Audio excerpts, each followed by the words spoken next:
Launching University. The New Year's Eve party had not yet ended, but Jiang Yan had already left early.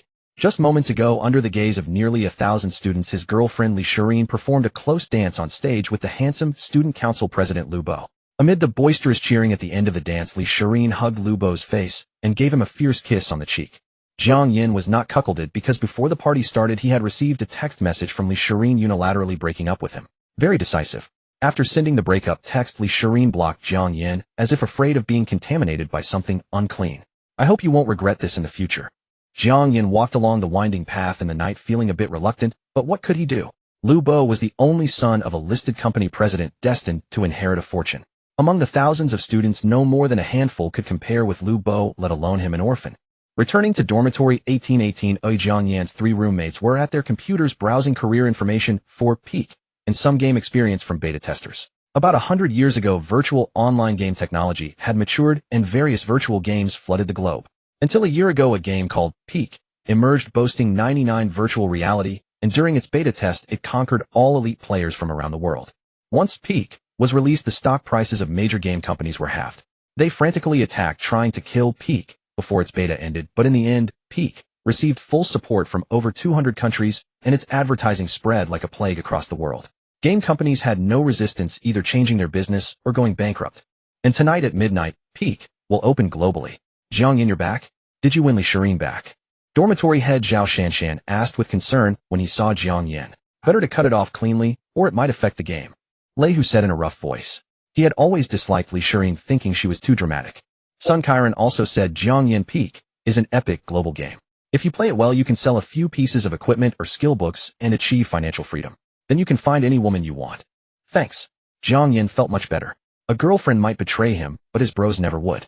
He took a deep breath, pulled himself together. Li Shirin is the past. After midnight, you will follow your father playfully to conquer Peak. How dare you? Turning the world upside down.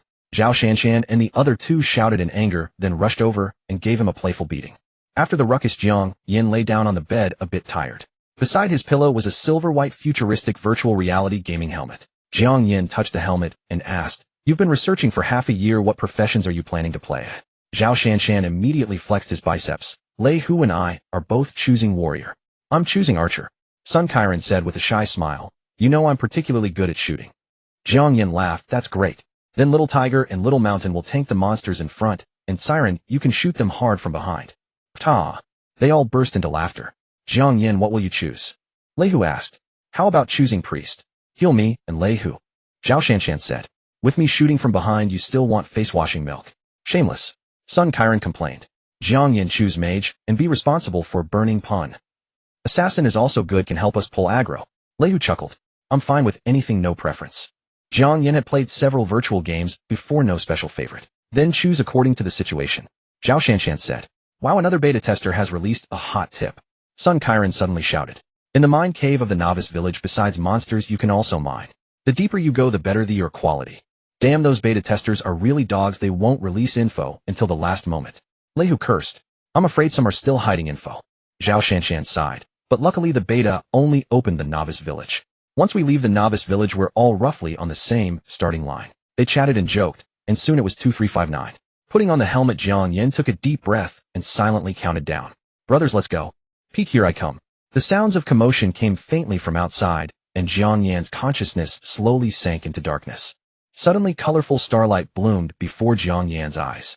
He felt his consciousness traveling through countless light years, finally arriving at an ancient altar. The altar floated in darkness. An angel with long silver-white hair and graceful demeanor descended from the sky. On the angel's head was a white exclamation mark. Welcome to Peak. I am your guiding angel. Please name yourself. The guiding angel said with a smile. Jiang Taigong. Jiang Yan immediately said. Peak uses a one-person, one-name system. If he said it late, someone would take it. Naming successful. The guiding angel waved her hand, and stone statues rose from around the altar. Please choose your profession.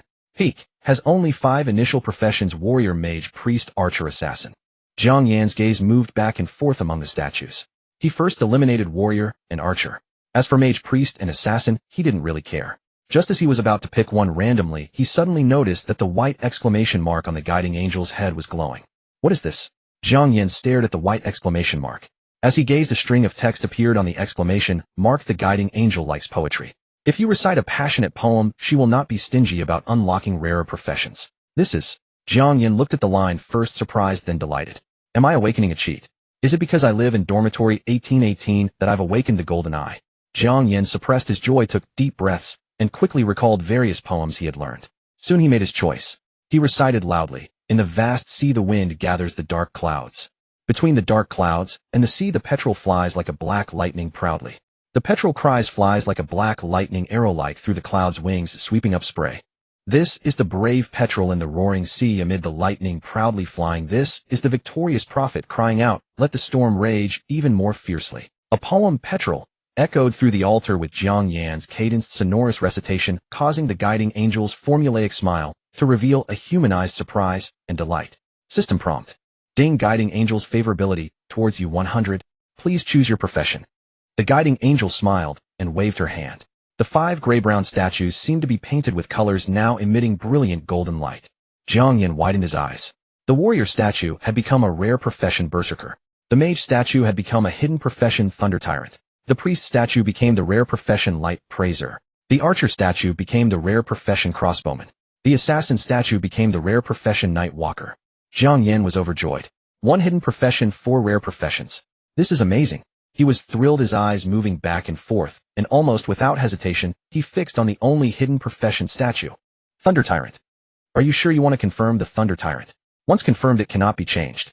The guiding angel seemed to revert to its previous template, asking in a formulaic tone. Confirm. Jiang Yan said solemnly. Class selection successful. The guiding angel said, now please draw your talent. Call stop when you wish.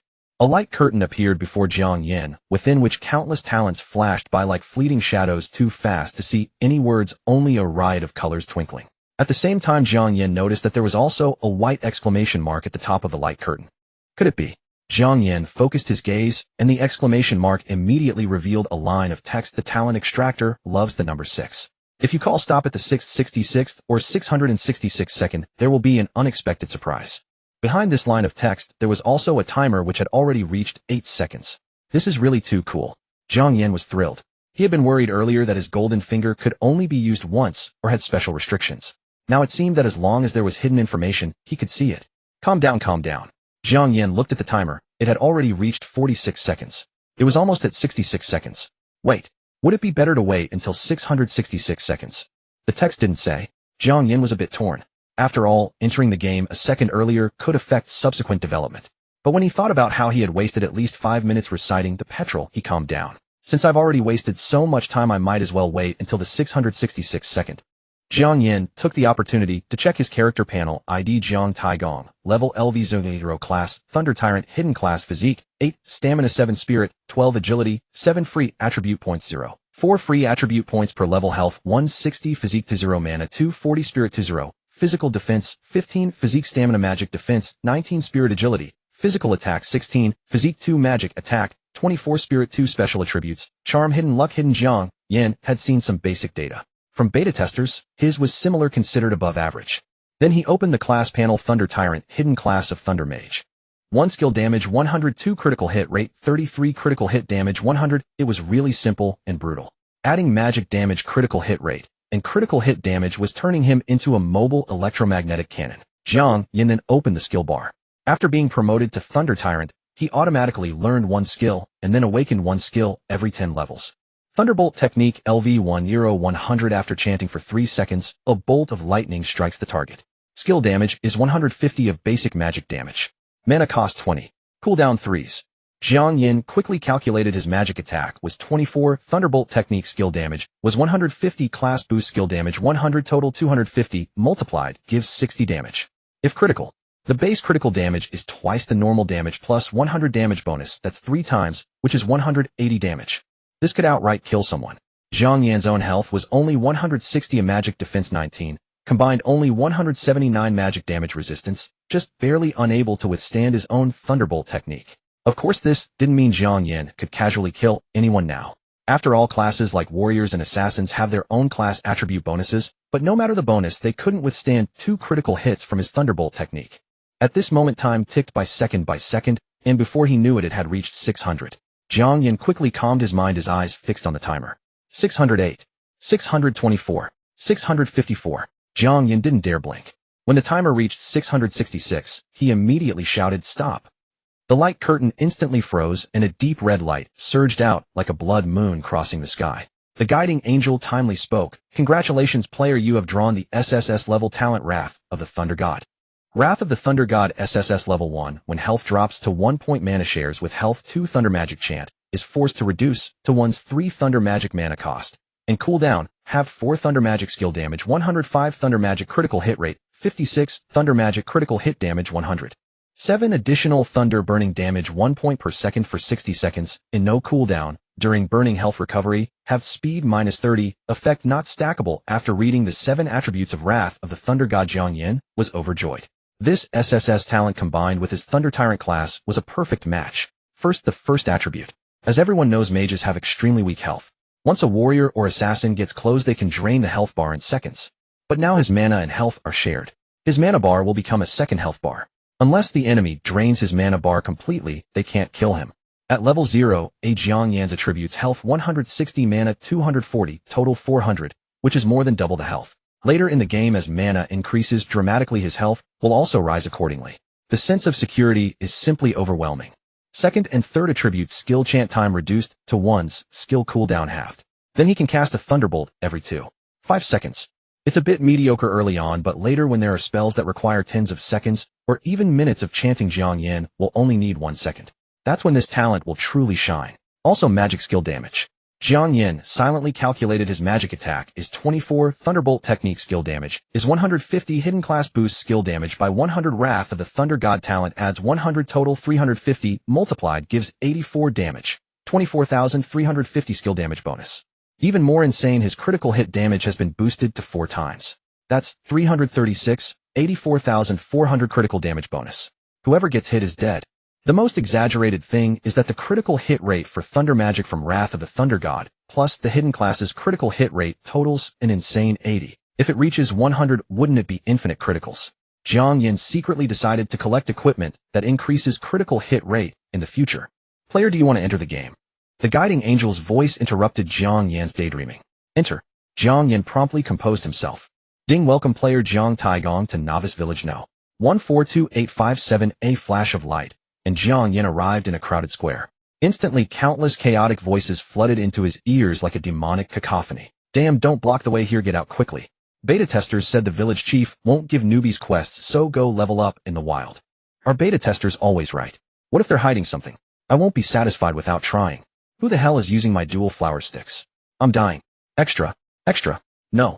142857. Novice Village's first guild, Shengshi Dynasty, is established. PM me if you're interested.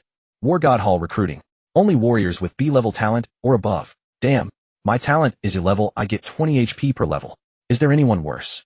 Dark Empire recruiting mages preferred. Handsome and cute 3 little fans fan club established. Only recruiting cheerful, fair-skinned, beautiful girls.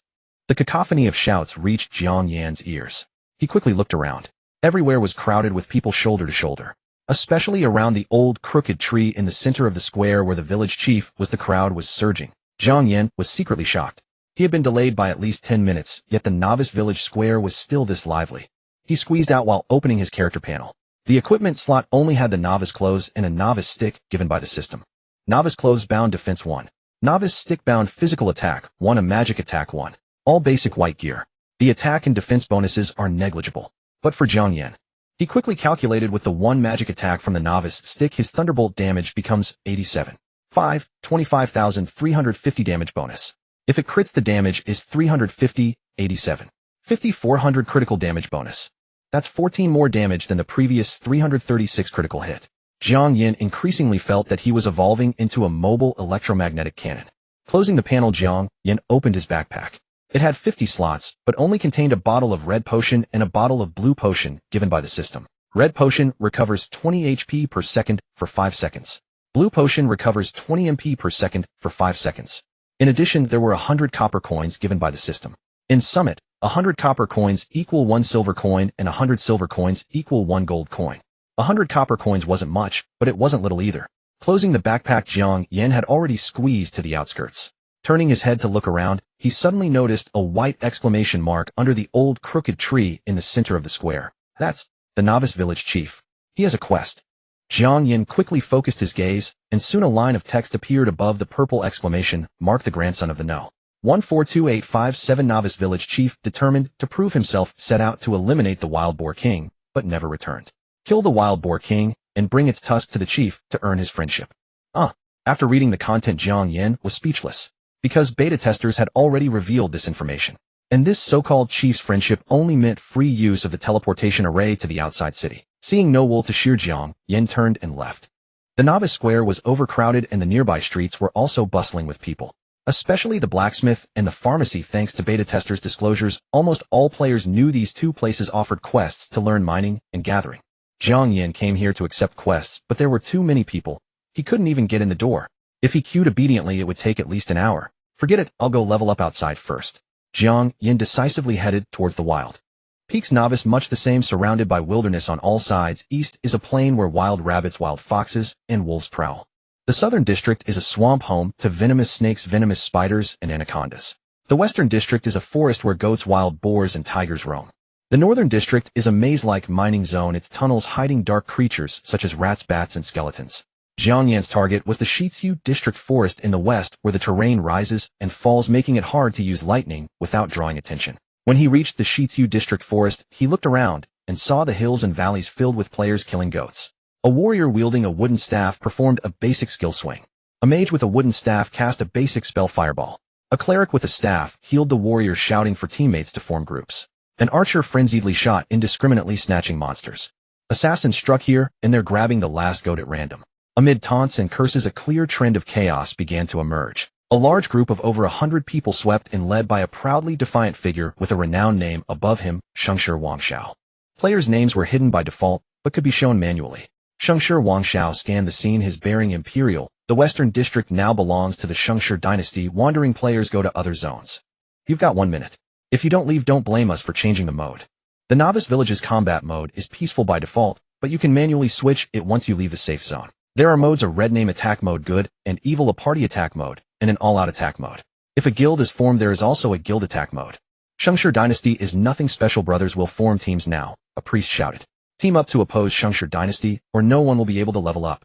On the ridge a commotion rose. Some watched with cold eyes, thinking Shengshi dynasty would not dare anger the crowds, and thus they continued their level building in silence. Some quickly grouped up to form teams, seizing small training spots one after another. Others, preferring fewer entanglements, simply left.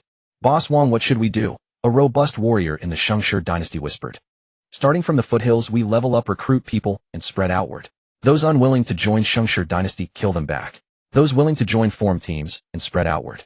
In an hour, I want this mountain teeming with members of Shengshi dynasty. Yes. The crowd replied in unison and immediately set to action.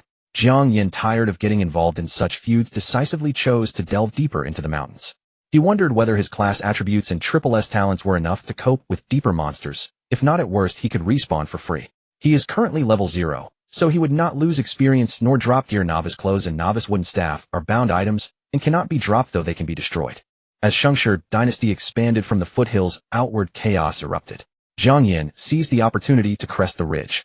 Beyond the ridge lay rolling forest, dense and overgrown with the roar of tigers echoing through the woods. Some bold players had already entered there, but they were soon hunted by wild boars with deathly beams flashing from time to time.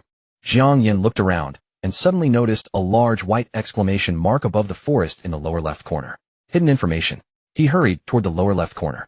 On the road, he deftly dodged other players, and only when close did he look up at the white exclamation mark. Soon a line of text appeared above the white exclamation mark. 142857 Novice Village Hunter often enters the forest to hunt wild boars, carving out a relatively safe path. Jiang Yan's eyes brightened. He quickly scanned the surroundings, confirming no one was watching this area, and immediately charged toward the area below the exclamation mark. Soon through the dense forest, a foot-trodden mountain path appeared before him. Following this path, there was indeed not a single wild boar around.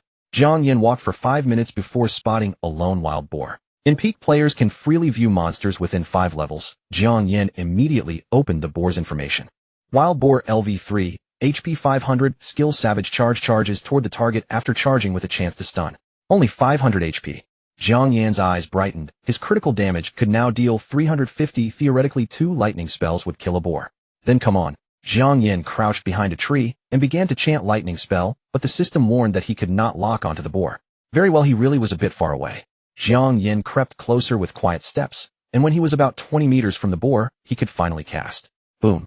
A violet bolt of lightning roared from the treetops and struck the boar's head. 350.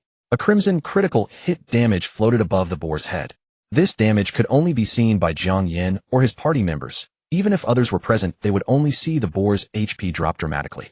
There were also -1-1-1 numbers of lightning burn damage floating from the boar's head. Roar.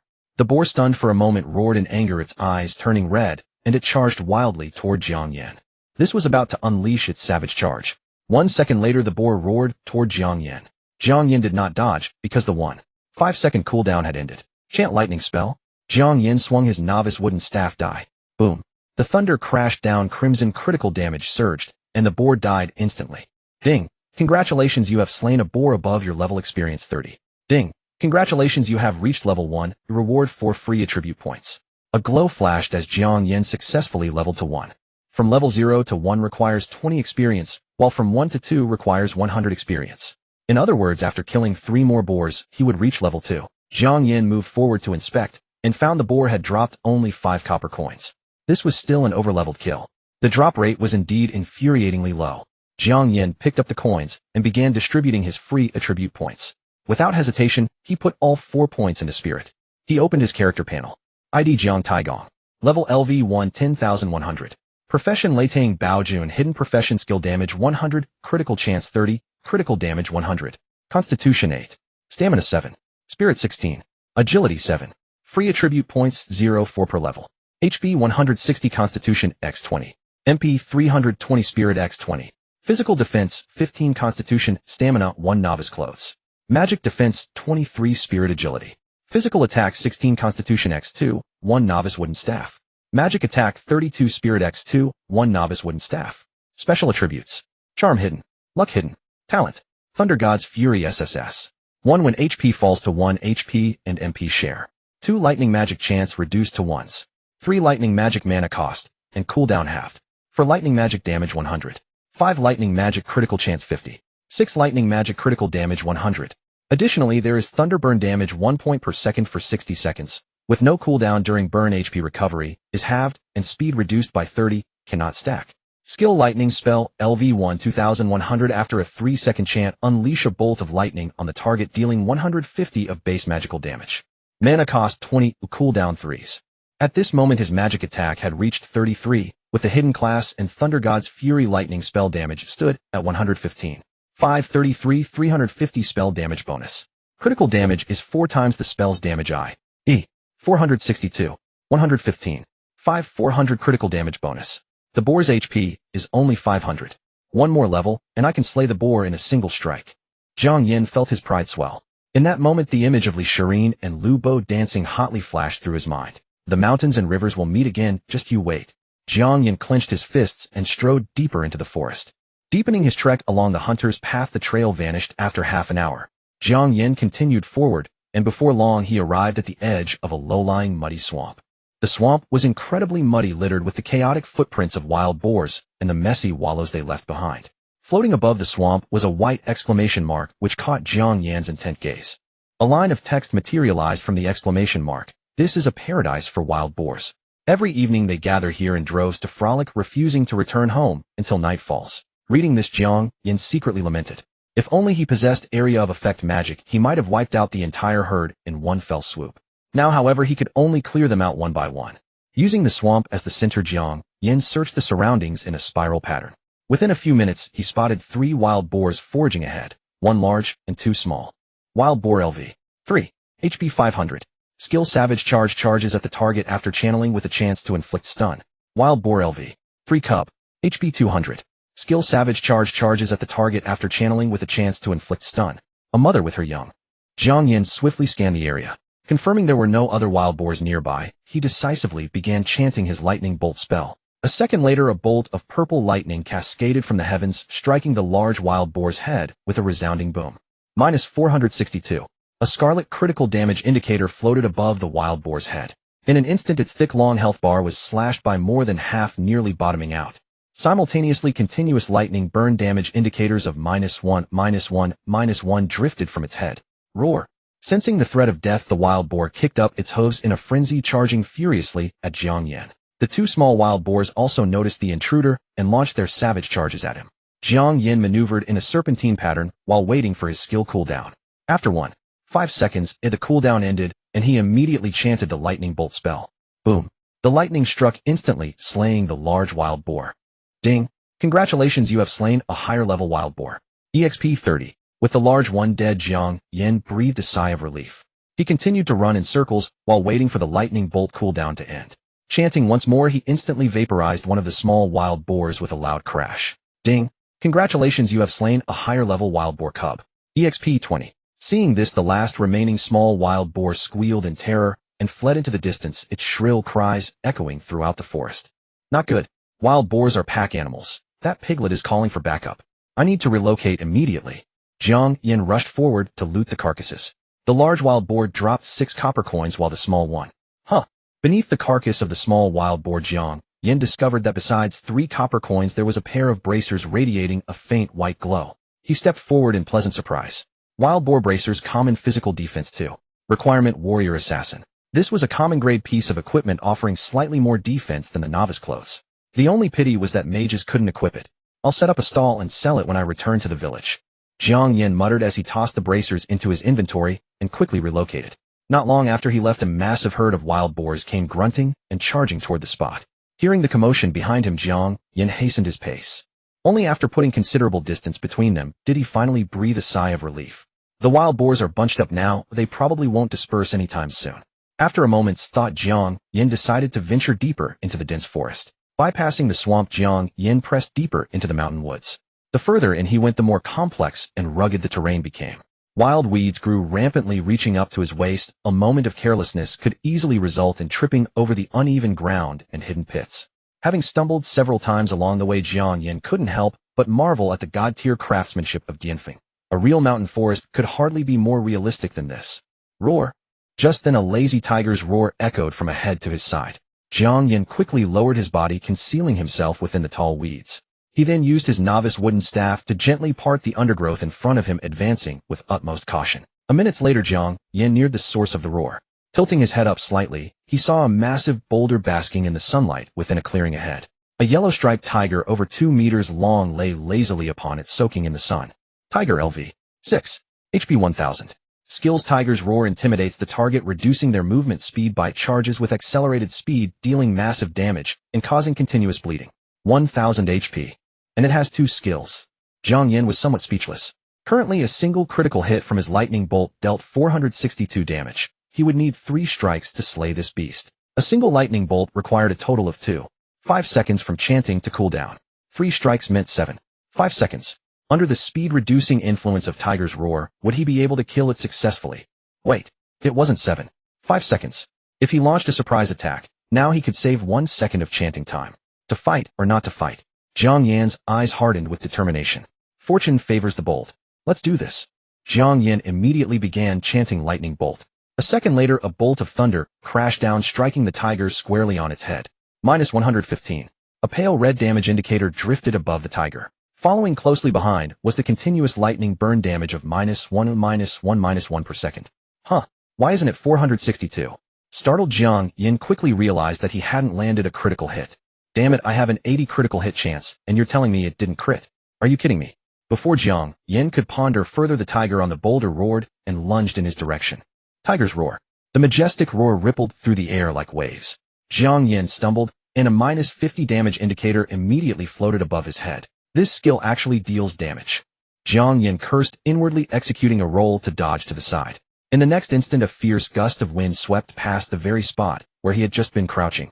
So fast, and that's even with its speed reduced by 30 from the lightning bolt. Jiang Yan scrambled to his feet after rolling.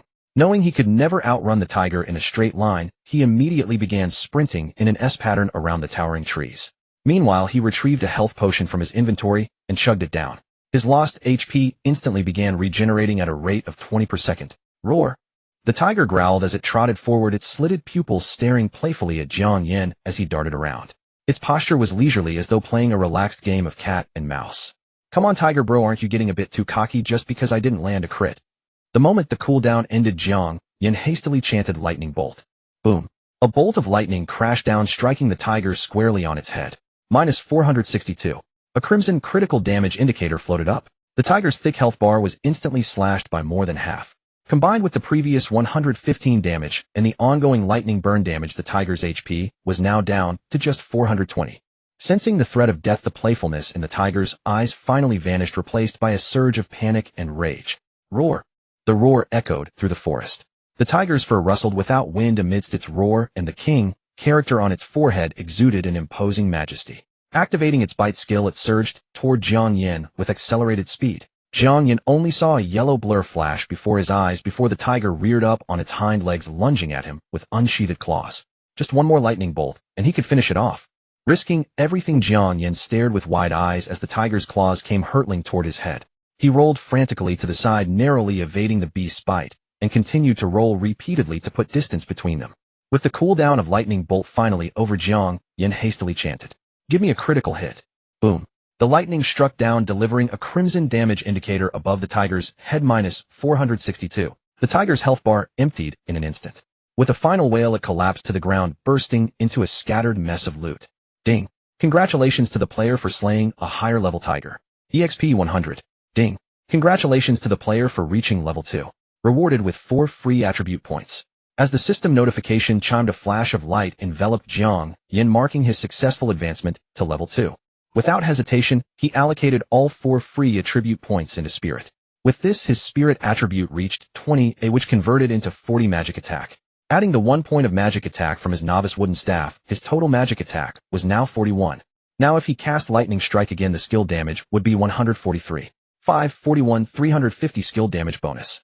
The critical strike damage would be a whopping 574, 143. 400 critical damage bonus. In theory, he could now slay a tiger with just 2 lightning strikes. Following this, Jiang Yan eagerly stepped forward to gather the loot dropped by the tiger. A cloak shimmering with a bronze glow, a broadsword radiating a white light, 2 silver coins, a tiger bone, and a tiger pelt. A total of 5 items had dropped, including 2 pieces of equipment. Jiang Yan quickly swept everything into his inventory and began examining their attributes one by one. Tiger pelt, the softest belly skin of a tiger, usable for crafting cloaks. Tiger bone, a tiger's backbone, usable for brewing tiger bone wine. Jiang Yan merely glanced over these 2 materials, focusing his attention on the 2 pieces of equipment instead. Tiger blade, common, physical attack 3. Requirement warrior. It was another item he couldn't use. Jiang Yan turned his expectant gaze to the final piece of equipment. Tiger cloak, bronze, agility 7. Requirement none. As expected of bronze tier equipment, it actually granted 7 points of agility with no level or class restrictions. It was definitely a top tier piece. Jiang Yan's base agility was only 7 points. Equipping this cloak would instantly double his speed. The next time he faced a tiger, he wouldn't have to be in such a pathetic state. Jiang Yan decisively donned the cloak. Instantly, he felt his body grow incredibly light. As he walked across the rugged, uneven forest floor, it felt as smooth as level ground, completely free of his previous stumbling. By now, Jiang Yan's health had fully recovered, and he immediately ventured deeper into the woods. Before long, he spotted another large tiger sharpening its claws against a massive tree. The screeching sound was like nails scraping against an iron plate, sending goosebumps down his spine. Tiger LV 6. HP 1000. Skills: Tiger's Roar intimidates the target, reducing their movement speed. Bite charges forward to inflict massive damage and continuous bleeding. Jiang Yan approached with caution, but the tiger was extremely alert. Before he could even get within 20 meters, it had already detected his presence. Roar. The tiger instantly unleashed Tiger's Roar, causing a -50 damage indicator to float above Jiang Yan's head. Simultaneously, it activated Bite, transforming into a blurry afterimage as it lunged directly at him. Damn it! Jiang Yan cursed inwardly. Was this tiger in heat? To get this excited upon seeing him unleashing 2 skills right off the bat. Following his old strategy, Jiang Yan hurriedly ran around a nearby towering tree while chanting his lightning strike spell. Boom. Just as the tiger closed the gap to a single meter behind him, Jiang Yan completed his chant. A thick bolt of purple lightning crashed down violently. -574. A crimson critical strike indicator floated above the tiger's head, instantly slicing its health bar by more than half. Continuous lightning burn damage of -1, -1, and -1 popped up in rapid succession. Most importantly, upon being struck by the lightning, the tiger's speed was instantly reduced by 30. The tiger's claw, which was about to strike Jiang Yan's forehead, seemed to freeze for a split second. In that very split second, the 7 agility from the tiger cloak proved its worth. At the critical moment, Jiang Yan's knees buckled as he swiftly slid to the ground, perfectly evading the razor-sharp claws. However, the sheer momentum of the tiger's massive rushing body still collided with Jiang Yan. Bang! Minus 188. A massive damage indicator floated above Jiang Yan's head. At this point his health was reduced to a mere 1 point, forcing his mana to act as his secondary health bar. Yet his mana was down to just 301. If the tiger managed to close in again, the consequences would be disastrous. Jiang Yan immediately prioritized putting distance between himself and the beast. Once again, the 7 points of agility from the tiger cloak played a crucial role. In less than a second, he had already fled over 5 meters away. Roar! The tiger quickly adjusted its stance and charged at Jiang Yan once more. Even monsters had skill cooldowns. Although he didn't know the exact duration, he didn't have to worry about another sudden dash in the short term. After taking a few strides, the cooldown for lightning strike finally ended. Hey, go to hell. Jiang Yan chanted his spell. Boom. The thunderbolt crashed down, and a crimson critical damage indicator of minus 574 floated above the tiger's head. Ding. Congratulations to the player for slaying a higher level tiger. EXP 100. With a mournful wail, the tiger collapsed. Unfortunately, it wasn't a jackpot drop. It only dropped a single silver coin and a tiger bone. Jiang Yan picked them up, put them into his inventory, and opened his experience bar LV to 160,500. He only needed to kill 3 more tigers to reach level 3. But the problem was he was out of health and mana. Watching his HP and MP regenerate naturally at a sluggish rate of 1 point per second, Jiang Yan desperately wanted to run back to the village and buy a couple dozen health and mana potions. However, traveling to the village and back would take at least an hour. If he chose to commit suicide to fast travel back, what if his precious tiger cloak dropped upon death? After weighing his options, his only choice was to sit tight and wait for his HP and MP to recover naturally. But this was incredibly inefficient. He couldn't possibly spend 2 minutes resting after every single tiger he fought. Pondering back and forth, Jiang Yan suddenly looked up at the massive tree above him. Could I perhaps? An idea struck him, and he immediately attempted to climb the tree. Having spent his childhood in the countryside, Jiang Yan was no stranger to tree climbing. Combined with the game's 99 virtual reality, he quickly grasped the climbing mechanics and successfully made his way up the tree. It works. With gleaming eyes, Jiang Yan climbed down and spent the next 10 minutes practicing climbing up and down to familiarize himself before putting his plan into action. By now his health had fully regenerated. Dappled sunlight filtered through the lush forest canopy. Jiang Yan kept his eyes peeled, scanning his surroundings as he advanced cautiously. Before long, he spotted his target. Jiang Yan decisively scaled the nearest tree, extended his middle finger toward the tiger over 10 meters away, and taunted, "Come at me." Roar! I. The tiger turned its head, spotting Jiang Yan up in the tree. After a brief moment of confusion, the tiger let out a fierce roar and charged straight toward him. Jiang Yan knew tigers could climb trees, but as long as he could delay it for even a single second, he would win. 40 meters, 30 meters, 20 meters. Seeing the tiger enter his casting range, Jiang Yan immediately began chanting lightning strike. A second later, the lightning crashed down violently, striking the tiger squarely on its head. Minus 143. A light red damage indicator floated up, followed by continuous lightning burn damage of -1, -1, and -1, along with a 30 reduction in speed. No critical hit again. Jiang Yan cursed under his breath. By the time the cooldown for lightning strike ended, the tiger had already reached the base of the tree, leaping fiercely onto the trunk and climbing up rapidly. Jiang Yan chanted once more. Boom. Thunder crashed down from the canopy, striking the tiger's head and yielding a crimson critical damage indicator of -574. With its health bar reduced to just 1/3, the tiger was driven into a frenzy, scaling the tree even faster. Jiang Yan retreated along the branch. Seeing the tiger close in, he leaped straight down from the tree, rolling as he landed to absorb the impact. Just then the cooldown for lightning strike reset. He immediately began chanting. At that moment, the tiger also leaped down from the tree, lunging fiercely at Jiang Yan. Roar! A terrifying roar erupted from its maw, and a -50 damage indicator floated above Jiang Yan's head. Following that, a bolt of lightning split the air and crashed down. -574. With the crimson critical damage registered, the tiger died on the spot. Ding. Congratulations to the player for slaying a higher level tiger. EXP 100. Huh. I've finally succeeded. Jiang Yan was ecstatic as he looked at the tiger's corpse.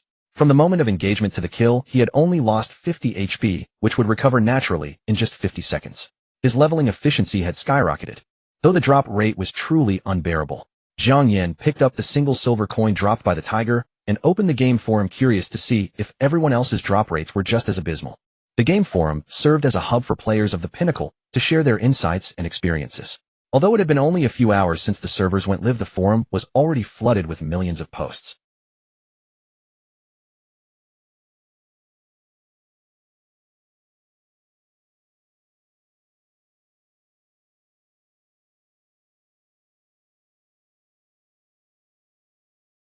Below the post, a deluge of comments echoed the same grievances, all lamenting the lack of monsters relative to the player population and pleading for the developers to open larger maps.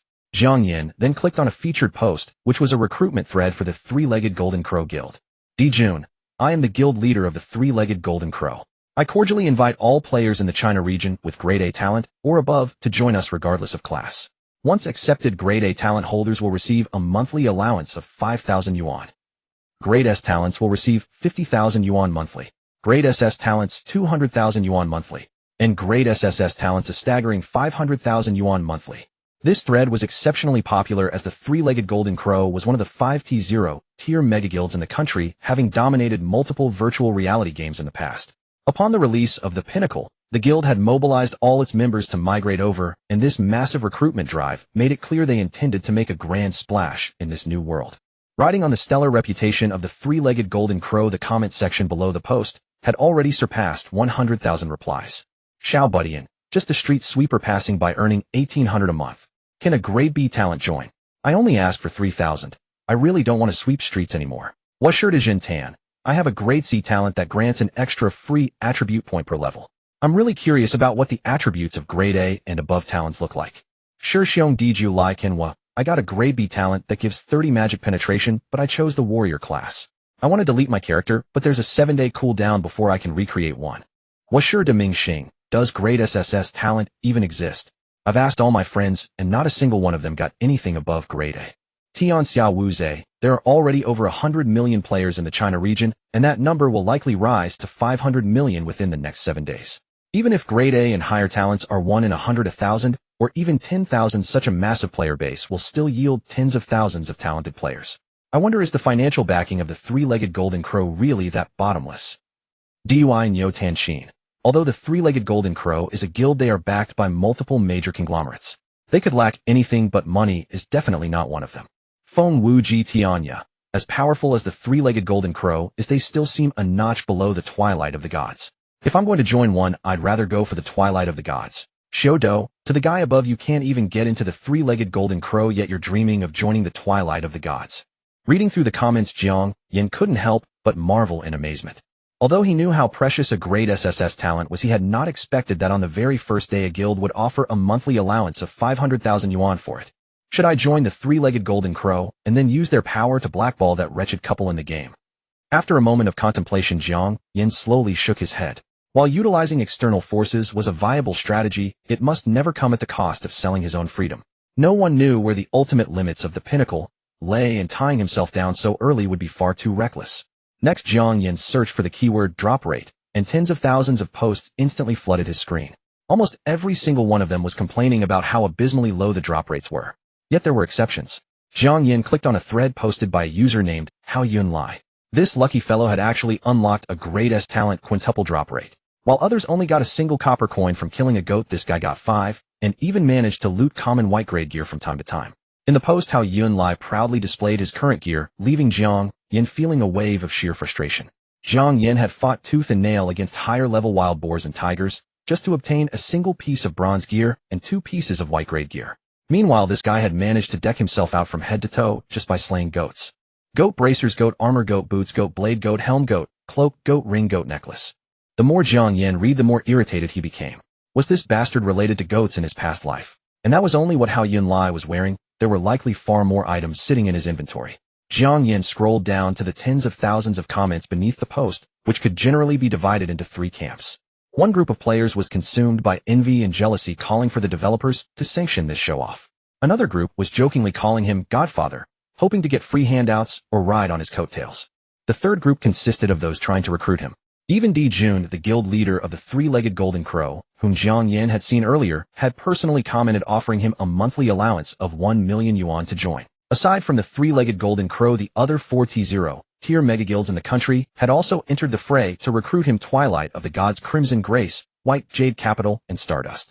The offers made by these mega guilds all hovered around the 1 million yuan mark with very little variance. Below the Big 5, there were over a dozen T1 tier large guilds, such as the Golden Age Dynasty and the Dark Empire. Their offers were even more extravagant, exceeding 2 million yuan per month. On top of that, numerous newly formed guilds backed by powerful financial conglomerates put forth absurdly sky-high offers. Among them, the Dragon Tiger Gate Guild went as far as offering a staggering monthly salary of 5 million yuan. There truly are so many wealthy people out there, Jiang Yan muttered as he looked at the offers. He realized that the future of this game would be boundless, otherwise why would these wealthy elites be pouring their fortunes into it so frantically? Jiang Yan felt a surge of excitement. With his current hidden class and great SSS talent, his future was destined to be brilliant, elevating him far above the masses.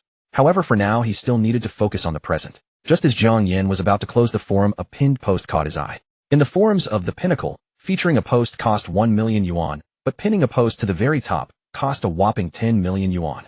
10 million yuan just to make a single post, and with a time limit of only 24 hours. Even Jiang Yan could not resist clicking on it to see who was being so outrageously extravagant. Bafeng Lai Kai. Hello guild leaders. I am Bafeng Lai Kai, and I have a large amount of gold coins for sale. Private message me if interested. The content of the post was incredibly brief, with just that single abrupt sentence. Below, the comment count was exploding at a rate of over 10,000 replies per second. Dong Xieshidu, which guild pushed this guy forward? De Benjong. To dare spend 10 million yuan on a post like this, they must have an enormous amount of gold. I'm really curious how they got it. Xi Jinping, are they using hacks?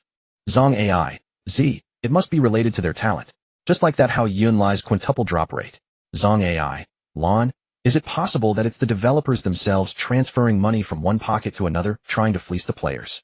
The 2 Air Z. Maybe it's a scammer. Everyone beware of theft. The comments section was rife with all sorts of conspiracy theories. Jiang Yan closed the thread, choosing not to read any further. Judging from his few hours of gameplay, the design of the Pinnacle was absolutely divine, and with the endorsement of various global governments, the probability of any hacks existing was practically zero. Fleecing the players was even more unlikely, as that would be akin to killing the goose that laid the golden eggs.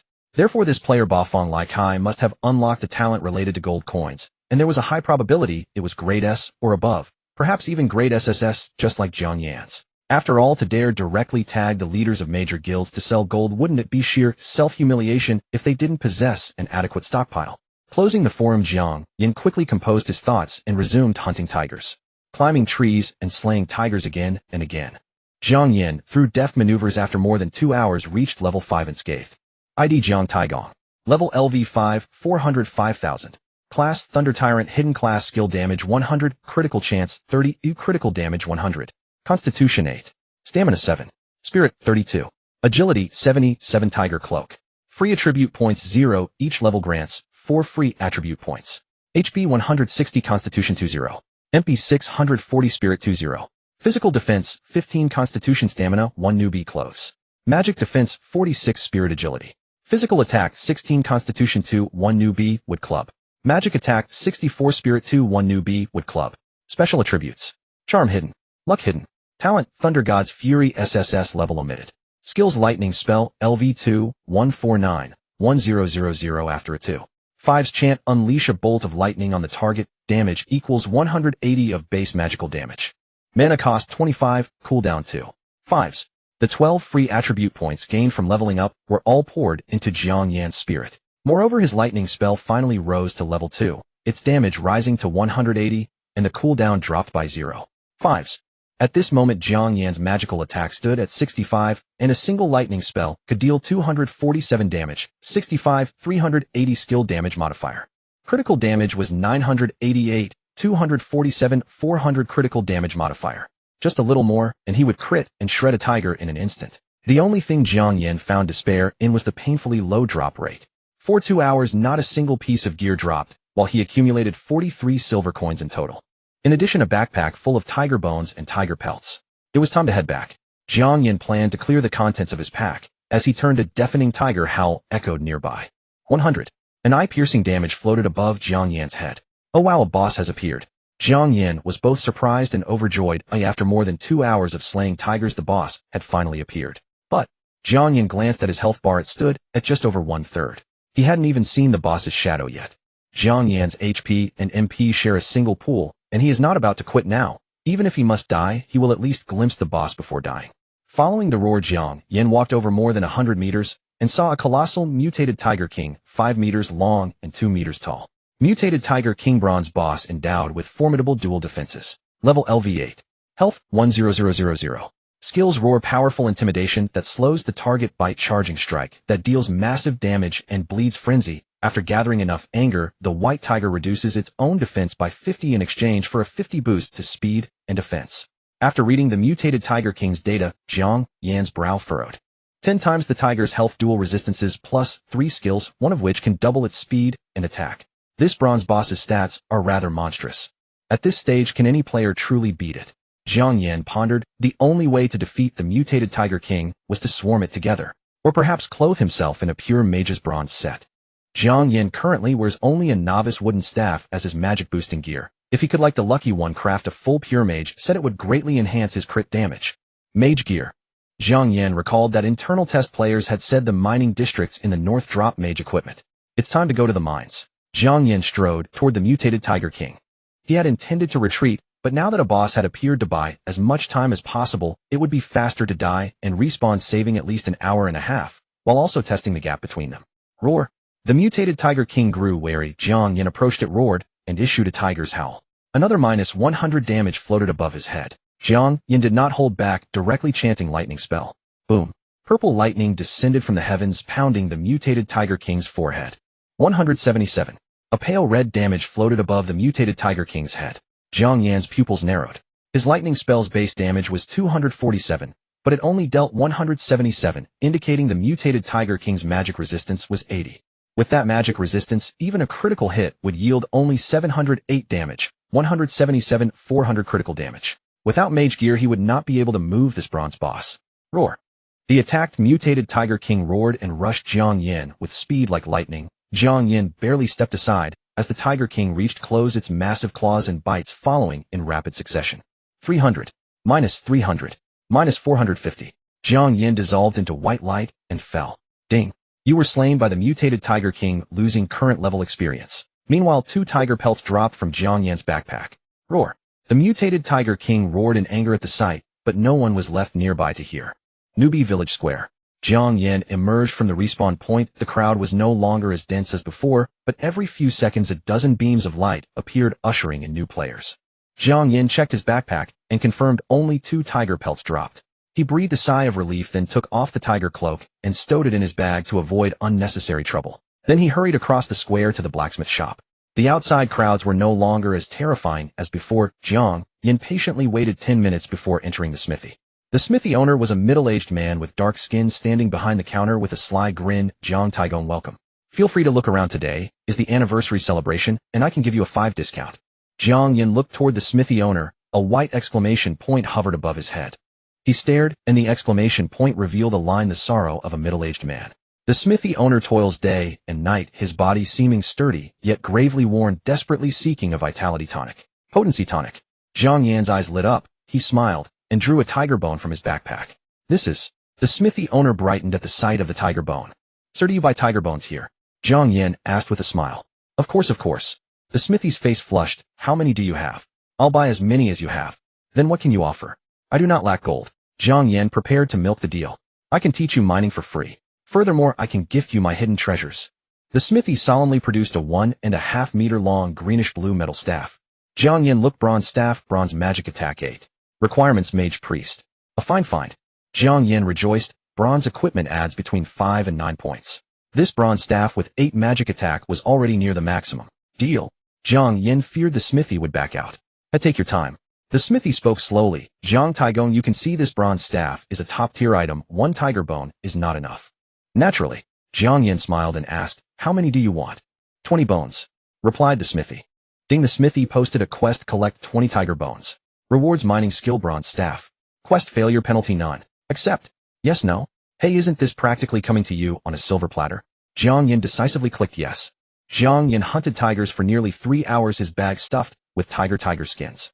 He drew 20 tiger bones from his pack and handed them to the blacksmith. Boss, these are the tiger bones you asked for. The blacksmith, eyes blazing with greed, snatched away the 20 tiger bones in an instant. Jiang Yan first opened his skill panel, lay Dianshu lightning technique LV2, 150, 1000 after a 2.5-second chant, unleash a bolt of lightning on the target, dealing 180 of base magical damage. Mana cost 25. CD2. 5s. Wakwang Shu mining technique LV1 100, using a cranebeak pickaxe gives a chance to mine metal or from veins. Having looked over the mining technique, Jiang Yan opened his bag again. The 1.5 meter long bronze staff lay quietly there. Bronze Staff, Bronze Magic Attack 8. Equipments, Mage Priest. With this staff, Jiang Yan's magic attack reaches 72, and the Lei Jian Shu skill damage becomes 273. 6, 72, 380 spell damage multiplier. Critical damage is 1094. 4, 274, 400 critical damage modifier. Now with only this bronze staff, he can easily one-shot a tiger. However, this is not enough. With just this bronze staff, he cannot kill that bronze boss. Jiang Yan glanced at the blacksmith's head and saw no more exclamation marks, so he bought 2 cranebeak pickaxes and left. Leaving the blacksmith as Jiang Yan found an apothecary, and after queuing for more than 10 minutes, he finally entered. The apothecary's head also bore an exclamation mark. Jiang Yan stared, and a line appeared: the sorrows of a middle-aged bachelor. The apothecary had set his sights on the tailor's wife next door, but had nothing suitable to offer as a gift. Oh, what a coincidence. Jiang Yan grinned and pulled out the tiger skin. Boss, do you take tiger skins? Tiger skin. The apothecary leaped with delight, rushing forward. Tiger skin. Tiger skin. He examined it carefully, confirmed it was real tiger skin, then cried with joy, Afong will surely fall for me upon receiving this gift. Is Afong the wife of the tailor next door? Jiang Yan acted with a mischievous gleam, creating trouble for the apothecary. The apothecary indeed fell for it. You don't go, I want your tiger skin. Do not sell it to Afong. I wonder what price the boss can offer.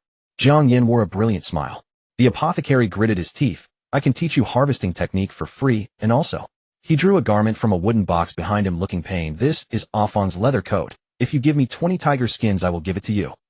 Afong's magic leather coat, bronze, physical defense 2, magical defense 2, magical attack 3. Equip Mage Priest. 3 attributes indeed. Jiang Yan's eyes lit up. Yet the sum of the 3 attributes is only 7, slightly inferior to the bronze staff's 8 magic attack. Nevertheless, this magic leather coat is certainly a fine piece. Task failure, penalty none. Yes, no to accept. Yes. Jiang Yan immediately clicked yes and simultaneously retrieved 20 tiger skins. You little brat. Seeing the 20 neatly arranged tiger skins, the apothecary's eyes widened. Then he hissed, fine, as long as it's tiger skins. Task completed. Jiang Yan successfully learned harvesting technique. Harvesting technique LV10-100. Using harvesting technique grants a chance to harvest herbs from wild grasses. That Afong's magic leather coat also went directly into Jiang Yan's backpack. To avoid prying eyes, Jiang Yan did not change clothes, continuing to wear the novice outfit and the novice wooden staff. Having completed the task, Jiang Yan did not leave, but said, boss, I also want to buy red potions and blue potions. Check the potion list yourself. The apothecary took the tiger skin and walked off. Jiang Yan was speechless. The fellow was too eager. Then he looked at the potion menu. Red potion restores 20 HP per second for 5 seconds. Blue potion restores 20 mana per second for 5 seconds. I price 10 copper coins per bottle. Advanced red potion restores 50 HP per second for 5 seconds. O price 30 copper coins per bottle. Advanced blue potion restores 50 mana per second for 5 seconds. O price 30 copper coins per bottle. Red mana water restores 50 HP and mana per second for 5 seconds. Price 1 silver coin per bottle. The apothecary shop sells only 5 kinds of potions. Jiang Yan glanced at them and decided to buy red potions and advanced blue potions. Currently his HP remains at 160. Ordinary red potions would suffice, but his mana is already 640. He must have advanced blue potions to recover quickly. Jiang Yan's backpack holds 43 silver coins and 120 copper coins. He spared no expense and bought 100 bottles of red potion, spending 10 silver coins. Then another 100 bottles of advanced blue potions, costing 30 silver coins. Potions of the same type stack in the inventory, so the 200 bottles only occupy 2 slots in his backpack. Leaving the apothecary, Jiang Yan came to the edge of the square, where there is a stall area for setting up stalls, charging 10 copper coins per hour. He planned to set up a stall here, but found these stalls not only sell gear, but also buy gear. Bro, you planning to ship something? A shady fellow smiled as he approached Jiang Yan, looking around and pretending not to notice. Jiang Yan frowned. This guy looked like he was asking if he would buy. Where are you setting up your stall, eh? Jiang Yan asked directly. If you set up a stall, the system provides guaranteed trade protection, so you won't be cheated, but private deals won't be protected. Bro, my stall is over there. Shall we go chat? The beady-eyed thief pointed toward the street's end. Jiang Yan sneered, get lost. Hey, you looking to die, eh? The thief glared, trying to threaten. Believe it or not, I could make you disappear with a single word. Not convinced? Then try saying one line. Jiang Yan also laughed at this. These little thugs are everywhere. You wait and see. The beady thief strode off in a rage. Jiang Yan didn't want to waste time, quickly found a busy stall and displayed the physical defense 2, wild boar bracers, and asked how much for this item. The stall owner looked at the stats and decisively said, junk gear, 2 silver coins. What about this one? Jiang Yan drew out the physical attack, 3 tiger knife. 3 attack. The stall owner's eyes brightened. He immediately messaged, brother found a tiger knife with 3 attack. The other party replied quickly, must buy for under 10 silver. Guaranteed to complete the quest. The stall owner's eyes shone. He looked at Jiang Yan and smiled. 3 silver coins. Jiang Yan smiled as well. White tier equipment adds 14 to its stats. Bracers aside, this tiger knife is a fine white tier piece, and with bronze gear not yet widespread, it is certainly worth more than 3 silver coins. Jiang Yan tucked away the gear and moved to another stall, but the price there was the same. Bro, all stalls on this street are controlled by our Shengshi dynasty. No matter which stall you ask, the price is the same. Of course you can trade privately, but if you get ripped off, don't blame others. The Shengshi small trader strutted toward Jiang Yan with pride, a banner over his head read, Shengshi small trader. So 2 items for 5 silver coins, would you buy? Shengshi small trader asked haughtily. As a tier 1 giant guild in the country, the Shengshi dynasty possessed top-tier strength and influence. After establishing their presence in Jinfeng, they recruited on a massive scale, and their power expanded rapidly. They had not only seized the leveling zones in the mountain forests of the beginner village's western district, but had also monopolized all the street stalls. They were clearly intent on cornering all the resources of beginner village No.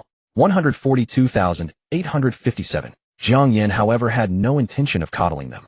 He directly made the attributes of the tiger blade and wild boar bracers public, announcing loudly to the surrounding players, selling a high-quality tiger blade and wild boar bracers to the highest bidder.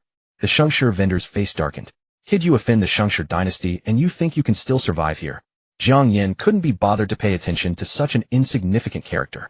By now a crowd of players had gathered to inspect the attributes of the tiger blade and wild boar bracers. My goodness, a tiger blade with 3 attack. That's an excellent piece of gear. It must be worth at least dozens of silver coins, right? Was this weapon dropped from killing a tiger? How is that possible? Who could hunt tigers at this stage? Brother, where did you get this weapon and bracers? A clamor of voices filled his ears, yet not a single person made an offer. Jiang Yan frowned deeply. He was still thinking about that bronze boss and didn't want to waste too much time here. 10 minutes. If there are no bids in 10 minutes, I'm leaving. Brother, sell me the tiger blade for 30 copper coins. A solo player bid with a fawning expression. Jiang Yan's face twitched. This offer was even worse than the Shengshi dynasty's. The Shengshi dynasty has claimed this tiger blade. Anyone who dares to bid will be hunted down. The Shengshi vendor shouted in a panic. I bid 50 silver coins. A burly man squeezed through the crowd.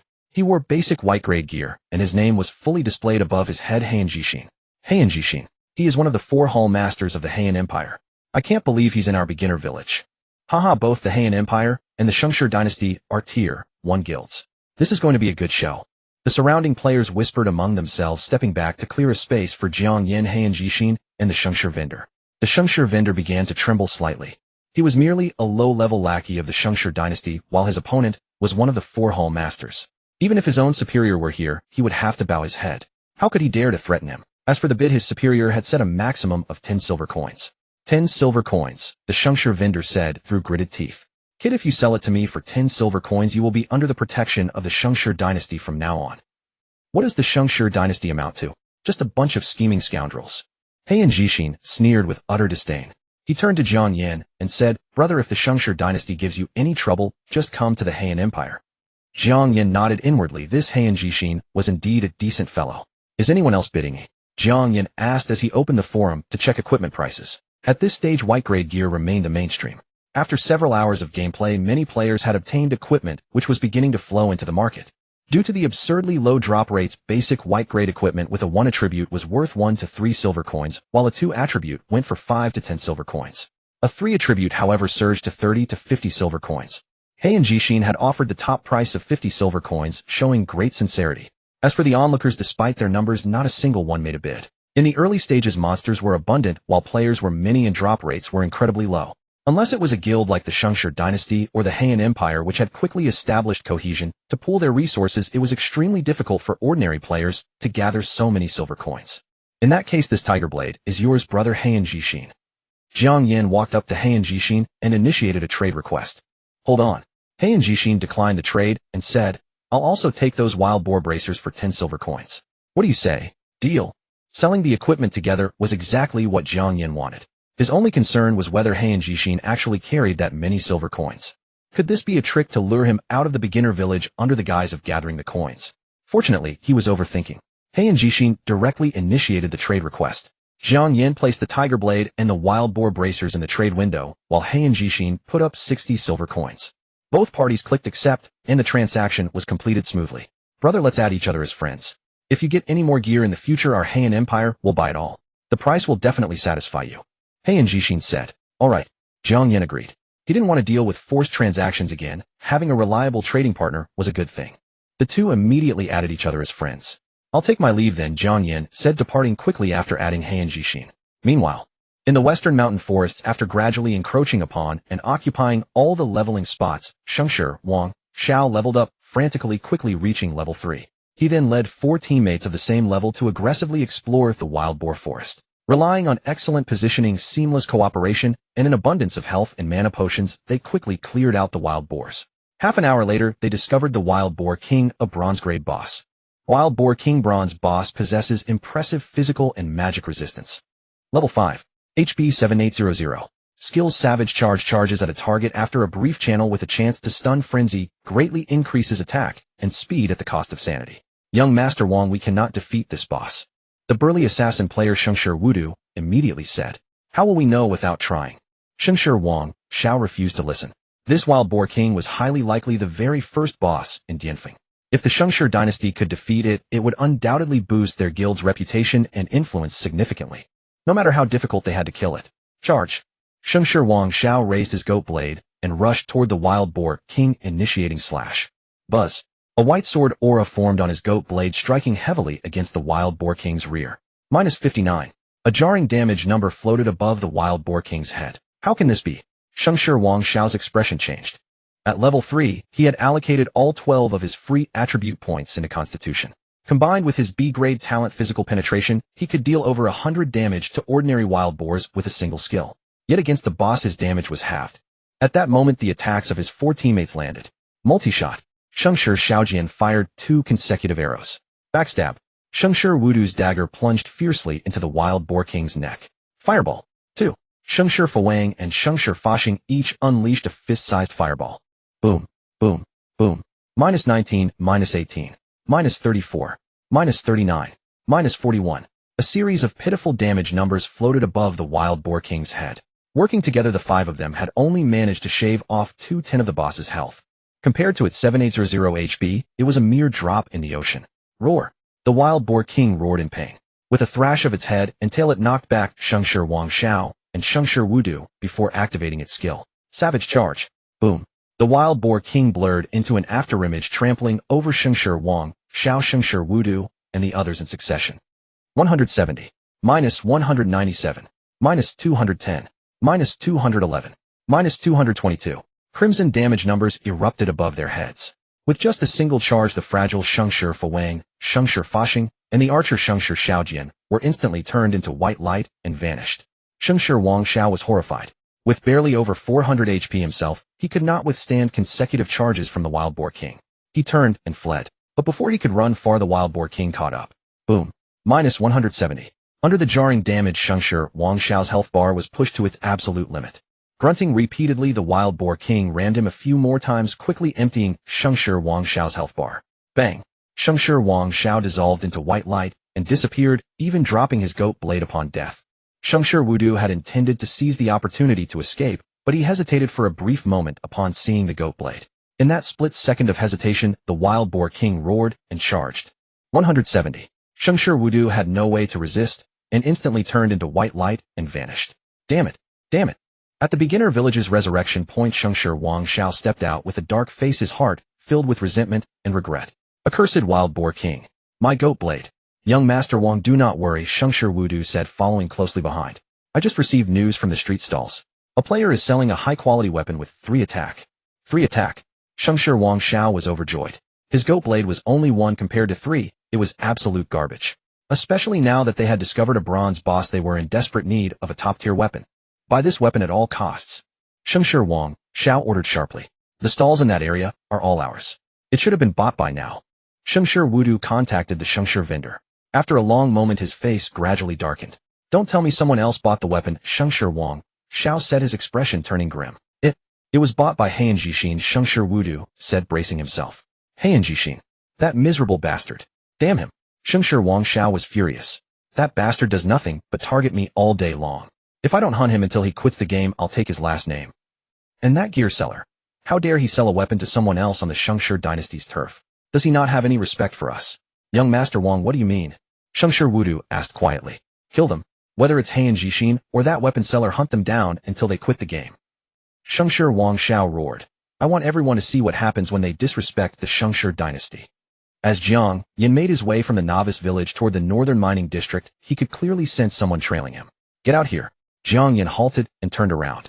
Didn't you have that much swagger just now, kid, eh? A shifty-looking player stepped forward with two burly players lurking behind him. All three were warriors, each wielding a goat-killing sword, closing in on Jiang Yan with cold smiles. Hand over the 60 silver coins from your recent transaction if you know what's good for you, or I'll kill you down to level 0. The shifty player sneered. You're from the Shengshi dynasty. Seeing the goat-killing swords in their hands, Jiang Yan immediately put the pieces together. What Shengshi dynasty? Don't talk nonsense. The shifty player's expression shifted. Everyone knows the western district forests have been monopolized by the Shengshi dynasty. You're all carrying their signature blades. How can you deny any connection to them? Jiang Yan sneered. And those market stalls? The Shengshi dynasty has leased every single one, publicly driving prices down, while using you scum to make private trades dangerously risky, all to monopolize equipment at rock-bottom prices. Absolutely disgraceful. Kid died.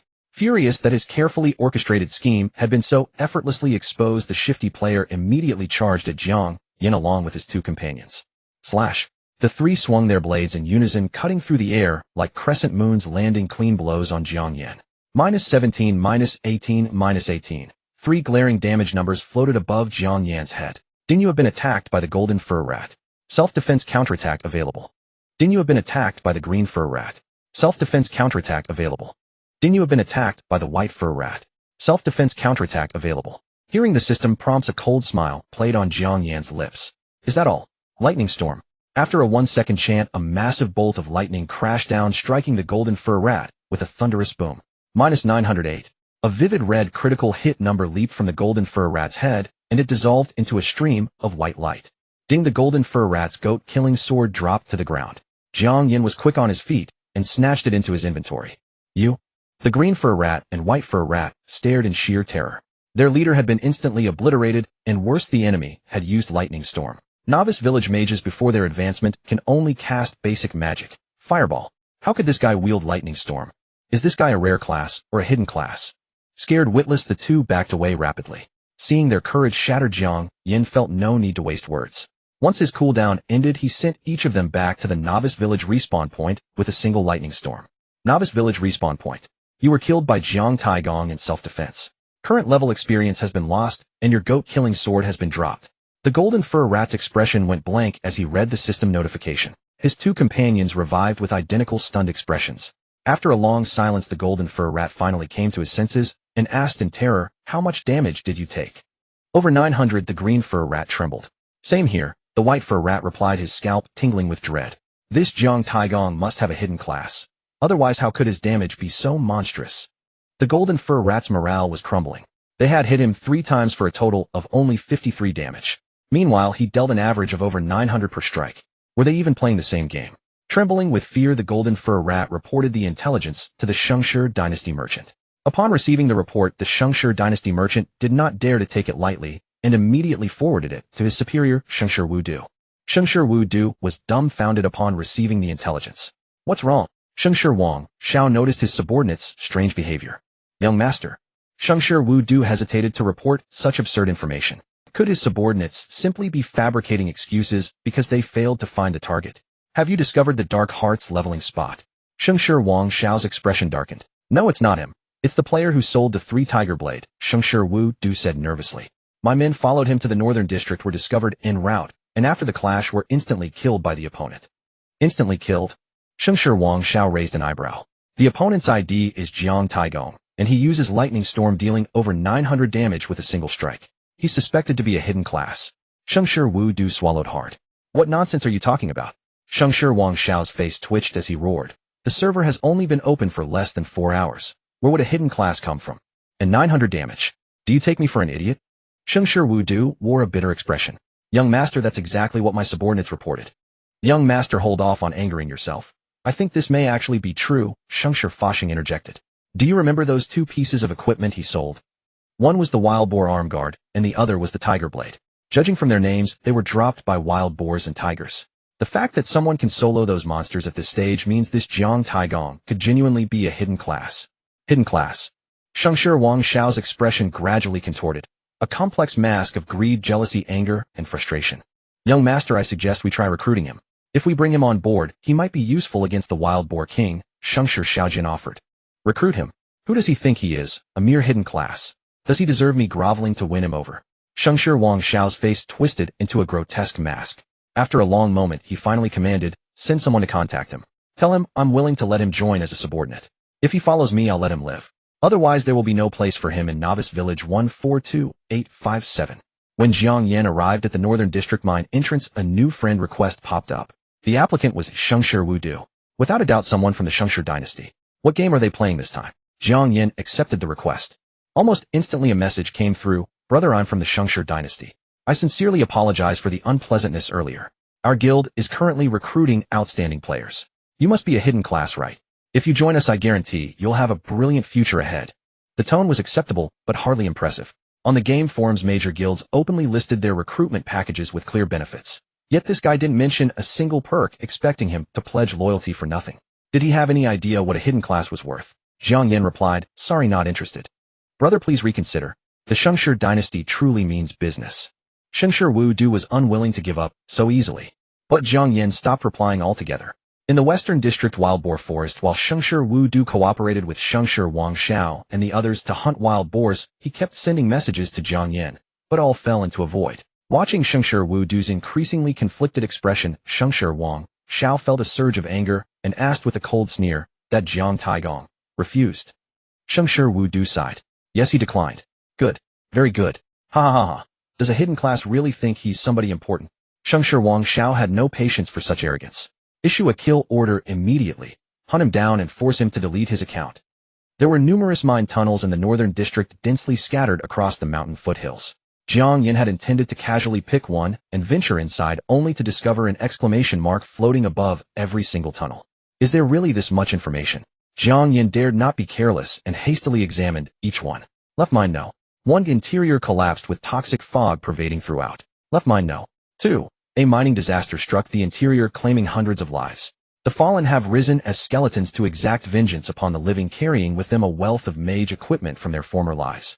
Left mine no. 3. An utterly unremarkable tunnel. Left mine no.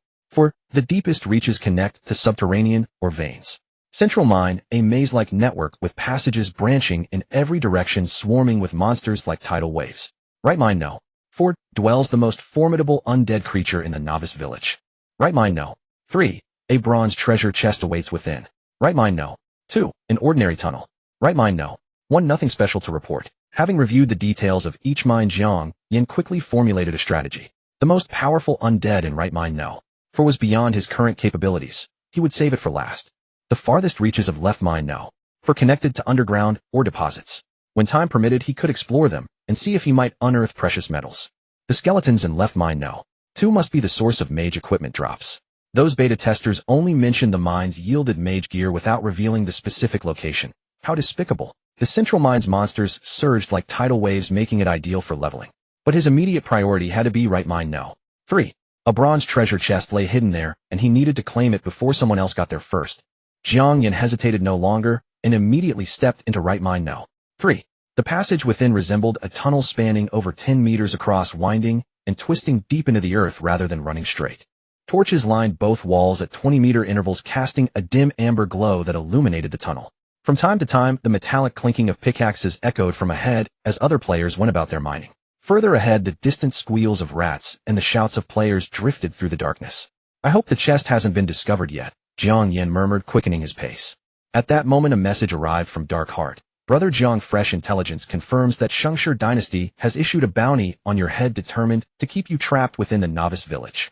Jiang Yan's brows rose slightly as a smile crossed his face. Noted, he replied. He had long suspected such a move from Shengshi dynasty, whose reputation in gaming circles had never been particularly impressive. Consider joining the Dark Empire instead, Darkheart countered.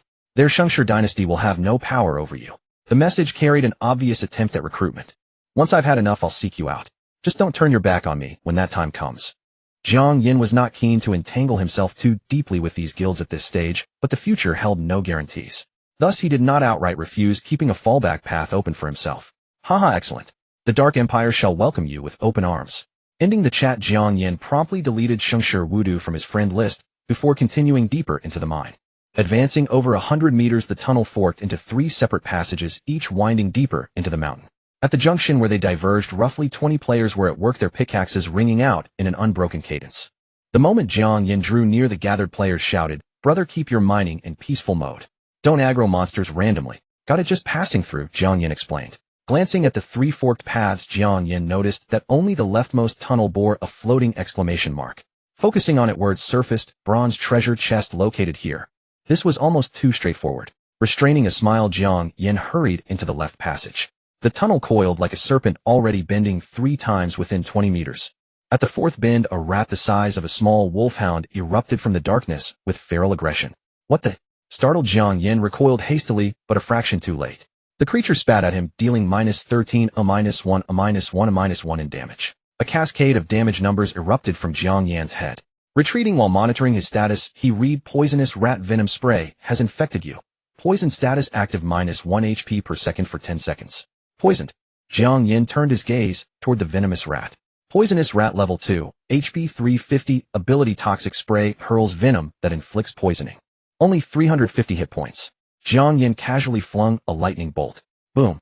The thunderous discharge obliterated the rat's health bar in an instant.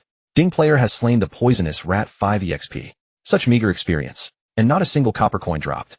The drop rates in this broken game were completely unreasonable. Jiang Yan gritted his teeth in frustration, particularly resentful of that player blessed with a 5-fold drop rate talent, who hit with uncanny precision. It made him seethe with imbalance. Calm himself, he told himself. He possessed an SSS-Rank talent, far superior to that guy's mere S-class gift. Calm down, calm down.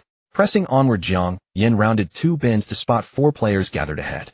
"Bro, this grinding area's at capacity," the players called out from a distance. "Just passing through won't interfere," Jiang Yan replied. Rounding the corner, Jiang Yan continued deeper. Beyond this point, the branching passages multiplied with 2 new forks emerging after every turn, each entrance patrolled by groups of leveling players. Counting quietly to himself, Jiang Yan realized he had navigated past at least 20 junctions since entering. Had he not been able to see the hidden information, he would surely have lost his way long ago. The deeper he ventured, the more the creatures shifted, from poisonous rats to bats, and then to skeletons. Skeleton Warrior level 6, HP 1200, abilities, Slashing Strike, hurls a blade of chi energy to inflict heavy damage, leaping slash bounds skyward with a minuscule critical hit chance. Roar. Upon catching sight of Jiang Yan, the Skeleton Warrior's empty sockets erupted with green flame, charging forward with terrifying speed. Jiang Yan immediately began channeling his lightning spell. Boom. A thick bolt of lightning struck squarely onto the Skeleton Warrior's skull. -988, the scarlet critical damage number rocketed upward, nearly obliterating the creature's health bar in a single blow. Simultaneously, the Skeleton Warrior's leaping strike crashed down upon Jiang Yan's position. -190. The devastating blow erupted from his head, and had his mana pool been separate from his vitality, that single strike would have instantly slain him. He had been careless. Jiang Yan swiftly equipped the Tiger Cloak bronze staff and Afang's enchanted leather armor. In an instant, his magical attack power skyrocketed to 75 points, 6,483. With these enhancements, his lightning spell now inflicted 285 damage, 75, 380 magic skill multiplier. Critical strikes dealt a staggering 1140 damage, 285, 400 critical multiplier. Damn it. Even a critical strike still couldn't one-shot the Skeleton Warrior. Jiang Yan muttered a curse, carefully kiting the enemy, while waiting for his cooldown to finish preparing another lightning incantation. Boom. The lightning descended, and the Skeleton Warrior shattered into a scattered heap of bones upon impact, yielding a silver coin. Ding, player has slain a level 6 warrior skeleton, while below its tier 130 EXP. Not bad experience yield. Jiang Yan retrieved the silver coin and glanced at his progress. Currently level 5, 175, 5000 EXP. Based on the Skeleton Warrior's yield, defeating just 38 more would grant him a level up. However, these Skeleton Warriors appeared to hunt in solitude. He had to trek considerable distances before encountering a single one. No, I need to locate that bronze treasure chest urgently, then head to left mine no. 2 to farm mage equipment. Following the guidance of the hidden information, Jiang Yan pressed forward relentlessly. After dispatching 2 more Skeleton Warriors, he finally laid eyes on that bronze treasure chest. The bronze treasure quietly in recess at the corner of the mine, its body routed in shadow, only a careful gaze would. Jiang Yan could spot it at a glance because there was an exclamation mark above the bronze treasure chest, gleaming like a firefly in the night, impossible to overlook. Only Jiang Yan fixed his gaze on the exclamation mark, and a line of text appeared above it. A chest that harbors bronze gear requires a bronze-grade key or higher to open. Ain't you joking, buddy? Jiang Yan had spent more than half an hour on this path, and now you tell me I need a key to open the chest. Damn it. Jiang Yan couldn't restrain himself and kicked the chest. The chest did not budge. You're ruthless. He thought for a moment, then immediately opened a gaming forum and searched for bronze treasure chests and bronze-grade keys. Millions of posts, yet not a single one mentioned the bronze treasure chest. Could it be that the bronze chest hides two secretly Hua Nation beta testers haven't found it, or perhaps they have, but kept quiet about it? Jiang Yan considered, thinking the latter possibility more likely. He closed the forum and stared at the bronze chest in frustration. Where could this bronze key be found? After more than 10 seconds of hesitation, Jiang Yan decisively turned and left. He could not abandon an entire forest for a bronze chest. The magical gear in the left two mines still awaited his loot, and the bronze boss mutant Tiger King in the western region forest waited for him to slay it. He couldn't waste time here. Jiang Yan retraced his steps, leaving the right 3 mine and immediately entering the left 2 mine. The left 2 mine's environment was almost identical to the right 3 mine, only the forked paths differed slightly.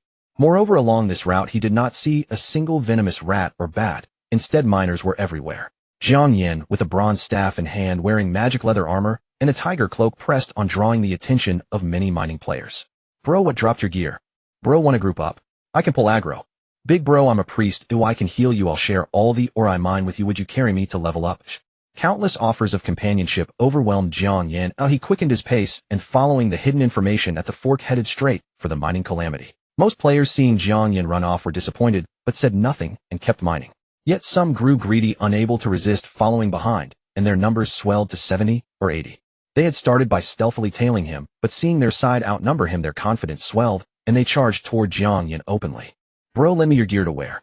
Kid, lend me 2 silver coins. Would that work? Bro, is your equipment bronze? Looks good. How about selling it to me cheap? They shouted, swaggering with arrogant, greedy eyes, eager to tear Jiang Yan apart. Jiang Yan sneered, then accelerated his pace. The two sides chased and darted. After more than half an hour, and passing through more than 20 bins, the mine ahead suddenly widened into a vast enclosed chamber. The space was about the size of a football field, littered with gigantic rocks toppled from collapses. Torches burned dimly, barely illuminating the area. This is it. Jiang Yan entered, warily glancing around, but finding no shadow of a skeleton. Yet the mine's hidden information would not lie. Jiang Yan pressed against the wall and slowly moved deeper. By then the 70 to 80 pursuing players had arrived, and upon seeing this vast enclosed space they all cheered. Could that guy be farming gear here by killing monsters? I told you I would. 9 mines all be empty except this one. They must all be hiding here. How there are no monsters here? They must not have respawned yet. Wait and see. How about clearing that guy first?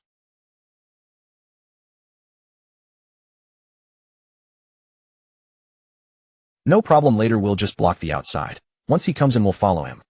Right, haha brothers, this time it's our turn to get rich. A raucous shout echoed through the enclosed space, as if waking a sleeping demon, and with a chorus of bone-cracking sounds hundreds of skeletons crawled rapidly from the ground. Monsters are coming. Damn, why skeletons? Level 6 skeletons, I'm only level 2, you want me to fight level 6? We have numbers. Damn, why are there so many skeletons here? Brothers, run. The 70 to 80 fled for their lives, but these skeletons were no ordinary undead. Skeleton Mage level 7, HP 900, skills Dark Fireball, a mutated version of Fireball, with large explosive power and fire ring repulsion, pushes away nearby targets. Indeed, the skeletons here are all ranged spellcasters. No matter how fast players run, they cannot outrun a Skeleton Mage's Dark Fireball. Boom boom. In an instant, hundreds of Dark Fireballs overwhelmed them. In their shrieks the group was wiped out, scattering into 70 or 80 white lights. Roar. Who? The Skeleton Mages roared in defiance, then wandered aimlessly within the enclosed mine. Jiang Yan hid behind a rock, using the secret passage to shelter himself. Fortunately, he had hidden as soon as he entered, or that volley of fireballs would have fallen on his head. After a few minutes, Jiang Yan peered from behind the rock, watching the Skeleton Mages. The Skeleton Mages had scattered into small groups, the closest within his attack range. Although the Skeleton Mage is higher level than the Skeleton Warrior, it has less HP. Jiang Yan's current critical damage is 1,140. Isn't one blow enough to kill a Skeleton Mage? Jiang Yan no longer hesitated and began to chant Thunderbolt. After 1 second, a brilliant bolt of lightning split the dim space and struck the head of the nearest Skeleton Mage. 1,140. The crimson critical hit instantly killed the Skeleton Mage, dropping a white glowing piece of equipment and granting 150 experience. A gear drop. Jiang Yan smiled, but held back from rushing out, for the Thunderbolt had drawn the attention of nearby Skeleton Mages, which clacked toward him. 1, 2, 3, 4. Jiang Yan counted, there were 5. He gritted his teeth, and when the cooldown finished he hid behind a rock again, and chanted Thunderbolt. Boom. 1,140 damage. The Crimson crit fell another skeleton mage. This time it dropped only 2 silver coins, and the experience gained was 150. Roar.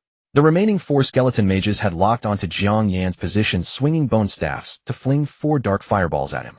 These fireballs, basketball-sized and pitch black, resembled hellfire. When they struck the rocks before Jiang Yan, they triggered fierce explosions. In the spray of rock fragments, the rocks before Jiang Yan trembled on the verge of shattering, and his cooldown finished. Thunderbolt. Boom. 1,140. The Crimson critical strike felled another skeleton mage, granting 150 experience. Jiang Yan did not have time to see what it dropped, and hurried to retreat to a new position.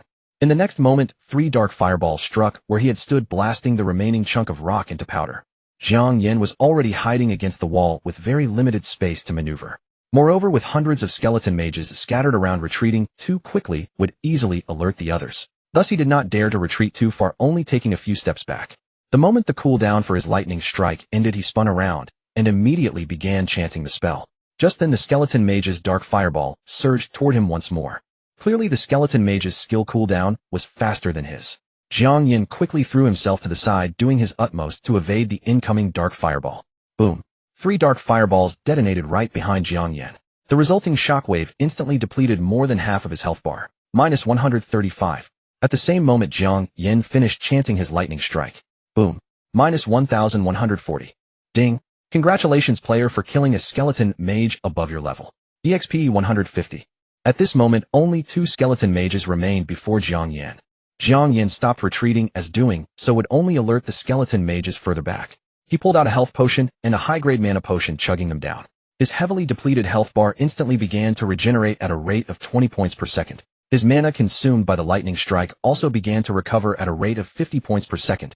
Meanwhile, the 2 remaining skeleton mages hurled their dark fireballs once again. The dark fireballs traveled incredibly fast.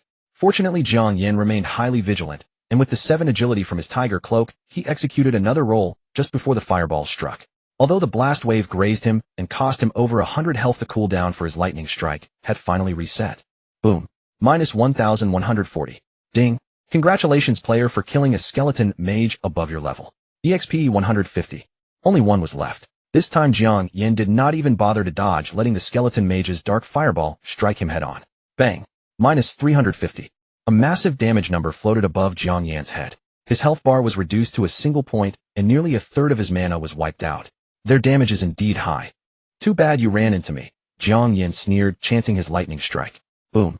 Minus 1,140. The Crimson critical damage instantly claimed the skeleton mage's life, dropping a piece of equipment that radiated a white glow. Ding. Congratulations player for killing a skeleton mage above your level.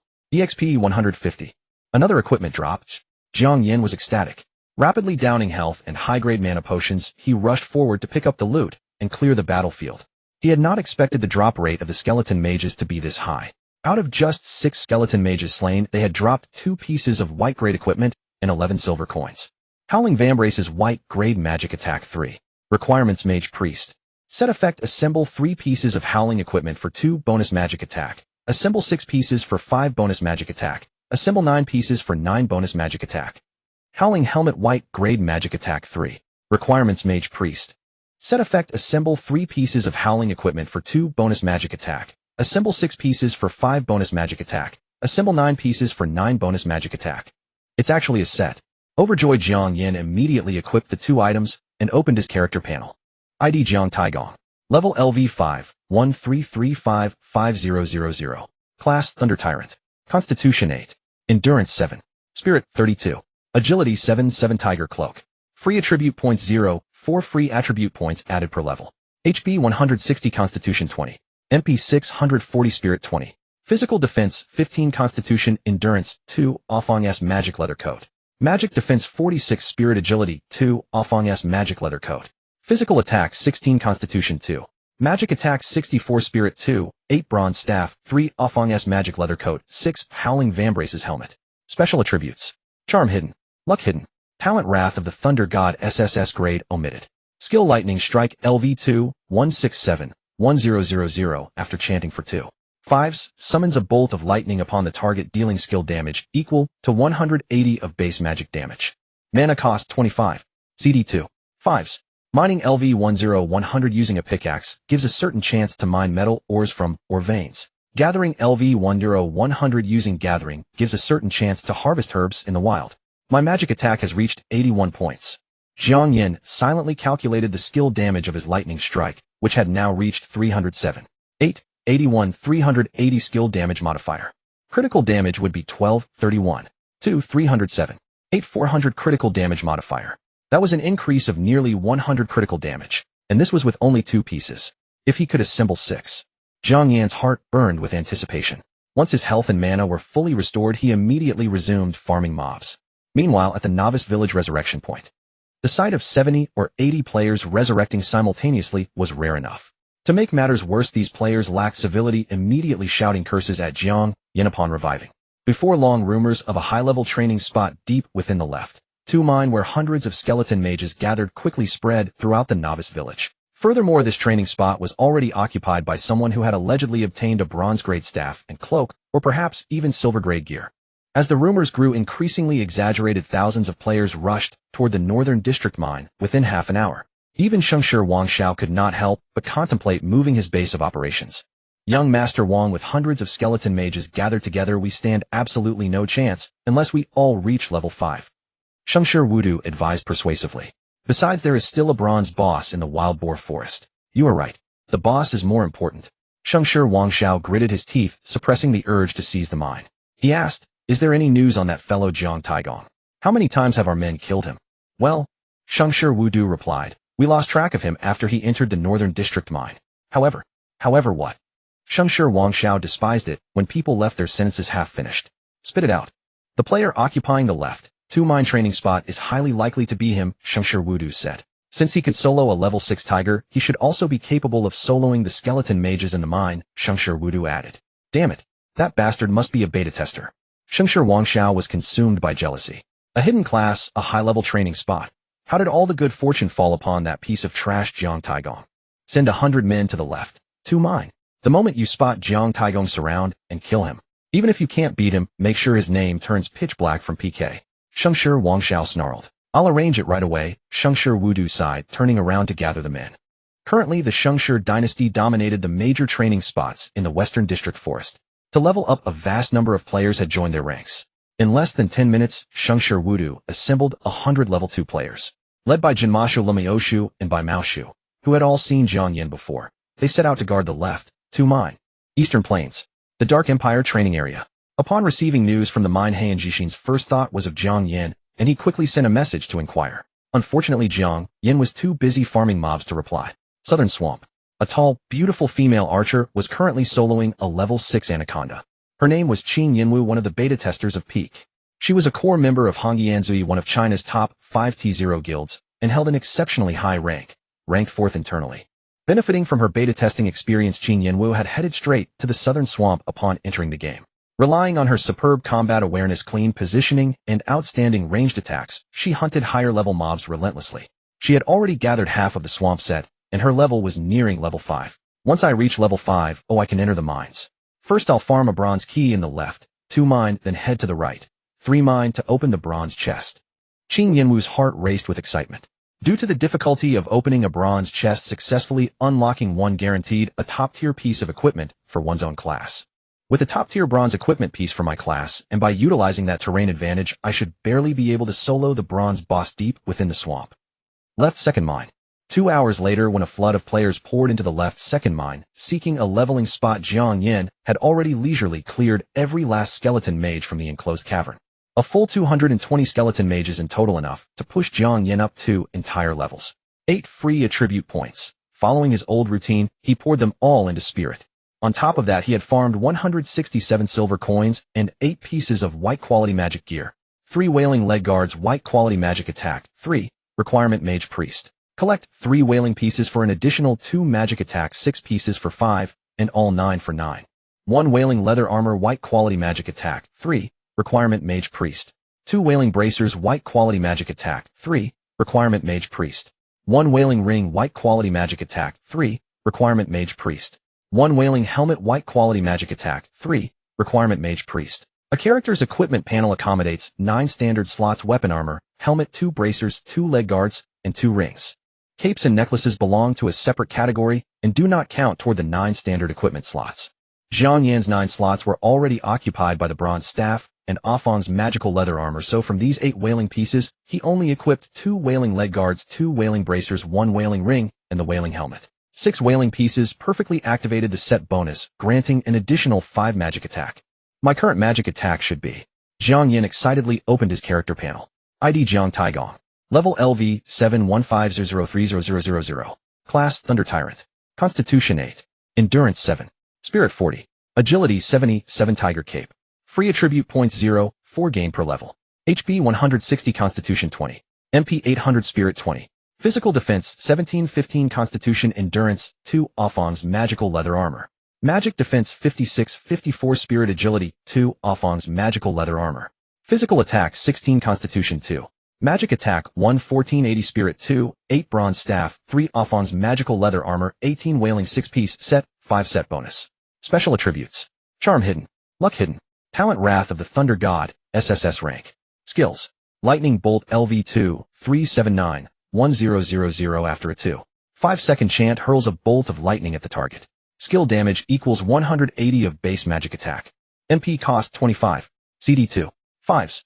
Mineral Mining LV10100 using a pickaxe gives a chance to dig up metal or from mineral veins. Gathering LV10100 using gathering skill gives a chance to collect herbs in the wild. Jiang Yan's magic attack had now reached 114. Lightning Bolt skill damage came to 433. 2 114 380 skill multiplier, and critical hit damage reached 1732. 8 433. 2 400 crit bonus. With my current stats, I should be able to solo that bronze BOSS, the Mutant Tiger King.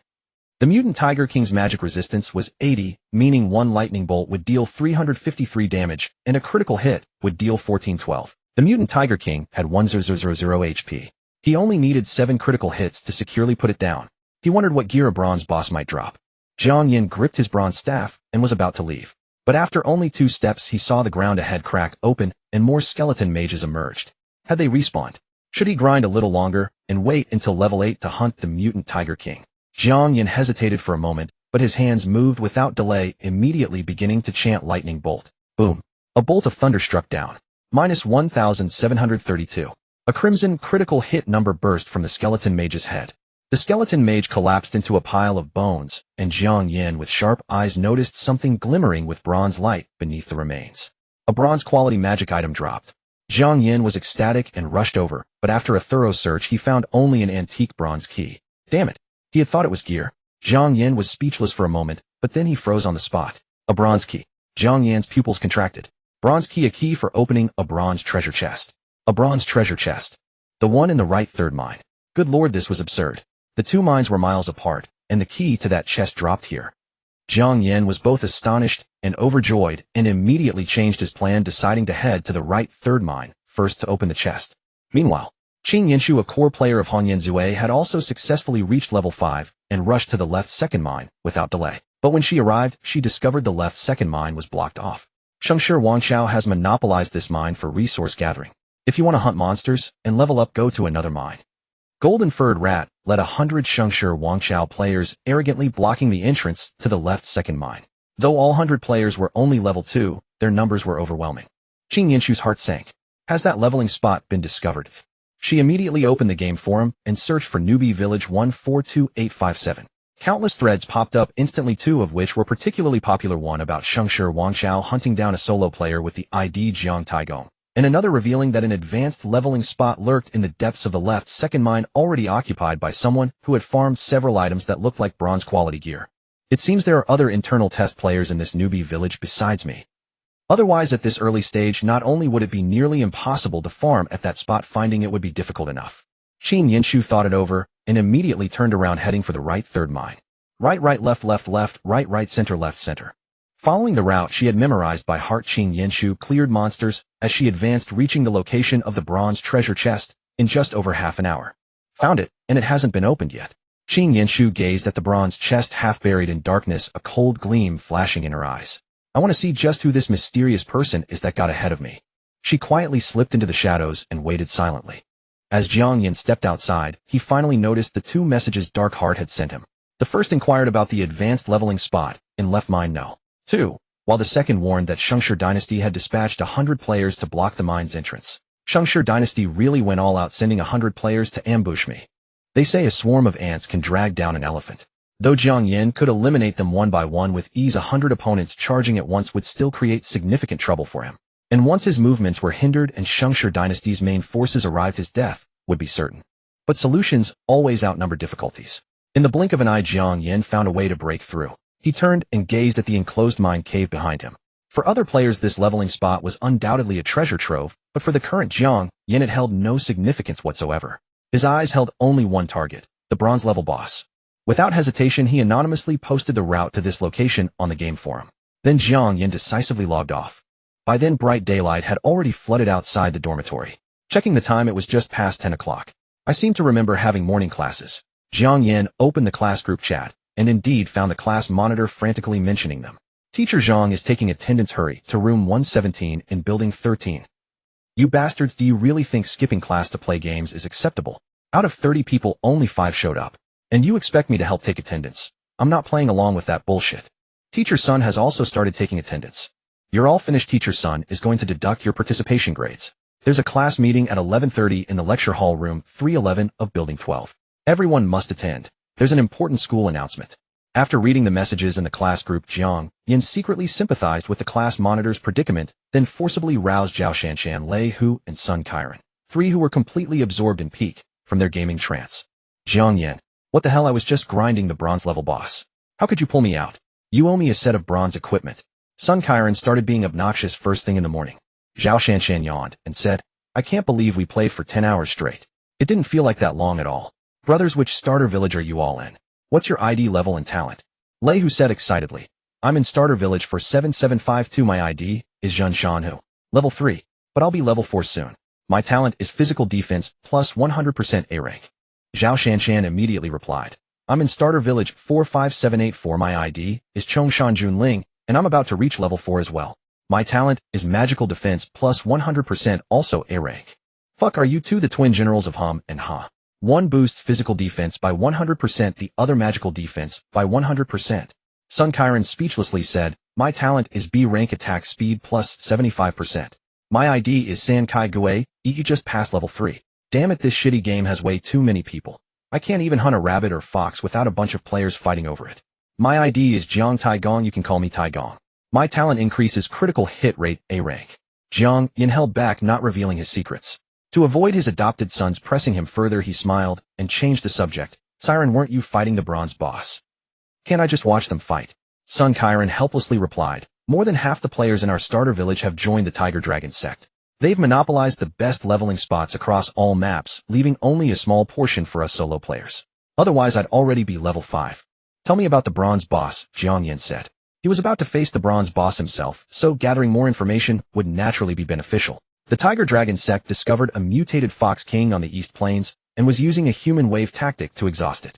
When I logged off, the fox still had 13% health remaining. Sun Qiren said regretfully, I was thinking I could shoot it a couple of arrows and maybe grab the kill credit. The Tiger Dragon sect is quite popular on the forum, recruiting everywhere. I searched and found that at least 5 starter villages have already been monopolized by the Tiger Dragon sect. Zhao Shanshan quickly logged into the game forum searching for relevant information. Lei Hu leaned in and asked, search for that bronze boss, see what drops. Jiang Yan also leaned over. After refreshing for 10 minutes, Zhao Shanshan finally found a post about the Tiger Dragon sect killing the mutated Fox King. The post described events similar to what Sun Qiren had mentioned. The Tiger Dragon sect spotted a mutated Fox King on the East Plains and mobilized all their players to exhaust it through relentless attacks. It took over half an hour and hundreds of deaths before they finally defeated the bronze boss. Below were the attributes of the mutated Fox King. Mutated Fox King bronze boss possesses formidable dual resistance. Level LV6. HP 8000. Skills charm distorts the target's vision, causing them to attack allies. Foxfire emits scorching flames from its tail, dealing massive damage. Following that were the rewards from the bronze boss, a total of 5 gold coins, 1 piece of bronze equipment, 8 white tier items, a pair of canine fox fangs, and a green stone. At the end was the Tiger Dragon sect's recruitment advertisement. Within China, this mutated Fox King appeared to be the first bronze boss slain. Although there was no official system announcement, the excitement remained intense as countless players flocked to observe, significantly boosting the Tiger Dragon sect's influence. It doesn't even drop silver equipment, Jiang Yan said with some disappointment. Bro, you're getting ahead of yourself. Wanting silver equipment. Right now getting bronze gear makes you a big shot. Sun Kairan said enviously. What is that stone? Zhao Shanshan asked, focusing on the green stone dropped by the mutated Fox King in the post. I don't think any beta testers mentioned it. The fact that no one mentions it means this stone must be precious. Jiang Yan's eyes lit up. That's quite possible. Lei Hu perked up, then deflated again. Even if it's precious, it's useless to us. We can't handle it with our current strength. Enough talking, I'm starving. Let's go eat first. Sun Siren's stomach began protesting. There's a class meeting at 11:30, Jiang Yan reminded them. Check the class group chat history. Could this be related to Peak? Will they not let us play in the dorm? Zhao Shanshan worried. Then we'll rent a place outside. Sun Kairan was now a die-hard fan of Peak. He would rather drop out than give up playing it. Peak has national backing. How could the school go against the state? Jiang Yan thought it unlikely. After getting ready, the four hurried to the first cafeteria for a meal. It was nearly lunchtime, and the first cafeteria was already crowded. Sun Siren with sharp eyes spotted someone immediately. He nudged Jiang Yan's arm and nodded toward the front, saying, Jiang Yan, look over there. Jiang Yan looked up, and his expression darkened instantly. Li Shireen. Today she wore a mini-skirt that revealed her fair, slender legs with her hair tied up in a high ponytail radiating youthful beauty. At that moment, Li Shireen was chatting with her roommate and best friend, naturally discussing Peak. Peak will change the world, and the school adapting to the times will surely make changes too. You'll find out at the 11:30 class meeting. Li Shireen seemed to know insider information, acting mysteriously in front of her best friend Sun Qian. How about we go to the second cafeteria instead? Zhao Shanshan suggested. No need. Jiang Yan felt it unnecessary, but his three adopted sons were too enthusiastic, pushing and pulling him along forcefully. As the four left, Li Shireen seemed to sense something and turned to look. Shireen, are you really over with Jiang Yan? Her best friend Sun Qian also spotted them and asked curiously. Of course. Whether it's family background or ability, he couldn't even hold shoes for Lu Bo. I'm not stupid. Why waste time on someone like him? Li Shireen said coldly. But I heard Lu Bo has a complicated romantic history, and he's quite the player, Sun Qian whispered. Don't spread rumors. Anger flashed in Li Shireen's eyes. Don't say the grapes are sour just because you can't reach them. If you keep this up, don't expect me to take you leveling anymore. Fine, I won't say anything more. Just be careful yourself, Sun Qian said grievously. Oomph. Li Shireen then let her friend off the hook. I'm truly fine now.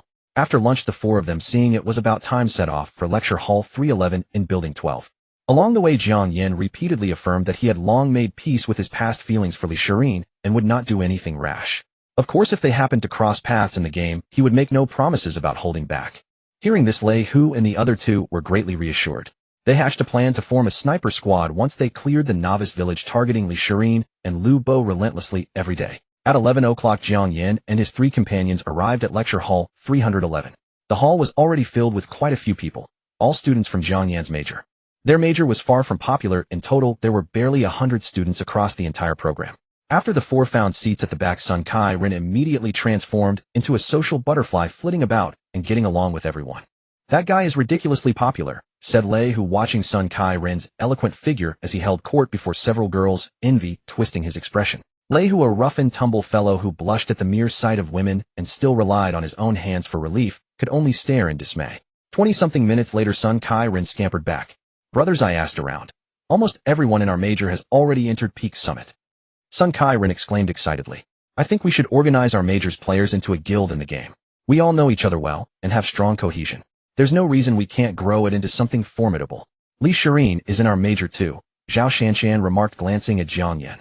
Just don't let her in, Sun Kairan replied, rolling his eyes. Jiang Yan pondered for a moment before saying, I might join a guild, but I probably won't be able to fight alongside you all. Why? The three of them asked in confusion.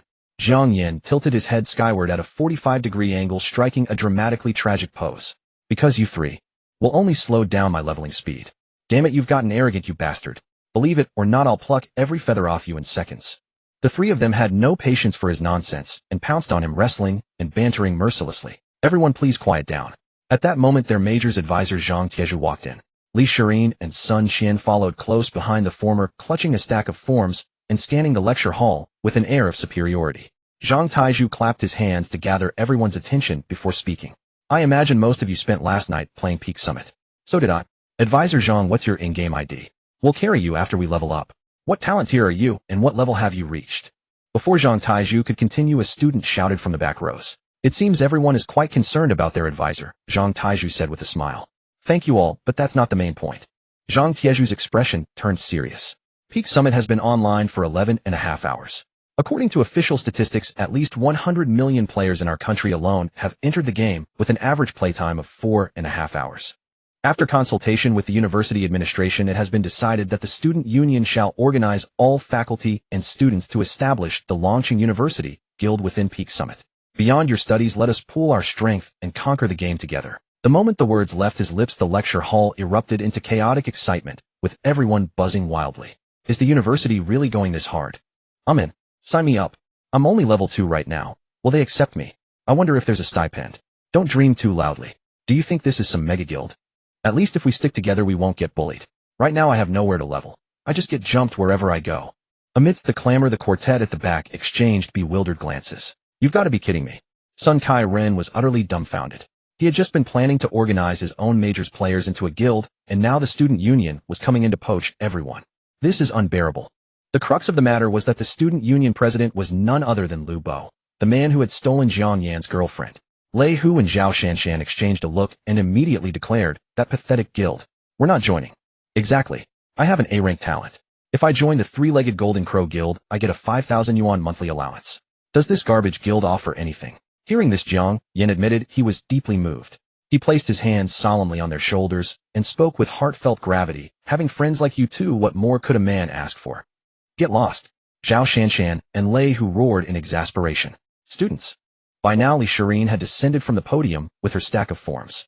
With an imperious tone she announced, although forming a guild is a mandatory order from the university, Student Union President Lu Bo has taken everyone's circumstances into consideration and decided to make participation voluntary.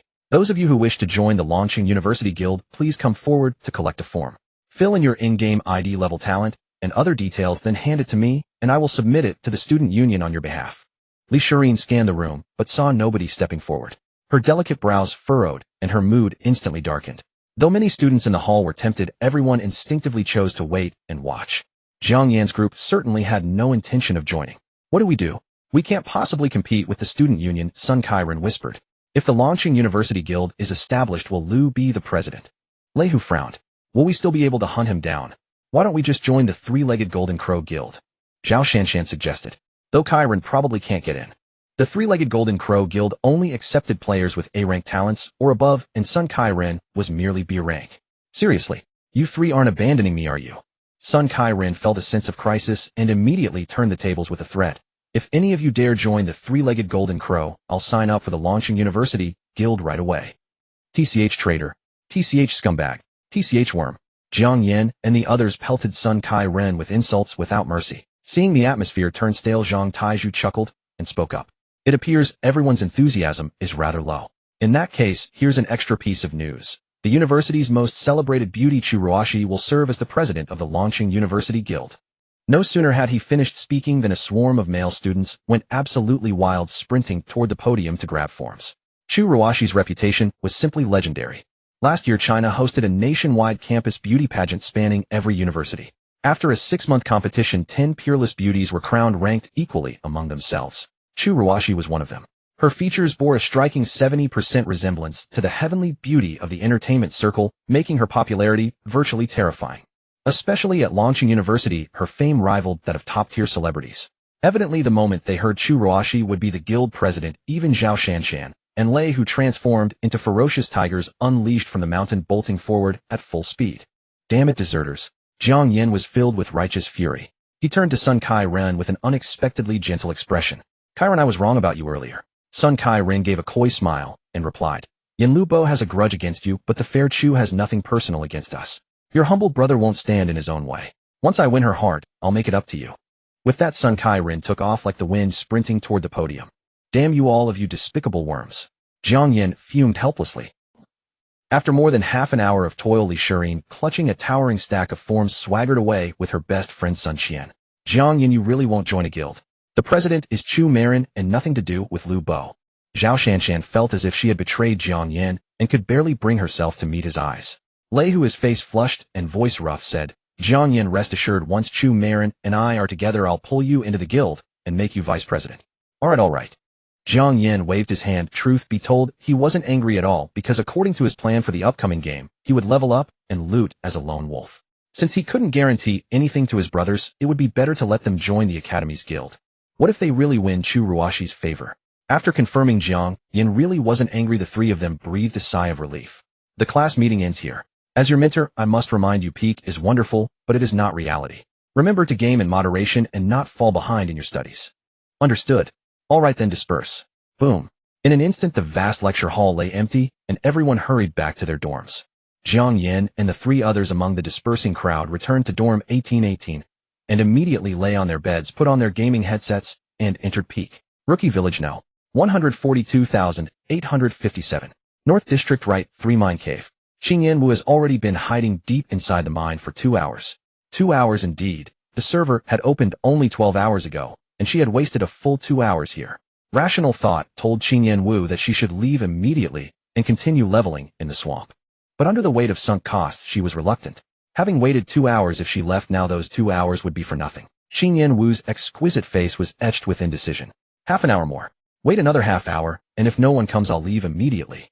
Xingyan Wu's figure is ethereal as she waits. Meanwhile, left second mine. After Jiang Yan comes online, he hears taunts and battle sounds emanating from the enclosed mine behind him. 2 hours earlier, Jiang Yan had posted this grinding spot anonymously on the game forum. The post spread from person to person, and in less than half an hour it had reached rookie villages across the country, including Rookie Village No. 142,857. Countless players charged in one after another. Naturally, the 100 Shengshi Wangshao players at the cave entrance were swept away, without a trace, unable to hold them back at all. The Shengshi Wangshao lord, upon learning the news, swore loudly, but there was nothing he could do, otherwise he would provoke all the wandering players to resist him. Yet his hatred for Jiang Yan rose to a new level, because he knew the anonymous poster of the leveling route was certainly Jiang Yan. The Dark Heart of the Dark Empire also believed it was him, and sent a message to inquire.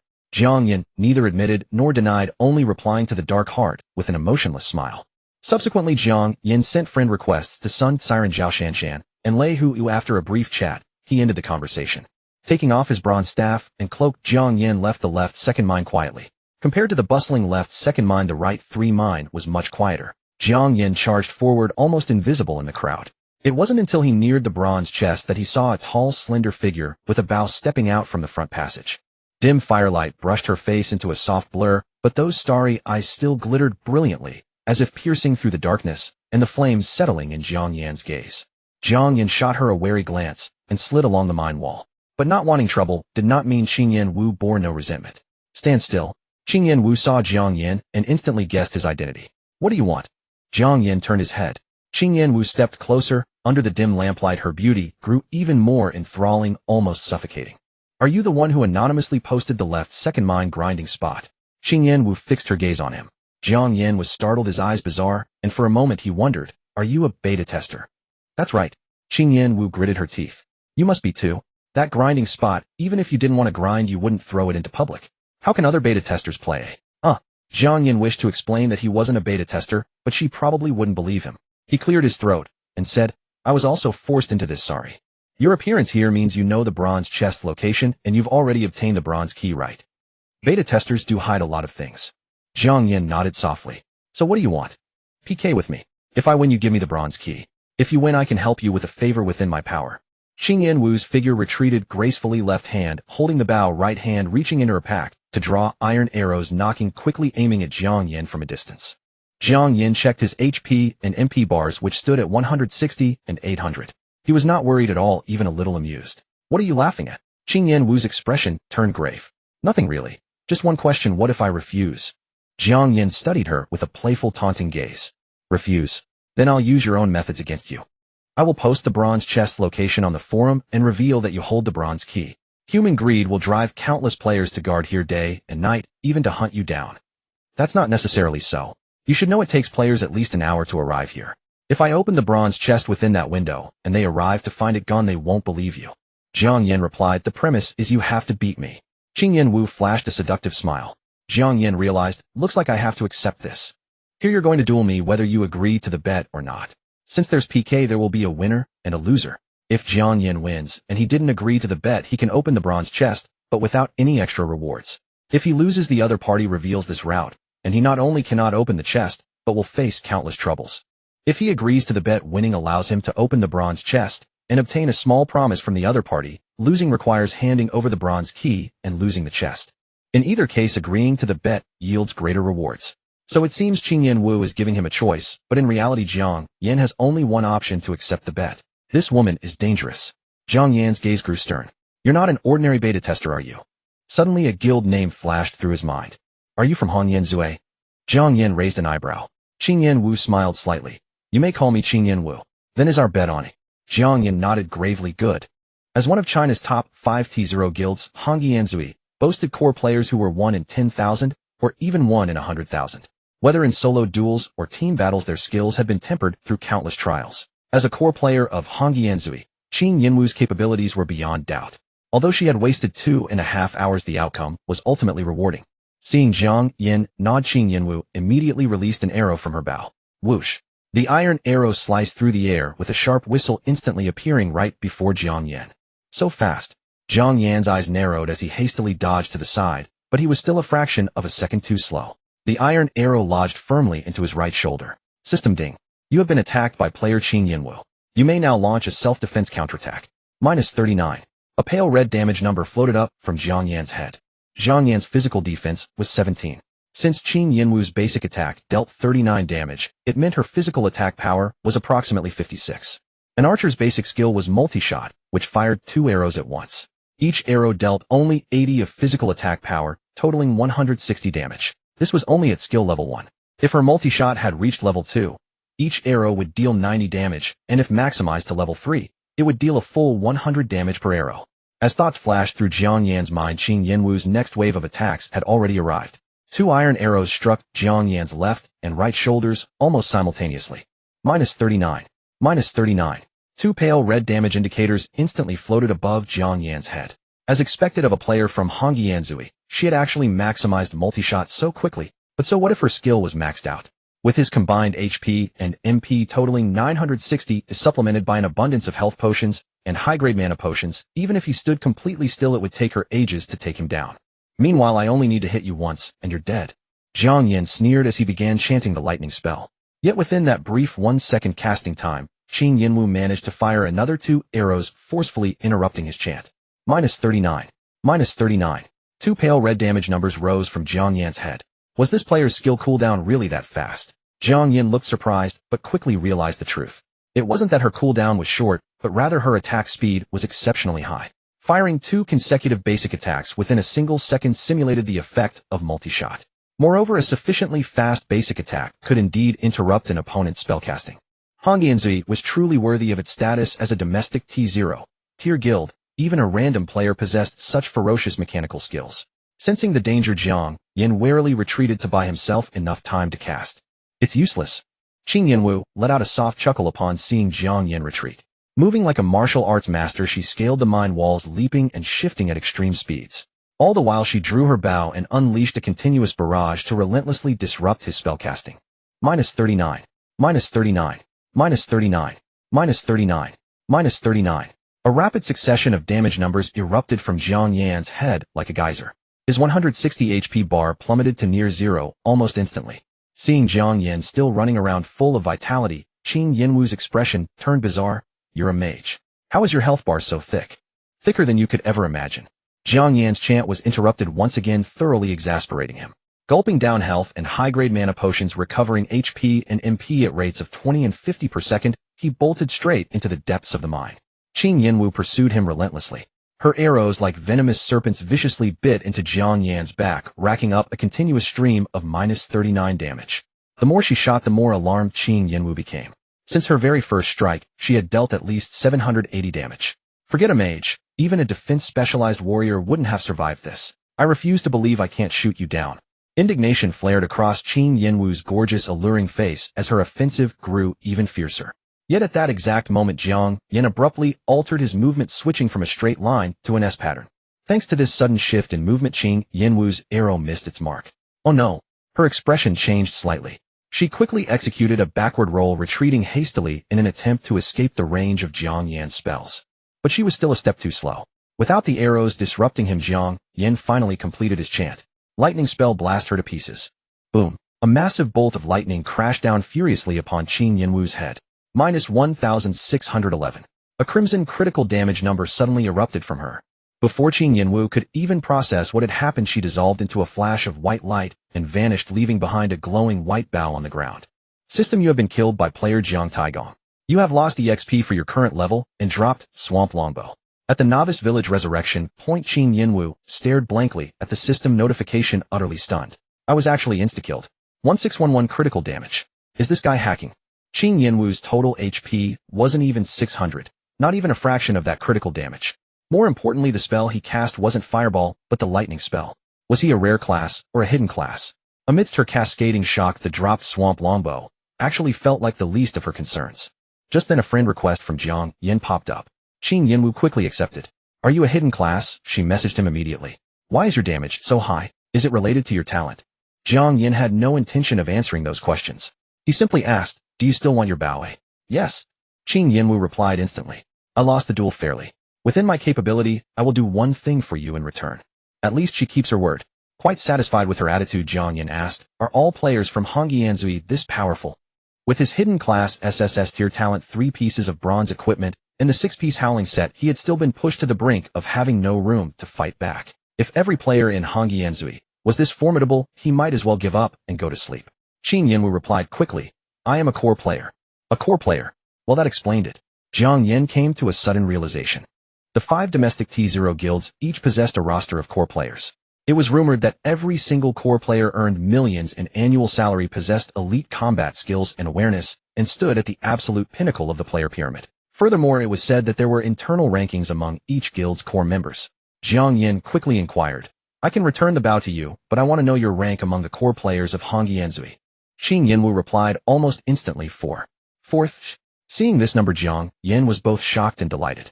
He was shocked to have clashed with the 4th-rank powerhouse of Hongyanzui, yet thrilled that he had actually defeated her.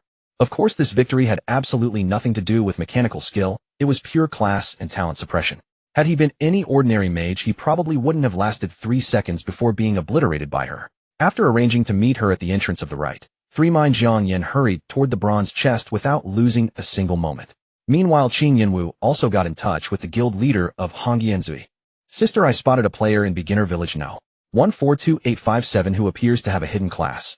He's a thunder-type mage with exceptionally high critical damage, but his combat experience and awareness seem mediocre. He's likely not a professional player. Qin Yinwu briefly recounted her encounter with Jiang Yan. Almost immediately, Big Sister replied, get to know him better. If his character is sound, and he has no complicated background, recruit him into the guild. Recruit him into the guild. Qin Yinwu was taken aback. Hongyanzui, as the only all-female guild in the nation, had never accepted a single male player since its founding 30 years ago, yet now they were making an exception. Was it because hidden classes were so rare? Or for some other reason? Would the other sisters object? Big Sister, should we discuss this with the others first? Qin Yinwu asked cautiously. I know what you're worried about, but Dianfeng is unlike any other game. Its influence has spread to over 200 countries worldwide. The challenges Hongyanzui will face in the future will be far more formidable than before. If we don't adapt, there will be no tomorrow. Big Sister replied. I understand. Qin Yinwu responded solemnly. She was about to seek out Jiang Yan when she noticed waves of brilliant white light erupting from the beginner village's resurrection point. Deep within the Yusan mine, this time Jiang Yan finally reached the bronze treasure chest in peace. He retrieved a bronze key from his backpack and inserted it into the chest's lock. Opening in progress. A system notification appeared above the bronze chest. 1 second, 2 seconds. After a full 5 seconds, the system finally chimed. Ding, congratulations player on opening the bronze treasure chest. The chest creaked open slowly and a rich bronze-hued radiance instantly overflowed from within. Jiang Yan's eyes widened as he peered inside. Lying quietly within the chest was a ring radiating iridescent luminescence. He quickly picked it up to inspect its attributes. Magic Power Ring, Bronze Magic Attack 9, Requirement Mage Priest. An exceptional piece. Jiang Yan's heart leaped with joy upon seeing the ring's stats. Bronze tier equipment ranged from 5 to 9 in attributes, and this Magic Power Ring, boasting a full 9 magic attack, had reached the very pinnacle of bronze tier gear. More crucially, Jiang Yan's 9-piece basic set was missing only 1 ring, and fate had delivered it so conveniently. With his current magic attack at 123, his lightning spell deal 467. For damage 123, 380 skill multiplier, and his critical hit damage surged to a staggering 1968. 467. 400 critical multiplier. Such terrifying damage. Was that bronze tiger even capable of surviving it? After equipping the ring, the bronze chest embedded in the wall vanished. Jiang Yan did not linger and turned to leave. At the mine exit, Qing Yan Wu was already waiting. Your bow. Jiang Yan traded her swamp longbow, which she had dropped back to her. After Qing Yan Wu confirmed the trade, she asked Jiang Taigong, are you a solo player? For now, why do you ask? Jiang Yan replied. I saw on the forum that Shengshi Wanchao has put a bounty on your head. I can help you settle this, Qing Yan Wu said. As a core player, rank no. For in Hongyan Zue, Qing Yan Wu could mobilize the guild's considerable influence to force Shengshi Wanchao to revoke the bounty. But doing so would exceed the bounds of their wagers, within reasonable means. In the end, Jiang Yan would owe her a favor. Thank you for the kind offer, but I can handle it myself, Jiang Yan declined. A shrewd man indeed, he would never agree to such a thing. Very well. If you change your mind, contact me anytime. Qing Yan Wu smiled enchantingly. You're probably heading to hunt the boss next. Need my help? I simply dislike owing people favors. I'll reach out if needed. Jiang Yan sensed a subtle shift in Qing Yan Wu's demeanor. Instinctively, he wanted to keep his distance and observe the reason behind this change. Qing Yan Wu did not press further. Smiling, she stepped back. Then I'll go level up. Let's stay in touch. She had taken a few steps when she suddenly turned back. Oh, by the way, free intel. A bronze tier boss has appeared in the West District Forest. Players from Shengshi Wanchao and Heian Digua are locked in fierce combat there. The resurrection point is nearly overflow ing with players. I've also heard that large numbers of solo players are heading that way. Not good, my mutant tiger king. Jiang Yan's expression shifted slightly, and he hurried toward the West District Forest. Upon arrival, he found thousands of players surging toward the wild boar forest like moths to a flame. The wild boar king is down to 40 HP. Charge now. Fast hands when slow hands lose. Who cares about Shengshi Wanchao or Heian Digua? The power of the masses is limitless. Charge. Charge. Seize the boss. Solo players seemed possessed by frenzy, charging forward wave after wave toward the wild boar forest. To them, the present situation was clear: too many players, too few monsters, with the best grinding spots monopolized by the two major guilds. Rather than painstakingly fighting over mobs with others, why not go all out and wrestle the boss from the two guilds? Whether successful or not, at least they could cause trouble for the two major guilds. If they managed to deal significant damage and liberate the grinding zones, even better. Hence the solo players' passion ran incredibly high. Jiang Yan moved with the flow of the crowd, and upon hearing their conversation finally breathed a sigh of relief. So they were hunting the wild boar king, not the mutant tiger king. Then the question arose, should he go directly after the mutant tiger king, or take advantage of the chaos? Jiang Yan didn't even need to think twice. He promptly tucked his neck and blended into the vast sea of solo players, and charged headlong into the wild boar forest. Inside the wild boar forest at that moment, players from the two great guilds, Shengshi Wanchao and Heian Digua, formed a massive encirclement. In the inner ring, 4th and 5th level players collaborated to besiege the wild boar king, each strike dealing nearly a dozen or so damage, sometimes even single digits. Meanwhile, 2nd and 3rd level players in the outer ring fought off the solo intruders. Hold the line, you bastards. Anyone who drops the ball gets kicked out of the guild right away. Shengshi Wanchao roared, directing his subordinates to pounce upon the wild boar king. Heian Jixin also commanded his followers to pour out relentless damage.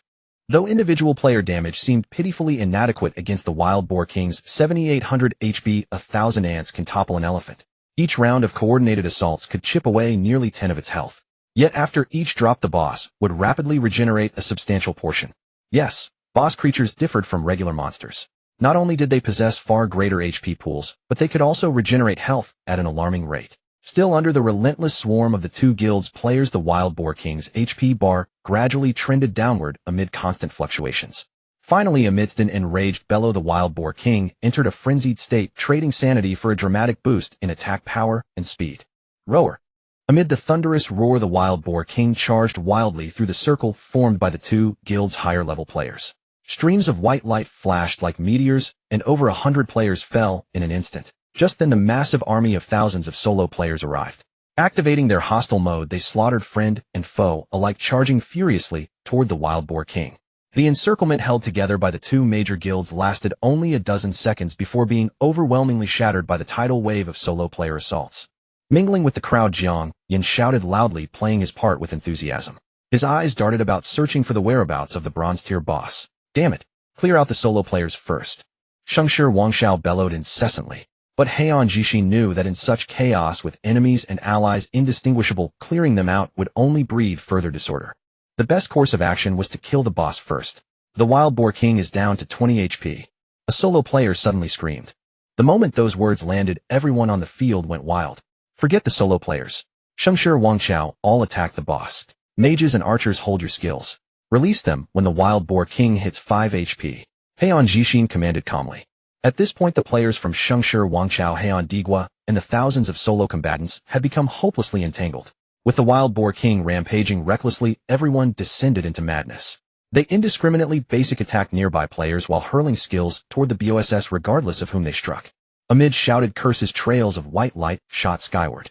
Countless players turned red, named simultaneously, while the Wild Boar King's HP bar surged and plummeted at a dizzying pace. 19, 16, 21, 18, 15, 17, 14. Keep your eyes peeled and prepare. Seeing the Wild Boar King's HP grow ever thinner, Heian Jixin roared urgently. The remaining players also began conserving their skills. It was then that a bolt of lightning descended from above, striking through the sea of players.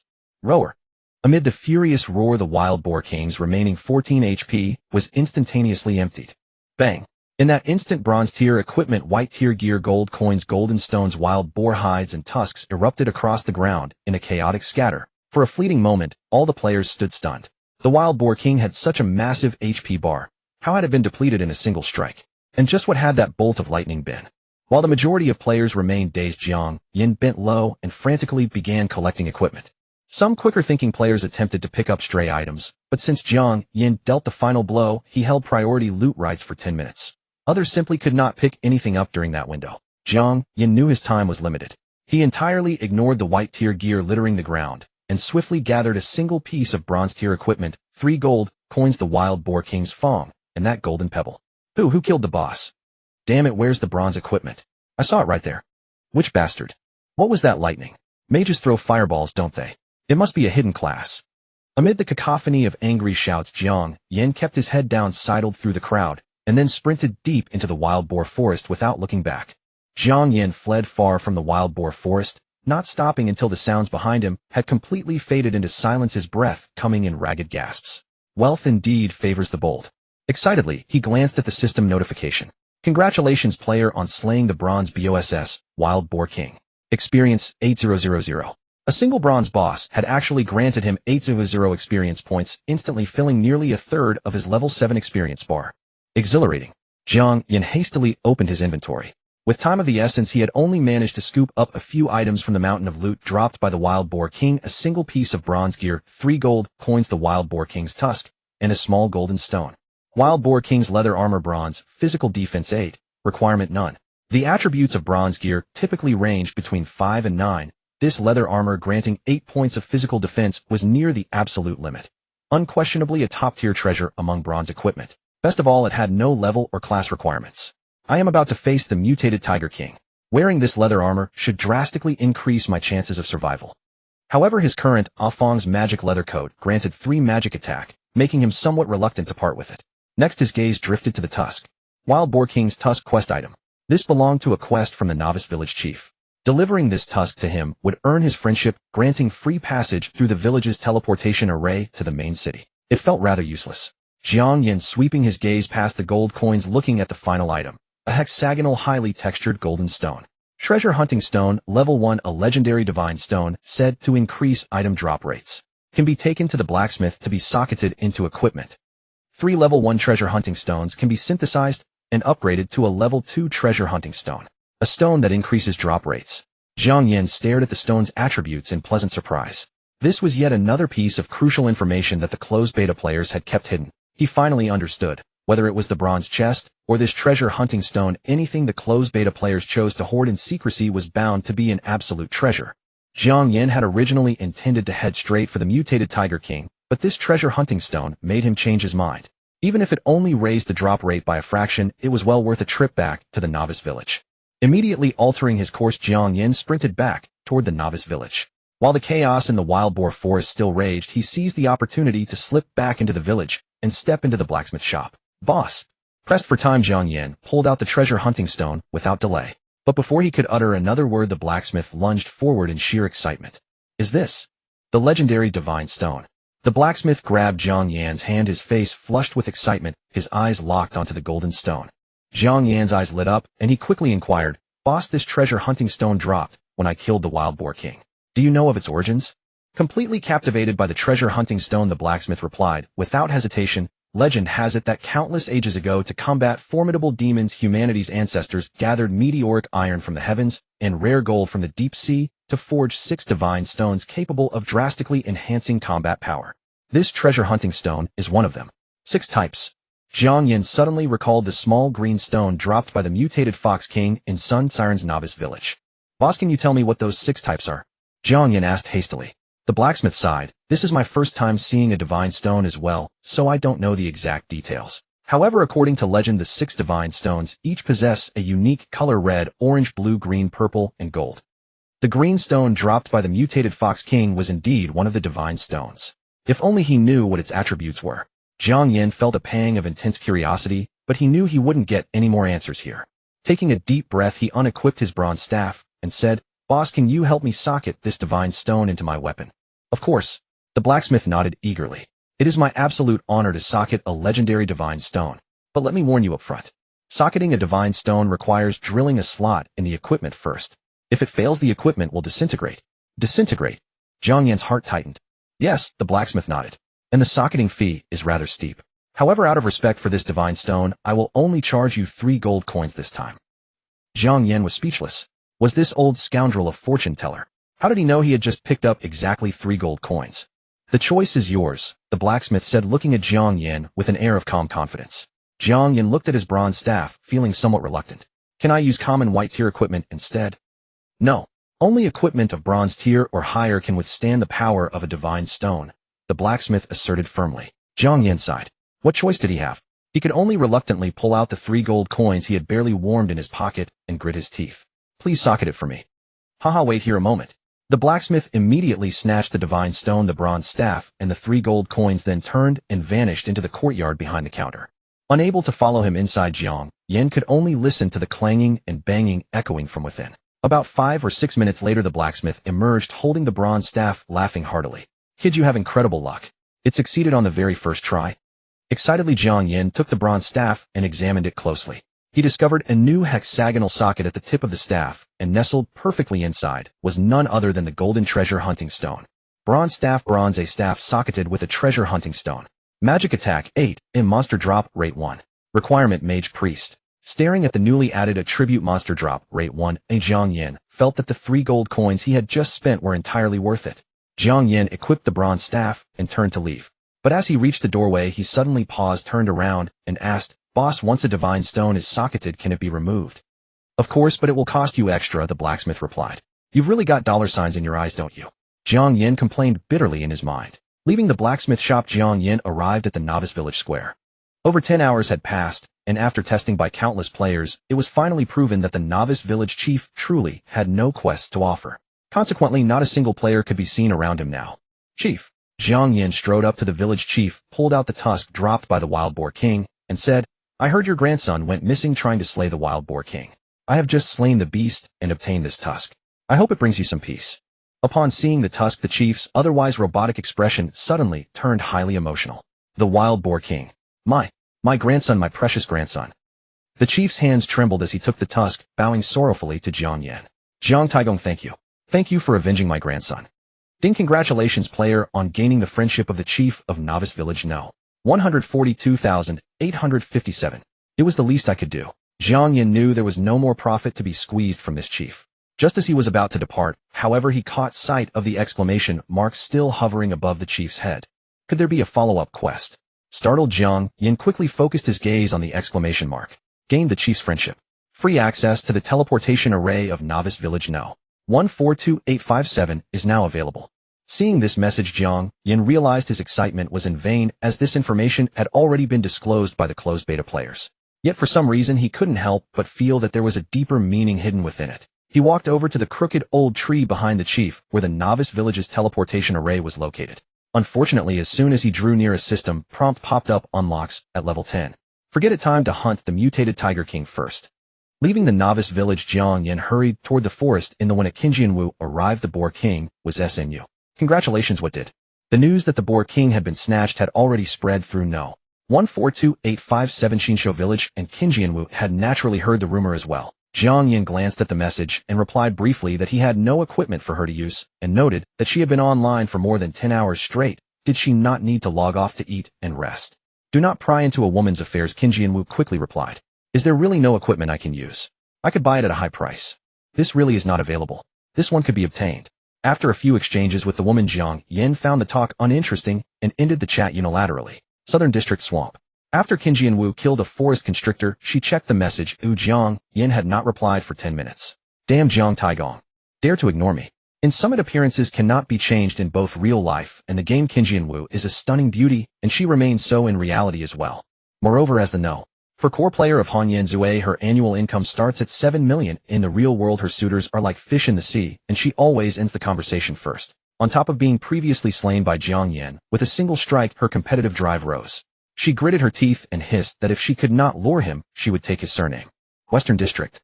The chaos in Boar Forest had largely subsided. After Jiang Yan entered, the area was filled with roaming players, yet not a single member of Shengshi Wangchao or Heian Empire could be found. Jiang Yan grew curious and opened his friends list, contacting He and Ji. Why has the Boar Forest been taken by roamers? He and Ji quickly replied after the Boar King was snatched. The Shengshi Wangchao leader cleared out the crowd there and boasted loudly, which stirred public anger. Fortunately, I escaped in time. Having received a clear answer, Jiang Yan closed the chat with a bowing gesture. With no Shengshi Wangchao guards in the Boar Forest, Jiang Yan smoothly traversed the dense woods and arrived at the Tiger's mountain range. Jiang Yan found roaming players here as well, in small groups attempting to defeat the tiger beyond their level. He carefully avoided them and headed toward the mutant Tiger King. Roar! A tiger suddenly leapt from behind the rocks. Under the roar, Jiang Yan took 50 damage from above. He did not even look at it and began chanting the lightning spell. Boom! Thunder rumbled down, and the tiger collapsed instantly, dropping a tiger bone and a silver coin. You fool! Jiang Yan picked up the bone and coin and moved on. Along the way, he encountered 4 or 5 more tigers, but he did not kill them all to prevent other players from following his monster-clearing route. More than half an hour later, Jiang Yan finally reached the mutant Tiger King's location. He cautiously concealed his form in waist-high weeds and moved forward slowly. The sun was shining just right, yet the surroundings were eerily silent, with only the wind rustling through the grass. The stillness sent a chill down Jiang Yan's spine, as if icy water flowed through him and froze him in place. Compared with the Boar King, the mutant Tiger King exuded an even more terrifying pressure. After some thought, Jiang Yan removed Afang's magic leather armor and donned the Boar King's leather armor. With 8 to physical defense, Jiang Yan felt a bit more confident. He crouched, took a few deep breaths, and then moved forward again.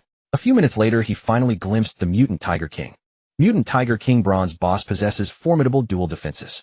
Level 8, health 10,000, skills Tiger Roar, a powerful stun that slows the target maul charge strike, that deals massive damage and bleeds fury. When Rage is built, the White Tiger reduces defense by 50% to gain 50% speed and attack. The mutant Tiger King stands 5 meters long and 2 meters tall, like an ancient ferocious beast quietly crouched on a small hillside, resembling a giant yellow rock at first glance. The mutant Tiger King is dozing, but the word King on its forehead remains majestic and intimidating.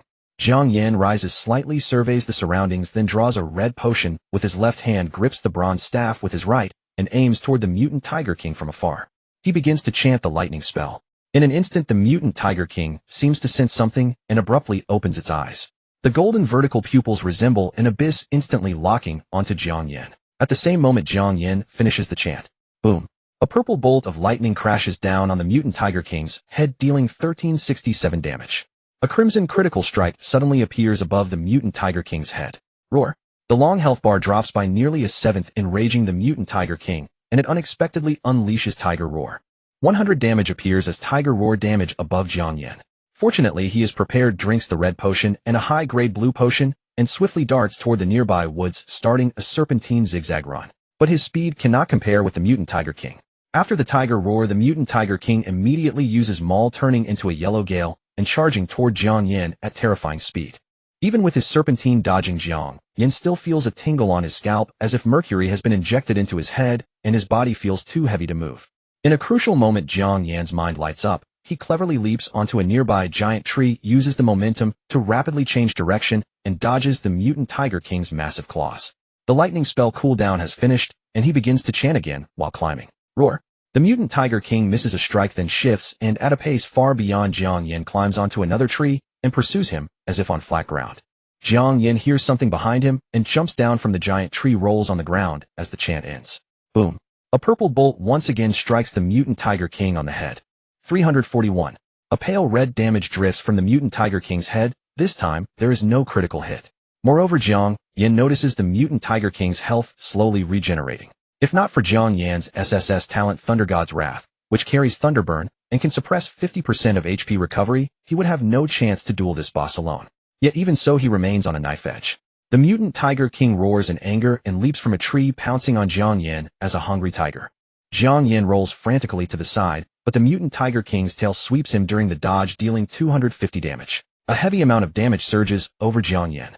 He immediately drinks the red potion and a high-grade blue potion, then rises and sprints away. Roar! The mutant Tiger King roars and turns its muscles tensing and charges at Jiang Yan from behind like a fetid gale. The fetid wind behind his neck makes Jiang Yan shudder. He can even smell the beast's rancid breath as it roars, but in the critical moment, he stays calm. At that moment, Jiang Yan recalls Qingjian's graceful wall-running like dodges when she chased him in the right 3 mine. His eyes light up. He kicks a nearby tree trunk using the rebound to rapidly change direction, dodging the mutant Tiger King's gigantic claws. It works. Jiang Yan wobbles and falls toward the opposite direction, but his face shows excitement. The cooldown of the lightning spell ends, and he begins chanting while rolling to his feet. Boom. Purple lightning surges down. 1367. A crimson critical strike flashes. Jiang Yan nearly bursts into a pig-like yell.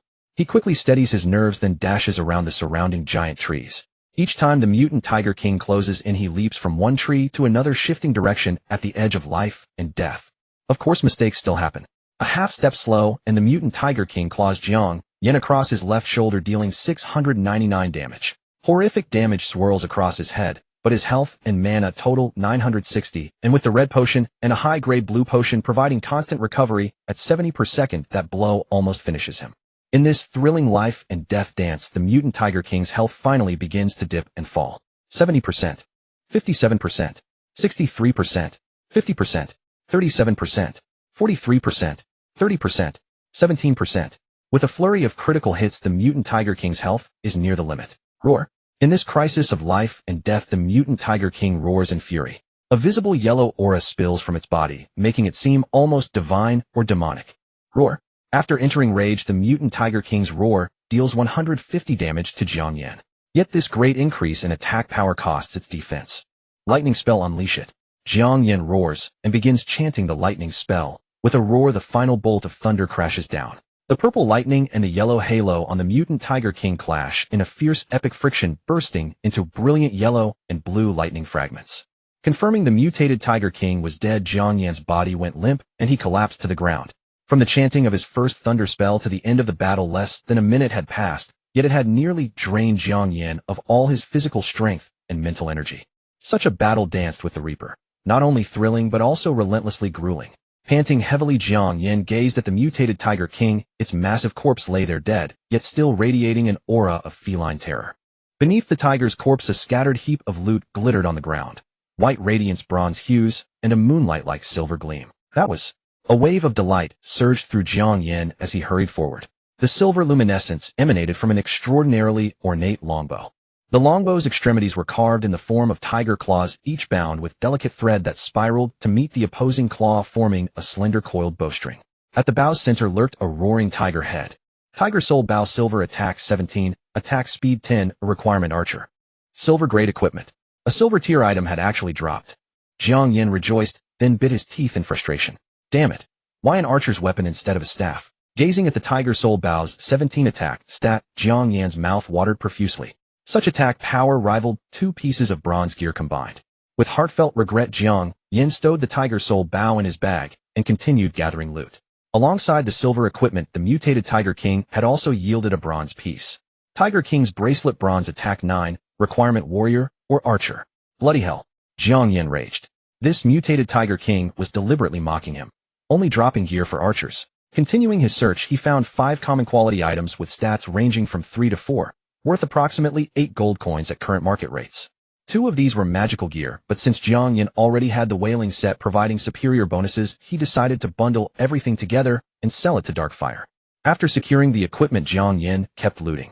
Beyond the 7 items, the mutated Tiger King had also dropped 5 gold coins, a sturdy tiger bone, and a small red stone. Mutated Tiger King's bone usable for brewing. Crit Stone, level 1, a legendary gem said to boost critical hit chance. Take it to a blacksmith to embed it into gear. 3 level 1 crit stones can be condensed into a single level 2 crit stone. Upon seeing the red stone's properties, Jiang Yan was overjoyed. His hidden class and SSS grade God of Thunder's Wrath talent combined to grant him an 80 critical hit rate, just 20 short of a guaranteed critical strike.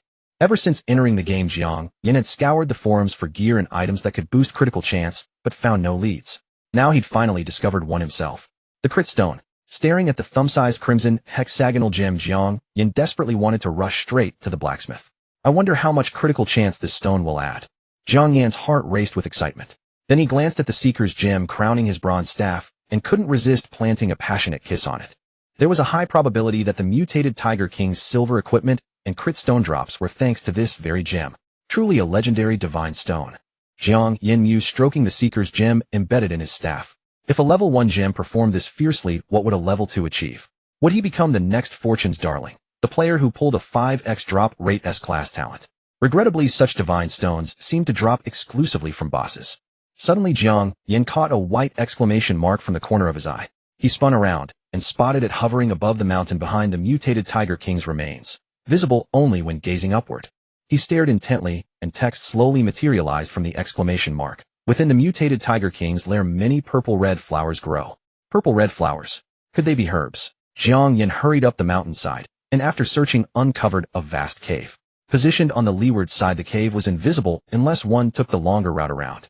Jiang Yan cautiously entered the cave. Not particularly deep, merely 30+ meters. The interior was refreshingly clean, carrying not a hint of foul odor, but instead a fragrant herbal aroma.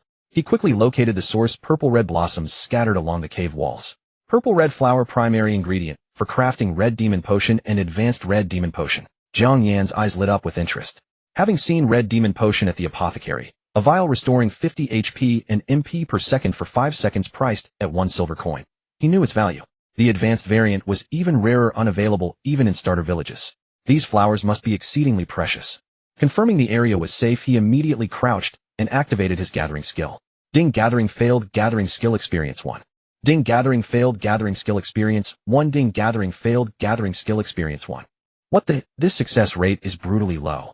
Jiang Yan stared at the string of failure notifications momentarily, at a loss for words.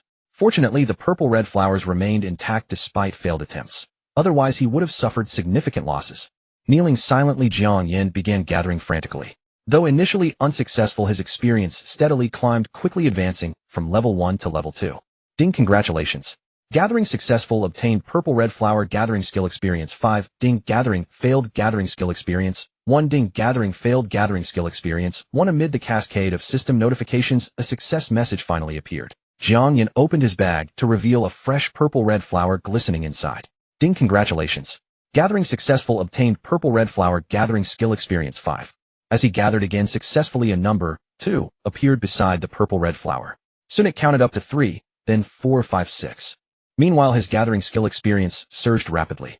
After over half an hour, Jiang Yan had harvested all the purple-red flowers in the cave, totaling 87 specimens. His gathering skill was on the verge of breaking through to level 3, LV 2776-1000.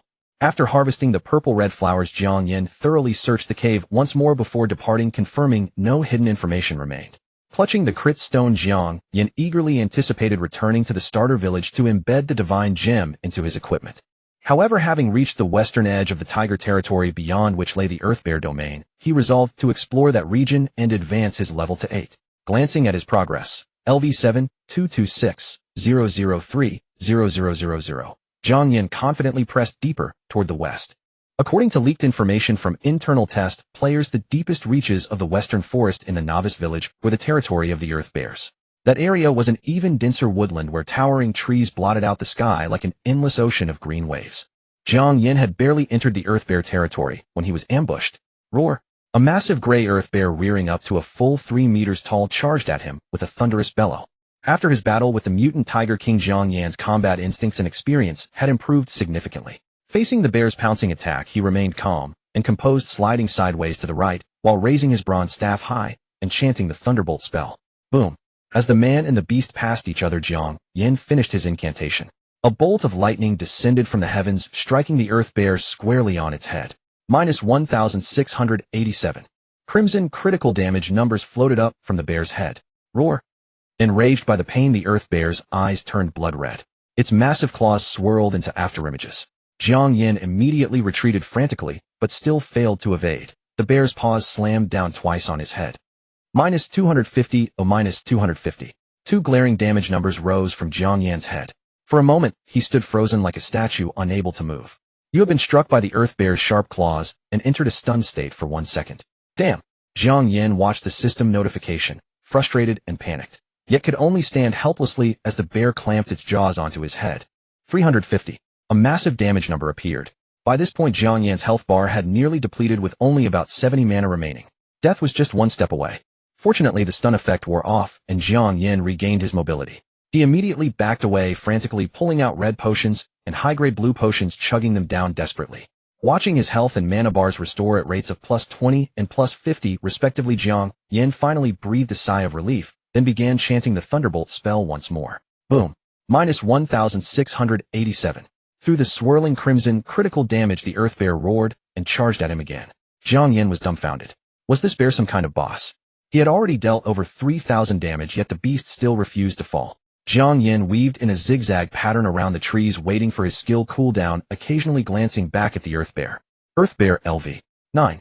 HP 3,500.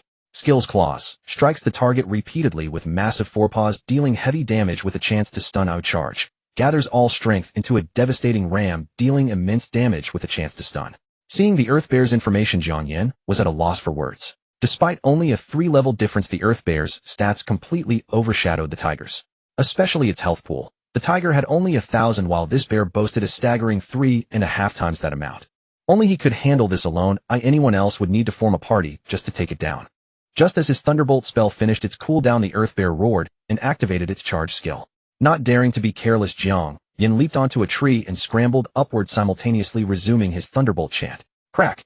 The earth bear's charge was successful, snapping the tree. Jiang Yan was climbing clean in half. Fortunately, his incantation had already completed. Boom. Lightning struck down, dealing a critical minus 1,687 damage. Ding! Congratulations on defeating the earth bear despite being below its level. Experience plus 350. The earth bear collapsed with a mournful howl, dropping 3 silver coins and a bear's paw. That was all. This earth bear is stingy to the core. I've got a monster drop rate bonus and it still won't drop any gear. Jiang Yan continued chugging red and blue potions while picking up the silver coins. Jiang Yan now carried a total of 7 gold coins, 19 silver coins, and 13 copper coins on his person. On the game forums, merchants had already begun purchasing gold coins with real currency at a rate of 50 yuan per gold coin.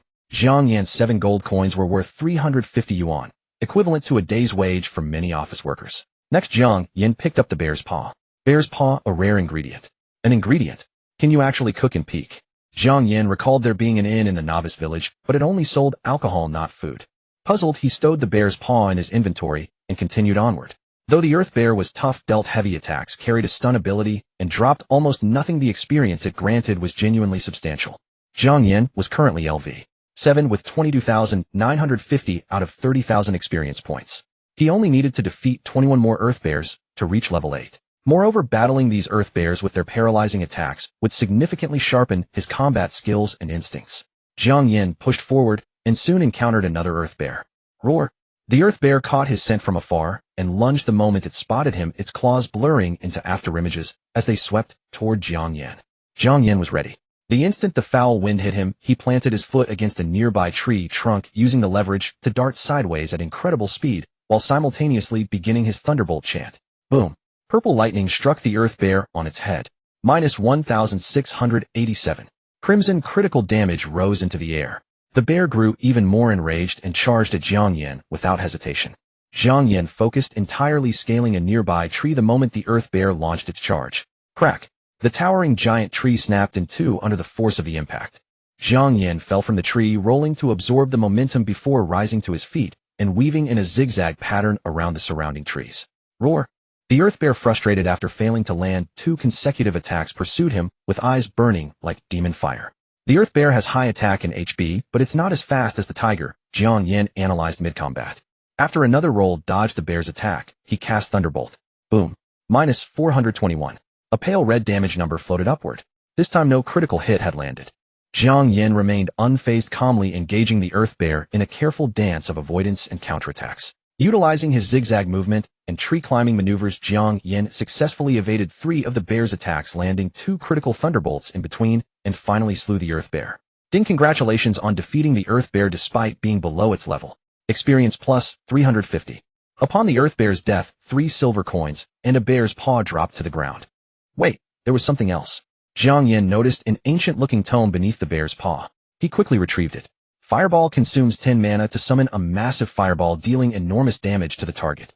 Requirement: Mage. No wonder this Earth Bear was so tough. It can drop skill books. Jiang Yan was overjoyed. Although his critical spell damage was formidable, he currently possessed only a single skill. Due to cooldown constraints, he would frequently find himself stuck during combat, which was deeply frustrating. A second skill would dramatically increase his magical damage output. Without hesitation, Jiang Yan tapped the skill book and learned Fireball immediately. He then opened his skill panel. Fireball LV. 1/100. After a 1-second chance summons a massive fireball. Skill damage is 130% of base magic damage. Mana cost 10. Cooldown 2 seconds.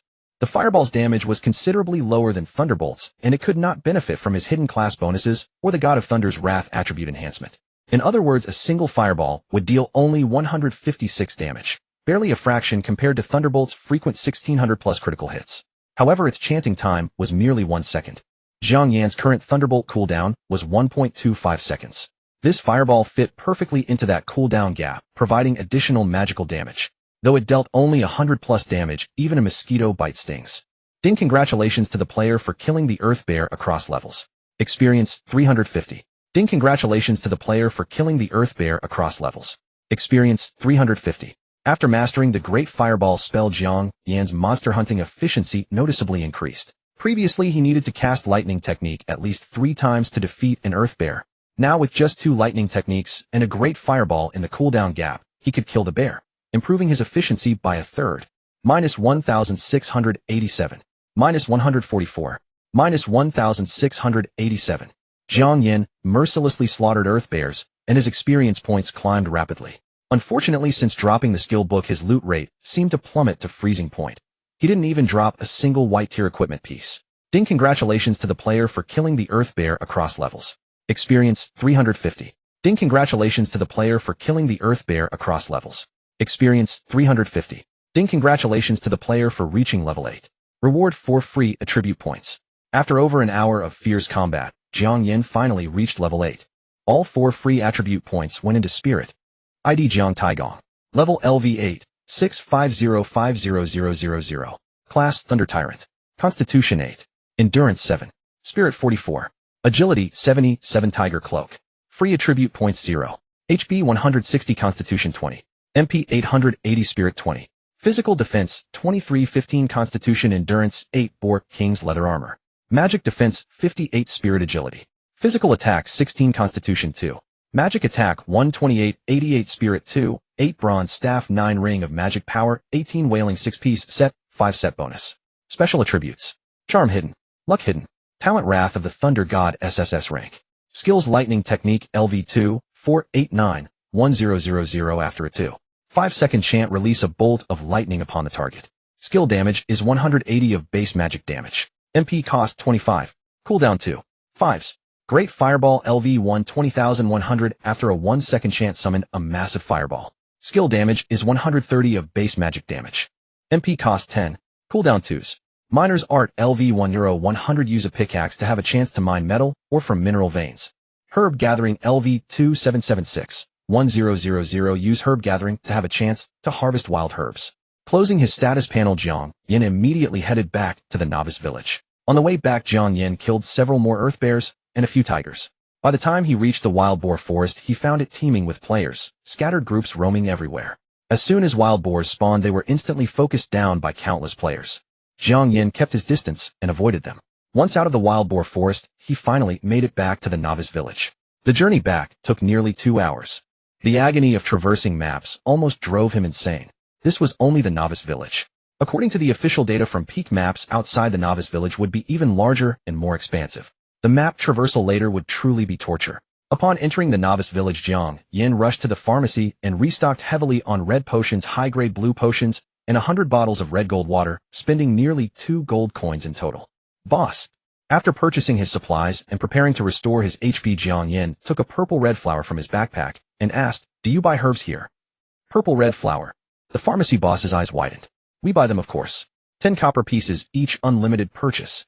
"Goodbye." Jiang Yan turned and left immediately. This old scoundrel is truly shameless. He had once sold tiger pelts to him and even helped him pursue the seamstress's wife next door. Who would have thought this guy would try to rip him off? This purple red flower is not only the primary ingredient for red gold water, but also the key material for high-grade red gold water. Its true value is far beyond 10 copper pieces. Jiang Taigong. Jiang Taigong. I misspoke just now. 20 copper pieces, 20 copper pieces each. The pharmacy boss hurriedly called after him. 20 copper pieces. Was he being treated like a beggar?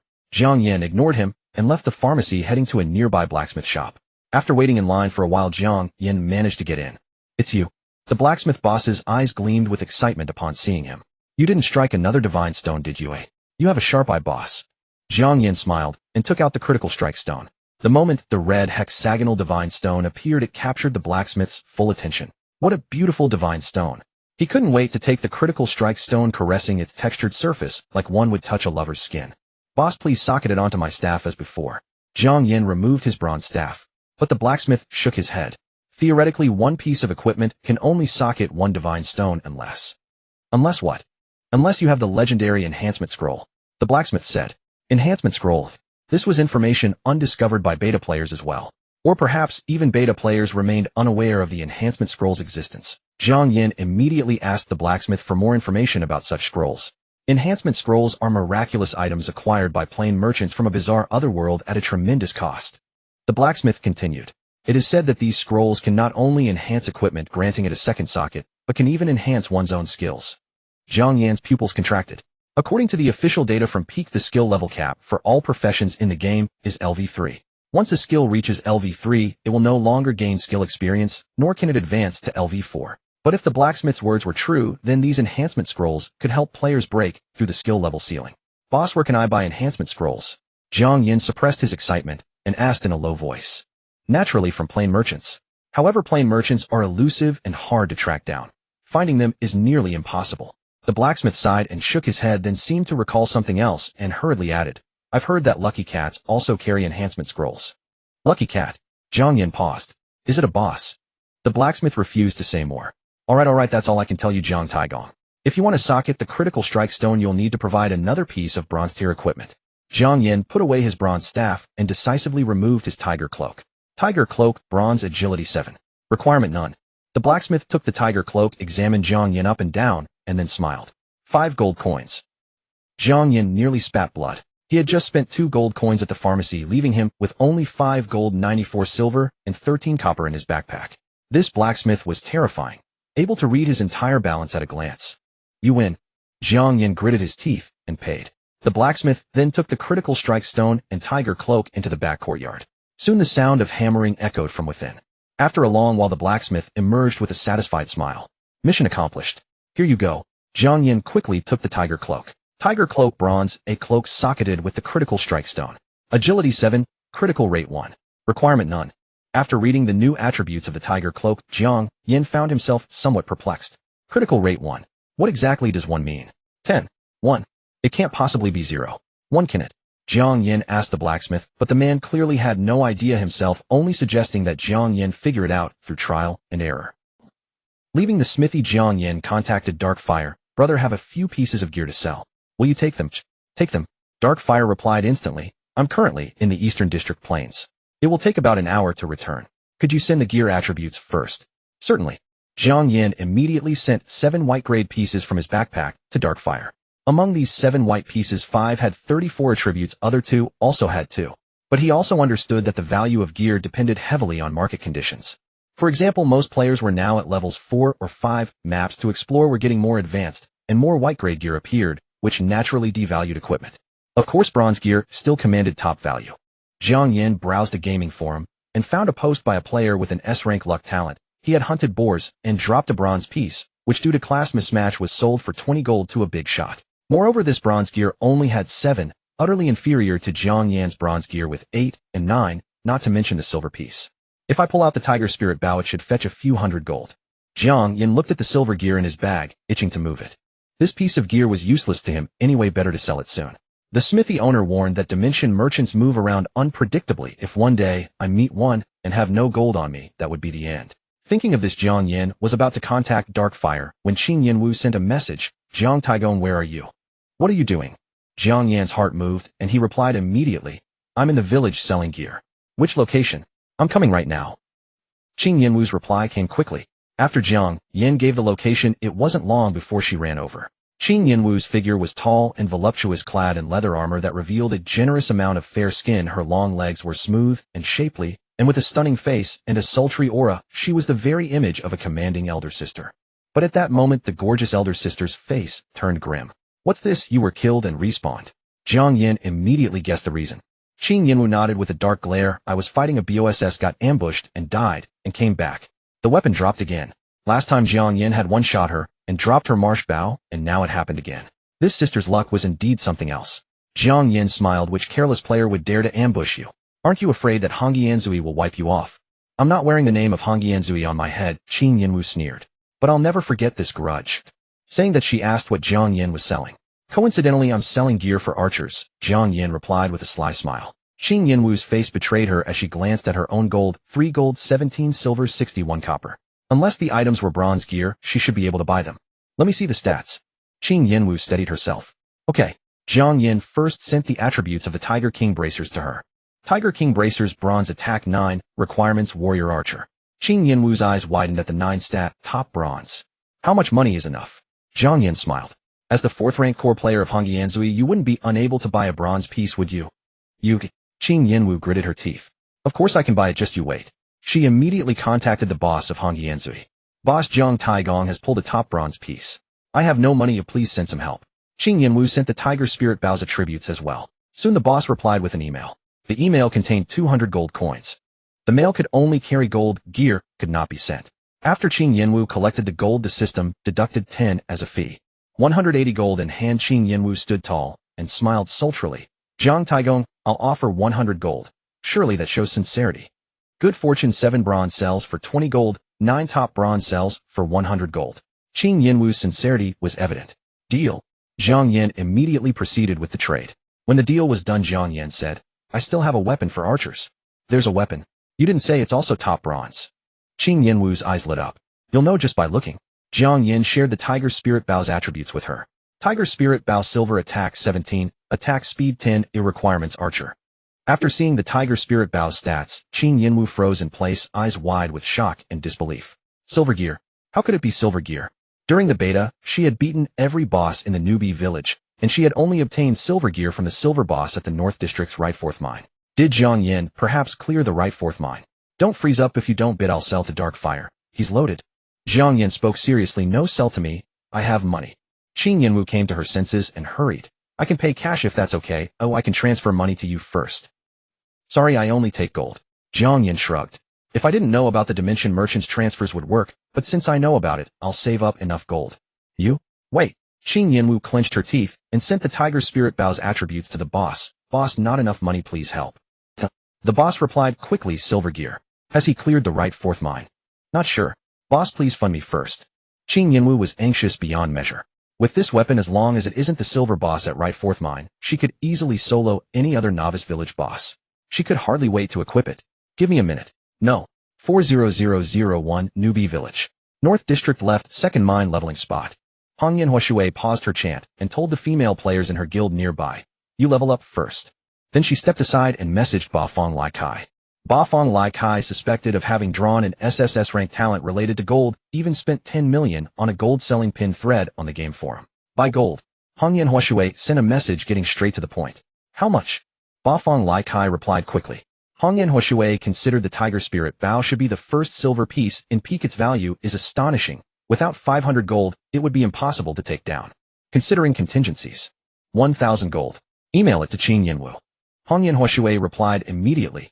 I'll transfer the money to your account later. At current rates, 100 gold is worth about 50,000 yuan. It's a mere drop in the bucket for her. I trust the boss of Hongyi Anzui won't default on the deal. Along with Bafong Lai Kai's reply, his email was sent to Qin Yanwu at once. Qin Yanwu received the email, withdrew the gold, and after a 10 fee, she got 900 gold. Qin Yanwu stood tall again and said with a sultry smile, 500 gold. 500 gold. That's 5 times the top bronze. Jiang Yan's heart skipped a beat. Qing Yanwu, seeing his silence, assumed he was unhappy with the price, and pushed higher. 600 gold. 700. 800. It can't go higher than that. Deal. Jiang Yan hadn't expected that a momentary lapse would push the price up so dramatically. The players of Hongyanzui truly have money to burn. Upon concluding the trade, Qing Yanwu promptly took her leave. Equipping the Tiger Soul Bow, she made a fierce, determined charge toward the southern swamp. Meanwhile, Jiang Yan remained waiting at the spot. After nearly 40 minutes, Dark Fire finally arrived. My brother, apologies for the delay. Dark Fire called out upon spotting Jiang Yan eagerly stepping forward to initiate a trade. At this juncture, players were predominantly clad in common white tier gear, with top-tier variants remaining highly elusive. The select pieces of white equipment in Jiang Yan's possession were bound to immensely bolster the combat prowess of their top-tier players. Navigating the maps is indeed a grueling process, I understand, Jiang Yan replied without unnecessary delay, swiftly finalizing the trade with him. In all honesty, after securing an astronomical 800 gold for the Tiger Soul Bow, Jiang Yan found it rather difficult to care about this modest 7 gold transaction. Nonetheless, he had given his word to Dark Fire. Pleasure doing business with you, brother. Keep me in mind the next time you acquire gear, Dark Fire said before departing as swiftly as he had arrived. Jiang Yan did not linger, either, setting off toward the northern mines. Moving forward, he intended to dedicate his entire focus to leveling up. As the holder of a hidden class, once he reached level 10, he would master his second skill without needing to visit the main city. When that time came, what boss in this beginner village could possibly pose a threat to him? Arriving at the northern mines, he found the area bustling with activity. The second cave on the left in particular was a hotbed of constant skirmishes due to the presence of a high-level training spot, making it exceptionally lively. Though players were also traversing the other shafts, they were considerably less crowded. Jiang Yan inconspicuously entered the central mining cave. The topography of the central cave was incredibly intricate. Not only did it feature numerous branching paths, but these passages also looped and wound back on themselves, forming a massive natural labyrinth. Any ordinary player would easily lose their way in such a place. Jiang Yan, however, was different. He could perceive hidden information. Guided by these prompts, it took him an hour and a half to successfully navigate the labyrinth. Just ahead lay a colossal mining shaft. The shaft spanned roughly 20 meters in width and 10 meters in height, plunging into deep, unfathomable darkness. As Jiang Yan cautiously ventured inward, the ground beneath his feet began to ripple violently. Amidst a chorus of sharp cracking sounds, a multitude of skeletons erupted from the earth. Skeleton Warrior, LV. 6. HP 1200. Skills Cleave unleashes a blade wave to deal heavy damage. Leaps high, with a minor probability of dealing critical damage. Skeleton Mage, LV. 7. HP 900. Skills Dark Fireball, a mutated variant of Fireball that inflicts substantial explosive damage. Repelling Fire Ring forcibly knocks back nearby players. Jiang Yan looked up to find that within the bottomless cavern, countless skeletons had emerged simultaneously, packing the dark, deep shaft as densely as a swarm of locusts.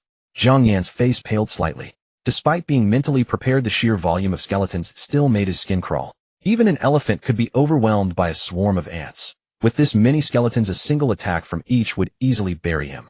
Jiang Yan hastily retreated to a safe distance before chanting the incantation for lightning bolt. Boom. Minus 1945. A crimson critical damage indicator floated above a skeleton warrior's head. Ding. Congratulations, you have slain a skeleton warrior. EXP 90. Currently, at level 8, Jiang Yan received significantly reduced experience for defeating level 6 skeleton warriors. Fortunately, the sheer abundance of skeleton warriors here more than compensated for the deficit. As lightning bolt went on cooldown, Jiang Yan began chanting Greater Fireball. Bang!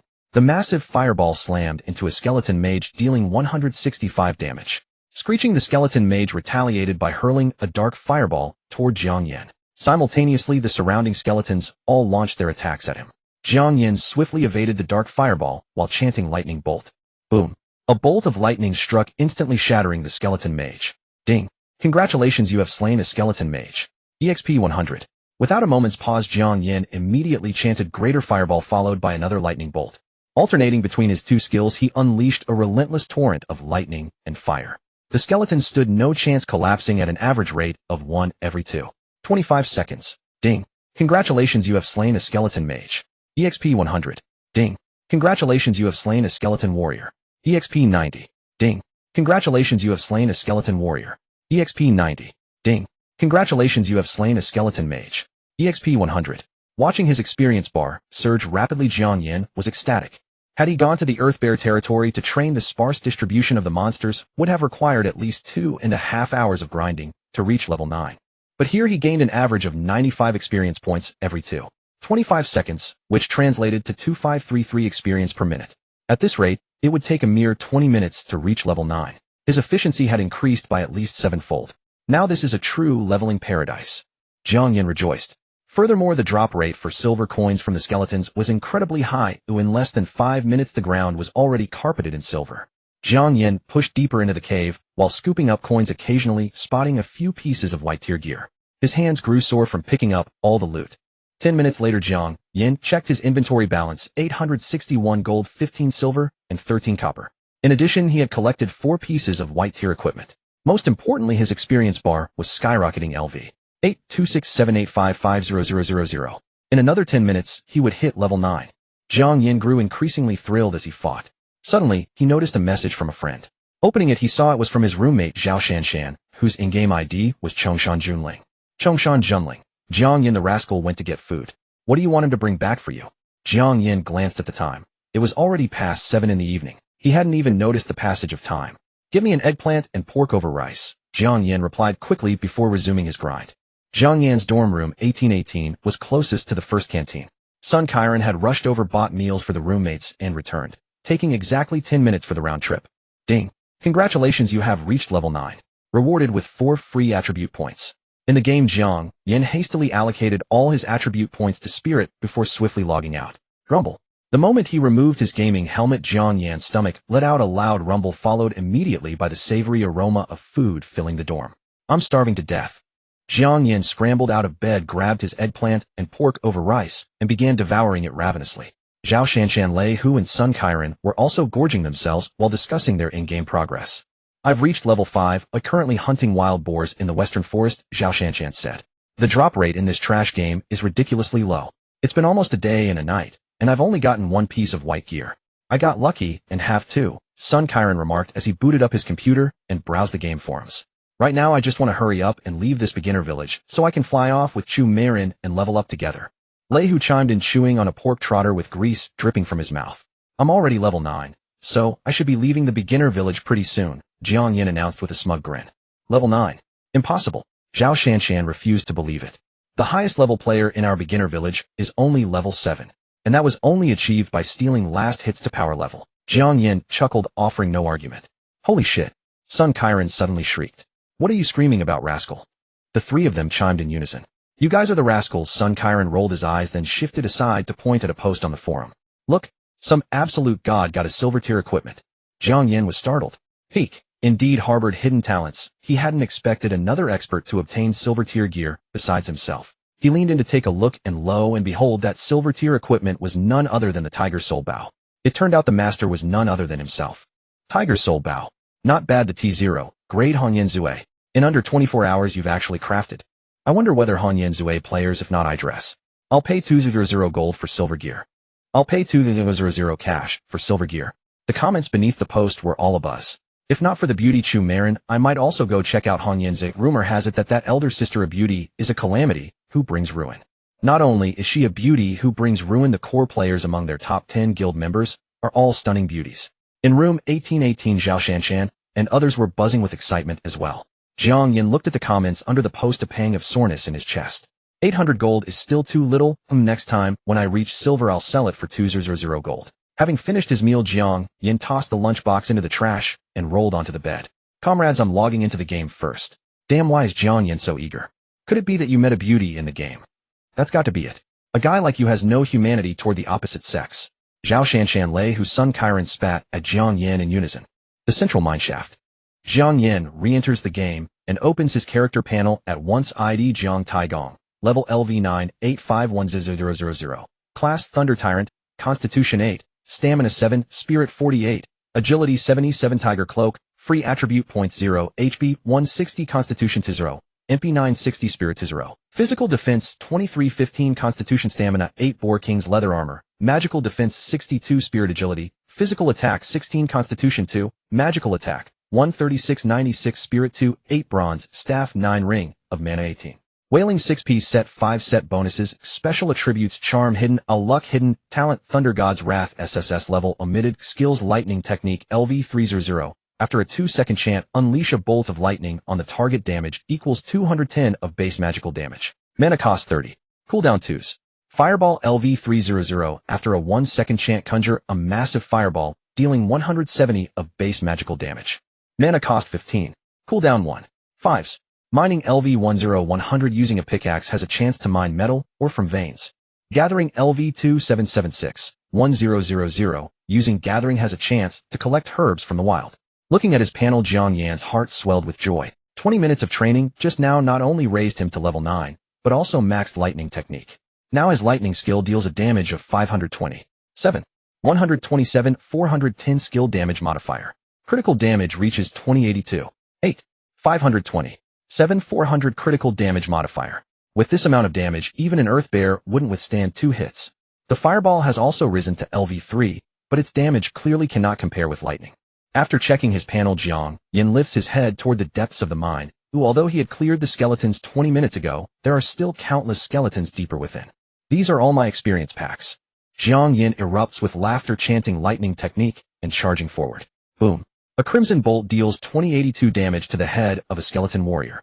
Ding, congratulations, you killed skeleton warrior, experience 80. After reaching level 9, Jiang Yan killed a level 6 skeleton warrior. The experience was short by 10 points. Next he fought a skeleton mage. Its experience is only 90, also 10 short. Luckily the monsters here are abundant. Jiang Yan quickly calculates once lightning technique is maxed, its cast time and cooldown are both 1 second, averaging 1 skeleton every 2 seconds. 1 minute yields 30 corpses, roughly 2550 experience. In about 40 minutes, he should reach level 10. That speed is like a rocket. Lightning and fireball take turns wildly harvesting the skeletons. The empty experience bar now rises swiftly at roughly 90 to 100 per kill. Meanwhile, countless silver coins drop to the ground. Jiang Yan fights and collects money, joy blooming. At that moment, Qing Yan Wu sent a message. Qing Yan Wu, Jiang Taigon, where are you? Jiang Yan replied, leveling. What's up? Qing Yan Wu, I posted the attributes of the Tiger Soul Bow on the forum to boost guild influence. You won't mind. Jiang Yan replied, if I sell it to you, it's yours to do with as you please. Qing Yan Wu sent a sly grin emoji, then told Jiang Yan she was going to boss hunt and invited him along. Jiang Yan asked curiously, weren't you just robbed of a boss? Did you get it back? Qing Yan Wu, of course, and I have to thank your Tiger Soul Bow for helping me reclaim the field. What else could Jiang Yan say? I want to level up, you go fight. Seeing Jiang Yan's reply, Qing Yan Wu felt a twinge of defeat. Is it that my looks have faded, or is the boss not attractive enough? Does this lousy man not fancy men? Qing Yan Wu muttered spitefully, then sent a shy expression and ended the chat. What a mess. Jiang Yan looked at that final expression, shook his head, and continued leveling. Compared to the boss in the beginner village, he now wants to hit level 10 and master the second skill of Thunder Tyrant, then go to the neighboring mine to challenge the strongest undead in the newbie village, and then head to the capital. The beginner village can't hold me anymore. Jiang Yan feels himself swelling with pride. Lightning fireball, lightning fireball. Ding. Congratulations, you killed skeleton warrior, experience 80. Ding. Congratulations, you killed skeleton mage, experience 90. Time flies, half an hour has passed. At this moment, Jiang Yan's level has reached LV97658, 510-0000, only half a step away from 10. But Qing Yan Wu sent another message. Qing Yan Wu, Jiang Taigon, where are you? There are people robbing my boss. Jiang Yan replied quickly, how come someone's robbing your boss again? Is your identity as Hong Yan Zue's no? For core player fake. Qing Yan Wu replied quickly, it's people from Shengshi Wang Chao and Longhu Men. Longhu Men. Jiang Yan was astonished. Do we still have Longhu Men players in the newbie village? I remember this guild was newly established, right? How dare they offend Hong Yan Zue? Qing Yan Wu, Longhu Men's backing is solid. Besides heritage, they're not inferior in anything else. Shengshi Wang Chao should have allied with them. Do you think Longhu Men fears us? Jiang Yan was at a loss. If they're this solid, why ask me for help? Trying to drag me into this. Qing Yan Wu replied with a smile, Shengshi Wang Chao has issued a kill order on you. Even if you don't provoke them, they'll come for you. Better to strike first than wait for doom. Jiang Yan looked at his experience bar and replied, which boss are they fighting and how much HP does it have? It may take me about 10 more minutes to reach you. Qing Yan Wu rejoiced, there's still time. I'll mess with them from the side and surely stall them until you arrive. Jiang Yan asked location. Qing Yan Wu in the South District Swamp at coordinates 1743, 3697, 1347. There is a LV9 bronze BOSS, the Swamp Poison Crocodile. I fought it often during internal tests with a high chance of dropping a necklace and earrings. The necklace, earrings, and cape are also special equipment and do not count toward the 9-piece set, therefore their prices are higher than ordinary gear. Jiang Yan replied immediately, hold on, I'm coming. 10 minutes passed in the blink of an eye. Under Jiang Yan's lightning great fireball technique, Jiang Yan successfully reached 10. Ding. Congratulations, you have reached level 10 or rewarded 4 free attribute points. Ding. Congratulations, player Jiang Taigong unlocked a new hidden class skill Chain Lightning. Finally, a new skill has appeared. Jiang Yan first poured all 4 attribute points into Spirit, then checked the new skill. Chain Lightning LV100 after a 4-second casting unleash a bolt of lightning at a target dealing 120 magical damage. The lightning will instantly split randomly striking 3 nearby targets, dealing 70 magical damage. Mana cost 30. Cooldown 4s. So it's an AoE skill. Jiang Yan's eyes lit up. He used to strike skeletons one by one with this many foes on screen, he was nearly worn out. Now with an AoE skill, Jiang Yan immediately begins the chant. Under the SSS talent, Thunder God's Wrath Chain Lightning's casting time is reduced to 1s, and its cooldown is halved to 2s. When the chant finished, a bolt of thunder sprang into existence, and struck a skeleton mage with a thunderous boom. Then 3 more slender bolts sprang forth, sweeping the surrounding 3 skeleton warriors. 1843, 144,320 magic skill damage, 400 critical damage bonus minus, 1,555, 144,270 magic skill damage, 400 critical damage bonus minus, 1,555 minus, 1,555. For Crimson, critical hits leapt from the skeletons. Ding. Congratulations, you killed the skeleton mage, experience 80. Ding. Congratulations, you killed a skeleton warrior, experience 70. Ding. Congratulations, you killed a skeleton warrior, experience 70. Ding. Congratulations, you killed a skeleton warrior, experience 70. This is so awesome. Jiang Yan looked at the system prompt. If he had learned this skill earlier, it wouldn't have taken more than 40 minutes, at most 15 minutes, and he would have reached level 10. Seeing the mine tunnel still densely packed with skeletons, Jiang Yan sighed and turned away. Leaving the central mine tunnel, he contacted Qin Yan, Wu confirmed the location and quickly hurried to the Southern District Swamp.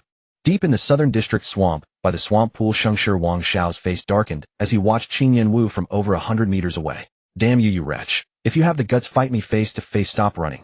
Shengshi Wang Shao, gripping a long serpentine blade, wore a domineering and aggrieved expression. By his side were 20 underlings levels 56 of various classes guarding him closely. Behind Shengshi Wang Shao and his party, the swamp pool roared with fireballs, arrows tearing through the air, warriors swinging long blades, assassins stabbing from behind, priests chanting healing spells.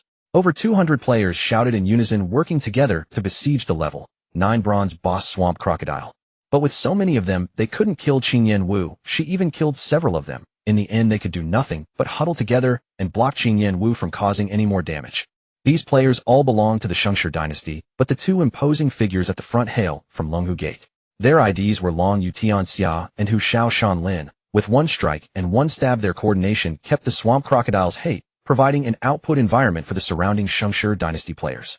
Under their taunts, Shengshi dynasty players could drain 8 of the swamp crocodile's HP with each attack. Yet the crocodile's healing was terrifying. For every 8 HP dealt, it recovered about 6. They fought for a long time, only whittling it down by about 60. And there must be no mistakes in between, otherwise if the damage can't keep up, the crocodile's HP will surge. Don't let Qin Yan Wu come within 50 meters. Long Yutian Xia loudly warned Shengshi Wang Shao. Rest assured. Shengshi Wang Shao replied in a muffled voice. Longhu Gate's power grew quickly, recruiting from major guilds. A Long Yutian Xia and Hu Shao Shan Lin were once core players of the T0 Guild Dusk of the Gods. Although not top-ranked, now their strength undoubtedly sits at the apex of players. Moreover, these 2 possessed formidable talents, at least A grade, who otherwise, even with priests continually healing, they couldn't withstand the swamp crocodile's ferocious assault. Facing such magnates, Shengshi Wang Shao naturally would not dare offend them. As for Qin Yan Wu across the swamp, Shengshi Wang Shao sneered, Shengshi dynasty wants to rise to T0. And the only way is to pull down one of the 5 T0 guilds. Among the current 5 T0 guilds, the relatively weakest is undoubtedly Hanyanze, a female-only guild. Thus Shengshi Wang Shao did not fear offending Qin Yan Wu. Idiot.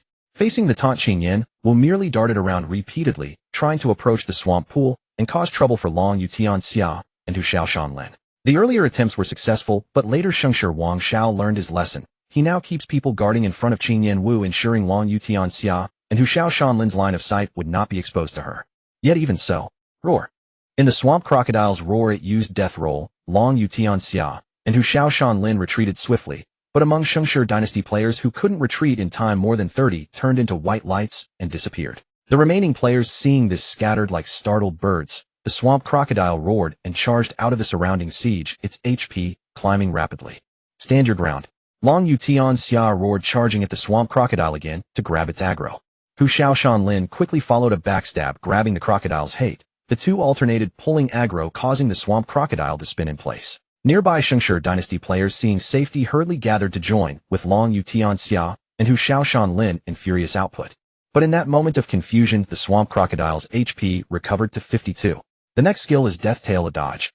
Long Yu Tianxia loudly reminded Shengshi dynasty players. Sure enough, 5 to 6 seconds later, the swamp crocodile roared again, its massive steel tail sweeping up the dark swamp water and lashing at everyone. Long Yu Tianxia and Hu Shaoshanlin moved with flair, dodging in time, but the surrounding players couldn't keep up. More than 20 were slain by a single tail strike. Damn! Long Yu Tianxia's face darkened. Too many have died. Their output can't keep up with the crocodile's HP regen. Hu Shaoshanlin glanced at Qin Yanwu by the poison swamp and spoke coldly, should we join forces to take her down first? Qin Yanwu ranks fourth among the core players of Hongyan Zue. In a one-on-one, neither Long Yu Tianxia nor Hu Shaoshanlin could surely defeat her, but together it would be a different matter. Long Yu Tianxia looked at the swamp crocodile, now at 58 HP due to the chaos, and shook his head. Qin Yanwu alone cannot cause a stir. She is just drawing our attention. If we go after her, we'll fall into their trap. Long Yu Tianxia took a deep breath and shouted, Wang Xiao, have the returning players hurry over immediately. Shengshi Wang Xiao's face showed irritation. This swamp crocodile has already claimed hundreds of lives on his side, yet the boss's HP remains far from empty. If this continues, there will be objections from below. But retreat is no option for him now. He grits his teeth and endures. At this moment, because too many players from Shengshi, Wang Xiao had died, their damage output was barely matching the health regeneration of the poisonous swamp crocodile. The only silver lining was that after repeatedly enduring the onslaught of the poisonous swamp crocodile's skills, the surviving players had finally adapted. Whenever Longjio Tianxia and Huxio Shanlin shouted warnings, they would immediately retreat to evade the crocodile's attacks. Only in this way could they finally hold their ground against the poisonous swamp crocodile. After an agonizing hour of this stalemate, the Shengshi Wangshao players who had been sent back to the novice village's resurrection point by the crocodile finally returned in a massive surging wave. They swiftly entered the swamp, coordinating their attacks. With the influx of fresh firepower, the health bar of the poisonous swamp crocodile finally began to deplete once more. 58. 50, 56, 48, 40. Seeing the poisonous swamp crocodile's health bar dropping lower and lower, Qin Yanwu could not help but urge Jiang Yan, Jiang Taigong, where are you? Why are you so slow? I'm coming. How much health does the boss have left? Jiang Yan's reply came swiftly. 40. Qin Yanwu urged, growing anxious. I'm here. Jiang Yan's figure finally emerged in the distance. Even from afar, he could see Qin Yanwu's name glowing above her head, a brilliant blazing red. Red-named players could not conceal their names. They were fully exposed for anyone to see. Are you red-named? Jiang Yan walked up to Qin Yanwu, quickly scanning the area ahead. Upon seeing him, Qin Yanwu rolled her eyes. I accidentally killed a few. You really are like an old grandpa, walking so slowly. Cut the chatter.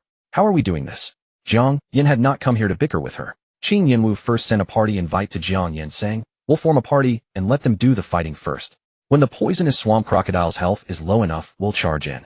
I'll cover you, and you use your lightning spell to steal the boss. If any gear drops, whoever needs it gets it, and we'll split the rest evenly. Okay. Jiang Yan had no objections and accepted the party invite. He then began to inspect the attributes of the massive crocodile in the swamp. Poisonous swamp crocodile bronze BOSS possesses impressive dual resistances. Level 9. HP 13000. Skills: Death Roll inflicts massive damage through rapid rolling death tail whip swings its colossal tail to deal heavy damage. Death Venom indiscriminately sprays venom in all directions when HP drops to 20. While Jiang Yan was examining the crocodile's attributes, Qin Yanwu was checking his level. A player's level can only be viewed by guild members or party members. Upon seeing his level, Qin Yanwu cried out in disbelief, You. How are you already level 10? Jiang Yan gave her a peculiar look, then suddenly realized that Qin Yanwu was unaware of the leveling spot in the central mine of the northern district. Or rather, the labyrinth outside that leveling spot had blocked her from entering. I got lucky and found a prime leveling spot, Jiang Yan said with a bright smile. Interested? I can sell the location to you at a discount. Sell it to me. Qin Yanwu's alluring eyes widened as she fumed. We know each other so well, and I even bought your silver grade gear for 800 gold. Talking about money really hurts our relationship. Save it. Do you want it or not? Let me tell you, that spot is packed with monsters. Even if you don't need it, the other players in your guild definitely will. Jiang Yan pitched enthusiastically. You? Qin Yanwu was absolutely fuming. This wretched man was truly obsessed with money. While the two of them were discussing business, the opposing side was starting to take issue. Young Master Wang, it's Jiang Taigong.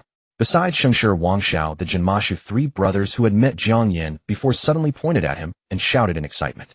Jiang Taigong. Shengshi Wangshao looked at Jiang Yan, his expression instantly turning into one of sheer rage. Others might not know, but he knew very well that the bastard who had stolen the Wild Boar King boss in the Wild Boar Forest was none other than this Jiang Taigong. To think he would actually deliver himself right to my doorstep. It was truly a stroke of serendipitous luck. Jiang Taigong. You miserable dog, you stole my boss, and yet you dare show your face in front of me.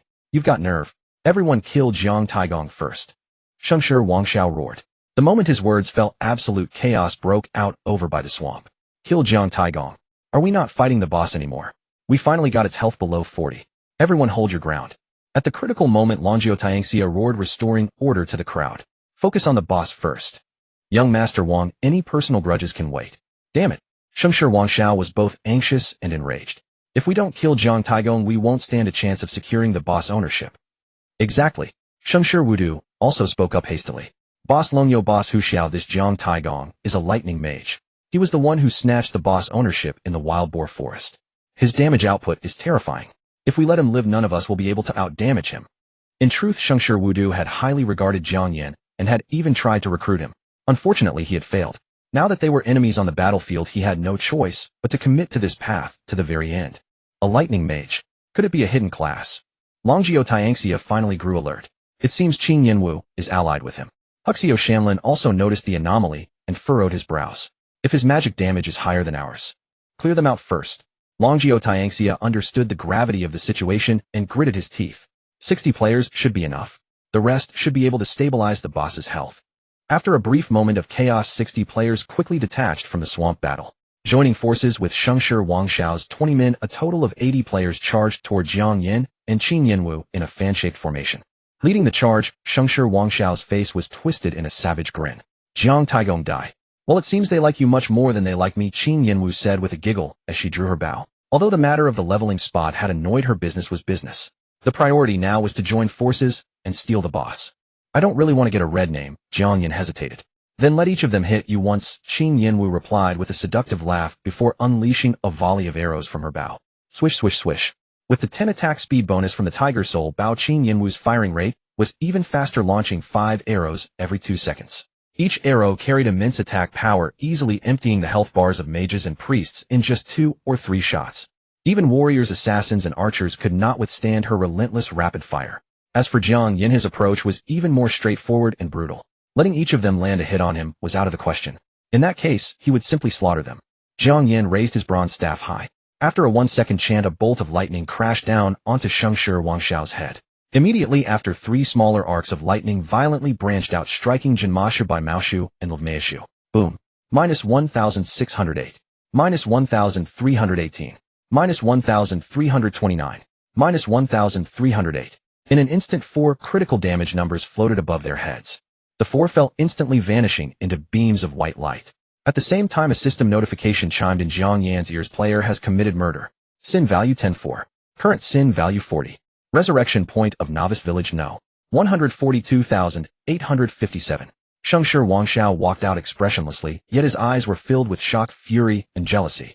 Although he had long known that Jiang Yan likely possessed a hidden class with terrifyingly high magic damage, it shouldn't be this absurd. Were they really playing the same game? No, absolutely not. I will never allow such an overpowered player to exist. Jiang Taigong, I will make sure you die. If I don't hunt you down until you quit the server, I'll take your last name. Shengshi Wangshao roared to the heavens.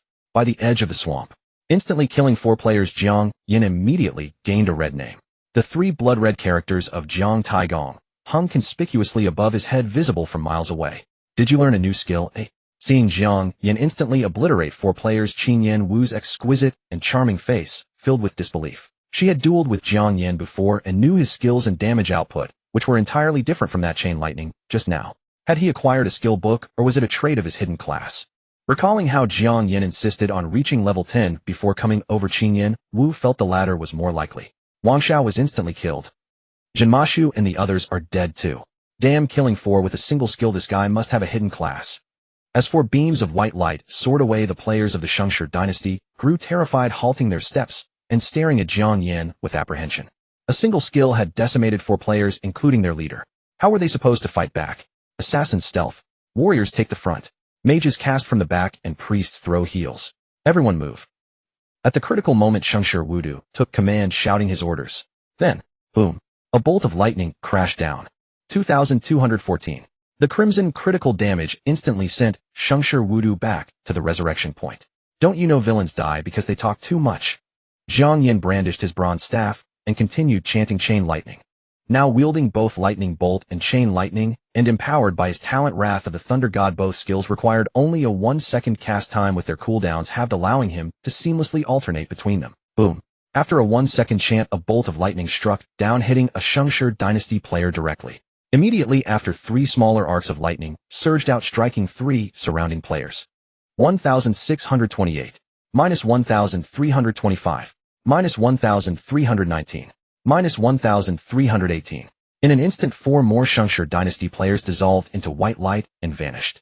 The name above Jiang Yan's head grew increasingly crimson. Meanwhile, Qingyan Wu snapped back to her senses, her arrows flying continuously as she frantically harvested the squishy targets in the backline. Damn it, fight them. There are only 2 of them, and so many of us. I don't believe we can't take them. Jiang Taigong's name is practically purple from all the kills. If we kill him, he'll definitely drop bronze equipment. Qingyan Wu is also red named, and she's holding the very first silver weapon in Dianfeng. Kill them. Make them drop their gear. The remaining players of the Shengshi Dynasty were thoroughly enraged, charging forward with furious roars. Jiang Yan and Qingyan Wu shared a tacit understanding, immediately retreating to maintain their distance. At the same time, one shot furiously while the other chanted endlessly their arrows and lightning, mercilessly harvesting lives. In just over 10 seconds, nearly 20 players had dissolved into white light. Meanwhile, the mages and archers of the Shengshi Dynasty kept launching offenses at them. Arrows and fireballs rained down upon Jiang Yan, striking him relentlessly. Thud, thud, thud. Minus 43. Minus 49. Minus 41. Minus 52. Minus 26. Minus 29. Minus 33. A stream of double-digit damage numbers erupted from above his head like a fountain. Jiang Yan did not panic in the slightest.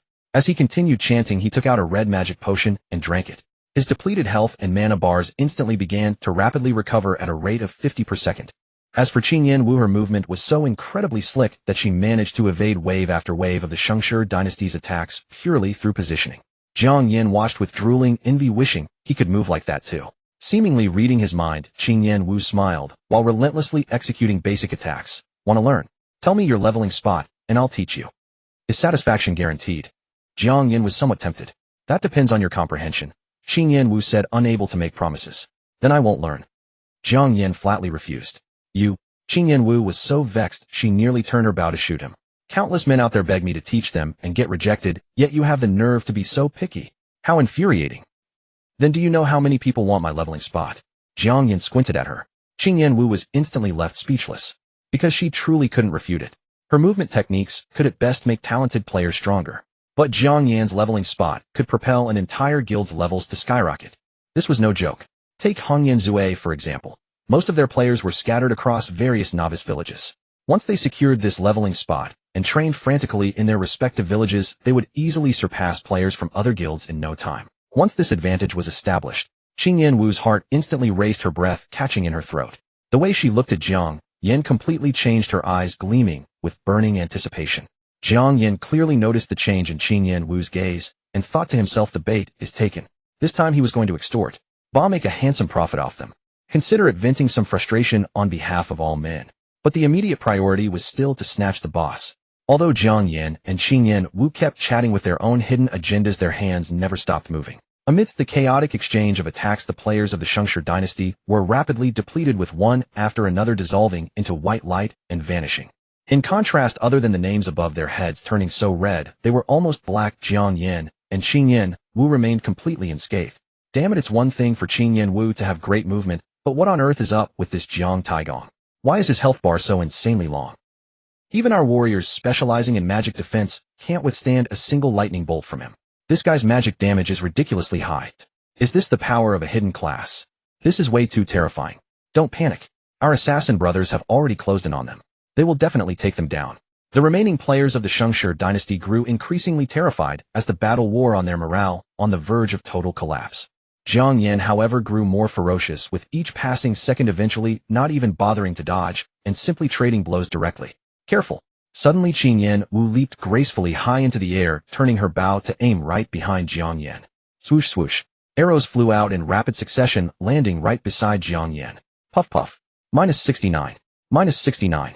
Two pale red damage numbers floated up from the empty air next to Jiang Yan. Die. Realizing he was exposed, an assassin decisively activated his skill, plunging his dagger deep into Jiang Yan's back. -246. A crimson damage number floated up from Jiang Yan's head. An assassin's backstab had a chance to land a critical strike. Had it been any ordinary mage, they would have definitely crumbled under such explosive damage. But who was Jiang Yan? He was someone who could use his mana bar as a health bar. How could he possibly fear this meager damage? Jiang Yan didn't even spare him a glance. He continued drinking red magic potions while furiously harvesting the opposing Shengshi dynasty players. As for the assassin beside him, he naturally left it to Qingyan Wu. I'm seriously starting to suspect you're hacking. Qingyan Wu complained as she quickly cleared out the assassins around Jiang Yan. In the blink of an eye, all 6 assassins were shot dead by Qingyan Wu, and the opposing Shengshi dynasty players were now reduced to just a pathetic handful.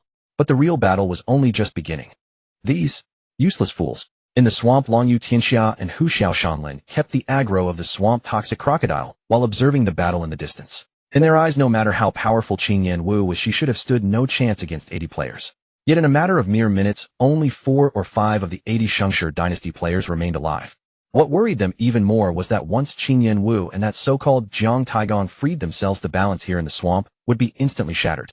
Boss Longyo, Boss Hu Xiao, young Master Wang is rushing over and wants you to hold on at all costs, a Shengshi player shouted loudly. Hold on my ass. Longyu Tianxiao roared. Withdraw from the swamp immediately and kill Qingyan Wu and Jiang Taigong first. Hu Xiao. Got it. Hu Xiaoshanlin nodded with a solemn expression, then entered stealth, creeping silently toward Jiang Yan.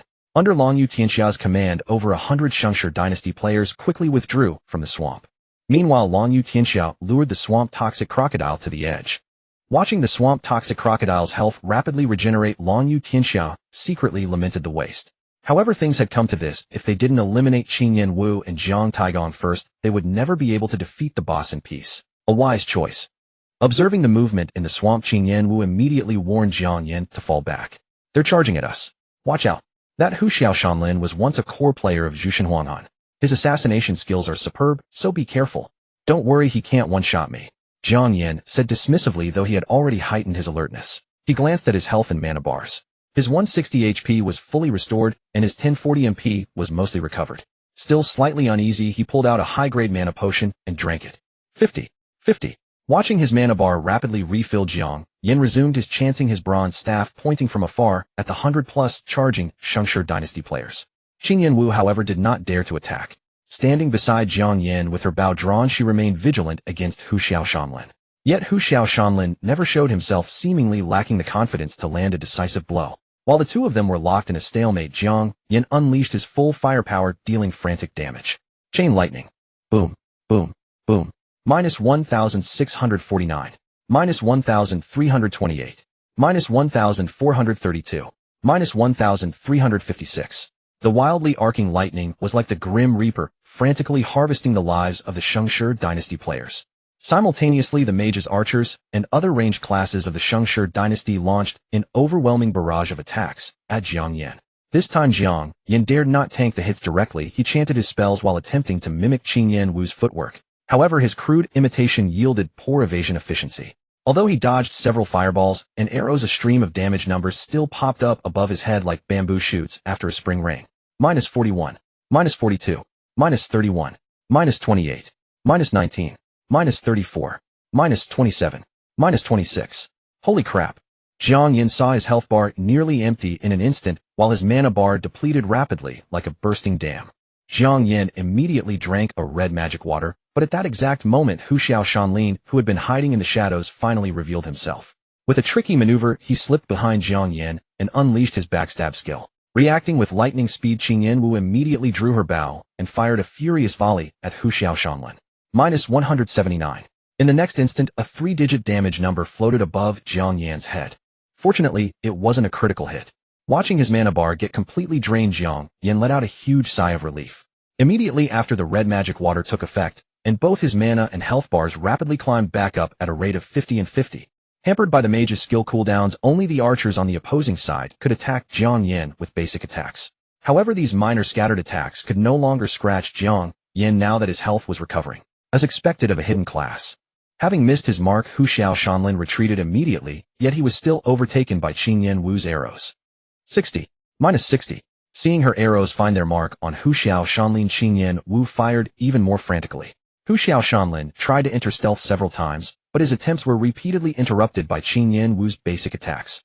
Hu Xiao Shanlin immediately executed a serpentine movement to dodge her arrows, but Qing Yan Wu was fully focused. With her formidable combat awareness, she actually predicted every single one of his movements. 60. Minus 60. Minus 60. Minus 60. Bang. In just a few breaths, Hu Xiao Shanlin was forcefully shot down by Qing Yan Wu's basic attacks, even dropping a piece of equipment that radiated a bronze glow. Beautifully done. Jiang Yan immediately rushed forward. That's mine. Just as Qing Yan Wu spoke, Jiang Yan had already snatched the equipment and tossed it into his backpack. You. Qing Yan Wu was utterly exasperated. Hu Xiao. At this moment, Long Yu Tianxiao finally shook off the swamp toxic crocodile and rushed over, but he was still a step too late. In these brief tens of seconds, not only had Hu Xiao Shanlin perished, but over 20 of the 100-plus players had also been eliminated by Jiang Yan. Long Yu Tianxiao glared at Jiang Yan. At this moment, the name above Jiang Yan's head was red to the point of turning black. With Jiang Yan's current sin value, if he died, he would likely drop most of his equipped gear. But could they kill Jiang Yan with just their current numbers? Long Yu Tianxiao's mind raced, and he immediately shouted, "Everyone disperse. Use hit-and-run tactics to stall them. Notify young Master Wang, and tell him to bring everyone here." By now, the Shengshi dynasty players had long been routed by Jiang Yan. Upon hearing the command, they scattered in all directions. Long Yu Tianxiao also retreated swiftly to avoid the brunt of the assault. "This is going to be trouble," Qing Yan Wu murmured, her delicate brows furrowing slightly upon hearing Long Yu Tianxiao's words. In Novice Village No. 142857, nearly 1,000 players had joined the Shengshi dynasty. Among these 1,000-plus players, about 200 had reached level 5 or 6, the very ones fighting the swamp toxic crocodile here, while the rest were leveling up elsewhere. If young Master Wang of Shengshi assembled all those players, there was no way the two of them could escape. How foolish. Jiang Yan, however, saw an opportunity. "Qing Yan Wu, let's kill the boss. Help me hold them off." With that, Jiang Yan charged straight toward the massive swamp toxic crocodile in the swamp. Qing Yan Wu was taken aback, but she quickly followed him in excitement. "How confident are you?" "Don't worry, when it comes to killing bosses, I'm a professional." Jiang Yan laughed. His SSS-grade talent Wrath of the Thunder God dealt thunderburn damage. During the burn duration, it halved health regeneration. No matter how fast the swamp toxic crocodile could heal, it would have to drop to its knees and call him daddy. The two of them rushed into the swamp, and Jiang Yan immediately chanted his lightning spell. Boom. Minus 1894. A crimson critical damage number floated up from the swamp toxic crocodile's head. Roar. The swamp toxic crocodile flew into a rage, instantly roaring as it unleashed its death tail whip skill. Seeing the massive crocodile tail swinging toward him, Jiang Yan hastily retreated while chanting chain lightning. Boom. The purple lightning struck the swamp toxic crocodile. Since there were no other targets nearby, only a single critical damage number appeared. Minus 1408. The swamp toxic crocodile only had 1300 HP in total. Jiang Yan had dealt over 3,000 damage with just 2 skills, nearly a quarter of its maximum health. Qing Yan Wu was utterly shocked, and the scattered Shengshi dynasty players nearby were equally incredulous. "We've been fighting it for so long, and it doesn't even compare to him casting 2 skills. This hidden class is way too bugged. I want to file a complaint. If Jianfeng doesn't ban him, I'm never playing this trash game again."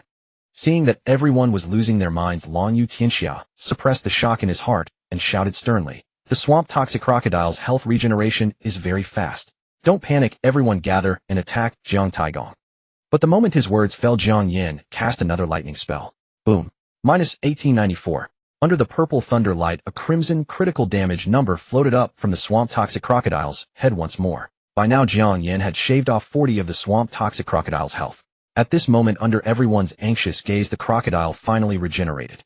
A mere 3 of its health. No. No way, right? Are you kidding me? Motherfucker, he's hacking. He must be hacking. Numerous Shengshi dynasty players completely lost their composure. Even Long Yu Tianxiao's face turned dark, feeling that this game was truly fucked up. Only Qing Yan Wu's eyes shone with brilliant light. "Jiang Taigong, you are amazing. Cut the chatter, hold them off." Jiang Yan maneuvered calmly. After dodging the swamp toxic crocodile's death roll, his chain lightning finished chanting. Boom. Under the thunder light, a damage of minus 352 floated above the swamp toxic crocodile's head. No critical hit. Jiang Yan had expected this and continued chanting his lightning spell. Boom. Minus 1894. The crimson critical damage popped up, making Qing Yan Wu's heart leap as she watched from the side.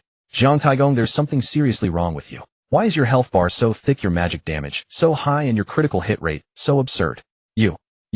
She was so excited she was virtually incoherent. By now the swamp toxic crocodile's health was down to 48. Jiang Yan ignored Qingyan Wu. After casting the lightning spell, he chanted Chain Lightning. When Chain Lightning went on cooldown, he chanted the lightning spell again.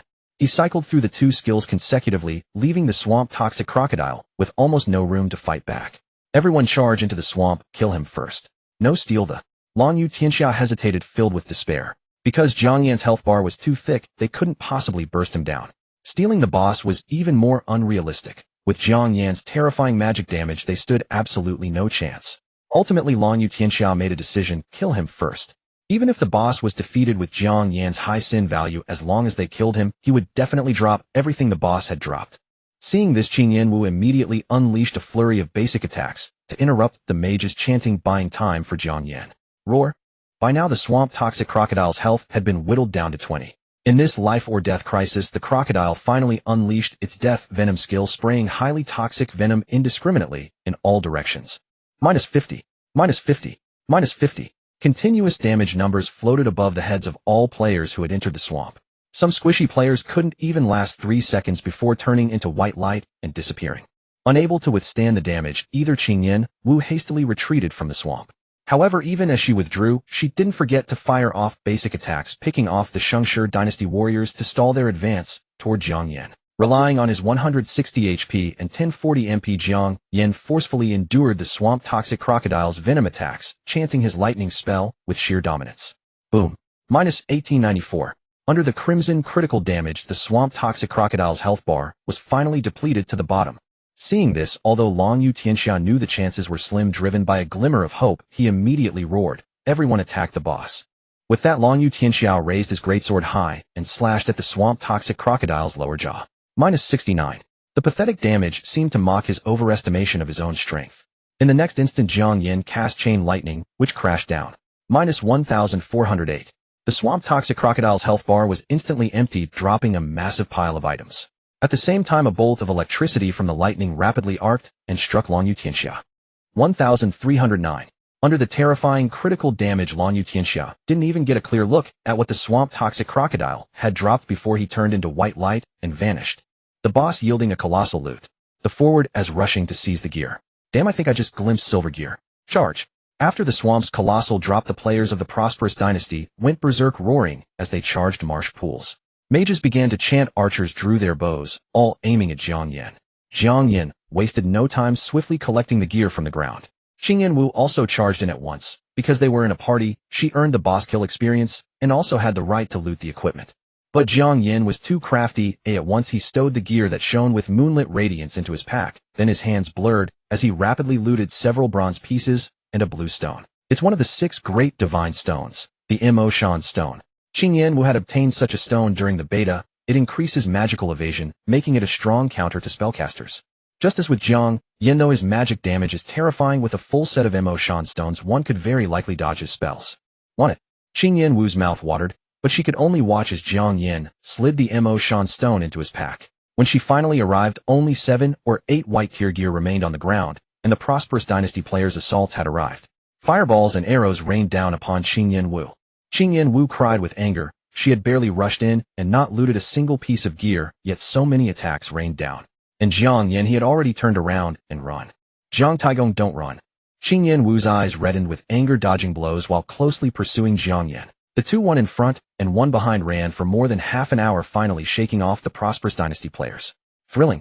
Jiang Yan paused, gasping slightly. Now he finally had time to check the system prompts. Most warned that killing would increase infamy by 10 points. Glancing at his total infamy, it had reached 610. During the skirmish, he had slain 61 foes.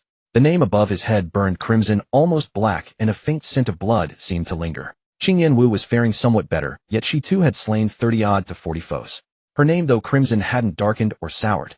Jiang Taigong, I saw silver gear. Show me its stats quickly.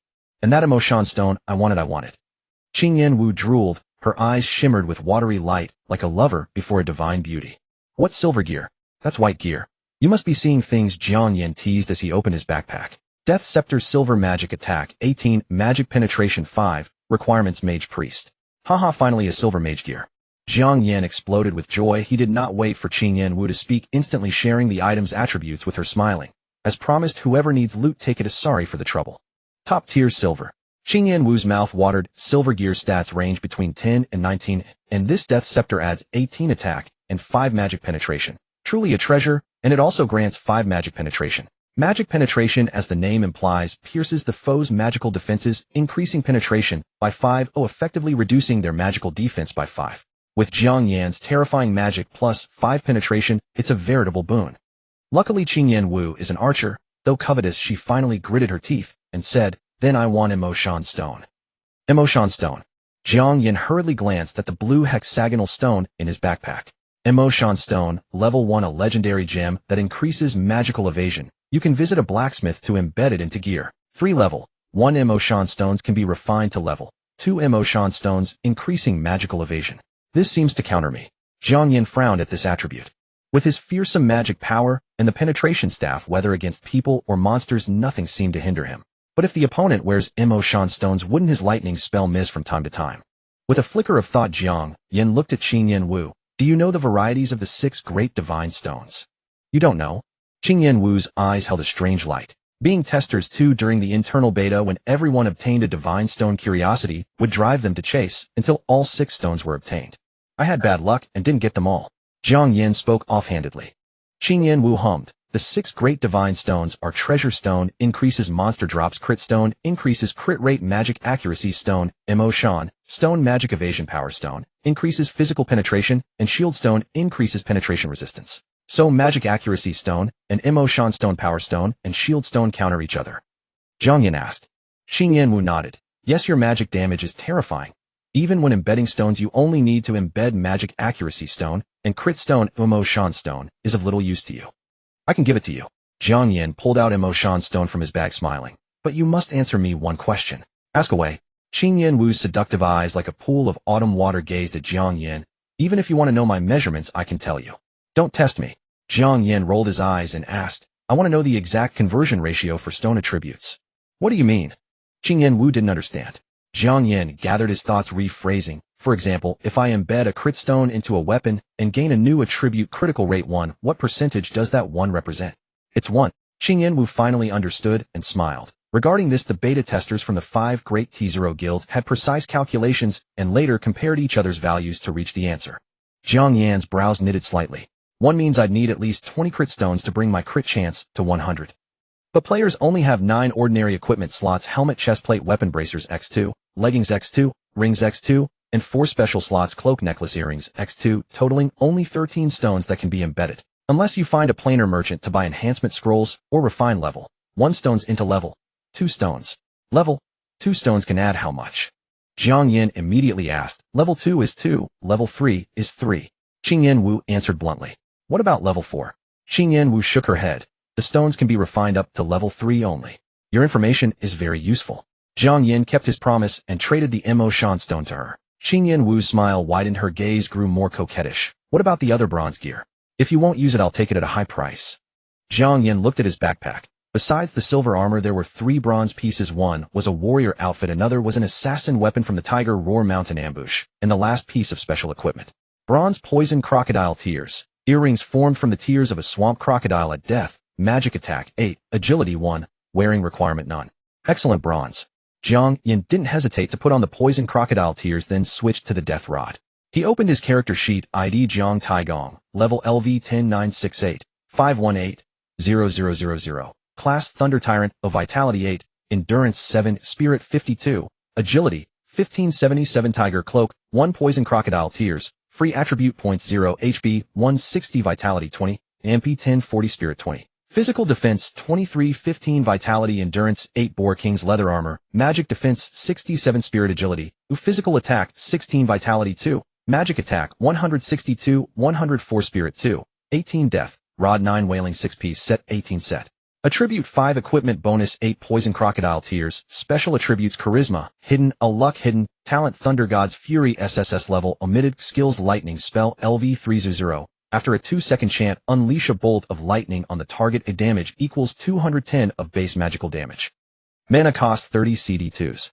Chain Lightning LV1 231,000. After a 4-second chant, unleash a bolt of lightning on the target, dealing 120 of magic damage. The bolt will instantly split and randomly strike 3 nearby targets, dealing 70 magic damage. Mana cost 30 CD4s. Big Fireball LV300. After a 1-second chant, conjure a massive fireball. Its damage equals 170 of base magical damage.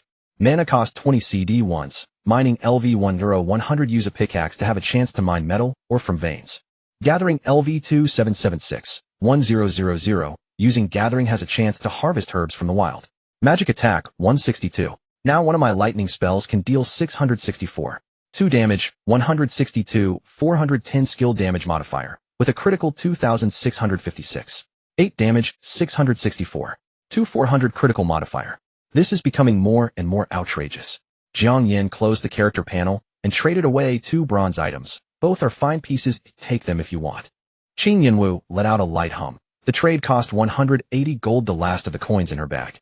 After the trade, Jiang Yan looked at his bag balance. 1042 gold, 35 silver, 13 copper. It still felt a bit short. Jiang Yan smiled at Qin Yinwu, that leveling spot. Bye. Qin Yinwu gritted her teeth. But you must guarantee that there are really lots of monsters there. Don't worry, with my current pace of clearing monsters, it will take at least a few hours to wipe them out. There are plenty for you all to farm. Jiang Yan spoke. Good. Qin Yinwu, not daring to delay, immediately contacted the boss of Hongyan Huashui. High-level grinding spot. Hongyan Huashui received the message overjoyed. Establishing an early level advantage is a great boon for Hongyan Zue. This leveling spot, she must seize it. But how to price it? Hongyan Huashui pondered for a moment and replied to Qin Yinwu. Qin Yinwu read the message. Though surprised, she still recounted, Zhang Taigong, if you want cash, our boss is willing to pay you 10 million directly. 10 million. Jiang Yan's eyes widened. A billionaire indeed, financial freedom. After graduation, he wouldn't need to go out to work, he could stay at home enjoying life. Jiang Yan's heart racing. He restrained the temptation and asked if I want gold coins. According to the current ratio, 10 million in cash equals 200,000 gold coins. Qin Yinwu, we don't have that many gold coins right now. Even if funds come in, we can't pull them off. If you choose gold coins, we can only offer a mortgage paying you 10,000 gold per day, paying off 200,000 within 20 days. 20 days. Jiang Yan frowned. That time felt long. If the gold coins depreciate after 20 days, he would lose a lot. Pay it off within 10 days. Jiang Yan replied. If the gold continues to appreciate, I'll hold on to it. If it depreciates, I'll cash out quickly. After a quick discussion with Hongyan Zue, Qin Yinwu agreed to his demand and drafted a simple contract by email, starting tomorrow, 2,000 gold per day, paid off in 20,000 within 10 days. All right, now tell me about the grinding spot. Qin Yinwu was eager. That spot is in the central mine cave. Jiang Yan smiled. Qin Yinwu's pupils narrowed. Could it be behind the maze? Jiang Yan nodded. Damn, I knew there was something good behind that maze, but I can't solve it. Qin Yinwu fumed. Oh, as Jiang Yan passed through the maze, he noted down the exact route and told Qin Yinwu later, warning, the route has been handed to you. Keep it secret. If it leaks, it's nothing to do with me. Don't worry, we'll take proper precautions. Qin Yinwu told Hongyan Huashui after sharing the route, then asked Jiang Yan, are you going to the main city afterward? Jiang Yan looked at his own bright red name and said, I can't go there for now. According to official peak information, the main city isn't like the novice village. There are many guards patrolling, and if you're red named, you'll be thrown into prison until your red name is cleared. In prison, wickedness decreases at a rate of 20 per hour. Jiang Yan's 610 wickedness would take at least 30 hours to be released. With that much time, he might as well fight boss in the novice village. Mining is easier there anyway. And in the North District's 4th mine, there's an undead boss waiting for him. He doesn't want to leave just like that. While talking, the two circumvented and returned, avoiding other players when possible, and finally reached the North District mine. Zhang Taigong. Qin Yinwu suddenly halted, her eyes fixed on him with a strange look. What's wrong? Jiang Yan felt puzzled. Check the forums. Shengshi Dynasty posted a pinned thread issuing a bounty on you and leading pressure against the peak official to delete your game account. Qin Yinwu smiled. If you can't pay, you want to crash the table. Jiang Yan opened the game forum, and at first glance he saw a red pinned post. He opened the post, which listed a large amount of evidence against him. For example, a lightning spell dealing nearly 2,000 points of terrifying magical damage. For example, a chain lightning that instantly killed 4 people. For example, a boss with over 200 that even level 5 or 6 players can't kill, blown away by him in a couple of moves. All of these indicate one thing: Jiang Yan is cheating. His presence greatly disrupts the balance of the game. Shengshi Dynasty, in order to protect the interests of players, decides to hunt Jiang Taigong to the end and invites all guilds and solo players to join the chase to maintain a fair gaming environment. And the comments below are even more explosive: green vegetables and radishes porridge. Oh, oh, superhuman diaper, this is outrageous to the core. Gobu, sure, is this the legendary hidden profession? Long Xiong Hubu, a hidden profession on the very first day. How can ordinary players play? I suggest Peak officially delete Jiang Taigong's account. Give everyone a fair and just gaming environment. Zong AI. Blue, if you give me a hidden profession, I'll pretend I didn't see it. Big head son, Jiang Taigong. That's my own Taigong, I'm your great-grandson. Prehistoric giant hidden professions must be more than one. Delete Jiang Taigong's account. What about other hidden profession players? Delete as well. Then what's the point in playing? Just delete all accounts. If your brothers come and cut me anyway, the officials should come out with a statement. Three-legged Jinwu's leader Dijuan also steps in. Brothers, come to my three-legged Jinwu. My annual salary of 70 million. In an instant, the buzz around hidden professions, terrifying magic damage, 70 million annual salary, and hundreds of thousands of comments made this pinned post increasingly heated. Watching the comments below the post surge at tens of thousands to hundreds of thousands per second, Jiang Yan's expression gradually grew grave. With so many players seething with indignation, could the officials of Peak truly withstand the public outcry and delete his account? But almost instantly he dismissed his concerns. Even if the officials deleted his account, he wasn't afraid. At worst, he would simply recite another poem when creating a new account and wait until the 666th second during talent draw. What a trivial matter. Jiang Yan closed the game for him and headed straight for Mineshaft No. For on the right. While Jiang Yan remained composed, the outside world was in upheaval. Shanghai, Twilight of the Gods Club. Inside the electronic conference hall, President Bing Di was meeting with the club's shareholders, or rather enduring their reprimands. Bing Di, I want to know how many hidden professions we have in our guild. Why can that Jiang Taigong become a hidden profession, while you cannot? No matter what, we must recruit Jiang Taigong into our guild. If he refuses to serve us, eliminate him before he grows too powerful. Find a way to locate his real-world position. We will make him comply. The shareholders' words were thick with the authority of those who obey shall prosper, and those who resist shall perish, brooking no dissent. Bing Di merely nodded faintly. Understood. The stale, musty electronic meeting concluded swiftly. As Bing Di stepped out of the conference room, two young men waited outside. His trusted lieutenants, and the two vice presidents of Twilight of the Gods, Xinshang and VRMMO. What instructions do those old fossils have? Xinshang asked. VRMMO snorted. Need I ask? They will stick to the same old playbook. Bing Di waved his hand. Xinshang, attempt to recruit Jiang Taigong. If successful, excellent. If not, at least maintain goodwill. The future is long.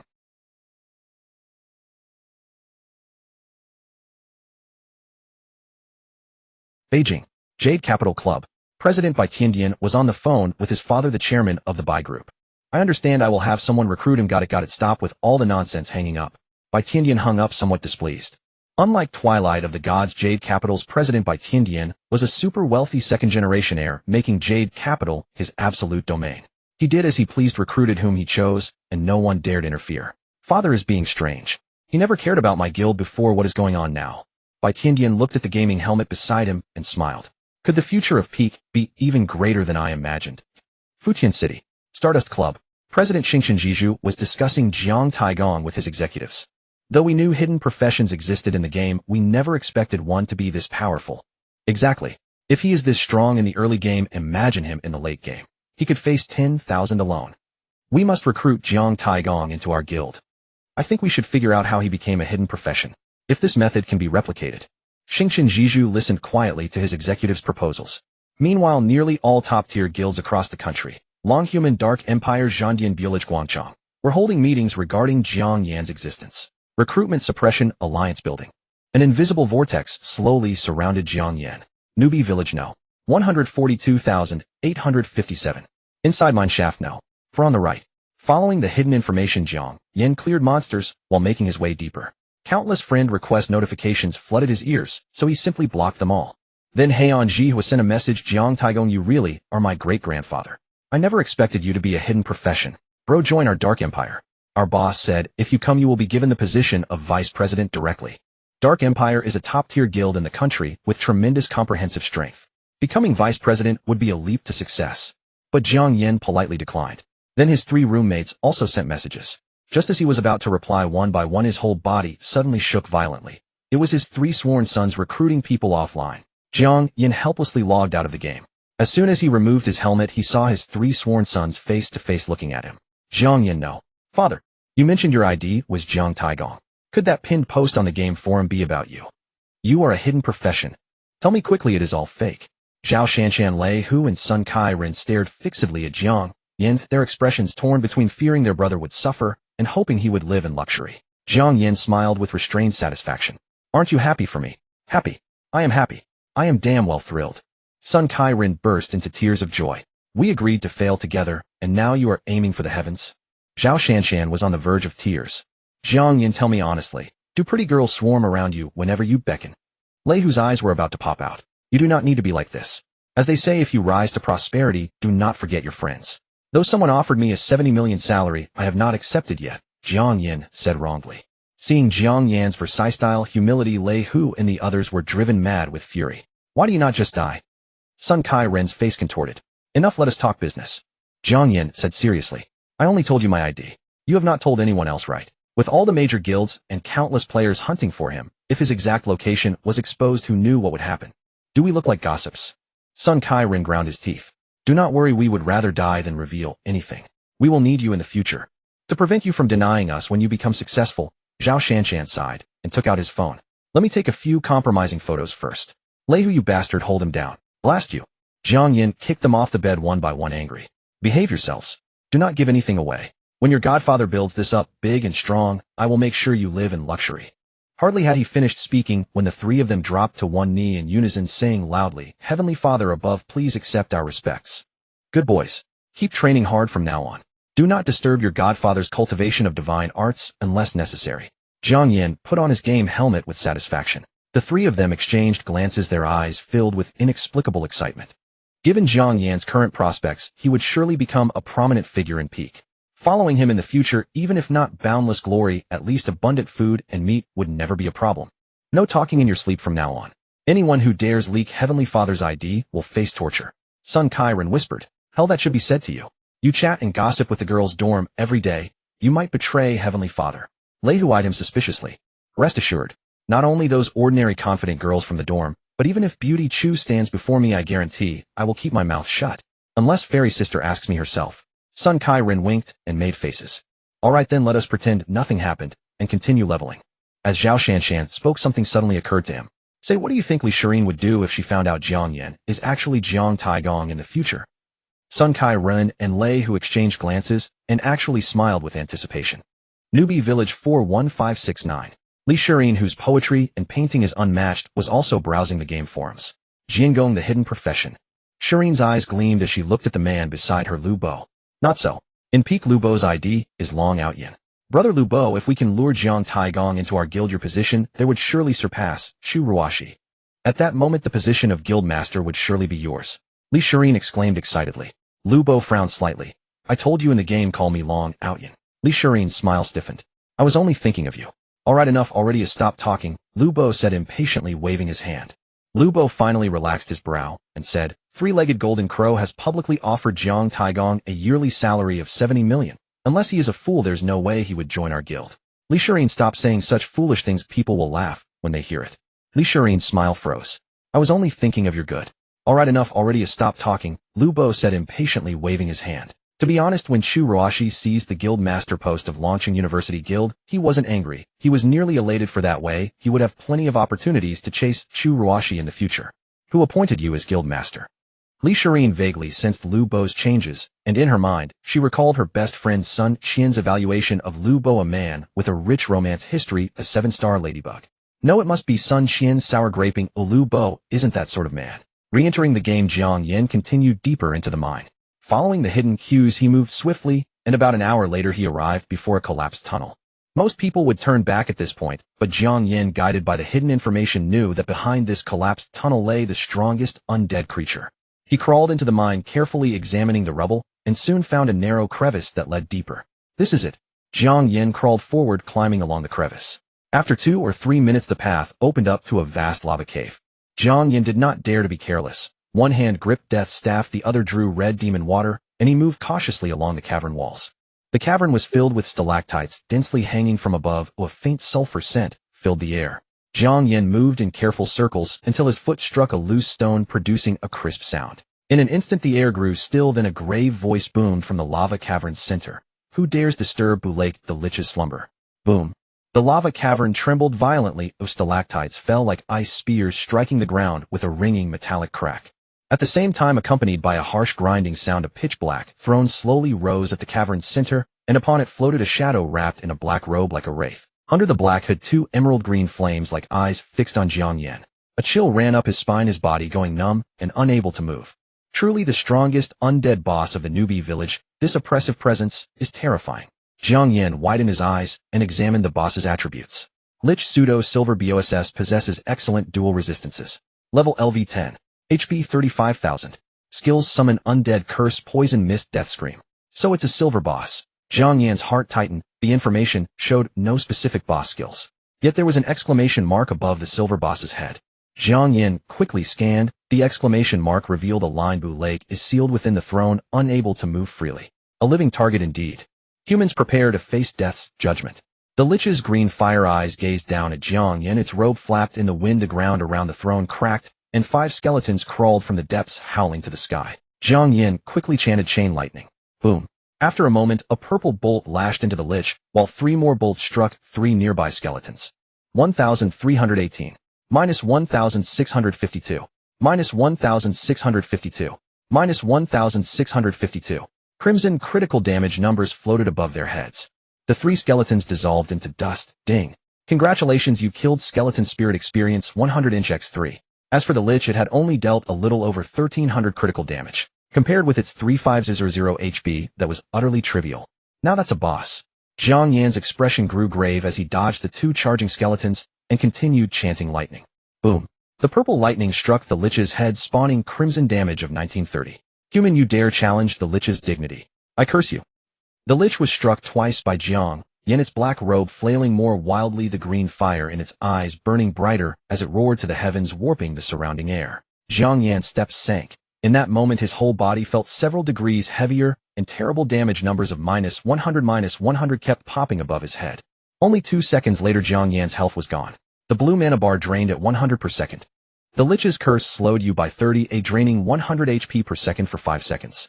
5 seconds. Child's play. Jiang Yan immediately gulped down the red demon water, then drew and drank an advanced mana potion, but even with the speed reduction, the 2 skeletons behind him closed in. Jiang Yan unleashed Chain Lightning, blasting the 2 skeletons into shreds. Ding. Congratulations, you killed Skeleton Spirit. Experience 100 inch x2. Come forth, my children. The Lich saw the skeletons all slain and immediately summoned undead again. This time he conjured no fewer than 10 skeletons. Has the number doubled? Jiang Yan's heart sank, but his hands did not stop. As his lightning spell finished its chant, purple lightning screamed toward the Lich, delivering a crimson critical hit of 1930. 1930. At this moment, the Lich's HP had dropped by nearly 15, but in the next second it recovered 5%. Jiang Yan's eyelid twitched. He knew his talent could suppress an enemy's HP regen. Without that talent, wouldn't the Lich recover 10%? Is this a boss a human can defeat? Jiang Yan's gaze grew more serious. I'm stubborn as a rock, though I don't believe I can't take you in a one-on-one fight. Facing the Lich and the 10 skeletons it had summoned once more, Jiang Yan rapidly chanted Chain Lightning. Boom. Minus 1,318. Minus 1,652. Minus 1,652. Minus 1,652. The lightning struck the Lich, and simultaneously 3 bolts of lightning arced out, blasting 3 nearby skeletons to pieces. Roar. The remaining 7 skeletons roared as they lunged toward Jiang Yan. Within the lava cavern, Jiang Yan circled the throne to evade the skeletons while chanting the lightning spell. Boom. Minus 1930. A crimson critical damage indicator floated above the Lich's head. Not daring to pause, Jiang Yan immediately chanted Chain Lightning again, backhanding a blast onto the skeletons behind him. Boom. Minus 1,652. Minus 1,652. Minus 1,652. Minus 1,652. In an instant, only 3 of the 7 skeletons behind him remained. Human die, the Lich roared. A dense gray mist quickly billowed from beneath its black robe, spreading wildly in all directions. In a blink of an eye, Jiang Yan was enveloped by the gray fog, and a damage indicator of minus 100 floated above his head. Jiang Yan quickly glanced at the system notification. Player has entered the Lich's poison mist, losing 100 HP per second. Unperturbed, Jiang Yan took out a red demon potion and an advanced mana potion, chugging them down before continuing to chant the lightning spell. Boom. Minus 1930. The crimson critical damage made the Lich roar in anger, once more unleashing its death scream, screech. Minus 500. A terrifying damage number popped up above Jiang Yan's head. Jiang Yan glanced at his health and mana bars. Aided by the red demon potion and the advanced mana potion, his health and mana were recovering at rates of 50 and 100 respectively. This not only neutralized the 100 damage from the poison mist, but also quickly smoothed over the terrifying damage inflicted by the death scream. So this is all a silver boss is capable of. Jiang Yan sneered as he maneuvered through the poison mist, landing a chain lightning directly on the Lich's head. Minus 1,318. The crimson critical damage was exceptionally glaring within the gray poison mist, sending the Lich into a howling rage. You miserable dog, keep casting your skills if you've got the guts. Jiang Yan taunted while casting the lightning spell once more. Boom. Minus 1930. Roar. As if hearing Jiang Yan's inner thoughts, the Lich actually unleashed another curse. The damage Jiang Yan took instantly doubled. The curse would only last for 5 seconds, but for Jiang Yan, this was extremely dangerous, especially with the 3 skeletons still relentlessly pursuing him from behind. The only reason Jiang Yan refrained from dealing with these 3 skeletons was his fear that the Lich would cast Summon Undead again. The first time the Lich cast Summon Undead, it had only summoned 5 skeletons. The second time it was 10. If there were a third time, what if it summoned 20? Therefore Jiang Yan would rather let the 3 skeletons chase him than clear them out. He ran, chugged potions, and kept his eyes glued to the Lich as he unleashed spell after spell. Lightning spell and chain lightning were cast seamlessly. Critical damage numbers of minus 1930 and minus 1,318 popped up frequently above the Lich's head. Though there were occasional non-critical hits, fortunately, they were few and far between.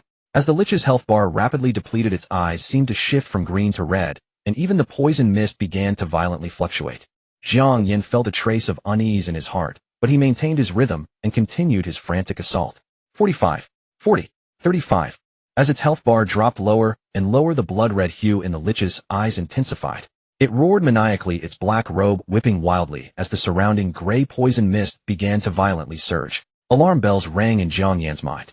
This Lich only had 4 skills, so why was it howling so frantically? Could it have a hidden skill? Jiang Yan only wished he had another mouth, so he could chant 2 spells at once. Roar! Suddenly the Lich shrieked toward the heavens. The swirling poison mist in the lava cavern instantly surged backward, condensing into a cloak draped behind the Lich. Boom. At the same time, Jiang Yan's lightning spell crashed down. Minus 1930. Under the crimson critical damage, the Lich's health had plummeted to 30. Human, you have successfully enraged me. Lich Blake slowly hovered up from its stone throne, looking down on Jiang Yan like a monarch ruling over the world. Could this guy actually move freely now? Jiang Yan's expression shifted slightly. He quickly looked up at the exclamation mark above the Lich's head, where the hidden information had changed. After rage reaches its limit, the Lich enters a berserk state, doubling its health regeneration speed. Seeing this hidden information, Jiang Yan was a bit bewildered. Normally when monsters went berserk, their attack power and speed would double. Why was this Lich doubling its health regeneration instead? Talk about playing it safe. But fortunately, I have Wrath of the Thunder God. So if you're a dragon, you'd better coil up, and if you're a tiger, you'd better crouch for your master. Jiang Yan felt completely reassured. His maneuvering became even more flashy. After dodging consecutive attacks from the skeletons behind him, he chanted chain lightning, shaving off another 7 of the Lich's health bar. In the next instant, the Lich's health bar began to rapidly recover, jumping from 26, 3 back to 36, 3. Anyone else fighting this would have fallen into despair by now, but Jiang Yan was unfazed. As long as he didn't fail to land critical hits consecutively, he was absolutely certain he could wear down this berserk Lich. I wonder what a berserk Lich will drop. Jiang Yan calmly continued to chant his spells. Lightning spell and chain lightning connected seamlessly, relentlessly landing critical hits on the Lich's fragile health bar. 36, 3, 31, 3, 15, 4, 7, 6.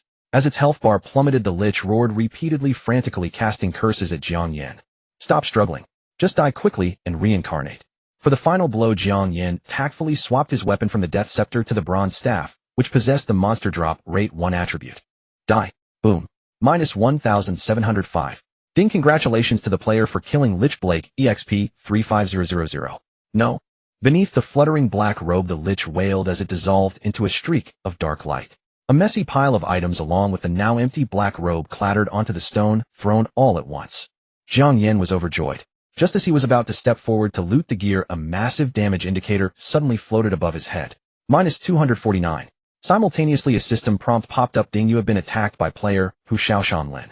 Hu Xiaoshanlin. That assassin from the Longhu Gate. How could he be here? Jiang Yan quickly repositioned, swiftly retrieving a red demon potion from his inventory and chugging it down. He looked around only to see Hu Xiaoshanlin's figure flash briefly before vanishing into thin air. At the same time, at the entrance of the lava cavern, the figure of Long Yu Tianxia slowly emerged. These two guys. Jiang Yan dared not be careless. He immediately bolted toward the throne at top speed. Neither Long Yutianxia nor Hu Shaoshanlin tried to stop him. Since Jiang Yan currently had a dark red name, if he died, at least 90 of the gear on his person and in his inventory would drop. Jiang Taigong, I'll give you two choices. Either join our Longhu Gate or die. Long Yutianxia walked leisurely toward Jiang Yan, cautiously maintaining a safe distance. Hiding in the shadows, Hu Shaoshanlin silently crept closer to Jiang Yan. The moment Jiang Yan attempted to chant a spell, he would strike immediately to interrupt the cast. This is... Jiang Yan quickly scooped up the items on the throne. When his eyes fell upon one particular item, a peculiar smile suddenly played on his lips. He turned around slowly.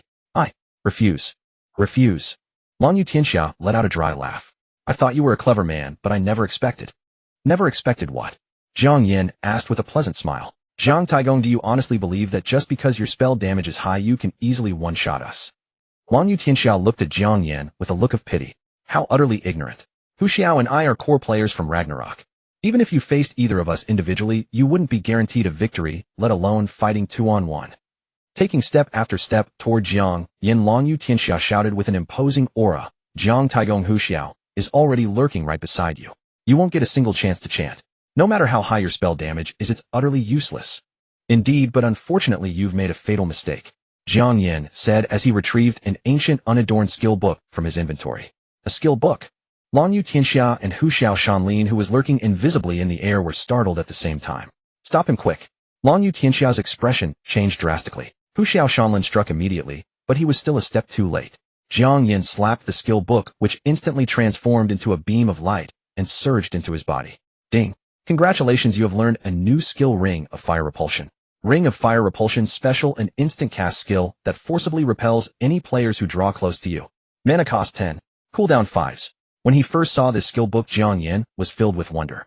The Ring of Fire Repulsion was typically a skeleton mage skill.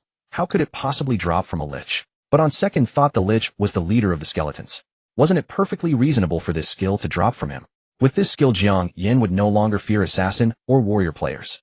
At this moment, Hu Shaoshanlin had already sneaked up behind Jiang Yan. The dagger in his hand thrust repeatedly at Jiang Yan, attempting to interrupt his spellcasting chant through rapid basic attacks. But unfortunately for him, Ring of Fire Repulsion was a special type instant cast skill. With a mere thought from Jiang Yan, a crimson ring of fire instantly swept out from around him. Before Hu Shaoshanlin's dagger could even connect, he was forcibly repelled 5 meters away by the ring of fire. Jiang Yan seized the opportunity to chant. A second later, a bolt of lightning crashed down onto Hu Shaoshanlin's head. Minus 1987. The terrifying critical damage instantly one-shot Hu Shaoshanlin. Hu Xiao. Long Yutianxia's face paled, and he immediately spun around, attempting to flee. Without Hu Shaoshanlin to keep Jiang Yan in check, he had absolutely no chance of getting close. Facing him meant certain death. Long Yutianxia, is it? I actually preferred your confident attitude from earlier. Could you please bring that back? Jiang Yan walked forward unhurriedly. He wasn't moving particularly fast because the passage between the lava cave and the outside was a narrow fissure. Long Yutianxia had absolutely nowhere to run. In fact, Long Yutianxia hadn't really planned to run, he was just putting on a show. If Jiang Yan had fallen for it and rushed forward, he could have instantly turned around to counterattack. He hadn't expected this guy to be so cautious. Jiang Taigong, you have already offended the prosperous dynasty. If you offend our Dragon Tiger Gate, as well have you considered your future? Long Yutianxia said in a solemn voice. The super guilds in Apex all have their own networks of connections. Touch one and you affect them all. You. Is barking ineffectually all you can do? I'm very disappointed in you. What elite player? You're just a cowardly bluff who can only hide behind others' names. You're a useless piece of trash. Jiang Yan rudely interrupted him. He was not someone who quietly endured abuse. Since they had sneaked up behind his back to attack him, how could he let them walk all over him? Bastard. Long Yutianxia could see that Jiang Yan had no intention of letting him off. Since that was the case, he had to fight. Long Yutianxia immediately rushed toward Jiang Yan in an S-shaped pattern. Jiang Yan stood in place, neither dodging nor avoiding, letting him close the distance rapidly. Long Yutianxia's heart sank, but things had reached this point, and there was no turning back. Flash. Long Yutianxia activated his skill, and the long blade in his hand instantly burst with a blade glow, slashing into Jiang Yan. Minus 189. Your damage is lacking. With a thought, a crimson ring of fire instantly erupted from Jiang Yan's body, forcibly repelling Long Yutianxia. Furthermore, when Long Yutianxia was pushed away by the ring of fire, he would suffer a 1-second stun. While this second was brief for others, for Jiang Yan it was more than enough to chant a lightning strike. Boom. Minus 1871. The purple lightning ruthlessly struck Long Yu Tianxia's head, instantly turning him into a streak of white light as he vanished. Unfortunately, neither Long Yu Tianxia nor Hu Xiaoshanlin dropped any loot. Instead, Jiang Yan's sin value increased by another 20 points. This is no place to linger.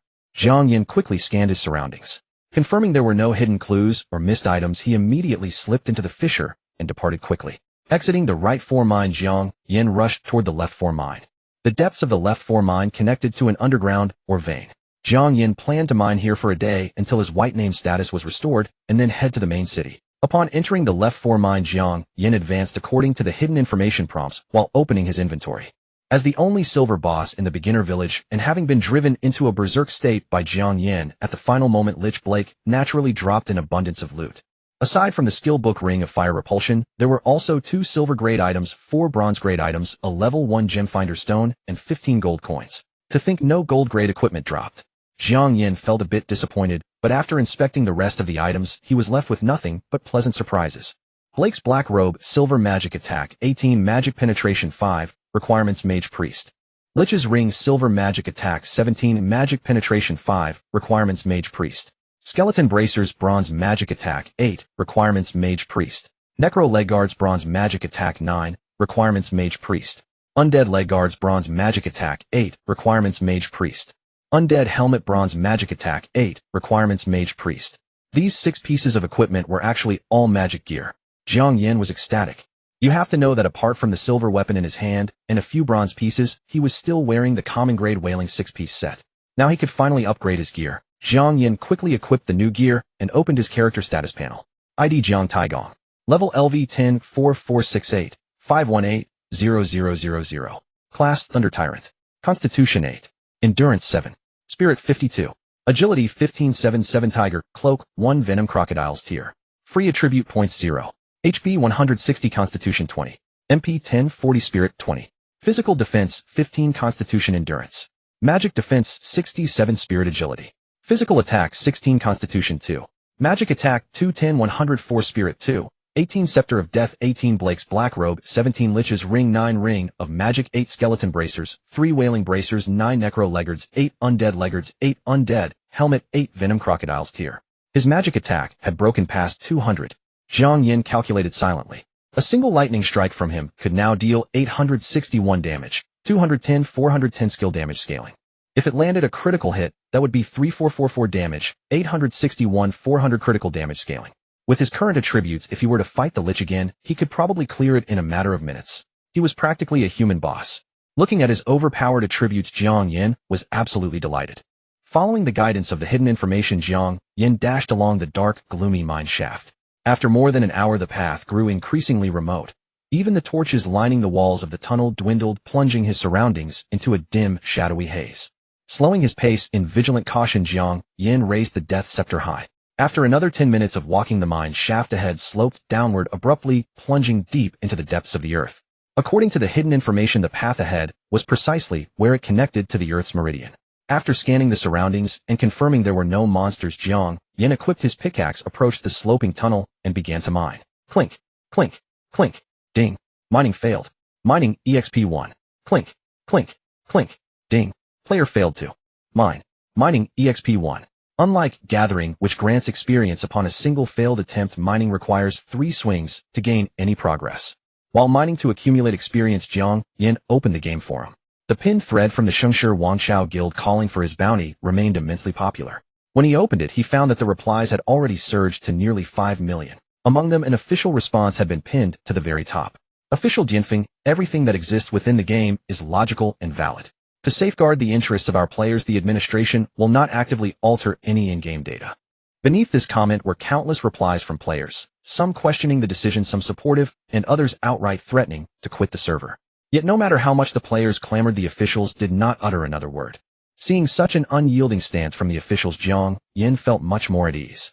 He then browsed through several other hot threads, one of which caught his attention. The poster was anonymous, claiming to have discovered a hidden dungeon somewhere in the novice village and offering to sell its exact coordinates through an auction. Although many doubted the authenticity of the post, quite a few speculators still placed bids. Currently, the highest bid was from a player of the Zhanshan Palace, offering 200 in cash. As for the other guilds, they were mostly taking a wait-and-see approach. A dungeon. Jiang Yan felt a stir of interest. If there truly was a dungeon in the novice village, he would undoubtedly find it with his golden eye. However, Jiang Yan looked up at his glaring red name and shook his head helplessly. With his status, if he were to show his face in public, he would inevitably invite the relentless pursuit of countless players. It would be better to clear his red name before heading out. Jiang Yan continued browsing the threads. About 10 minutes later, a system announcement suddenly echoed in his ears. Ding. Congratulations to player Bing D for being the first to enter the main city. Rewards 100 reputation, 100 gold coins, and 3 free attribute points. The announcement resonated like a great bronze bell, echoing 3 consecutive times in his ears. Bing D. Jiang Yan raised an eyebrow. This person was the leader of the Jushin Huanghun Guild, one of the top 5 tier 0 guilds in the country.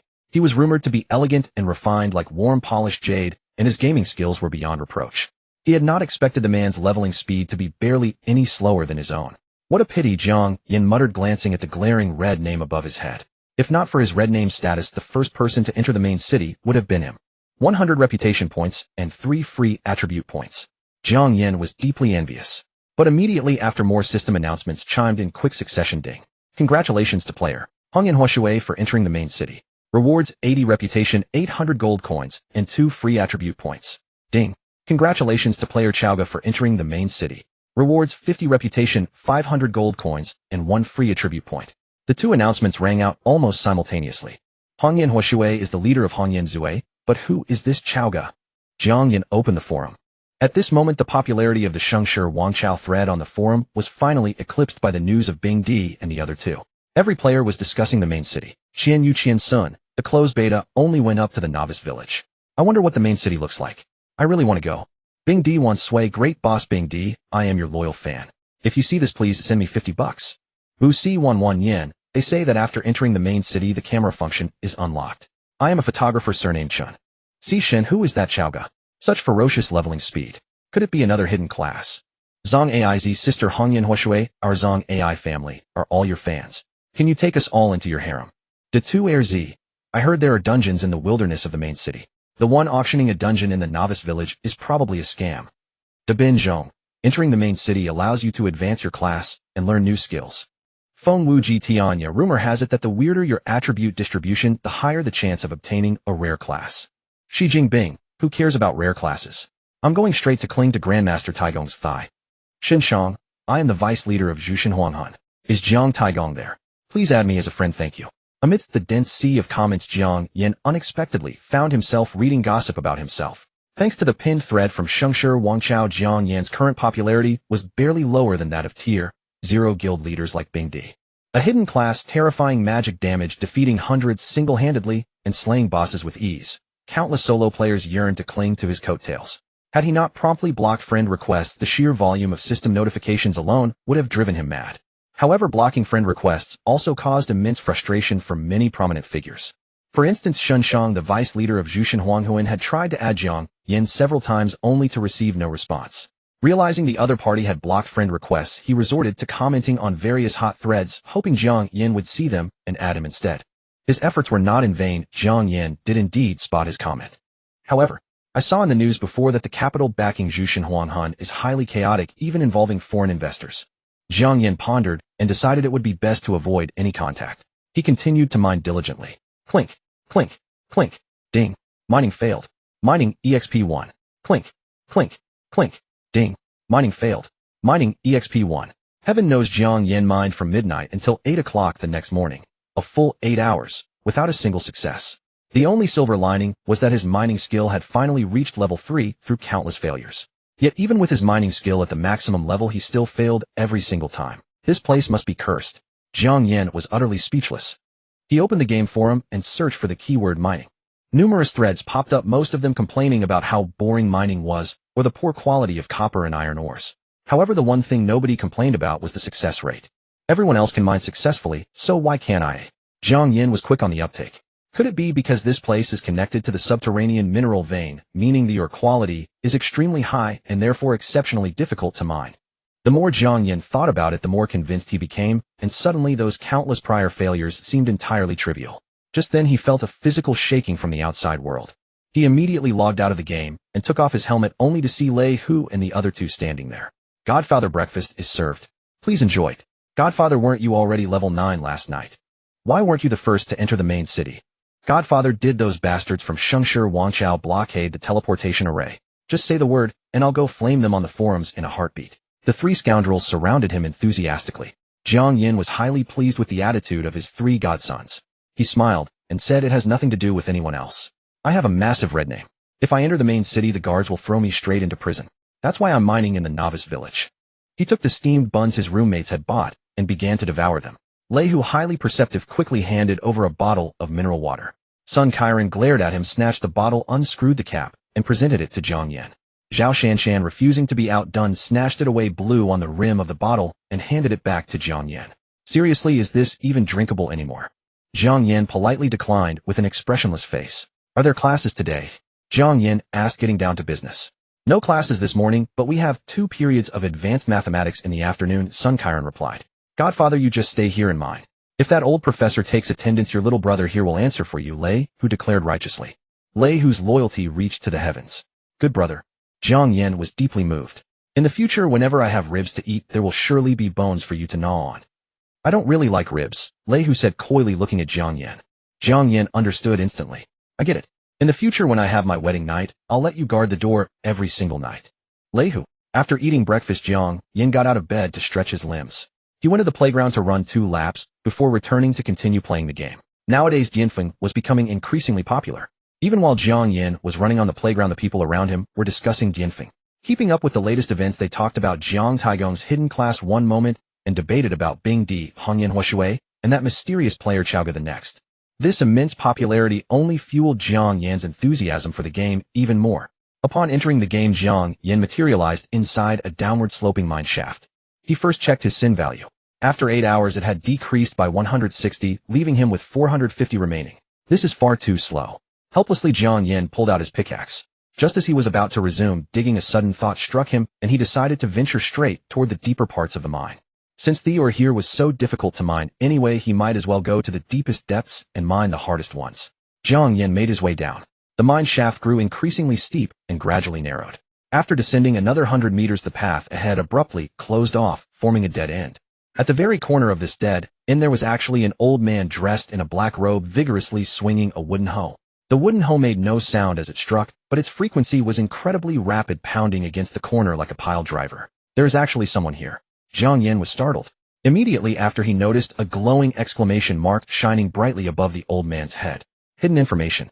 Jiang Yan quickly focused his gaze. A mysterious planar merchant, seemingly searching for some legendary ore. A planar merchant. A planar merchant. Jiang Yan was stunned for a moment, and then overcome with wild joy. However, he did not approach to strike up a conversation immediately. Instead, he instantly contacted Qingyan Wu, asking her to mail over today's 20,000 gold coins. Only then did he clear his throat and step forward. Hello, Elder. Moi. The planar merchant seemingly did not expect anyone to make it here. He turned around in surprise. Young man, this is no place for you. I came here to mine, and I assume you did too, Elder. Jiang Yan smiled. I wonder if there is anything I can do to help you. Help me? The planar merchant sneered. With just your level 3 mining skill, you dare boast about helping me? Aren't you afraid of making a fool of yourself? Jiang Yan's eyes brightened slightly, and he immediately said, I also wish to continue leveling up my mining skill, but unfortunately, I have no way to do so. Elder, could you help me? The planar merchant smiled. Young man, you have good eyes. I can indeed help you, but do you have enough gold coins? At this moment, Qingyan Wu had not yet mailed the gold coins, and Jiang Yan only had 142 gold, 35 silver, and 13 copper on him. Elder, may I see the prices? Jiang Yan looked at him expectantly. Jiang Yan's look of expectation pleased the planar merchant greatly. With a wave of his hand, a virtual list instantly appeared before Jiang Yan. See for yourself, young man. If you have enough gold, feel free to buy. With that, the planar merchant turned back to resume his frantic mining. Looking at the items on the list, Jiang Yan began to salivate. 1. Hidden class scroll, 100 gold temporary. 2. Rare class scroll, 100 gold temporary. 3. Gem seeking stone, level 3, 500 gold temporary. 4. Enhancement scroll, 100 gold temporary. 5. Gold treasure chest, 100 gold temporary. 6. Mage skill book, 500 gold temporary. 7. Warrior skill book, 500 gold temporary. 8. Earth dragon egg, 150 gold temporary. 9. Gold key 3, 100 gold temporary. 10. Looking at the long list of treasures, Jiang Yan wished he could just rob him right then and there. Jiang Yan's heart itched with desire. Right at that moment, a mail was sent to him. The sender was Bafeng Lightsai, and the mail contained 2223 gold coins. After extraction and a 10 transaction fee deduction, it amounted to exactly 200 gold coins. Along with the mail was a message, add me as a friend, and I'll cover all transaction fees in the future.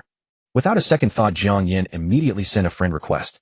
This Bafang like I was suspected of having drawn a gold-related SSS grade talent, making him the universally recognized top gold seller in Dianfeng. If he could acquire some gold from him. The friend request was quickly accepted. Bafang Lightsai, brother, are you a hidden class? If you ever need gold, just hit me up anytime. I accept cash and gear. Jiang Yan immediately replied, how much gold do you have on hand right now? Bafang Lightsai, hard to say. My talent is a bit special. I need gear to get gold. The better the gear quality, the more gold I get. At this stage, I only bring in about 20,000 to 50,000 gold coins a day. Jiang Yan gasped. What a wealthy man. Jiang Yan checked his inventory. Inside was only the Wailing 6-piece set common Fang's magic leather armor bronze, and the bronze staff bronze socketed with a gem-seeking stone. But the crucial issue was that equipment could not be sent via mail. Even if he wanted to give the gear to the other party, he would have to go to a main city first. As for cash, how could he possibly have any cash? Jiang Yan thought about it, and replied, I urgently need gold right now. You probably know about my deal with Hongyan Zue. Can you advance me some gold? This time Bafang, like I did not reply immediately, likely going to consult with Hongyan Huoshui. Jiang Yan didn't rush him either. He glanced at his balance, 242 gold, 35 silver, and 13 copper. Without hesitation, he instantly purchased 2 enhancement scrolls. Enhancement scroll can add socket slots to equipment or enhance one's own skills. Now the question was, what should he enhance first? Socket slots were out of the question. For one, he didn't have that many divine stones. Secondly, with his strength, he would definitely be changing gear very frequently. If he enhanced a socket slot today, only for the gear to be replaced tomorrow, who could he complain to? Therefore, the only option to enhance first had to be skills. Lightning Bolt was already at max level. If he raised it by another level or 2, the damage would probably become even more terrifying. However, Lightning Bolt was a single target attack. If he upgraded Chain Lightning by 2 levels instead, clearing monsters and defeating bosses in the future would be much faster. But then, Jiang Yan looked back at the planar merchant who was frantically mining away. If he enhanced his mining skill and helped the planar merchant dig up the ore he needed. Right at that moment, 2 mails arrived one after another. One was from Bafang Lightsai, containing 11112 gold. The other was from Hongyan Huoshui, also containing 11112 gold with an attached message, add me. They were both major patrons. Jiang Yan quickly extracted the gold from the mails and sent a friend request to Hongyan Huoshui. Right after, he immediately bought 2 more enhancement scrolls. Kid, I didn't expect you to play the fool while actually being a tiger. The planar merchant suddenly looked up, his expression unfriendly. Jiang Yan didn't quite understand what he meant, but looking at the prices on the list, he understood instantly. 1. Hidden class scroll 500 gold temporary. 2. Rare class scroll 500 gold temporary. 3. Gem seeking stone level 32500 gold temporary. 4. Enhancement scroll 500 gold temporary. 5. Gold treasure chest 500 gold temporary. 6. Mage skill book 2500 gold temporary. 7. Warrior skill book 2500 gold temporary. 8. Earth dragon egg 7500 gold temporary. 9. Gold key 3 500 gold temporary. 10. Every single item on the list had actually skyrocketed in price by 5 times. Could it be that the previous prices were because the planar merchant had seen through his balance and was deliberately playing with him, only to end up shooting himself in the foot? Jiang Yan felt a wave of lingering fear. Fortunately, he had been quick-witted and bought 4 enhancement scrolls in a row. Otherwise, he wouldn't even be able to afford a single one. Pure luck, pure luck. Jiang Yan gazed at the 4 enhancement scrolls in his backpack, a broad smile spreading across his face.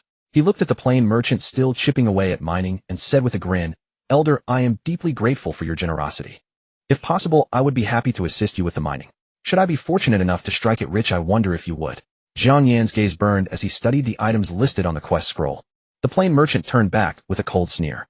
Boy, you really think a few trick rolls of luck and some shiny scrolls will let you dig up the legendary ores from me? You're still far too green. Jiang Yan hurried to say many things. You never know unless you try. What if my luck holds? Jiang Yan was not one to reveal his hand without seeing the prize. Without tangible benefit, he would never feed an enhancement scroll into mining art. Luck?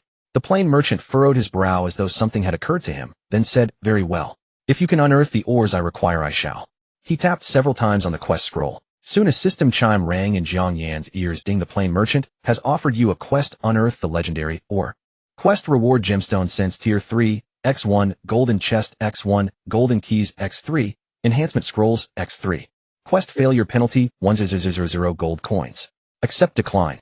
Jiang Yan was simultaneously startled and overjoyed at the system prompt. Joy at the 3 enhancement scrolls, the golden chest, and the tier 3 gemstone sense. But alarm at the staggering failure penalty. 1000 gold coins. This guy is a flat-out swindler. Jiang Yan cursed under his breath, but did not hesitate. He accepted the quest immediately. Then he drew forth an enhancement scroll, tore it open, and chose to empower mining art. Ding, congratulations, player. The enhancement of mining art has succeeded. Jiang Yan quickly opened his skill panel and examined mining art. Enhanced LV. 3000 using a pickaxe, there is a certain chance to unearth metallic ores from mineral veins. The mining art that had previously read LV. 300 now bore the tag enhanced, and its experience bar had jumped from 0 to 3000. Jiang Yan immediately took out his pickaxe, stepped over to the plain merchant, and began chipping away at the rock face.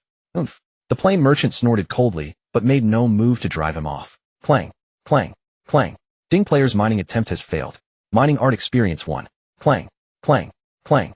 Ding, player's mining attempt has failed. Mining art experience 1.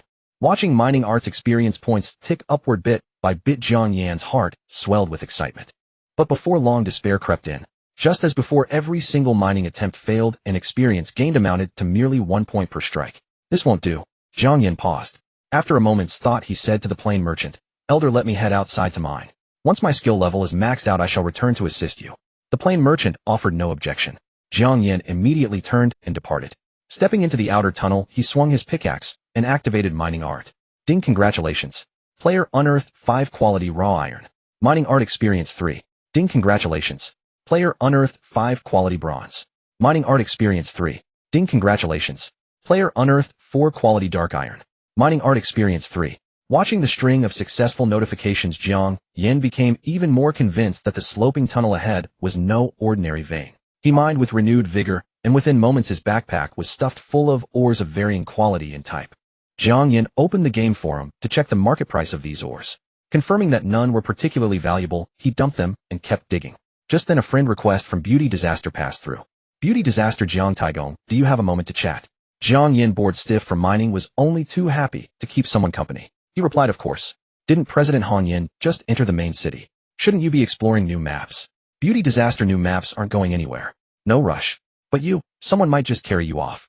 Jiang Yan pretended not to understand. What does President Han Yin mean by that? Beauty Disaster, I'd like to invite you to join our Han Yin Drunk Guild. Salary and position are both negotiable. Jiang Yan was taken aback. Doesn't Han Yin Drunk refuse male players? Beauty Disaster, Apex deserves us to change. Going forward, we will continue recruiting male players of strong character and formidable strength. Jiang Yan, President Hong Yin, what bold vision. However, at present, I have no intention of joining a guild. I sincerely apologize. Beauty Disaster, no matter. Should you wish to join at any time, contact me anytime. Also, if you have fine equipment or skill books to sell, reach out to me or Qing Yin Wu. We will offer top dollar. Jiang Yan agreed. After ending the chat, Jiang Yan found the president's personality quite agreeable. If he ever decided to join a guild in the future, Han Yin Drunk would certainly be an excellent choice. But who could predict the future? Jiang Yan returned his focus to mining. Ding, congratulations. Player unearthed 5 quality bronze. Mining art experience 3. Ding, congratulations. Player unearthed 3 quality dark iron. Mining art experience 3. Within no time, Jiang Yan's backpack overflowed once more with ore. He dumped everything and kept digging furiously. 2 hours later, Jiang Yan's mining art finally leveled up.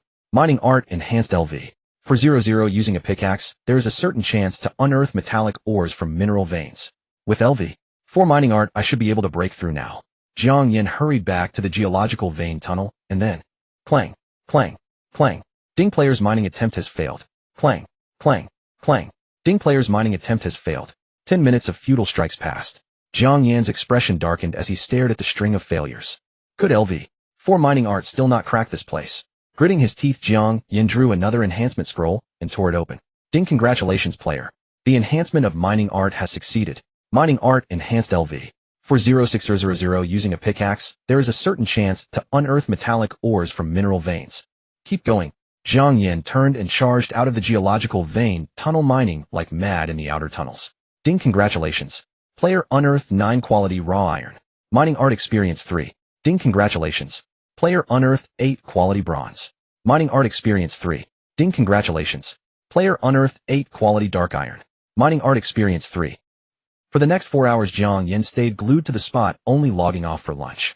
Just as he began to question whether this was all worth it, his mining art leveled up once more. Mining art enhanced LV. 500 using a pickaxe, there is a certain chance to unearth metallic ores from mineral veins. LV 5 ought to be enough.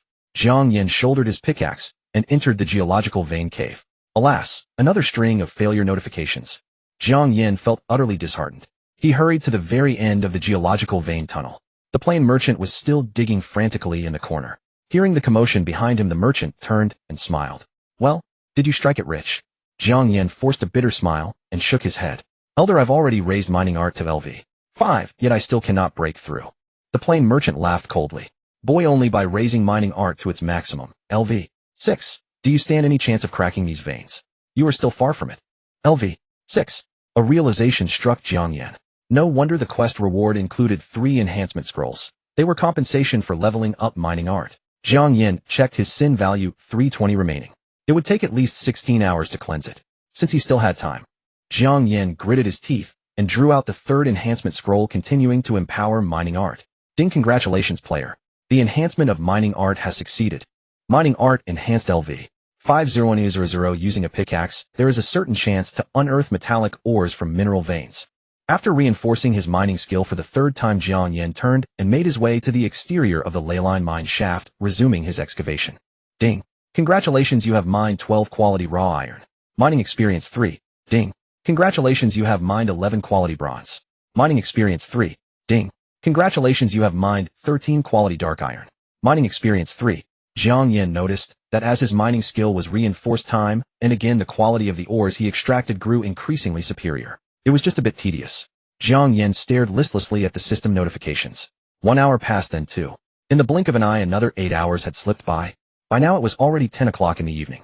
Jiang Yan had been playing continuously for nearly 2 days and 2 nights. He was truly at his limit. Yet he persevered until his mining skill reached level 6, before finally logging off to rest. Taking off his helmet, Jiang Yan glanced at his 3 godsons.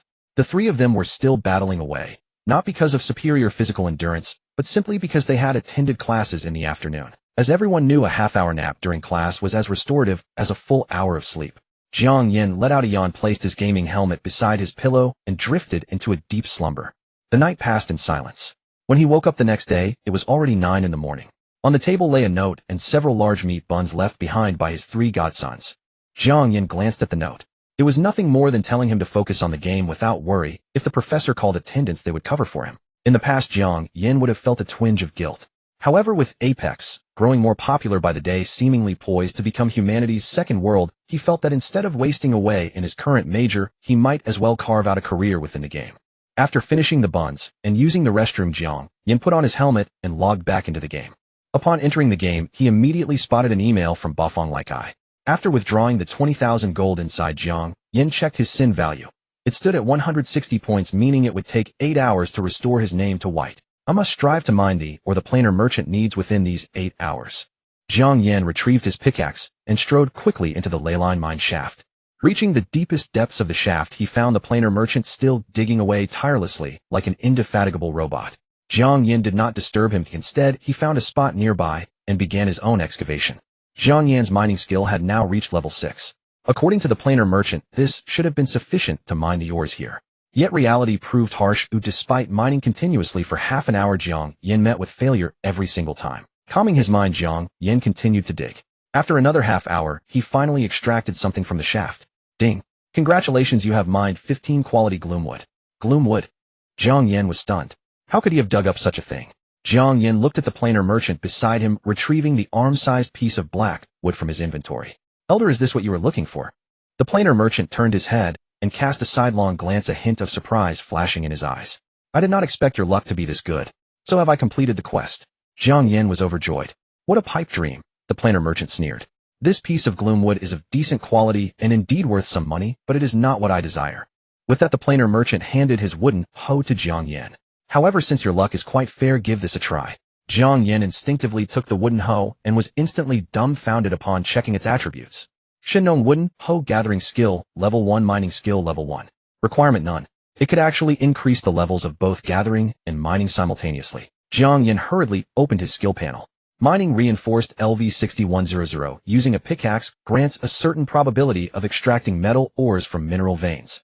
Gathering LV 21776. 1000 Using the gathering skill grants a certain probability of collecting herbs in the wild.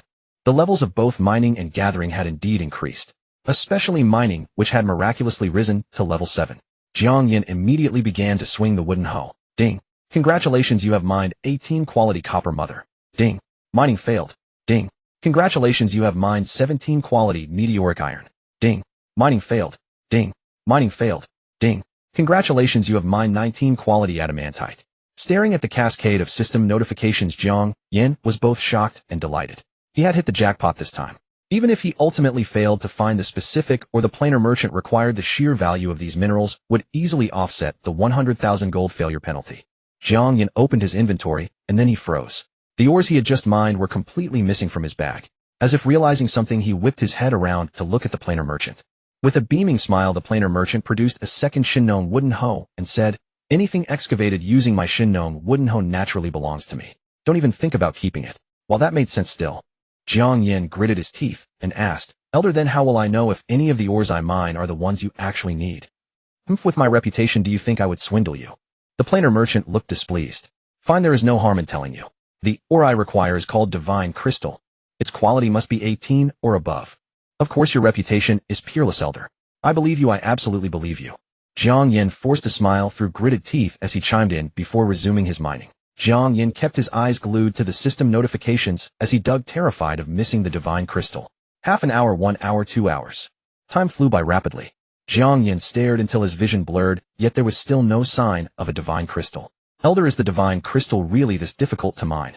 Jiang Yan asked, already feeling dizzy from the exertion. Seeing Jiang Yan persevere silently for so long, the planar merchant's impression of him improved considerably. He chuckled and replied, "Of course. Divine crystals seize the very fortune of heaven and earth. They are materials used to craft divine artifacts. If they were easy to mine, wouldn't divine weapons be flying all over the world? A divine artifact." In the official information released for Apex, only the first 5 tiers of equipment had been disclosed: common, bronze, silver, gold, and dark gold. Could it be that divine artifacts lay beyond dark gold? Ding. Mining failed. Ding. Mining failed. Ding. Congratulations, you have mined 15 quality divine crystal. Ding. Mining failed. Suddenly a system notification caught the corner of Jiang Yan's eye. He was ecstatic, but his excitement quickly turned to disappointment. It was indeed a divine crystal, but its quality was only 15. A 15 divine crystal. Not bad at all. The planar merchant had clearly noticed it too, an irrepressible smile spreading across his face. "Young man, your luck is indeed extraordinary. Keep at it, and perhaps you really will mine a 18 divine crystal, ha." Sly old bastard. Jiang Yan was utterly speechless, feeling as though he was being exploited for free. The crucial point was that if he failed to mine a 18 quality divine crystal, he would still have to pay a penalty of 100,000 gold coins. Sensing his discontent, the planar merchant chuckled. "Don't look so long-faced. In light of this 15 divine crystal, I shall waive your failure penalty." "How generous of you." Jiang Yan thanked him helplessly. After all, divine crystals were materials for crafting divine artifacts. Their value was definitely far greater than 100,000 gold coins. But then again, without this Shinnon wooden hoe that granted 1 to his mining skill, he wouldn't have been able to mine this divine crystal in the first place. Ding. Congratulations, you have mined 16 quality divine crystal. Jiang Yan's mining motion instantly froze. Another divine crystal, and still not 18. Not to mention Jiang Yan, even the planar merchant was completely dumbfounded. "Your luck, young man, is truly heaven-defying. Keep digging. I suddenly have a feeling that you will definitely mine an 18 quality divine crystal." The planar merchant was incredibly excited. Hearing this, however, Jiang Yan decided to slack off. "I'm so exhausted. I need to take a break." Jiang Yan stretched and yawned, resolutely refusing to swing the hoe again. Otherwise, if he kept digging like this, he would truly become nothing more than a tool. "You brat." The planar merchant was somewhat exasperated, but there was nothing he could do. He had been digging here for 2 days without finding a single divine crystal, yet this brat had unearthed them one after another shortly after arriving. No, he had to make him keep digging. Gritting his teeth, the planar merchant declared, "I can increase the quest rewards." "Quest rewards?" Jiang Yan smiled. "But Elder, what if I mine 115 divine crystals, but fail to get even one 18 divine crystal? No matter how high the rewards are, I still won't be able to claim them. Then what do you want to?" The planar merchant gnashed his teeth. "For every divine crystal mined, I want." Jiang Yan glanced at the planar merchant's contorted expression and cleared his throat. "I want 3 enhancement scrolls. Additionally, I want this Shinnon wooden hoe." Although gold chests and treasure-seeking stones were also precious, they could still be obtained through other means in the future. However, enhancement scrolls were only possessed by the planar merchant and some fortune cat. If he didn't seize this chance to extort more now, he would surely regret it later. Most crucial of all was the Shinnon wooden hoe. Without it, he wouldn't even be able to dent the ground here. If he could obtain one. Forget about the Shinnon wooden hoe. As for the enhancement scrolls, 3 is far too many. 1 at most. The planar merchant began to bargain. 2. Jiang Yan countered. That is my bottom line. And for those 2 divine crystals from earlier, you must also pay me 4 enhancement scrolls. You brat. Furious, the planar merchant brandished the Shinnon wooden hoe, looking as though he wanted to bury Jiang Yan with it. Jiang Yan immediately stretched out his neck, offering it to the blade. Kill me if you dare. Fine, it's a deal. The planar merchant was completely helpless against him, and could only grit his teeth and agree to Jiang Yan's terms. Jiang Yan had previously purchased 4 enhancement scrolls, using 3 of them on his mining skill, leaving him with just 1. After agreeing on a price with the planar merchant, the other party was exceptionally straightforward, directly trading 4 more enhancement scrolls to him. Looking at the 5 ancient enhancement scrolls in his inventory, Jiang Yan beamed with joy. Grabbing his Shinnon wooden hoe, he began to dig with fierce determination. This time, he was brimming with motivation. After all, a single divine crystal could be exchanged for 2 enhancement scrolls. Ding, mining failed. Ding, mining failed. Ding, mining failed. However, perhaps because mining those 2 divine crystals had completely exhausted his luck, not a single piece of, or not even the ordinary, refined gold or copper mother, let alone a divine crystal, appeared over the next 2 hours. The nearby planar merchant glanced at him repeatedly. Although he remained silent, the disdain in his eyes was impossible to hide. Jiang Yan braced himself and continued to dig. After another hour, his efforts finally began to yield results. Ding, congratulations. You have mined meteoric iron quality 16. Ding, mining failed. Ding, congratulations. You have mined mithril quality 19. Ding, congratulations. You have mined sinkerwood quality 17. Ding, congratulations. You have mined mica or quality 18. Ding, mining failed. Watching the continuous stream of system notifications, Jiang Yan finally let out a long sigh of relief. Just then, Qin Yanwu suddenly contacted him. Qin Yanwu, Jiang Taigong, have you gone to the main city yet? Jiang Yan replied amidst his busy schedule, not yet. Is something wrong? Qin Yanwu replied almost instantly, great. Where are you now? I found the beginner village dungeon. Let me carry you through it. Carry him through the dungeon. Since when was she so generous? Jiang Yan expressed his skepticism. I don't have time right now. Go ahead and clear it on your own. Qin Yanwu gnashed her teeth in anger. If she could clear it alone, would she even bother looking for Jiang Yan? Qin Yanwu, fine, I can't clear it by myself. Please hurry up and come over. Here are the coordinates 112979511369. Jiang Yan was about to reply, but the next moment his attention was drawn away by a system notification. Ding, congratulations. You have mined a divine crystal quality 16. Another divine crystal. Overjoyed, Jiang Yan quickly turned to look at the planar merchant. The planar merchant gave a soft snort and immediately traded over 2 enhancement scrolls. Looking at the 7 enhancement scrolls in his inventory, Jiang Yan's enthusiasm soared. He was in no mood to worry about some dungeon. Jiang Yan, no time, seriously no time. Next time, definitely next time. Jiang Taigong. Standing on a low cliff, Qin Yanwu's exquisite and charming face was twisted with rage. Does he really not see me as a beauty? This is infuriating. Qin Yanwu wanted to find someone else, but in beginner village 142857, Jiang Yan was the only person she could trust who also possessed the strength to clear the dungeon. Qin Yanwu took a few deep breaths and replied, the first dungeon clear will be announced server-wide. Don't you want to make a name for yourself? Make a name for himself. Jiang Yan glanced at the 7 enhancement scrolls in his inventory. He had absolutely no interest in that. After politely declining once more, Jiang Yan focused entirely on mining. Ding, mining failed. Ding, congratulations. You have mined pyre or quality 18. Ding, mining failed. Ding, congratulations. You have mined a divine crystal quality 15. Another 2 enhancement scrolls obtained. Jiang Yan's face lit up with a massive grin. Ding, mining failed. Ding, mining failed. Ding, congratulations. You have mined a divine crystal quality 18. Ding, congratulations. You have completed the planar merchant's quest. In the next instant, the weight in Jiang Yan's hands vanished, and the Shinnon wooden hoe was already in the hands of the planar merchant. Young man, you did very well. Thank you for helping me so much. If fate permits, we shall meet again. With that, the planar merchant tore open a scroll and instantly vanished into thin air. Wait a minute. Jiang Yan was dumbfounded. How could he just leave like that? Even if the quest is complete, I can keep digging. I could dig for 10 days and 10 nights for you. I absolutely love mining. Jiang Yan reached out to stop him, but he was a step too late. Ding, congratulations. You have obtained Gem of Seeking level 3, 1 golden chest, 1 golden key 3, and enhancement scroll 3. Although the quest rewards had already been delivered to his inventory, Jiang Yan felt a sense of loss. Why did he have to mine that quality 18 divine crystal so early? With a face full of regret, Jiang Yan opened his inventory. Including the previous 9, he now had a total of 12 enhancement scrolls. There was also a golden chest radiating brilliant golden light, 3 glittering golden keys, and a hexagonal solid gold gem of seeking about the size of a pigeon's egg. Jiang Yan took out the golden chest and a golden key, inserting the key into the chest's keyhole. Opening. A system prompt appeared above the golden chest. 1 second, 2 seconds. 5 seconds later another system prompt arrived. Ding, congratulations. You have opened the golden chest. The chest slowly opened, and a brilliant golden light erupted from within. Jiang Yan focused his gaze and saw a pitch-black bracer lying inside the chest. Dark Demon Bracer's Gold Magic Attack 45, Agility 3, Magic Penetration 5. Requirements Mage Priest. A bracer with 45 magic attack. Jiang Yan was both shocked and delighted. One had to know that his total magic attack from all 11 pieces of equipped gear combined was only 210. This single bracer accounted for nearly a quarter of that. Jiang Yan quickly swapped out his basic whaling bracers, then opened his character status panel. ID Jiang Taigong. Level LV 10 4468 518 0000. Class Thunder Tyrant. Constitution 8. Endurance 7. Spirit 52.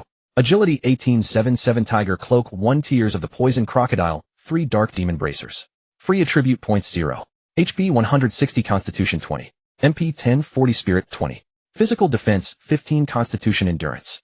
Magic Defense 70 Spirit Agility. Physical Attack 16 Constitution 2. Magic Attack 252 104 Spirit 2, 18 Scepter of Death 18 Black's Black Robe, 17 Lich's Ring 9 Ring of Magic 8 Skeleton Bracers, 45 Dark Demon Bracers, 9 Necrotic Leggards, 8 Undead Leggards, 8 Undead Helmet 8 Tears of the Poison Crocodile. A magic attack of 252. Jiang Yan felt as though he could solo a gold boss right now. Then remembering something, he quickly sent a message to Qin Yinwu. Hey, is the dungeon still available? Since the Planar Merchant's quest was complete, it wouldn't hurt to check out the dungeon. According to the official database of Apex, the drop rates and experience points from dungeon monsters were far higher than those of wild monsters. Qin Yinwu replied quickly, you suddenly have time now. Jiang Yan replied swiftly, yep, I just finished a major quest. Qin Yinwu was still annoyed, but her rationality led her to make a quick decision. I already sent you the coordinates. Get over here fast.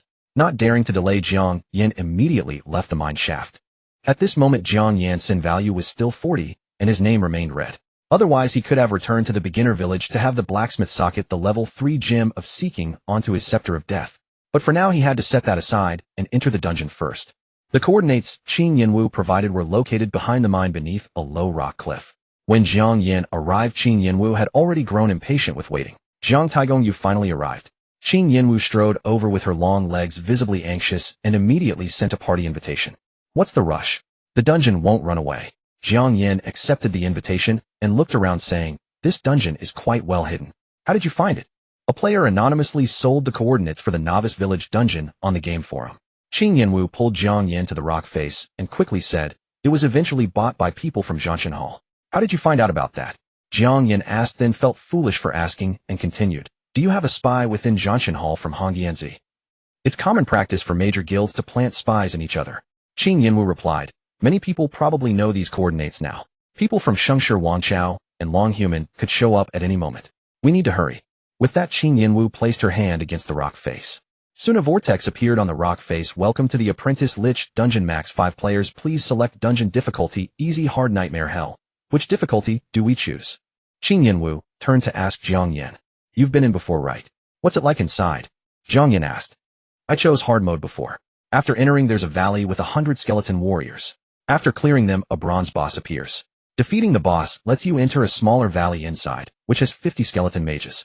Finally, there's the dungeon's ultimate boss, the Lich from the right side mine tunnel. No. For Qin Yinwu explained quickly, that's Silver Boss. Jiang Yan raised an eyebrow and immediately said, choose hell. Earlier with only 162 magic attack, he could solo that Lich. Now with 252 magic attack and Qin Yinwu by his side, they definitely deserve the hell difficulty. Hell difficulty? Are you crazy? Qin Yinwu was startled, her charming eyes looking at Jiang Yan in disbelief. Trust me, Jiang Yan said with a serious expression. All right. Qin Yinwu nodded firmly, huffing. Anyway, I'm already white name. It doesn't matter if I die, just as long as you're not afraid yourself. Jiang Yan looked at Qin Yinwu's name above her head, and indeed could no longer see her red name. Previously in the South District Swamp, both Jiang Yan and Qin Yinwu had gone on a killing spree. However, Qin Yinwu's kill count was far lower than Jiang Yan's, so she had already returned to white names several hours earlier. Jiang Taigong. You bastard. Suddenly an angry yet familiar voice came from afar. Jiang Yan turned his head and saw a massive crowd of players charging toward them. Leading the group was an old acquaintance, Prince Wang of Shangshi. Long Yu Tianxia and Hu Xiao Shanlin from Longhuman were also there. Clearly they had also learned the dungeon coordinates and gathered so many players to rush for the first clear. They never expected to encounter Jiang Yan so coincidentally. Oh, isn't this Prince Wang along with young Master Long and young Master Hu? Jiang Yan waved and greeted them with a smile. You dog, let's see where you run today. Prince Wang of Shangshi roared angrily. After more than a day had passed, he had reached level 9 and was confident enough to face Jiang Yan. Long Yu Tianxiao and Hu Xiao Shanlin wore dark expressions, their eyes filled with killing intent. Both had been killed by Jiang Yan twice successively, especially deep in the right side mine tunnel. No. For where they had teamed up, yet were still counter-killed. This grudge was now completely sealed. With just you ragtag bunch. Jiang Yan sneered. Although more than a day had passed, and the Shangshi Wangshao players' levels and equipment had improved significantly, no matter how much they improved, they would never reach Jiang Yan's level. The only thing that troubled Jiang Yan was the red name issue. Ignore them, let's enter the dungeon first. Qing Yinwu couldn't wait any longer, gritted her teeth, and selected hell difficulty. In the next instant, the two transformed into streams of white light, and were swallowed by the vortex on the rock face. Damn it, don't run. Prince Wang of Shangshi charged up angrily, but he was a step too late. He could only watch helplessly as the two disappeared into the vortex. Prince Wang, what should we do next? Block here, or enter the dungeon? Shangshi Wudu asked. Of course we enter the dungeon. Long Yu Tianxia immediately replied. Although killing Jiang Yan was also important, it could never be compared to securing the dungeon first clear. Once they obtained the first clear, a system announcement would be made nationwide. This promotion for the newly established Longhuman was simply invaluable. Compared to that, killing Jiang Yan was actually secondary. Although unwilling, Prince Wang of Shangshi could only grit his teeth and nod. I, Long Yu Tianxia, Hu Xiao Shanlin, Shangshi Fashing, and a priest will enter the dungeon together. Everyone else stays and guards here. If Jiang Taigong comes out, kill him immediately. Inside the hell difficulty dungeon, the sky was gloomy as if a pitch-black giant hand covered the valley above, not a single ray of sunlight visible. Are you sure there are 100 skeleton warriors? Jiang Yan stood at the valley entrance and looked out. The enormous valley was filled with skeleton warriors, densely packed, like a bone-white sea. Qing Yinwu's scalp went numb at the sight. 100 skeleton warriors are for easy mode. This is hell mode. The quantity is naturally different. Furthermore, these are level 9 enhanced skeleton warriors. Enhanced skeleton warrior LV9 HP 2400 skills slash, cleaves a blade of sword chi, heavily damaging the target. Leap strike, leaps high into the air with a very low chance to deal critical damage. Thrust, accelerates toward the target swinging a blade of sword chi. Alright, Jiang Yan shrugged carelessly. After all, with his 252 magic attack, whether enhanced or not, they would all die. He took out the death scepter from his backpack and strode boldly into the valley. Are we just walking over there? Qing Yinwu had already reached level 9 as well, but facing so many enhanced skeleton warriors, she still felt a wave of despair. What else? Jiang Yan retorted. While speaking, he began chanting chain lightning. 1 second later, a bolt of lightning crashed down onto an enhanced skeleton warrior's head. At the same time, this lightning quickly branched into 3 finer bolts, randomly leaping onto 3 nearby enhanced skeleton warriors. Minus 3,225. Minus 2,721. Minus 2,721. Minus 2,721. For Crimson, critical damage numbers cruelly floated up from their heads. Ding! Congratulations to the player for killing an enhanced skeleton warrior. Experience 120x4. After the 4 enhanced skeleton warriors died, they dropped 6 silver coins and 1 white quality item. Qing Yinwu was completely stunned by this damage. Although she had seen Jiang Yan's critical damage before when fighting the swamp poison crocodiles, it was nowhere near this outrageous. How much time had passed? Jiang Yan's critical damage had almost doubled. Is a hidden class really this powerful? Stop staring, quickly shoot arrows. Don't let them get close. Seeing her dazed, Jiang Yan hurriedly reminded her.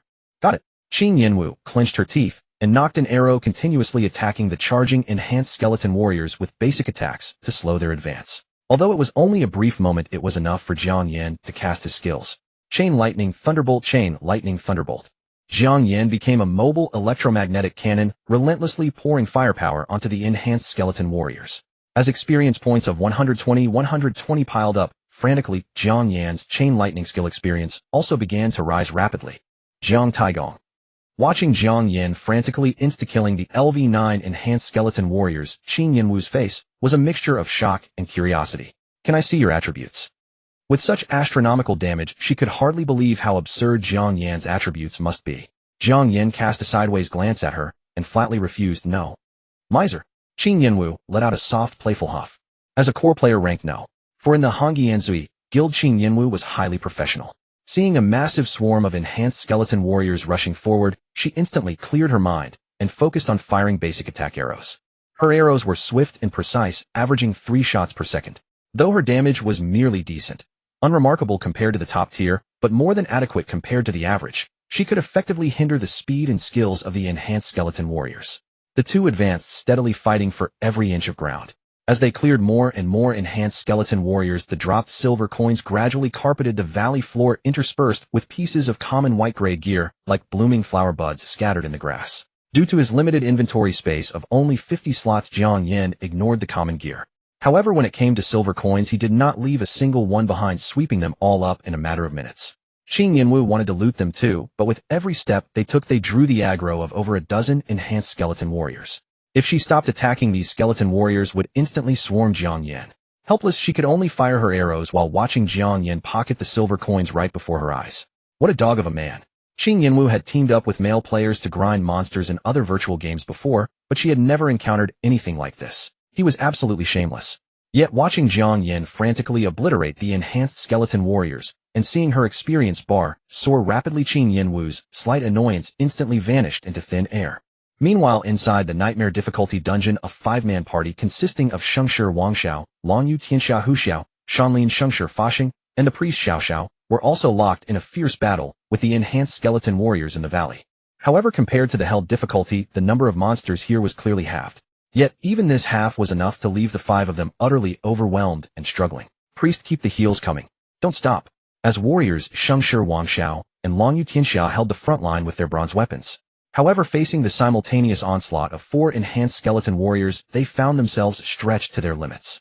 Nearby, the assassin Hu Xiao Shanlin frantically executed backstabs on the enhanced skeleton warriors, dealing high damage to relieve the pressure on the frontliners. Shengshi Faxing cast fireballs relentlessly.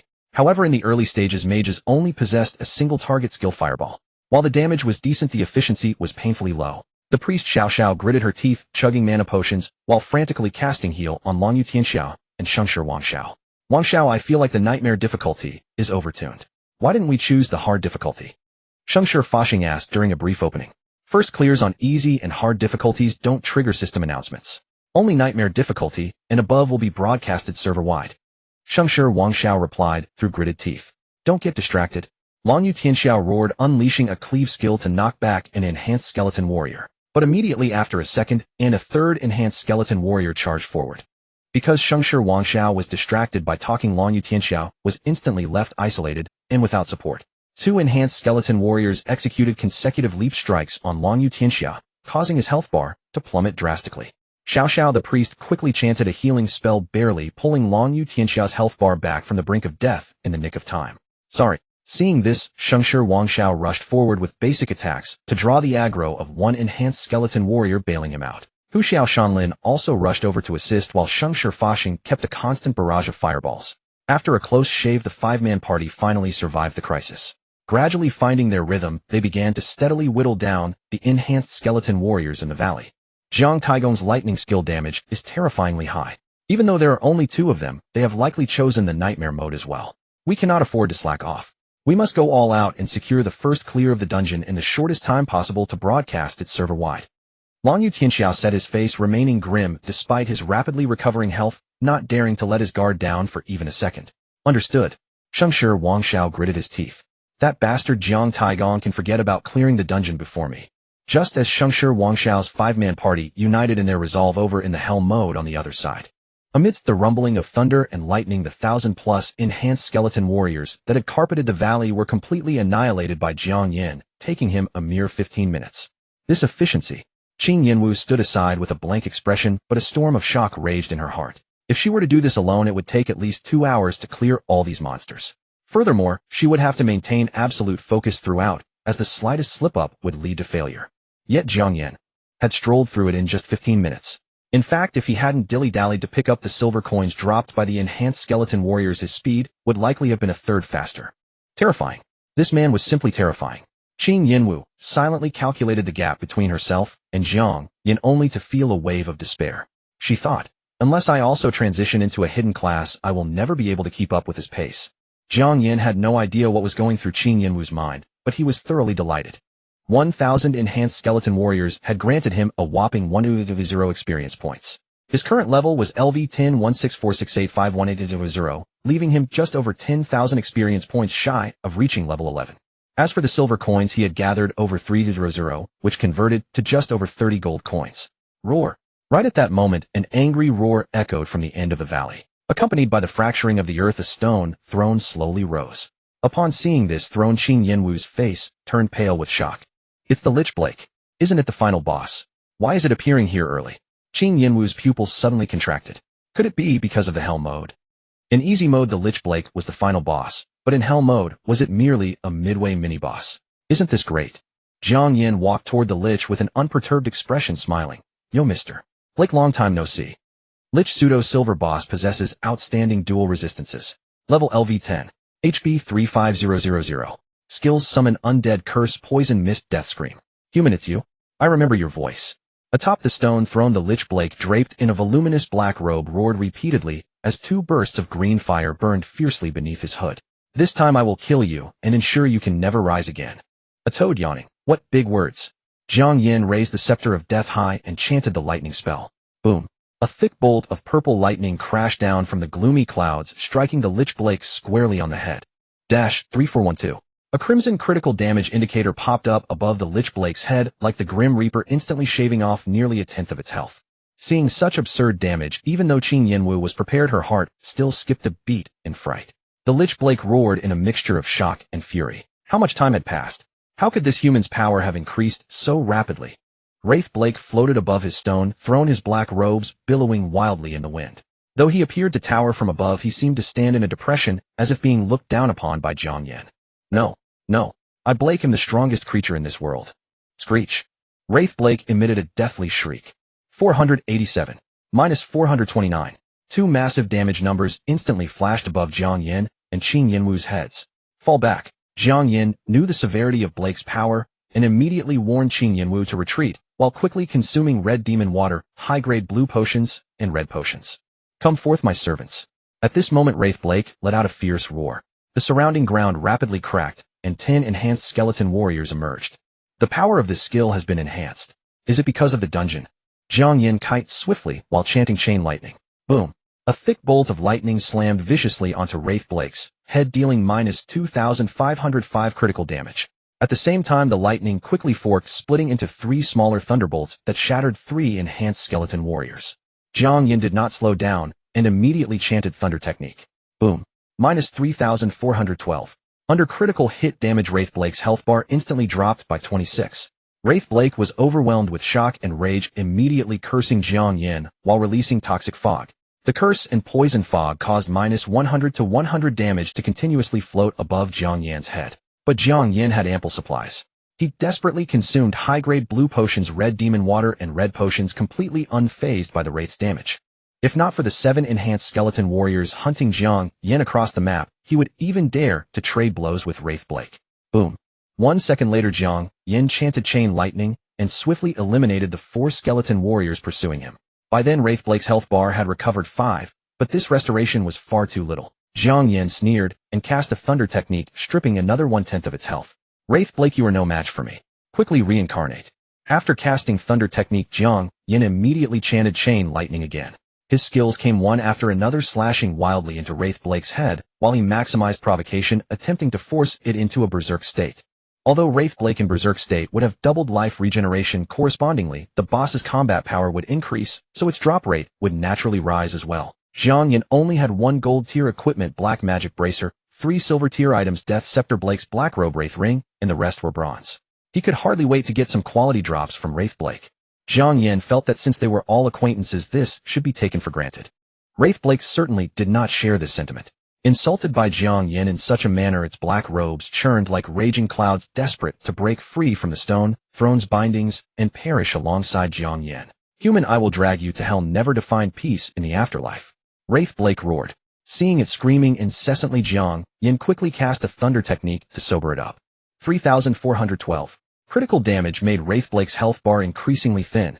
Wraith Blake frantically activated Poison Fog and Death Screams, yet ultimately could not withstand Jiang Yan's relentless critical hits, and was slain on the spot. Once Wraith Blake died, the 3 enhanced skeleton warriors behind it hunting Jiang Yan also instantly perished. Ding, congratulations player for killing Wraith Blake, EXP 35,000. Ding, congratulations player for reaching level 11, rewarded with 4 free attribute points. Jiang Yan immediately allocated all his free attribute points into Spirit while quickly advancing to pick up the equipment dropped by Wraith Blake. 1 silver, 2 gold coins. Besides that, nothing else. This is too lackluster. While silently grumbling, Jiang Yan checked the equipment. Wraith Leggings, silver magic attack, 18 magic pierce 5, requirement mage priest. Jiang Yan's current leggings were still bronze tier, so he immediately swapped out the 8 undead leggings, then opened his character panel ID Jiang Taigong. Level LV 11, 1968, 525, 0000. Class Thunder Tyrant. Constitution 8. Endurance 7. Spirit 56. Agility 1877. Tiger Cloak 1. Poison Crocodile, Tier 3 Black Magic Bracer. Free attribute points 0. HP 160. Constitution 20. MP 11, 20. Spirit 20. Physical Defense 15. Constitution Endurance. Magic Defense 74. Spirit Agility. Physical Attack 16. Constitution 2. Magic Attack 270. 112. Spirit 218. Death Scepter 18. Blake's Black Robe 17. Wraith. Ring 9. Magic Power Ring 8. Skeleton Bracer 4-5. Black Magic Bracer 9. Necrolord. Leggings 18. Wraith. Leggings 8. Undead. Helmet 8. Poison Crocodile Tier. His magic attack had increased from 252 to 270, making his damage even more explosive. At the same time, the experience for the skill chain Lightning had also passed the halfway mark. LV 1543, 1000. Perhaps after clearing the remaining dungeons, he could reach LV 2. Once he reached LV 3, he would be able to use enhancement scrolls to upgrade Chain Lightning. Yes, after much deliberation, Jiang Yan ultimately decided to first enhance Chain Lightning to LV 6, while postponing the upgrade of Thunder Technique. After all, enhancement scrolls were limited, and he had to spend them where they mattered most. Let's go, we're heading to the small valley. Jiang Yan called out, and quickly made his way toward the mountain pass at the far end of the gloomy valley. Qing Yinwu followed behind with a complicated expression on her face. She, the core player, ranked no. For in Hongyan Zue was now being carried along like a mere grunt by Jiang Yan. This feeling was truly quite unpleasant. Entering the mountain pass ahead lay a valley half the size, also filled with skeletons numbering around 500. Skeleton Mage LV 10. HP 2000. Skills Dark Explosive Fireball, a mutated version of Fireball that deals substantial explosive damage. Repelling Fire Ring can forcibly push away approaching players. Multi-Dark Fireball can cast 3 dark fireballs at once. Seeing the skills of the enhanced skeleton, Mage Jiang Yan furrowed his brows slightly. Multi-Dark Fireball could unleash 3 dark fireballs at once. If he aggroed more than 5 enhanced skeleton mages, even with his combined health and mana bars, he would only end up getting instant killed. Fortunately, he was not alone. Qing Yinwu, it's up to you. Don't aggro too many at once. Jiang Yan said solemnly. 3 is enough. Understood. Qing Yinwu was overjoyed when Jiang Yan proactively asked for her help. She felt that this trip had not been in vain. She could still play a significant role. After being repeatedly stunned by Jiang Yan's explosive damage, Qing Yinwu had finally regained her confidence. She advanced with graceful footwork, continuously firing her arrows, instantly drawing 3 enhanced skeleton mages from the sea of skeletons. Exactly 3, no more no less. The 3 enhanced skeleton mages roared forward and instantly unleashed 9 pitch-black fireballs. Qing Yinwu navigated with agile footwork, her graceful figure weaving through the black fireballs effortlessly, as if passing through an empty field. As expected of a core player from Hongyan Zue. Seeing this, Jiang Yan felt completely reassured. Once Qing Yinwu led them within range, he immediately cast Chain Lightning, sending these 3 enhanced skeleton mages into reincarnation. Ding, congratulations player for killing enhanced skeleton mage, EXP 130. 3. With Qing Yinwu's precise monster aggroing skills, Jiang Yan didn't need to think at all. He simply cast his spells. One drew them and the other eliminated them. The pace of clearing the monsters was lightning fast. In less than 10 minutes, they had wiped out all 500 enhanced skeleton warriors. This is way too easy. It wasn't even as tough as the previous stage. Jiang Yan couldn't help but remark. Huff, huff. If it weren't for me, could you have been so relaxed? Qing Yinwu panted beside him, gasping for breath. Those who can do more bear more. Jiang Yan smiled and glanced around. Where's the final boss? Over there. Qing Yinwu pointed toward the end of the small valley. There lay a hidden stone tomb concealed by its dark surroundings and the thick overgrowth of weeds, nearly impossible to spot unless you drew close. Jiang Yan approached with caution. As Jiang Yan neared within 20 meters of the stone tomb, it suddenly shuddered violently. The dense weeds around it thrashed about like possessed spirits, swaying frantically. Who dares disturb Blake's slumber? A solemn voice, thunderous as the underworld itself, erupted from the tomb. No way. The final boss is the Lich Blake. Jiang Yan froze. Qin Yinwu shared his bewilderment. But soon both wore expressions of utter shock. The stone tomb split open with a thunderous crash, and a pitch-black throne emerged rapidly from within, shrouded in thick mist. Upon the throne sat a man whose skin resembled wrinkled bark draped in black robes. He sat with regal authority, gazing down upon Jiang Yan and Qin Yinwu like a god from on high. Lich Blake Golden possesses exceptional resistance to both physical and magical attacks. Level LV10. HP 100,000. Skills: Summon Undead, Curse, Poison, Fog, Death Scream, Death Gaze. A golden boss.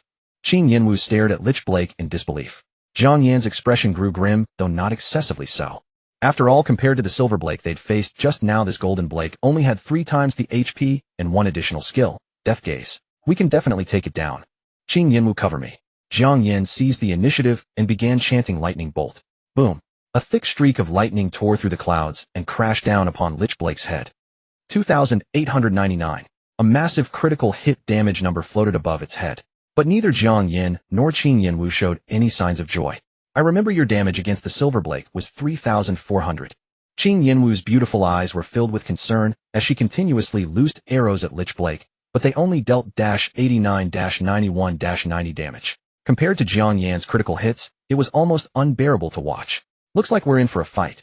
Jiang Yan raised his staff of death high, with one hand chanting Chain Lightning, while his other hand drew out red demon water.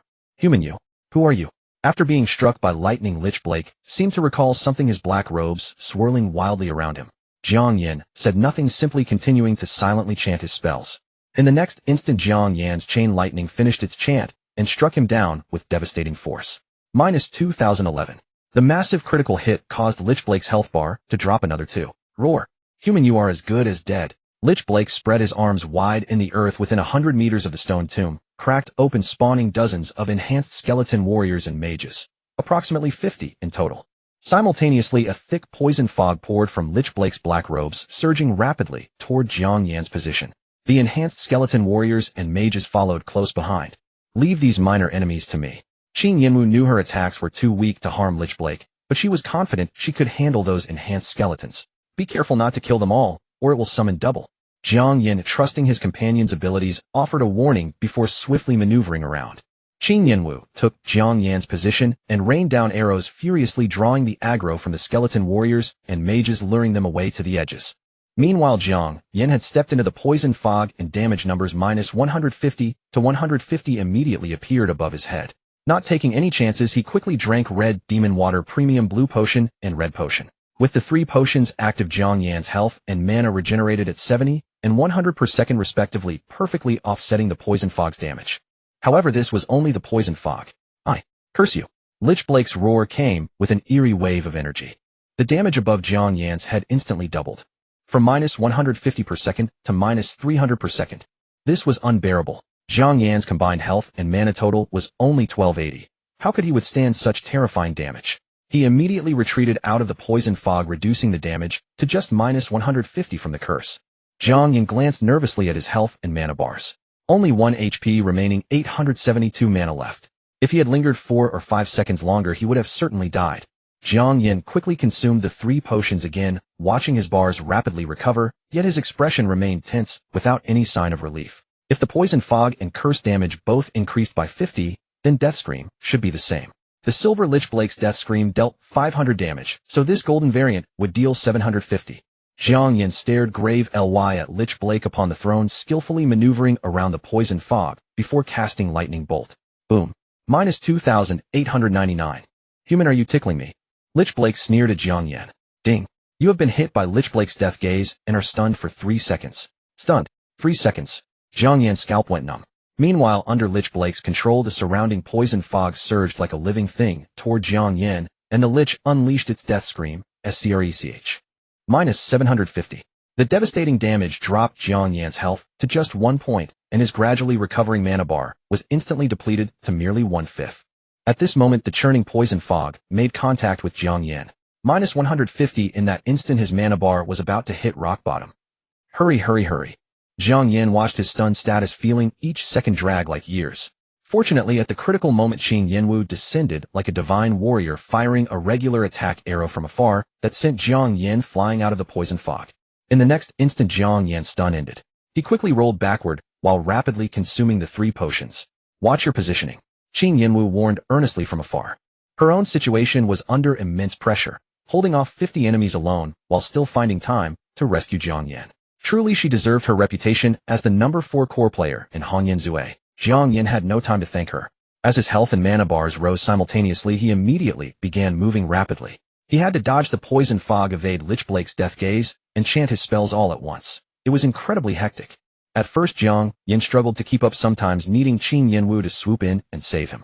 But as time passed, he gradually found his rhythm, his positioning becoming increasingly fluid and precise, while his lightning bolt and chain lightning combo relentlessly pummeled Lich Blake without pause. However, after 10 minutes, Lich Blake's health bar remained at 50.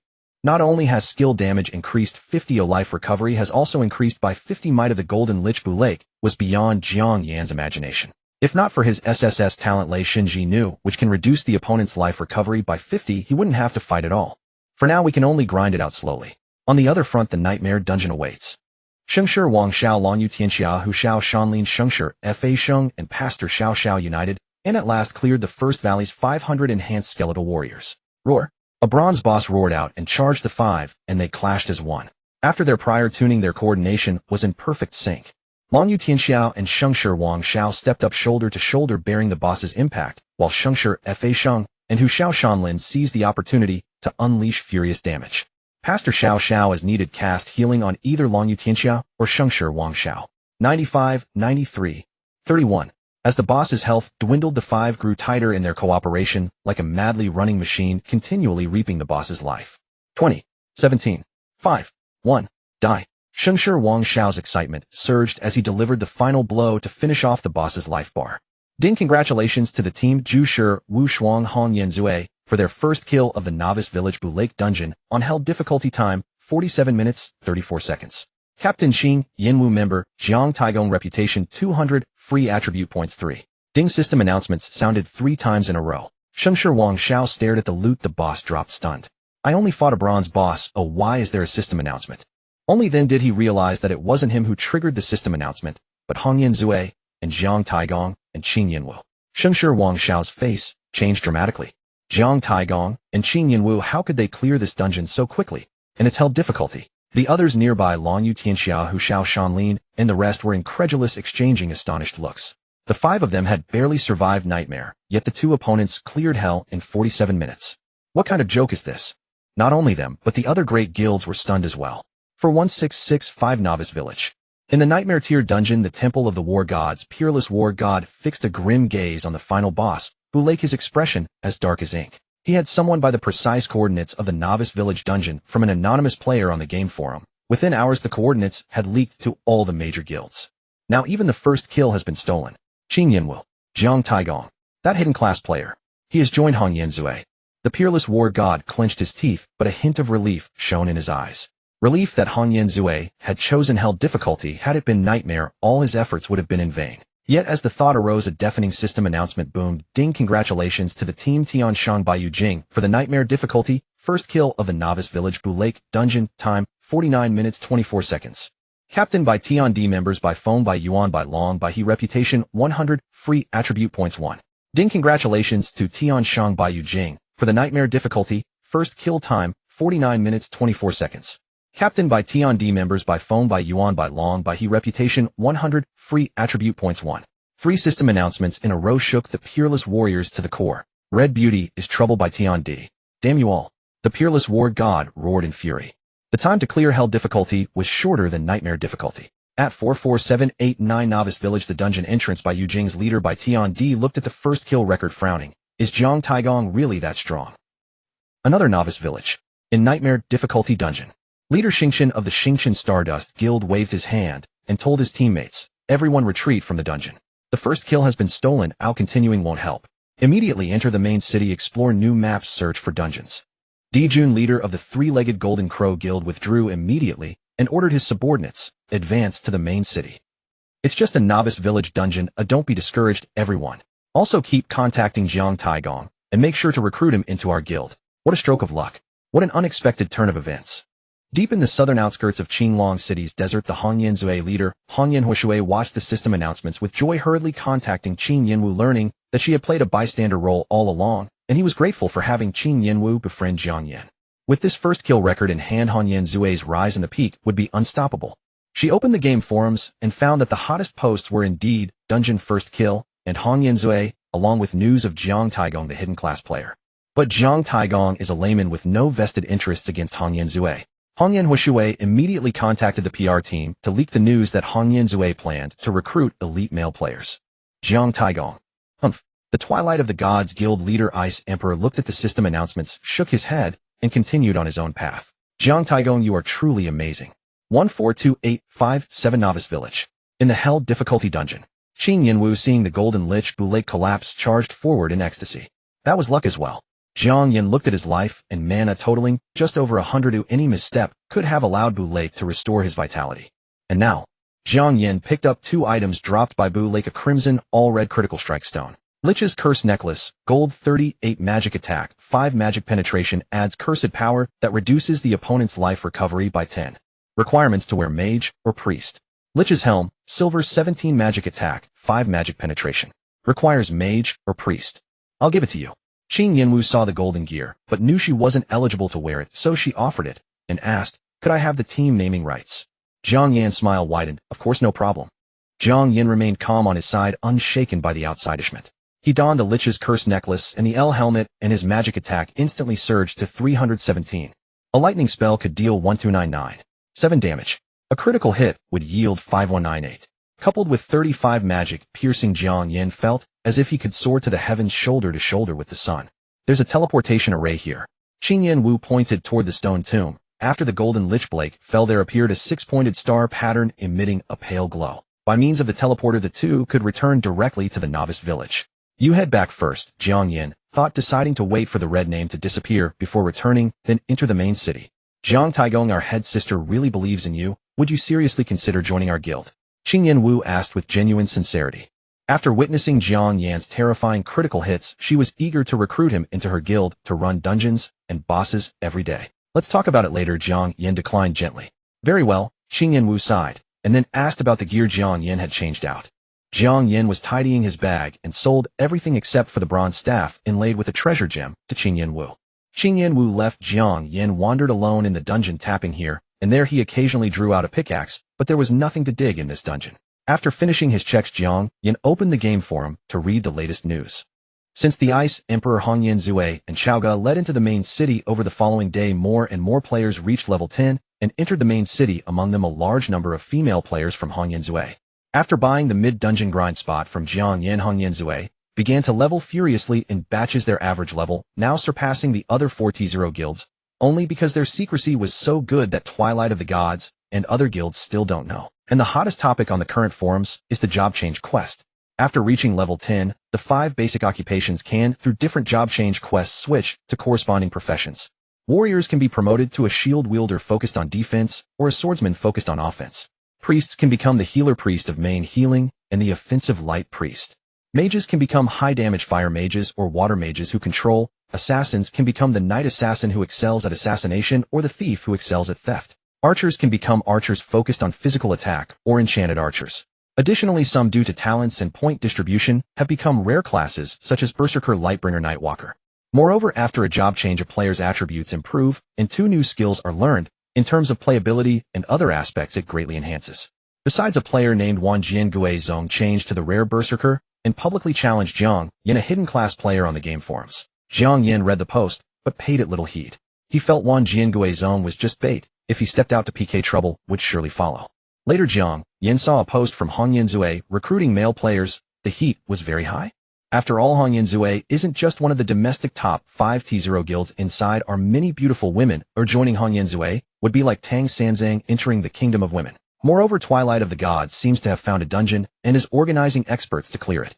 By the way, Jiang Yan remembered that after clearing Hell difficulty, he had been rewarded with 3 free attribute points. Jiang Yan didn't explain and simply added Spirit. Thus, his magic attack now reached 323. He browsed the forum again and saw messages from several apprentices. Chongshan Junling Zhao Shanshan, father, congrats on your Hell Dungeon's first kill. Take me along to swagger and soar with you. Sankai Gue Yi Sun Siren, father, pity me. Spare a few dark gold pieces of equipment. I'm so miserable, sob. Zhenshan Hu Lei, who father, our school's guild leader Chu Marin has already left the novice village and gone to Chiyu City. If you ever need us, go there.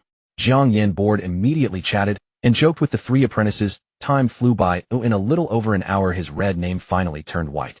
After hiding his name, Jiang Yan immediately abandoned the three apprentices and walked into the teleport array.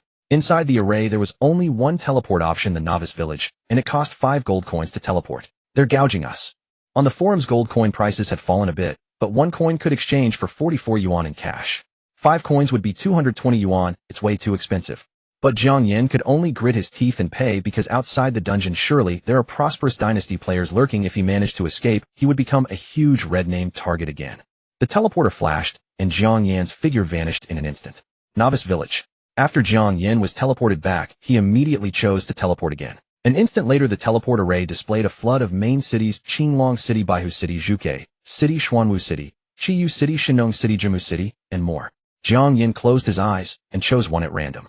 Ding! Congratulations to player Jiang Taigong for entering the main city, Fushi City. The light flashed, Jiang Yan's vision blurred, and the next moment, it returned to normal. He turned his head to look around, and found himself in a blue-gray stone plaza the size of a football field. Not many people around, but the place was vibrant with life. Brother, I am the vice president of the Brotherhood. Oh, would you come to our guild? A tall burly player asked with a goofy smile. Another player ran over. Brother, eternal friendship extends a grand invitation to heroes, coming or not. No, I am a lone wolf. Jiang Yan smiled and declined. Leaving the plaza, he found the job change hall right before him and glanced at it before continuing on. Not far away the city guards of Fushi City patrolled. If Jiang Yan, with a red name, entered, they would surely throw him in prison.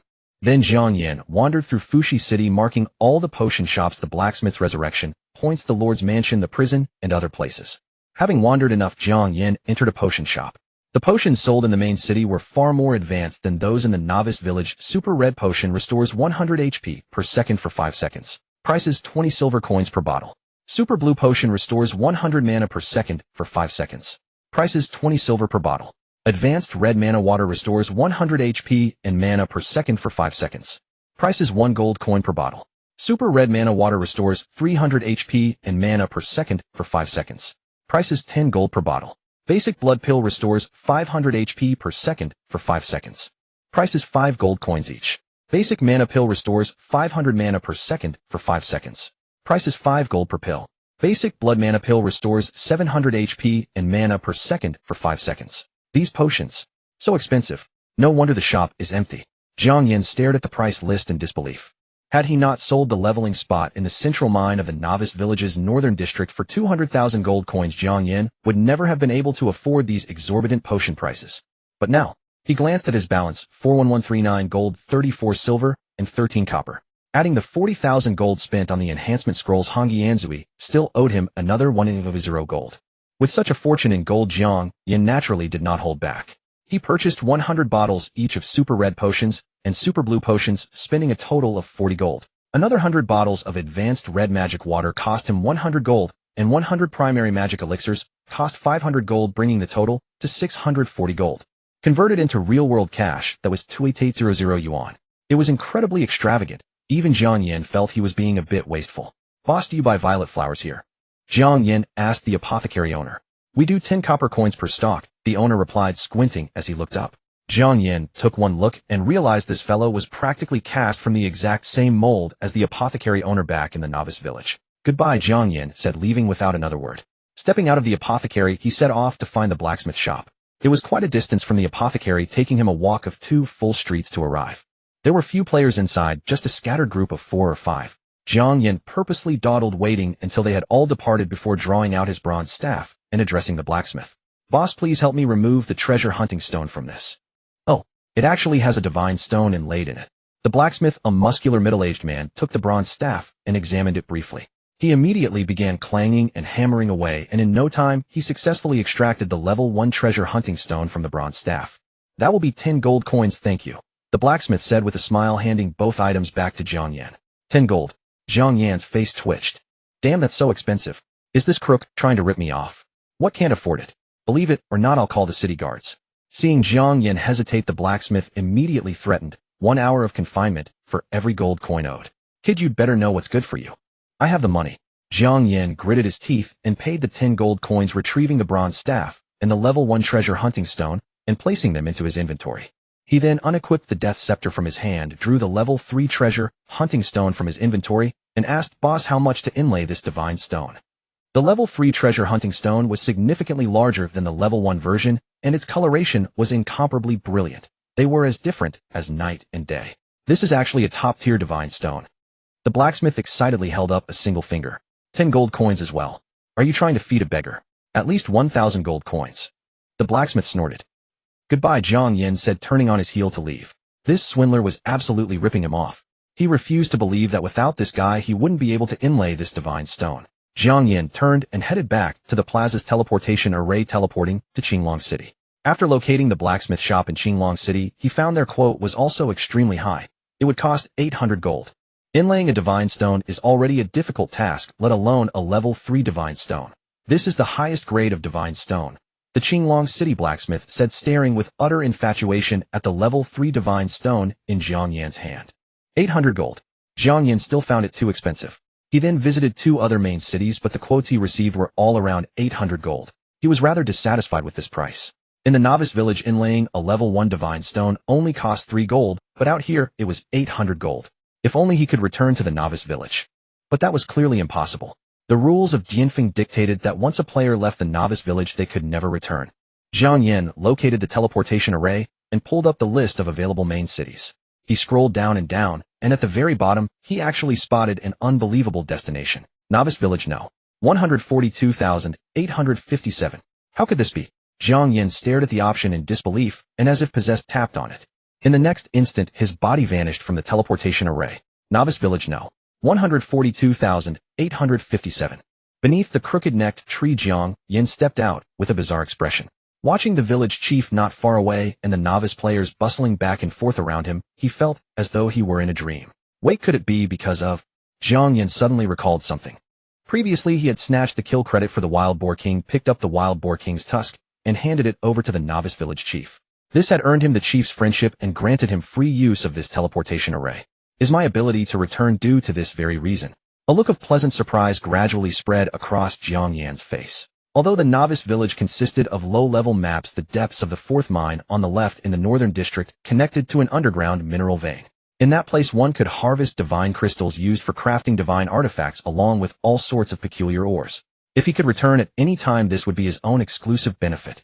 After all, even if others had somehow earned the novice village chief's friendship, just as he had, they did not possess his level 6 mining skill.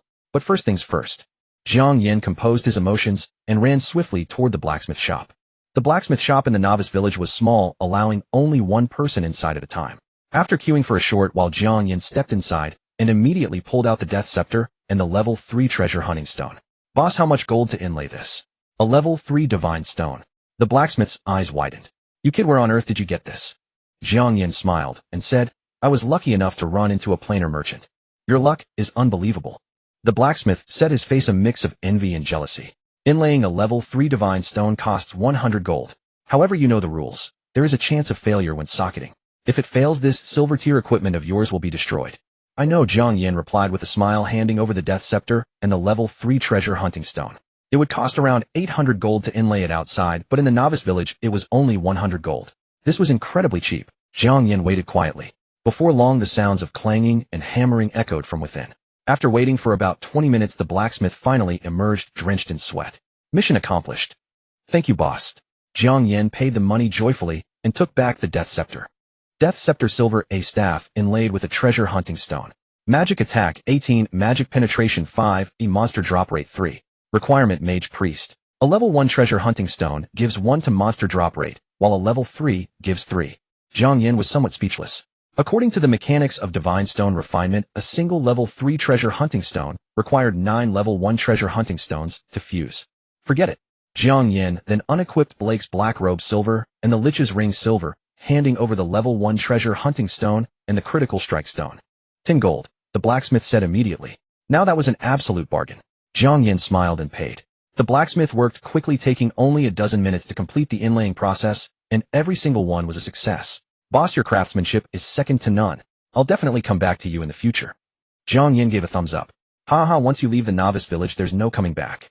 The blacksmith said with a grin. That's not necessarily true, Jiang Yan replied with a mysterious smile. Not long after stepping out off Smith's shop, a system sounded. Ding with the number of players in the main a threshold the level leaderboard in the auction house are now open. The system announcements rang out 3 times in a row before finally stopping. The game forum quickly became lively. Shoto, the rankings are full of big shots. I'm just a lowly minion with no chance of making the list. Shirshin Bulai, who exactly is Chao Go? Weren't you just admitted to the main city? How can he be ranked first at level 12? Chao Rin Yobu, Jiang Taigong, isn't a hidden profession. Why is he only 10th? Xiaobu Jian, the auction house is full of bronze gear, Eli can't afford it. Wei Chung Xian, there's a ranking overseas too. Japan's top is already level 14. Seafood Merchant, the west and east are even tougher, at least 10 players are level 15. I am Qin Shi Huang say if the Zulong does not appear, what can the world do? Zhang Alv, let's not fight to the death, focus on leveling and later we'll unite against outsiders. Wan Jian Gui Zong Jiang Taigong, come out and fight me. Damn you. Jiang Yan closed the forum and opened the rankings first.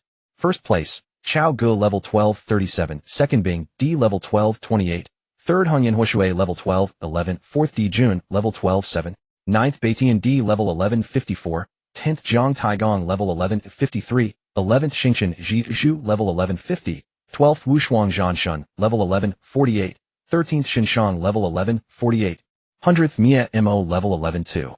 The leaderboard lists only the top 100 players, with about 70 being core players of major guilds and solo players accounting for 30. Among them, Chao Ge sits at the top, while Jiang Yan is in 10th place, his position precarious and likely to be overtaken by those behind him. The competition is intense. Jiang Yan didn't care much for the ranking E. After a quick glance, he skipped it and opened the auction house again.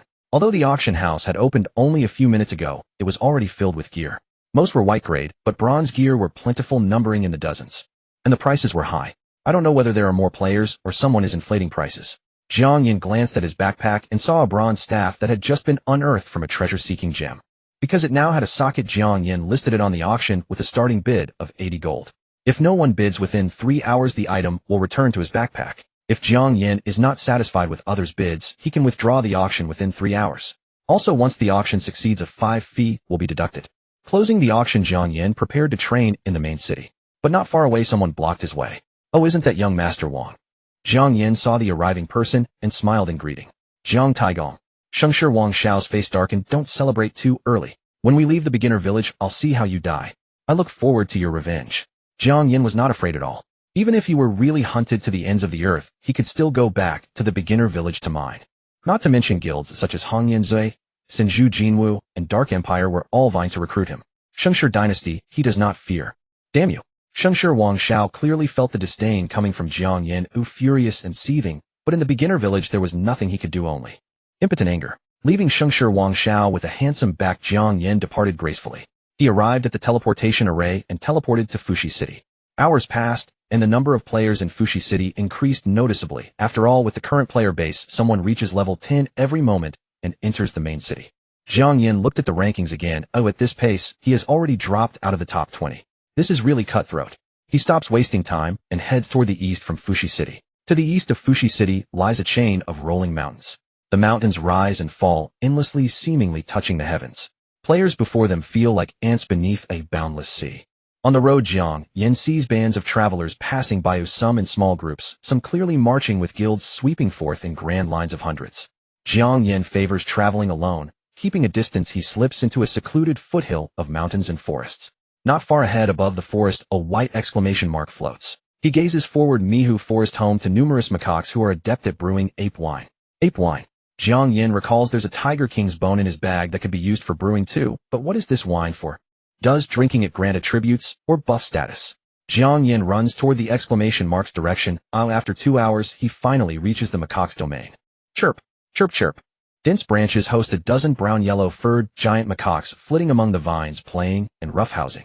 Monkeys LV13, HP 3300 skills, throw screech. Once above level 10, a monster's information is noticeably sparser, and Jiang Yan cannot gauge how strong the macaque skills are.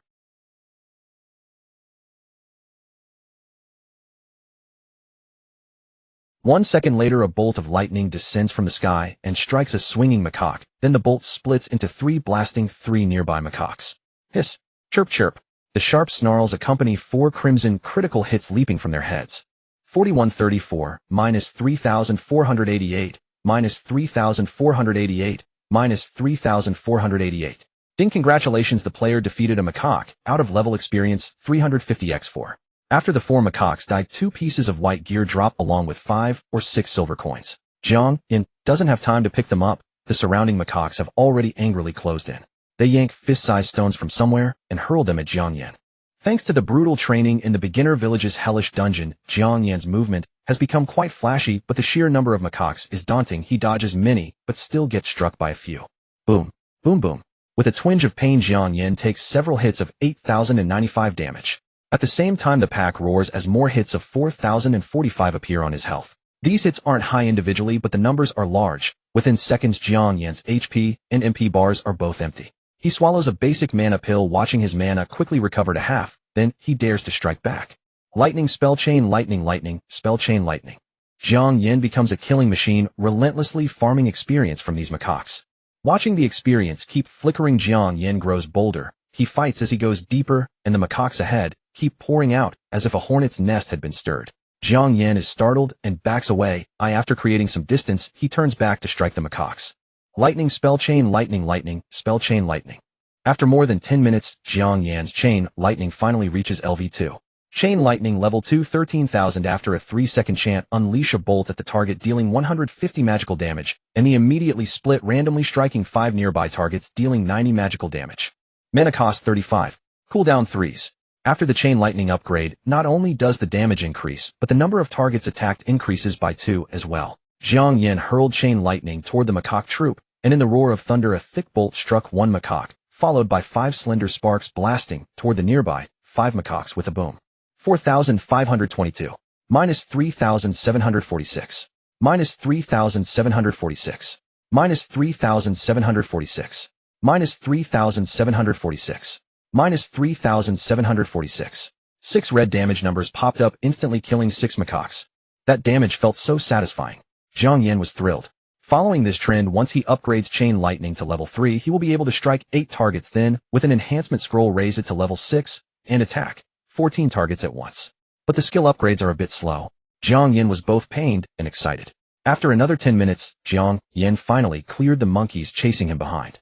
At that moment, his experience had reached level 11 at 84. He opened the level leaderboard, and his rank was still outside the top 20. So intense. Jiang Yan closed the leaderboard, turned back along the same path, and picked up the macaques' dropped items. Silver coins, white grade gear, bronze gear, strewn along the way like a red carpet. Jiang Yan, as he picked things up, suddenly found a brown-black bottle. Heir common, a fine brew brewed by macaques. After drinking, restores 1 health and 1 mana per second for 60 seconds. Seeing the effects of Heir, Jiang Yan raised an eyebrow. Indeed, it restores health and mana proportionally. But the proportion is rather small, only 1. Even lasting 60 seconds, that's merely 60 of health and mana. Far from Blood Demon Pill, let alone high-grade Red Demon Water. Yet this is only the early stage. In the late game, as his HP and MP bars grow substantially, these proportional restoring medicines will be needed. Moreover, this is only the ordinary quality Heir. There should be even better varieties above. Jiang Yan collected a total of 1976 silver, 3 bottles of Heir common, 24 pieces of white grade gear, and 3 bronze pieces. If this had happened before, these items would have consumed most of his backpack, but not anymore. He simply posted them on the auction house. After cleaning his backpack, Jiang Yan plunged deeper into the macaque forest. This forest is vast, spanning several ridges, home to tens of thousands of macaques. Only about 1% had just been cleared by Jiang Yan. He dared not let his guard down, tiptoeing forward, only luring dozens of monsters at a time to avoid triggering a chain reaction. Boom, boom. Under Thunder skill plus chain lightning, Jiang Yan's experience kept leaping, silver coins piling up, and he occasionally gained another Heir common. Roar. Suddenly, deep in the dense forest ahead, a macaque over 2 meters tall roared into existence, its strong arms lifting a huge stone and smashing it toward Jiang Yan. Jiang Yan hurriedly retreated to dodge the stone. Is this a boss? Jiang Yan fixed a grave gaze on the tall macaque. Macaque Chief Elite. LV 15, HP 18,000 skills, throw, roar, berserk, summon. Elite monster. Jiang Yan cautiously watched the chief's skills, and after seeing the final summon, he quickly retreated. The macaque elite pressured on, roaring all the way along the path. A large number of macaques appeared, joining the pursuit of Jiang Yan. Jiang Yan's speed clearly couldn't match the macaque elite under its roars, and throws his HP and MP kept dropping. Fortunately, the potions he bought were expensive, but their healing and mana restoration were incredibly powerful. After confirming his safety, Jiang Yan began to counterattack. Thunder spell. Boom. The thick bolt slammed straight onto the elite's head, showing a huge 4,709 damage. Roar. The macaque elite roared in anger, its arm muscles bulging. In its roar, it hurled a stone the size of a basketball, which fell like a meteor, momentum astonishing. Jiang Yan rolled to dodge, but the gust still splashed his head with minus 159 damage. Jiang Yan drank a bottle of super red demon water and immediately counterattacked. Boom. Under chain lightning, the elite's HP plummeted to half, and the nearby 5 macaques were struck by the scattered chain lightning, turning into experience. Roar. The macaque elite grew even more furious, its muscles swelling. Berserked, it leapt from the tree like a giant ape and charged Jiang Yan. So fast. Jiang Yan's expression tightened as he moved quickly to dodge the giant ape. Yet the ape was agile. A right arm slam struck Jiang Yan's back. Resist fire ring. Jiang Yan immediately cast a quick spell, the crimson fire ring rippling outward forcefully, pushing the giant ape away. Thunder spell. Jiang Yan chanted. Another thunder spell blasted away nearly 5,000 HP. Roar. The giant ape's HP plummets. It roars, climbs the tree, and flips away. It's clever and won't approach Jiang Yan. Instead, it keeps hurling stones, and the other macaques roar while throwing rocks. For a moment, the upper forest seemed to be covered with stones in every direction, forming a flying stone formation around him. With such dense assaults, there was no way to dodge. Jiang Yan fought on, swallowing basic magic pills, restores 500 mana per second for 5s, and high-grade red demon water restores 100 HP and 100 mana per second for 5s, while chanting a skill. Booming. Thunder rumbled above the forest, rocks flew, the monkeys roared, and Jiang Yan fixed his eyes on his HP and MP. Under such chaos, his HP and MP rose and fell like a roller coaster at furious speed. If it weren't for the recovery from basic magic pills and high-grade red demon water, he wouldn't have held on for 3 seconds. Ding, congratulations, the player killed a higher tier macaque, experience 350. Ding, congratulations, the player killed a macaque beyond his level, experience 350. Ding, congratulations, the player killed a macaque elite beyond his level, experience 3,500. Ding, congratulations, the player killed a macaque, experience 350.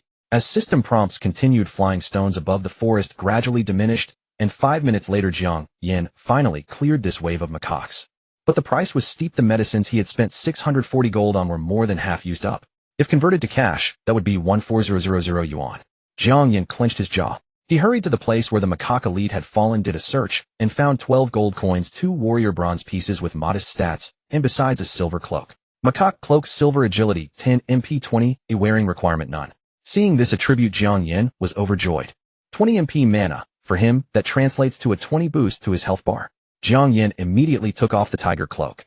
In an instant, his mana jumped from 1180 to 1416. The tiger cloak also contained a level 1 critical stone, so it cannot be listed on the auction house. Jiang Yan placed it in his backpack. After slaying the ape elite, Jiang Yan pressed onward, wielding chain lightning and thunderbolt as his spears cutting a swath of destruction through the forest. The 4 free attribute points from the level up were all invested into spirit. ID Jiang Taigong. Level LV12, 0300000. Class Thunder Tyrant. Physique 8. Endurance 7. Spirit 63. Agility 21, 710. Ape, Cloak 1, Toad, Crocodile, Tier 3 Black, Demon Bracer. Free attribute points 0. HP 160. Physique 20. MP 15, 12. Spirit 20120. Ape Cloak. Physical defense 15. Physique endurance. Magic defense 84. Spirit agility. Physical attack 16. Physique 2. Magic attack 331, 126. Spirit 218. Death, Scepter 18. Blakes, Black Robe 17. Lich, Ring 9. Magic Power, Ring 8. Skull, Bracer 4-5. Black, Demon Bracer 9. Necro, Leggings 18. Lich, Leggings 17. Lich, Helm 3-8. Cursed, Necklace 8. Toad, Crocodile Tier. Divine Stone attributes. Monster drop rate 4. Critical strike 1. Reputation 200. Equipment attributes. Magic Pierce 35. Special attributes. Charisma hidden. Luck hidden. Talent Wrath of the Thunder God SSS-Rank omitted. Skills. Thunderbolt LV300. After a 2-second chant, unleash a bolt of lightning upon the target, dealing 210 of base magic damage. Mana cost 30. Cooldown 2s. Chain Lightning LV2, 813,000. After a 3-second chant, hurl lightning at the target, dealing 150 magic damage. The bolt immediately splits and randomly strikes up to 5 nearby targets for 90 damage. Mana cost 35. Cooldown 3s. Repulsion Fire Ring, special instant cast skill that forcibly pushes away players who approach Jiang Yan. Mana cost 10. Cooldown 5s. Great Fireball LV300. After a 1-second chant, summon a massive fireball, dealing 170 of base magic damage. Mana cost 20. Cooldown 1s. Mineral Extraction Enhanced LV600. Using a pickaxe, there is a chance to mine metal or from mineral veins. Gathering LV2776. 1000. Using Gathering, there is a chance to harvest herbs from the wilderness. Closing the character panel, Jiang Yan ventured deeper into the monkey forest, mercilessly slaughtering monkeys. About an hour later, a system announcement suddenly rang out. Ding! Congratulations to the Ragnarok party for obtaining the first clear of the Magic Tower's counterattack dungeon on Nightmare difficulty in 2 hours, 49 minutes, and 37 seconds. Captain Bing D members, Xinshang Ye, Mo Yao Zun Ren Huangzhong. Reputation 100, free attribute points 1.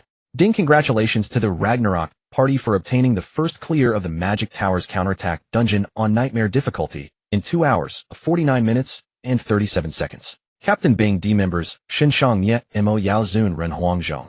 Reputation 100, free attribute points 1. A dungeon. Jiang Yan's grip on his staff faltered, and suddenly the monkey forest seemed far less appealing. Although the monkeys here offered high experience and abundance, they could never compare to a dungeon. Moreover, securing the first clear on Nightmare difficulty and above granted bonus attribute points. Especially on Hell difficulty, which directly awarded 3 free attribute points, a near equivalent to instantly leveling up. Jiang Yan was envious. But he knew Ragnarok would never share the Magic Tower's counterattack dungeon with outsiders. Even with Hongyan Zue, who harbored goodwill toward him, they were unlikely to seek his help unless they truly failed the dungeon themselves. So the best approach is to find it myself. Self-reliance yields abundance. Besides, with his golden eye, he could perceive hidden information, giving him a significantly higher chance of discovering dungeons compared to others. Thinking this, Jiang Yan's motivation surged, and he pressed deeper into the monkey forest. But not long after, he felt his body convulse violently. Someone outside was shaking him. Jiang Yan hastily logged out. Removing his helmet, he indeed saw his 3 adopted sons, Zhao Shanshan, Lei Hu, and Sun Cairn. Foster father, have you had dinner? Zhao Shanshan asked, eyes wide. Well, Jiang Yan paused, then felt a rumble from his stomach. He was starving. Lei Hu handed over a box of eggplant and pork rice, remarking, Foster father, forsaking food and sleep for our prosperity, I am deeply moved. Cut the flattery. Jiang Yan took the meal and devoured it. Glancing at his phone, it was already 10 p.m. Curious, he asked, weren't you still in-game moments ago? What brought you out? All because of Student Council President Liu Bo. Sun Cairn sneered. That guy wields authority far beyond his station, claiming in Chu Ruashi's name that a mobilization meeting is to be held, yet Beauty, Chu herself, never appeared. That bastard prattled on the podium for over 3 hours, talking about forming Shield Warrior Corps, Sword Warrior Corps, Priest Corps, Mage Corps. What a show-off, damn it. Lei Hu shared his disdain. Let's not dwell on that joyless man. Zhao Shanshan interjected. Regardless, once I reach Chiyu City, I'll stick to Beauty Chu's side and go nowhere else. Who is Liu Bo to interfere? Jiang Yan gazed at his 3 adopted sons, his heart brimming with emotion. After all, they bore no grudge against Liu Bo. Their animosity stemmed solely from loyalty to him. To love one is to love all around them, and to hate one is to hate all they cherish. Jiang Yan silently resolved that any warrior or archer gear he farmed would be reserved for his adopted sons. By the way, have you seen the news? Zhao Shanshan raised his phone. Something happened near the Kunlun Mountains. 3 days and nights of continuous thunder, reportedly splitting the sky itself. Sounds like nonsense. After hurriedly brushing his teeth and washing up, Sun Cairn scampered back to bed, donning his game helmet. See you in Apex, brothers. Wait, this doesn't look Photoshop. Zhao Shanshan hesitated. Perhaps extreme weather. Lei Hu murmured, removing his shoes and lying down. Jiang Yan instantly caught an indescribable, unforgivable odor. Brother, I'm eating. Just pretend it's stinky tofu. Lei Hu chuckled, donning his helmet without remorse. Shaking his head, Jiang Yan went out to finish his meal. After a leisurely 10-minute stroll to stimulate his blood circulation, he returned to the dormitory. The weather has been odd lately, Jiang Yan muttered, glancing upward before entering. In past years, light pollution rendered the stars nearly invisible. Yet tonight the heavens blazed with brilliance, scattered with profuse stardust shimmering gloriously. But the game came first. After a brief gaze, Jiang Yan returned to his dorm, washed, donned his helmet, and logged back into the world. Monkey Forest. No sooner had Jiang Yan materialized than 5 or 6 monkeys swung on vines toward him, pelting him with stones. Bang, bang, bang. -79. -91. -88. -77. -91.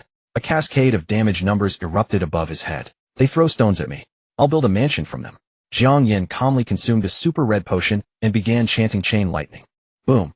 A streak of lightning crackled through the dense canopy, and amid shrieks, 5 charcoal black monkeys dropped dead, yielding several silver coins and a brown glass bottle of monkey wine normal.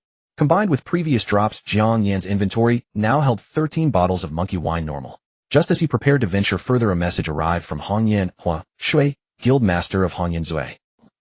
Hongyan Hua Shui, Zhang Taigong, do you have some time right now? Time is like water in a sponge. There is always some if you squeeze, but it depends on what it is for.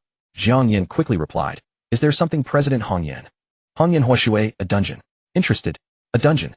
Jiang Yan's spirits lifted, yes. Hongyan Huashui, Qinglong City, Nanjiao Desert, coordinates 674316916642. Jiang Yan replied that he would be right there, then immediately turned around to head back. Deep within the Nanjiao Desert of Qinglong City, several core figures of the Hongyan Zui guild were gathered here. The guild leader Hongyan Huashui, along with vice leaders Yinsa and Lanyan Jiji, and the top 4 core players in terms of combat power, Qi Yin, Song Yin Ziyin, and Qin Yin Wu, stood lined up in a row. Opposite the group was a long, narrow ravine at the bottom of which grew an ancient tree. The ancient tree was weathered and old, its bark deeply cracked with roots and branches growing wildly and piercing into the dirt walls on both sides. The heart of the ancient tree seemed to have been split open by lightning, and within the charred wood a dark vortex swirled. Big sis, is this really okay? Vice leader Lanyan Jiji slightly furrowed her delicate brows. After all, Jiang Taigong isn't a member of our guild. If we let him know about this place, what if he leaks the secret? He is not that kind of person, Qin Yin Wu immediately retorted. You've only known him for a few days. You may know a person's face, but not their heart, Lanyan Jiji said, her expression cold and solemn. She was a classic cold beauty with fair skin and exquisite features, but her temperament was so icy that it gave off a keep-away vibe. Qin Yin Wu was fuming with anger. Actually, Jiang Taigong helped us a lot by selling us the leveling spot in the mine labyrinth, Zi Yin, who was close to Qin Yin Wu, said with a gentle smile. I also believe he isn't that kind of person. You said it yourself. He sold it to us, Lanyan Jiji remarked indifferently. What did you expect him to give it to us for free? Qin Yin Wu snorted bluntly. Do you really think every man in the world has to revolve around you? I have no idea what you were talking about. Lanyan Jiji's face turned cold, and she turned her head away with a cold snort. Forget it. It's not easy for anyone, so let's not fight. Yinsa, the Sichuan girl, stepped forward to play the peacemaker. However, neither Lanyan Jiji nor Qin Yin Wu appreciated the gesture, confronting each other in tense silence.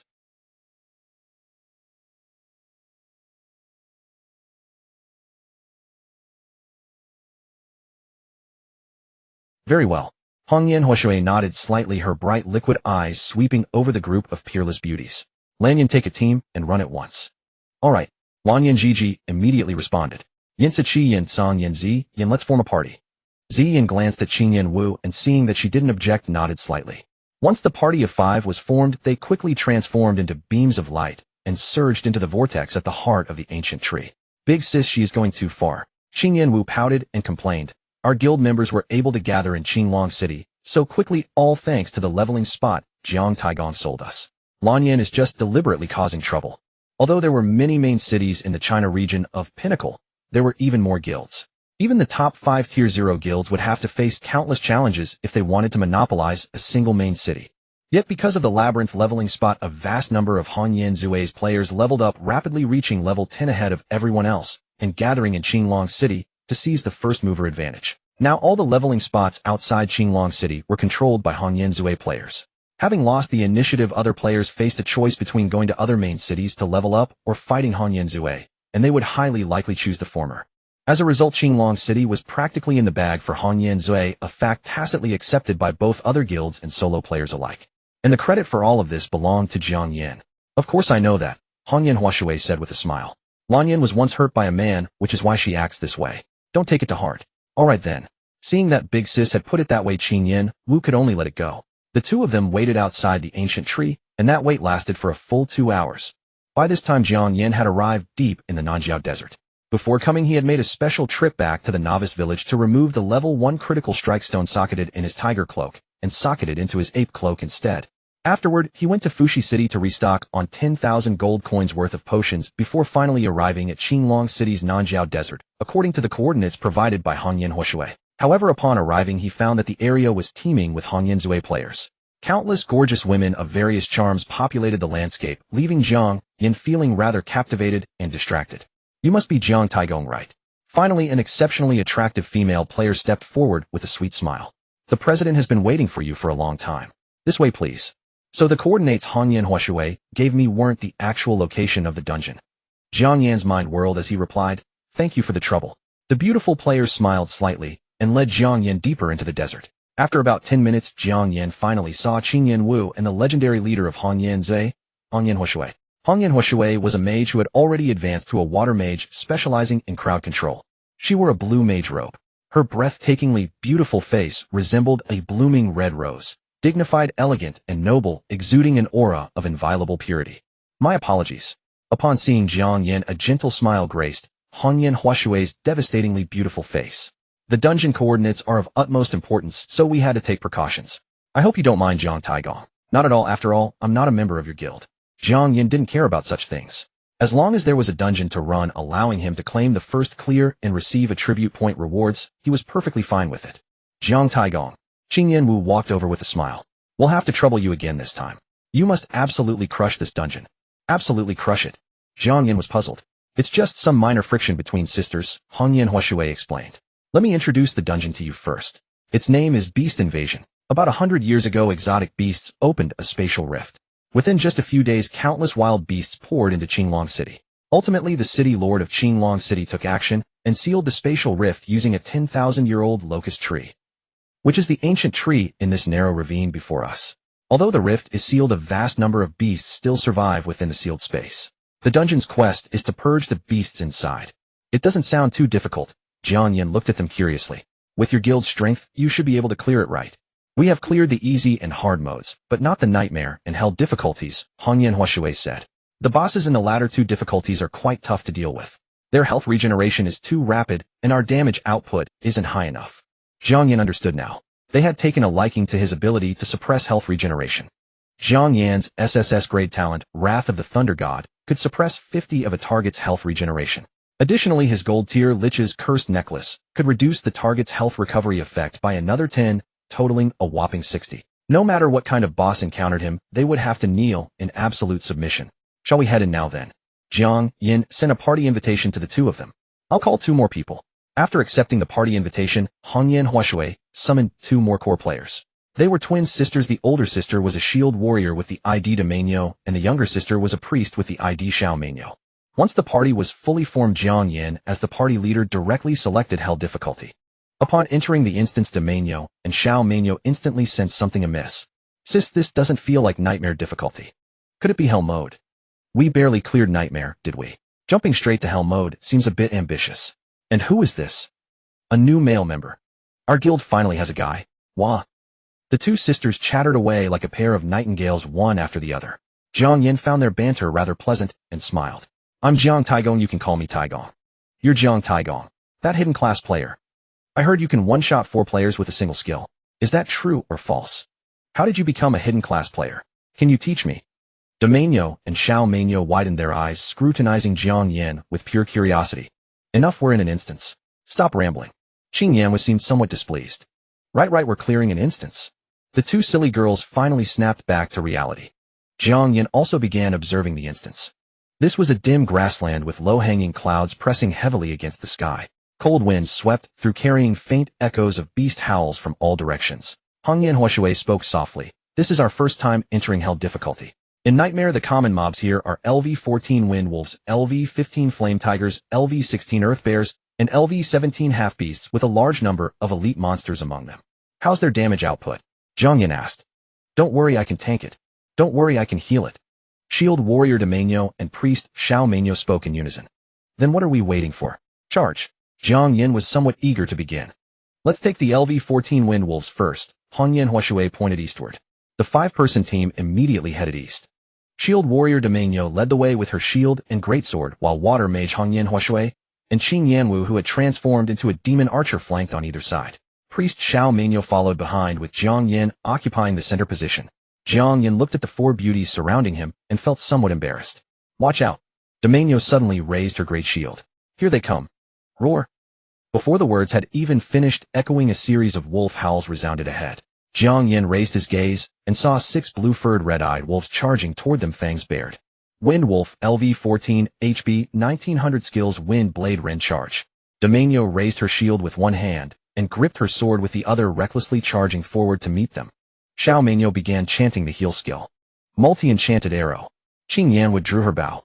Hongyan Huashui also swung her staff, casting the water element spell, Water Ripple, to slow down the wind wolves. Seeing this, Jiang Yan didn't hold back and immediately began chanting Chain Lightning. Boom. Thick bolts of lightning descended from the heavens, striking the fastest-running wind wolf first, then branching into 5 separate strikes that hit the 5 wolves behind it. -4,634. -3,839.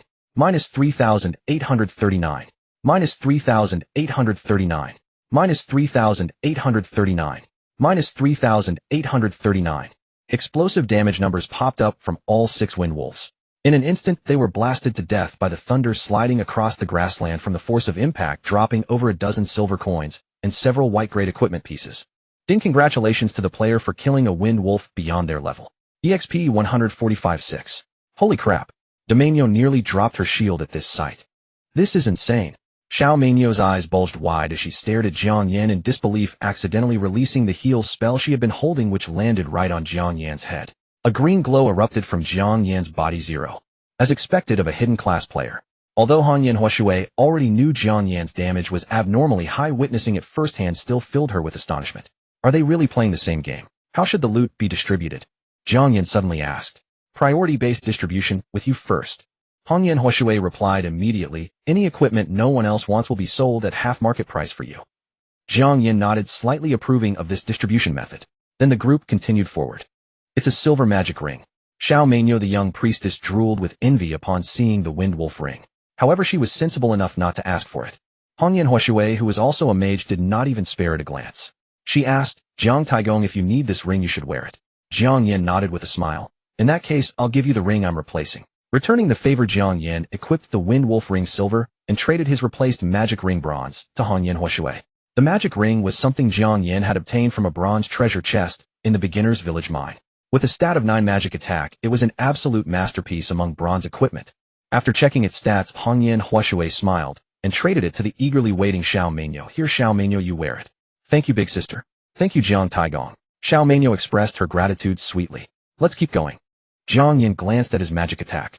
After equipping the wind wolf ring, his magic attack increased by 8 points, bringing it to a total of 339. His damage output was becoming increasingly absurd.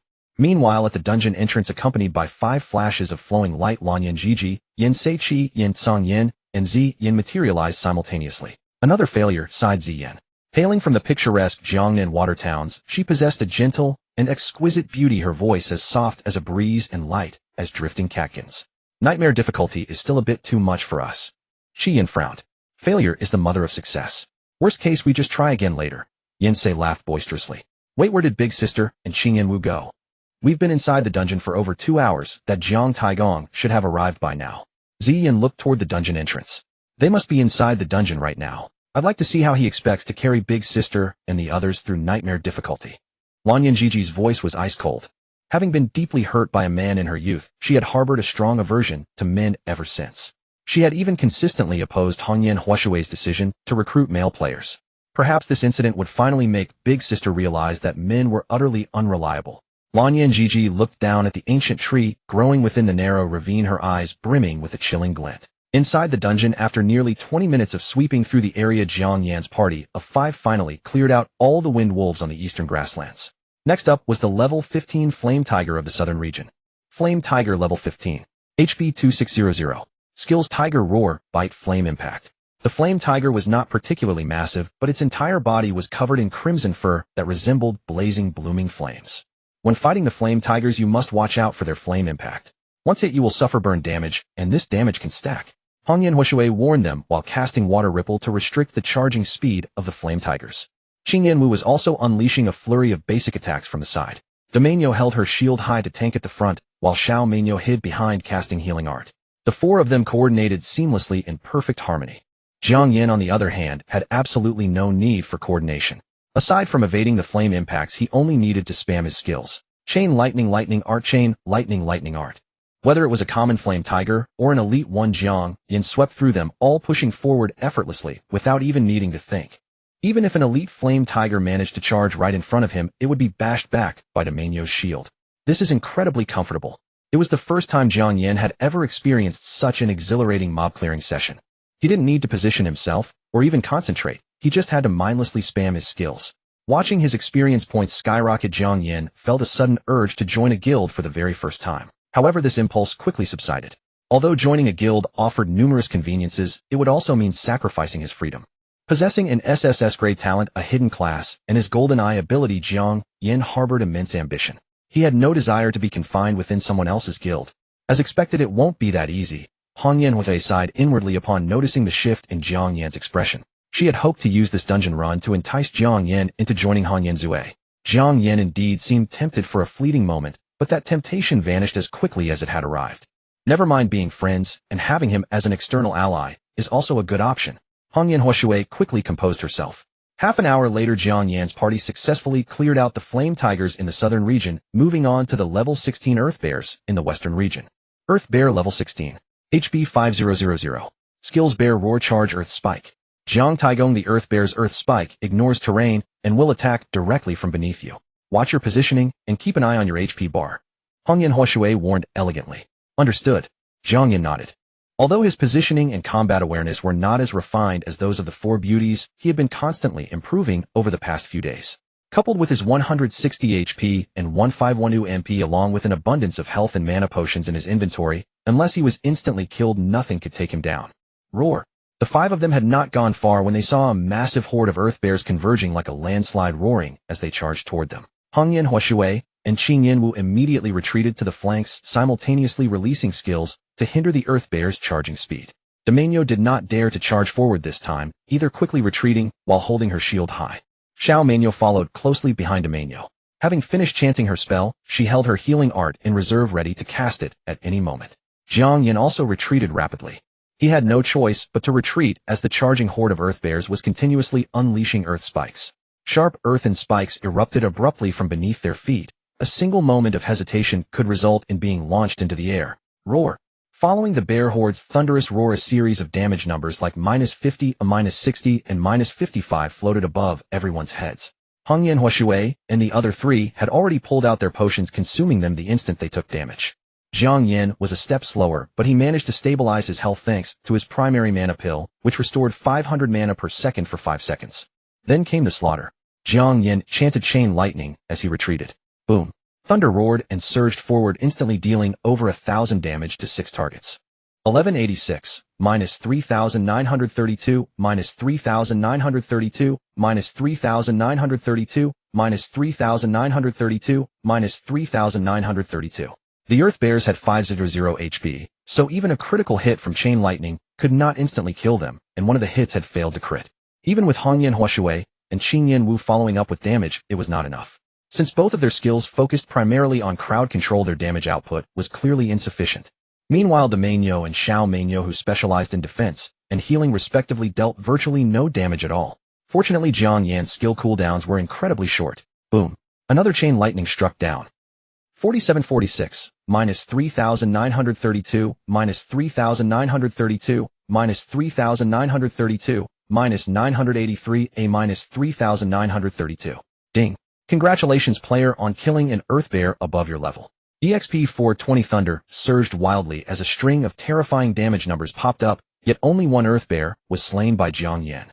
Because the lightning bolts branching out from Chain Lightning attacked indiscriminately, it was entirely unpredictable which Earth Bears would be hit. Seeing this, Hong Yanhui and Qing Yanwu immediately activated their skills. Water Sphere. Hong Yanhui waved her staff, unleashing a basketball-sized water sphere that crashed into the leading Earth Bear. The sphere then bounced repeatedly among the 5 or 6 fastest-running Earth Bears. Although the damage was low, shaving off only 100 or so HP with each bounce, this skill reduced the target's speed by 20. Traction Arrow. Qing Yanwu also unleashed the second skill she had acquired after her class advancement. The arrow pierced through the air and exploded violently above the Earth Bears. Scattered damage numbers floated above the horde as they instinctively looked up, their attention drawn by the explosion. Taking advantage of the opening, Jiang Yan chanted Chain Lightning once more. Boom. Thunder surged and rolled repeatedly through the Earth Bears, dealing a barrage of crimson critical damage. Damn it. Jiang Yan discovered that this Chain Lightning had once again missed all targets. Not a single Earth Bear fell. Fortunately, the bear's speed had been forcibly slowed by Hong Yanhui and Qing Yanwu, giving Jiang Yan ample time. He continued chanting the Chain Lightning spell. Amidst the thunderous rumbling, lightning descended once more, arcing wildly among the Earth Bears. Amidst the explosive damage, 2 Earth Bears finally collapsed. At this moment, the Earth Bear's aggression shifted back to Jiang Yan, charging toward him with fierce roars. Although Jiang Yan's group kept retreating, they were clearly slower than the Earth Bears. Split up. Hong Yanhui shouted, immediately moving to the right and casting water ripples to draw the aggression of 7 or 8 bears toward herself. Multi-enchantment arrow. Jiang Yan simultaneously drew another 8 bears to her left. In an instant, the original horde of over 30 bears was split in two. One more split. Big Beautiful Girl charged forward using Shield Bash to attract the remaining half. Which side do I go with? Little Beautiful Girl's gaze darted between Jiang Yan and Big Beautiful Girl. Hong Yan Huashui and Jiang Yan were top tier in both positioning and combat awareness. Facing 7 or 8 Earth Bears was well within their capabilities, and given enough time, they could surely wear the bears down. But Big Beautiful Girl was a shield warrior with insufficient damage output. She couldn't kill the bears alone. And Jiang Yan was a mage if a bear got close. You go with your sister? Jiang Yan smiled and began chanting the chain lightning spell. Boom. Purple lightning arced violently among the 8 bears, claiming 2 more lives. At that moment, an Earth Bear charged straight at Jiang Yan, its massive paw wreathed in raging energy as it swung down toward his head. Jiang Yan instantly activated his quick-cast skill Ring of Fire. The crimson flames forcefully repelled the bear, and he used the opening to retreat while beginning his lightning incantation. Boom. Purple lightning struck down, instantly killing it with a devastating critical hit. Only a few silver coins and a piece of bronze armor remained where the beast had fallen. Roar. The remaining 5 Earth Bears swarmed around Jiang Yan, their massive paws striking down like a forest. Massive damage numbers erupted above Jiang Yan's head. In an instant, his health bar dropped to a single point, and his mana pool was nearly depleted to just over 300. Jiang Yan quickly consumed a primary magic pill, watching as his mana regenerated at 500 per second, giving him relief before he began chanting chain lightning. Crackling thunder arced through the bears once more. This time, the remaining 5 Earth Bears stood no chance, claimed in a single devastating wave. After slaying those bears, Jiang Yan turned and charged toward Big Beautiful Girl. As a shield warrior, Big Beautiful Girl possessed formidable defense. Each Earth Bear attack dealt only around 80 damage. With nearly 2,000 health and constant potion consumption, supported by Little Beautiful Girl's uninterrupted healing spells, she was holding her own against the towering Earth Bears. However, Big Beautiful Girl's damage output was pitiful. Shield Bash dealt barely 20 points, and Shield Press scored only single digits. Jiang Yan rushed to relieve her pressure. After completing his chain lightning chant, thunder erupted once more, arcs of electricity sizzling through the air. The massive critical damage instantly drew the bears' aggression. They charged toward Jiang Yan with roaring fury, but his cooldown had finished, and he began chanting chain lightning again. Crackling thunder roared, and 6 Earth Bears collapsed to the ground in one fell swoop. So awesome. Little Beautiful Girl ran over joyfully, happily collecting the silver coins and equipment the bears had dropped. Glancing at the loot, Jiang Yan found it worthless and immediately turned to regroup with Big Beautiful Girl before heading toward Hong Yan Huashui. Following the same strategy, he quickly eliminated the remaining groups of bears. Do you need a break? Hong Yan Huashui asked with concern, worried about Jiang Yan's exhaustion. After all, the peak server had only launched a few days ago, and most players were gaming around the clock. It would be disastrous if Jiang Yan suffered a sudden collapse. No need. Jiang Yan waved his hand. If he lived alone, the risk might have been real, but fortunately his 3 adopted sons in the dormitory would remind him to eat and rest. Thus the group continued sweeping through the Western District.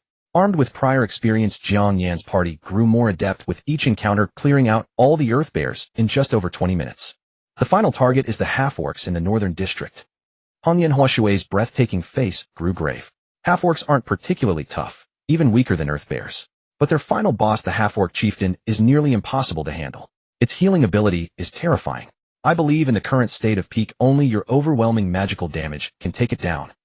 I'm more than just high in magic damage. Jiang Yan didn't argue, simply nodding. I understand. The 5 entered the Northern District and soon spotted a group of tall, muscular figures in animal hides charging toward them. These beings had dark, rugged skin and bulging muscles. Most striking were their beast-like faces, perfectly corresponding to the Wind Wolf's flame tigers and Earth Bears they had slaughtered along the way. Half-orc, level 17 health, 3500 skills, weapon throw, roar, life recovery. Water ripple.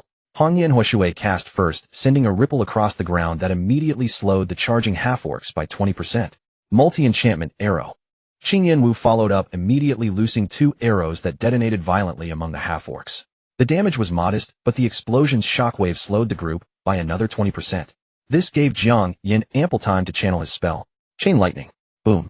Thunder roared, and in an instant 6 half-orcs were obliterated by lightning. The remaining half-orcs immediately hurled their weapons. Bone clubs, fanged maces, bone knives. A cacophony of projectiles screaming through the air. Shield bump. Big Beautiful Girl raised her shield high, thrusting it forward with all her strength. With heavy metallic clangs, Big Beautiful Girl successfully blocked all the weapons, but a flurry of small damage numbers appeared above her head. The damage per hit was negligible, but the sheer volume was overwhelming. In an instant, Big Beautiful Girl's health bar plummeted to the brink of zero. At the critical moment, Little Beautiful Girl's healing spell descended from above. A green glow enveloped Big Beautiful Girl, generating a continuous stream of health restoration. Big Beautiful Girl took the opportunity to consume a primary blood pill restores 500 HP per second for 5 seconds. Meanwhile, Jiang Yan's chanting resumed. Chain lightning. Boom. Frantic purple lightning tore through the half-orcs, claiming another 6 in an instant. Roar. The remaining half-orcs let out a furious bellow. The roar rippled outward like waves, dealing fixed damage to Jiang Yan's party as it swept past. Little Beautiful Girl quickly chanted, activating her newly acquired post-advancement skill group healing. Green light washed over them, and large strings of health regeneration numbers instantly appeared above all 5 members' heads. Impressive. Jiang Yan grinned, giving a thumbs up before resuming his chain lightning chant. And so in under a minute, this wave of half-orcs was effortlessly eliminated. They continued deeper into the northern district, systematically dispatching every half-orc group along the way. Half an hour later, the 5 finally stood before the final boss. At the entrance of the dungeon. Why haven't they come out yet? Lan Yin Gigi muttered, staring at the swirling dungeon portal with a trace of impatience. Based on their previous runs, they should have encountered the final boss by this time. If that Jiang Taigong truly possessed the terrifying magic damage Qin Yin Wu spoke of, they should have easily defeated the boss and emerged by now. Men truly cannot be trusted. Lan Yin Gigi's discontent grew. Sister Lan Yin, let's wait patiently for a little longer. Perhaps they will be out soon. Ziyin whispered. Why don't we ask Big Sis? Qi Yin suggested. No, what if Big Sis and the others are at a critical moment? Sending a message now might distract them. It is better to wait. Song Yin said. I will only wait for 10 more minutes. Lan Yin Gigi snorted. Inside the hell difficulty dungeon. Deep within the biting cold winds of the northern district, Jiang, Yin Hong, Yin Hua Shui, Qin Yin Wu Domain Yo, and Xiao Mei Nyo stood in tight formation, warily watching the towering figure emerging before them. Orc leader Gold Boss possesses outstanding dual resistances. Level, HP, skills. Because the level difference exceeded 5 levels, Jiang Yin could not see the orc leader's level health or skills at all. On the field, only Hong Yin Hua Shui, who was ranked 3rd on the level leaderboard at level 13, could perceive them. The orc leader is level 18 with 15000 HP. Its skills are Weapon Throw, Roar Summon Berserk, and Health Regeneration. Hong Yin Hua Shui's tone was heavy. The boss on Nightmare difficulty was only silver, and its attributes are far inferior to this gold boss. Wow, this is the first gold boss I've ever seen. So handsome. Xiao Mei Nyo swooned, her eyes sparkling as she stared at the orc leader's brownish-black skin. Can we really defeat a gold boss at our current stage? Domain Nyo asked, her face filled with anxiety. Why shouldn't we be able to? Qin Yin Wu retorted, raising her head with pride. Back in the beginner village dungeon, Jiang Taigong and I slaughtered a gold boss by ourselves. Didn't you say you just tagged along the whole time? Xiao Mei Nyo asked innocently. Shut up. I contributed too, okay. Qin Yin Wu snapped in embarrassment. Roar. Arrogant humans, how dare you clamor in the presence of the great orc leader? I shall slaughter you all as sacrifices to the great beast god. The orc leader roared, pulling a massive axe from behind its waist and hurling it fiercely at Jiang Yin and the others. The blade of the axe was a full meter wide, spinning through the air with a sharp, piercing screech. Seeing this, Domain Nyo was thrilled instead of alarmed. Charging forward with a wild cry, she raised her shield. Shield block. Duong. In the next instant, the rapidly flying giant axe crashed violently against Domain Nyo's shield. A deafening metallic clang resounded as a massive damage number popped up above Domain Nyo's head, -888. What an auspicious number. Xiao Mei Nyo had already prepared her heal spell. As a gentle green light showered down life regeneration numbers of 100 and 100 immediately floated above Domain Nyo's head. Roar. The orc leader bellowed, charging toward the group. Amidst the ear-splitting roar, fixed damage values of -100 and -100 instantly erupted over the heads of Jiang Yin and the other 4. Xiao Mei Nyo hastily cast group heal to stabilize everyone's health bars. Fight while retreating. Watch your positioning. Hong Yin Hua Shui commanded as she fell back, casting Ripple to slow down the orc leader. Multi-enchanted arrow. Qin Yin Wu also fired 2 arrows, hindering the orc leader's advance. Domain Nyo began downing potions while stretching her limbs. Although she had successfully blocked the giant axe, the immense force had left her entire body numb. This game is way too realistic, Domain Nyo marveled. By now Jiang Yan had finished chanting his skill, unleashing a lightning bolt directly. Boom. Thunder rumbled in the heavens as a thick bolt of lightning struck the orc leader squarely on the head. 4,359. A crimson critical damage number floated up from the orc leader's head. Audacious human. Furious, the orc leader instantly roared toward the heavens. In an instant, dark light enveloped its surroundings as a dense crowd of figures surged forward. Amidst a flurry of chaotic gibberish, nearly 100 orcs roared and burst forth from the dark glow. This is way too many. Jiang Yan felt his scalp go numb. The gold boss Black could also summon, but even he had only summoned 50 reinforced skeletons on his first try. Yet this guy starts with 100. Jiang Yan hurriedly chanted Chain Lightning. With a loud crash it struck the orc leader's head before splitting and crackling violently through the crowd of orcs. 3,546. Minus 3,932. Minus 3,932. Minus 983. Minus 983. Minus 3,932. Under the flurry of critical damage, 3 orcs instantly dissolved into white light and vanished. Roar. The horde of orcs roared as they charged toward Jiang Yan, their aggro completely drawn to him. Clear the minions until there are 3 or fewer left, then focus our fire on the boss. VRMMO stood firm in front, raising her shield like a pillar of strength, tenaciously withstanding the impact of nearly 100 orcs. VRMMO continuously cast heal, while Hong Yan Huashui and Qing Yan Wu worked to delay the orc leader. Jiang Yan was responsible for clearing the orc horde. Each of his chain lightning spells could take down 4 to 5 orcs. Perhaps because the level gap was too wide, his 82% critical rate seemed somewhat unreliable, frequently letting some slip through the cracks. Fortunately, even with just basic skill damage, he could deal nearly 1,000 points. Roar. At that moment, the orc leader finally closed the distance. With a furious roar, it hurled the giant axe in its hand straight toward Jiang Yan. Dodge. Entangled by a massive crowd of orcs, VRMMO could not block in time and could only shout a warning. Jiang Yan's reflexes were sharp. He executed a quick roll to narrowly evade the rapidly spinning axe. Behind him, VRMMO's movement was even more spectacular. With a graceful sidestep, she dodged the giant axe by a mere hair's breadth. Her agile footwork was infinitely more elegant than Jiang Yan's clumsy roll.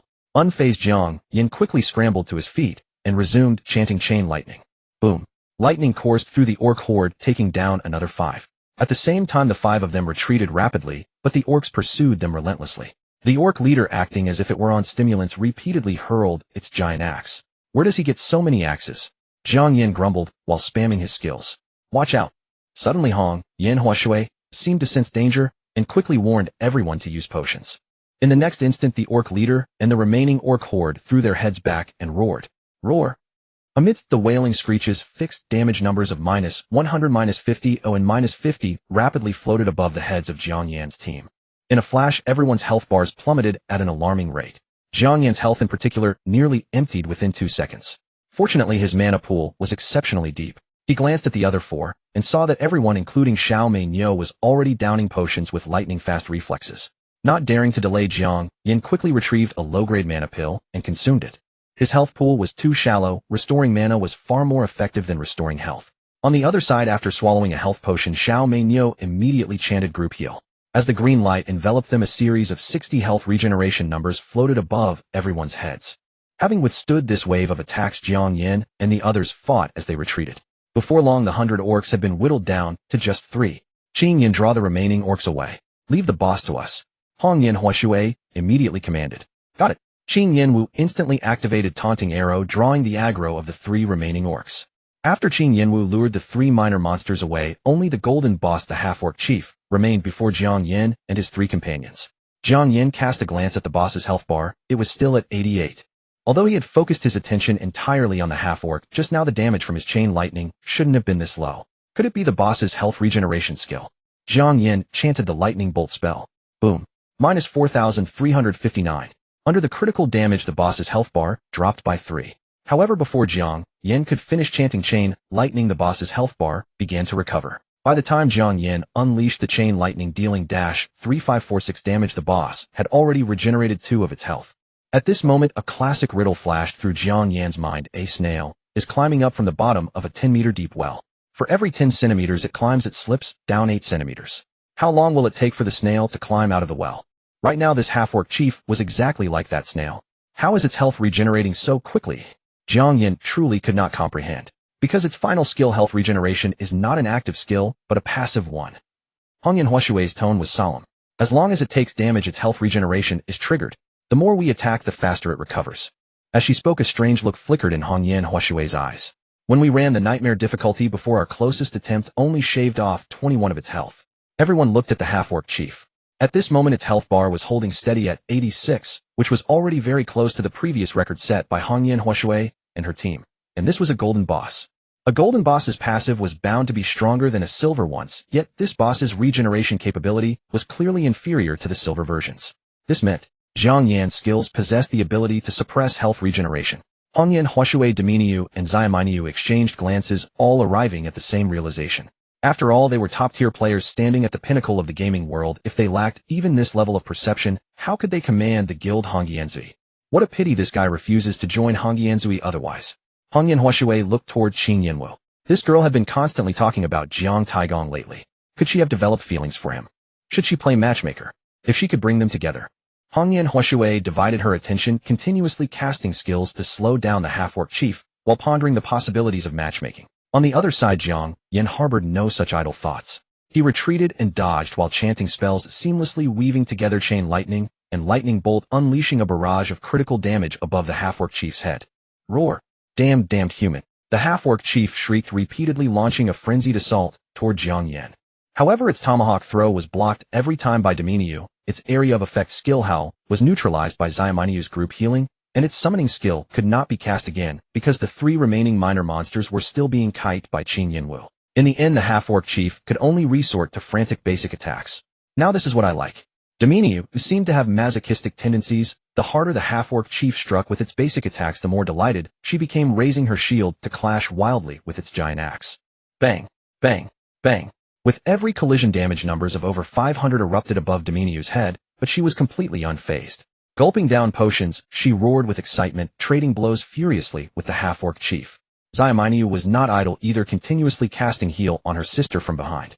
Jiang Yan and Hongyan Huashui stood not far behind Dominiu, one casting skills to restrict the half-orc chief's speed, while the other unleashed devastating damage. Minus 4,359, minus 886, minus 1,089, minus 3,546, minus 4,359. Although the critical damage had noticeably decreased, fortunately the half-orc chief's health regeneration was suppressed by 60-50 from talent 10 from the cursed necklace. After a dozen minutes of this deadlock, the half-orc chief's health bar had dropped to 30. Watch out for the boss's berserk state. Hongyan Huashui had been keeping a close eye on the boss's health bar. Seeing it hit 30, she immediately called out to warn the team. Roar! As if in response to her words, the half-orc chief suddenly roared toward the heavens. A violent shockwave erupted from its body, accompanied by a shroud of dark light, as the half-orc chief officially entered its berserk state. What are its stats after going berserk? Jiang Yan asked quickly while continuing to chant his spell. Hongyan Huashui was not idle either, casting skill after skill as she replied. After going berserk, its defense is halved, but its health regeneration doubles. Double? It couldn't possibly double. Under the influence of Jiang Yan's talent and the cursed necklace, it could increase by at most 40. And that was at the cost of having its defense halved. With the half-orc chief's defense halved, Jiang Yan's damage would soar, which indirectly suppressed its health regeneration even further. No big deal. Jiang Yan cast lightning bolt. Boom. The lightning struck the berserk half-orc chief, erupting into a massive crimson damage number minus 4,959. The damage had indeed increased. Jiang Yan immediately followed up with chain lightning. Minus 4,146. The damage was higher here as well. Die? The half-orc chief roared in impotent fury, swinging its giant axe at Jiang Yan. Dominiu leapt forward to block the blow. Clang. Minus 555. Xiaominiu immediately threw a heel over. Jiang Yan smiled and cast lightning bolt. Boom. Minus 4,959. In its berserk state, not only was the half-orc chief's defense halved, but the critical strike rate against it also seemed to have increased. Under the seamless coordination of the party, after a brief upward tick, the half-orc chief's health bar began to steadily decline once more. 28, 26, 24, 10, 8. Meanwhile, outside the dungeon. I'm going back. Lanyan Jiji's cold face was filled with impatience. She believed that Jiang Yan stood absolutely no chance against the boss. The only reason he hadn't come out yet was purely because of a man's pride making a futile final struggle. She had experienced such things before, which only made her dislike Jiang Yan even more. Lanyan, just wait a little longer. The big sister is definitely coming out soon. Yinsa held her back pleadingly. Yinsa, you are also a vice leader of the guild. You should know how critical this moment is for us. Lanyan Jiji said coldly. Our guild has only just established a preliminary foothold in Qinglong City. As executives, we need to explore more leveling zones, clear higher level maps, and negotiate with other guilds and solo players. How do we have so much time to waste here? Well, Yinsa was left speechless. Yet right at that moment, a system announcement suddenly echoed. Ding. Congratulations to the team, Peerless Hongyanzui, for securing the first clear of the Beast Invasion dungeon on Hell difficulty with a completion time of 2 hours, 17 minutes, and 57 seconds. Leader Hongyan Huashui. Members Jiang Taigong Qing, Yanwu Dominiu Xiaominiu. Reputation 200, free attribute points 3. Ding. Congratulations to the team, Peerless Hongyanzi, for securing the first clear of the Beast Invasion dungeon on Hell difficulty with a completion time of 2 hours, 17 minutes, and 57 seconds. The system announcement rang out 3 times, leaving Lanyan Gigi's head buzzing in disbelief. They actually really cleared it. And it was on Hell difficulty. Xian's mouth fell open in shock. We couldn't even pass Nightmare difficulty, yet Jiang Taigong actually managed to lead Big Sister through Hell difficulty. Hell difficulty. Lanyan Gigi's face grew increasingly pale. Hellish difficulty. Blue Confidant stared at the system notification as. You should know that even gathering the 5 top players of Zue could not pass Nightmare difficulty. Jiang Taigong aboard, they surprisingly cleared Hell difficulty. Blue Confidant recalled his previous words, and his face flushed with embarrassment. Truly, he is the man Jiang Yan cherishes. Xian wore a gentle smile, and softly said, if he joins our guild from now on, whatever dungeons we face, we could clear them with ease. It's a pity we can only take 5 at a time. If we bring all the sisters, won't our attribute points soar? Qi Yan's eyes gleamed with both excitement and regret. Hearing the sisters' words, Blue Confidant's expression grew paler. Inside the dungeon, as Jiang Yan's final lightning spell struck, the golden boss orc chief's health bar finally dropped to 0. Beast God shall descend, humans must all die. All must die. In a piercing scream, the orc chief toppled to the ground. Ding! Congratulations, player defeated the orc chief on a higher difficulty, experience 80,000. Phew! Jiang Yan breathed a sigh of relief as he watched the orc chief collapse. Jiang Taigong, you're amazing. The little beauty, seeing the golden boss fall, lunged from behind and hugged Jiang Yan's neck fiercely. Little beauty, watch your influence. Qing Yan Wu teased, pouting and telling little beauty to come down. I won't. Little beauty clung to Jiang Yan like an octopus, refusing to come down, and she even wanted to add him as a friend so she could flaunt herself with him in the future. Hongyan Huashui quickly set the team name, and the system announcement rang immediately. Jiang Yan also received a system prompt. Congratulations, player cleared Beast Invasion dungeon on Hell difficulty, reputation 200, free attribute points 3. Ding! Congratulations, player reached level 13 or rewarded 4 free attribute points. The orc chief's vast experience also pushed Jiang Yan to level 13. Jiang Yan had just allocated all 7 free attribute points in his spirit when the big beauty's excited voice rang out. Hurry, look at what the boss dropped. Golden gear. Jiang Yan's eyes lit up and he rushed forward. Hongyan Huashui, little beauty, and Qing Yan Wu followed closely behind. The group reached the orc chief's corpse. 8 pieces of equipment lay scattered on the ground. 1 radiating golden light, 2 silver, 5 bronze, plus a red critical stone, and more than 30 gold coins. Orc's Aegis gold, physical defense 24, magic defense 24, requirements 20, endurance. It's a defensive gold piece of gear. Wow. The big beauty's eyes lit up. She looked at Hongyan Huashui with a pleading gaze. Hongyan Huashui looked at Jiang Yan. Jiang Taigong, do you need this piece of equipment? Jiang Yan shook his head with regret. Because of his hidden class and SSS talent, he pursues only magical attack. Defensive gear is not in his concern. Moreover, this gear requires 20 endurance to wear, and Jiang Yan's endurance is only 7, so he cannot equip it. Then this gear should go to the big beauty. But the gold gear is too valuable. Oh, I will compensate you with 5 gold coins later. How about that? That would be awkward. Oh, we said whoever needed it would get it. Still, I won't be bashful. Jiang Yan said solemnly. Hongyan will not refuse such generosity, so I shall not be polite. Hearing Jiang Yan agree, the big beauty immediately picked up Orc's Aegis and said, I'm only 5 endurance points away from wearing it. No, it's 2 points. She promptly poured all 3 of the system's free attribute points into endurance. Jiang Yan, though a bit disappointed, soon turned his attention to the 2 silver pieces. Orc leg guards, silver magic attack 15, agility 2, requirements mage cleric. 3 orc set pieces grant 12 magic attack, 6 pieces grant 15, 9 pieces grant 18. Orc bracers, silver magic attack 15, agility 2, requirements mage cleric. 3 orc set pieces grant 12 magic attack, 6 pieces grant 15, 9 pieces grant 18. So it's a full set. The little beauty's eyes lit up, then dimmed again, for she knew these 2 pieces would likely be out of reach. Sure enough, Jiang Yan spoke. I want these 2 pieces.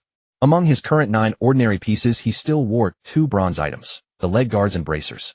Then they go to Jiang Taigong. Hongyan Huashui immediately said.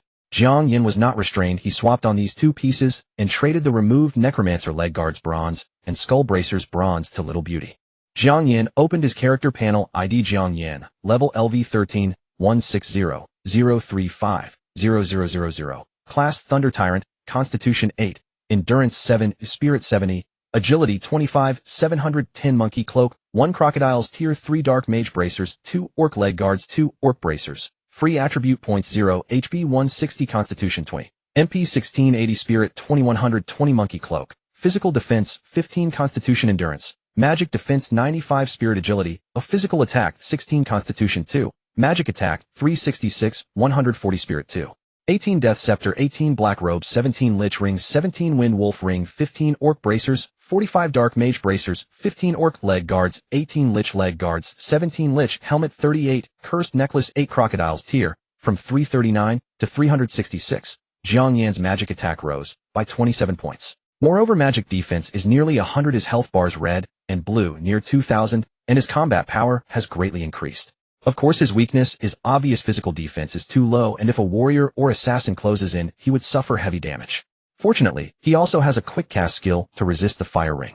Closing the character panel, Hongyan Huashui handed Jiang Yan the level 1 critical stone dropped by the orc chief, and said, "You probably need this, right?" "Yes, thank you." Jiang Yan did not pretend. His current crit rate was 82, and with this critical stone it becomes 83, one step closer to 100. As for the remaining 5 bronze items, Jiang Yan didn't ask further. After distributing the loot, he smiled and asked, "Hell difficulty cleared. Oh, shall we help Nightmare difficulty?" Nightmare difficulty's first kill reward is only 1 attribute point, but no matter how small, it's still meat. Jiang Yan is not picky about such things. Hongyan Huashui was pleased, then please do. With the Nightmare difficulty first kill secured on the Hongyan Zui side, 4 core players would also gain 1 attribute point each. Accumulate these small gains, and they will gradually pull ahead of other guilds' core players. As Jiang Yan and his party emerged from the dungeon, they were instantly surrounded by a flock of lively young women. Big sister, is this Jiang Taigong? As expected of a legendary hidden class, he's so strong. Indeed. Given the same amount of time, we couldn't even clear the Nightmare difficulty, yet you managed to beat Hell difficulty. The gap is simply too vast. Amidst the chatter, a cold gaze stubbornly turned away. However, Qin Yinwu had no intention of letting her off the hook. "Vice President Lan, Yin, why don't you come over and say hello to Jiang Taigong?" Qin Yinwu said with a beaming smile. "He's going to carry us through the Nightmare difficulty in a bit. Although the first clear only rewards a single attribute point, even the smallest mosquito is still meat." Surely Vice President Lan Yin wouldn't look down on that, would she? Lan Yinjiji's face turned slightly pale as she said, "You guys go ahead, I have some matters to attend to." With that, she actually logged off on the spot. "Qing Yin, that mouth of yours." Hongyan Huashui cast a slightly reproachful glare at her before turning to the crowd. "Yinsa, Chian, Sung, and Zian, the 4 of you will run the Nightmare difficulty with Jiang Taigong. Qin Yinwu, the rest of you can disperse." "Yes, big sister." The beauties added Jiang Yan as a friend before departing. Qin Yinwu also bid her farewell. "Let's level up together sometime when you're free." "Sure, goodbye." Jiang Yan said goodbye to them, formed a party with Yinsa, Chian, Sungyan, and Zian, and entered the Nightmare difficulty. The classes of Yinsa's group of 4 were well-balanced. Vice President Yinsa was a shield warrior, Qian was a fire mage, Songyan was a rare class crossbowman, and Zian was a healing priest. With a tank, crowd control, healing, and damage supplemented by Jiang Yan's terrifying magic damage, the 5-man party swept through the Nightmare difficulty dungeon, clearing it in just an hour and a half. Ding! Congratulations to the party, Peerless Hongyanzui, for securing the first clear of the Orc Invasion dungeon on Nightmare difficulty with a time of 1 hour, 29 minutes, and 44 seconds. Party leader Yinsa. Members Jiang Taigong, Chian, Sungyan, Zian. Reputation 100, free attribute point 1. Amidst the resounding system announcements, Jiang Yan allocated his attribute point to Spirit and looked down at the fallen Orc chieftain's corpse with a hint of helplessness. Perhaps because he had just defeated a gold BOSS, this silver-tier Orc chieftain was incredibly stingy, dropping only a single piece of silver-grade warrior equipment and a mere 6 gold coins. He had originally hoped this boss would drop a piece of the Orc set, so he could collect 3 pieces for a set attribute bonus. It seemed he would have to wait until tomorrow. The Hell difficulty of the dungeon had a 24-hour cooldown, so entering it again would have to wait. Jiang Taigong, let's add each other as friends. Yinsa, hailing from Sichuan province, was outgoing and naturally friendly. Over the course of an hour and a half, she had gotten along quite well with Jiang Yan. Seeing this, the other 3 also stepped forward to request friend slots. Jiang Yan did not put on airs, accepting them all before taking the teleportation array back to Qinglong City. From there, he used the teleportation array in Qinglong City to return to Novice Village No. 142857, where he sought out the blacksmith shop owner to help socket the critical strike stone. Upon seeing Jiang Yan, the blacksmith shop owner looked utterly incredulous. "You kid, have you seriously not left the Novice Village yet?" "Who knows?" Jiang Yan shrugged, offering no confirmation.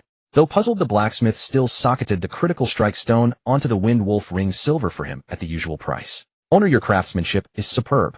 I'll come to you again next time." Bidding farewell to the blacksmith, Jiang Yan arrived in Fushi City. By now a new day had dawned and Bafang Like I had sent him another mail containing 20,000 gold coins.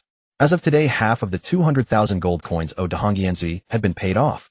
But with the addition of that gold-grade equipment from the Hell Dungeon, it added up to a whopping 150,000 gold coins.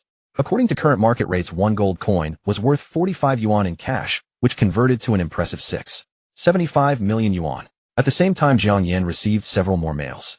Upon opening them, he found that the equipment he had listed on the auction house had all been sold, bringing in over 250 gold coins in total, mainly because the tiger cloak sold for an exceptionally high price.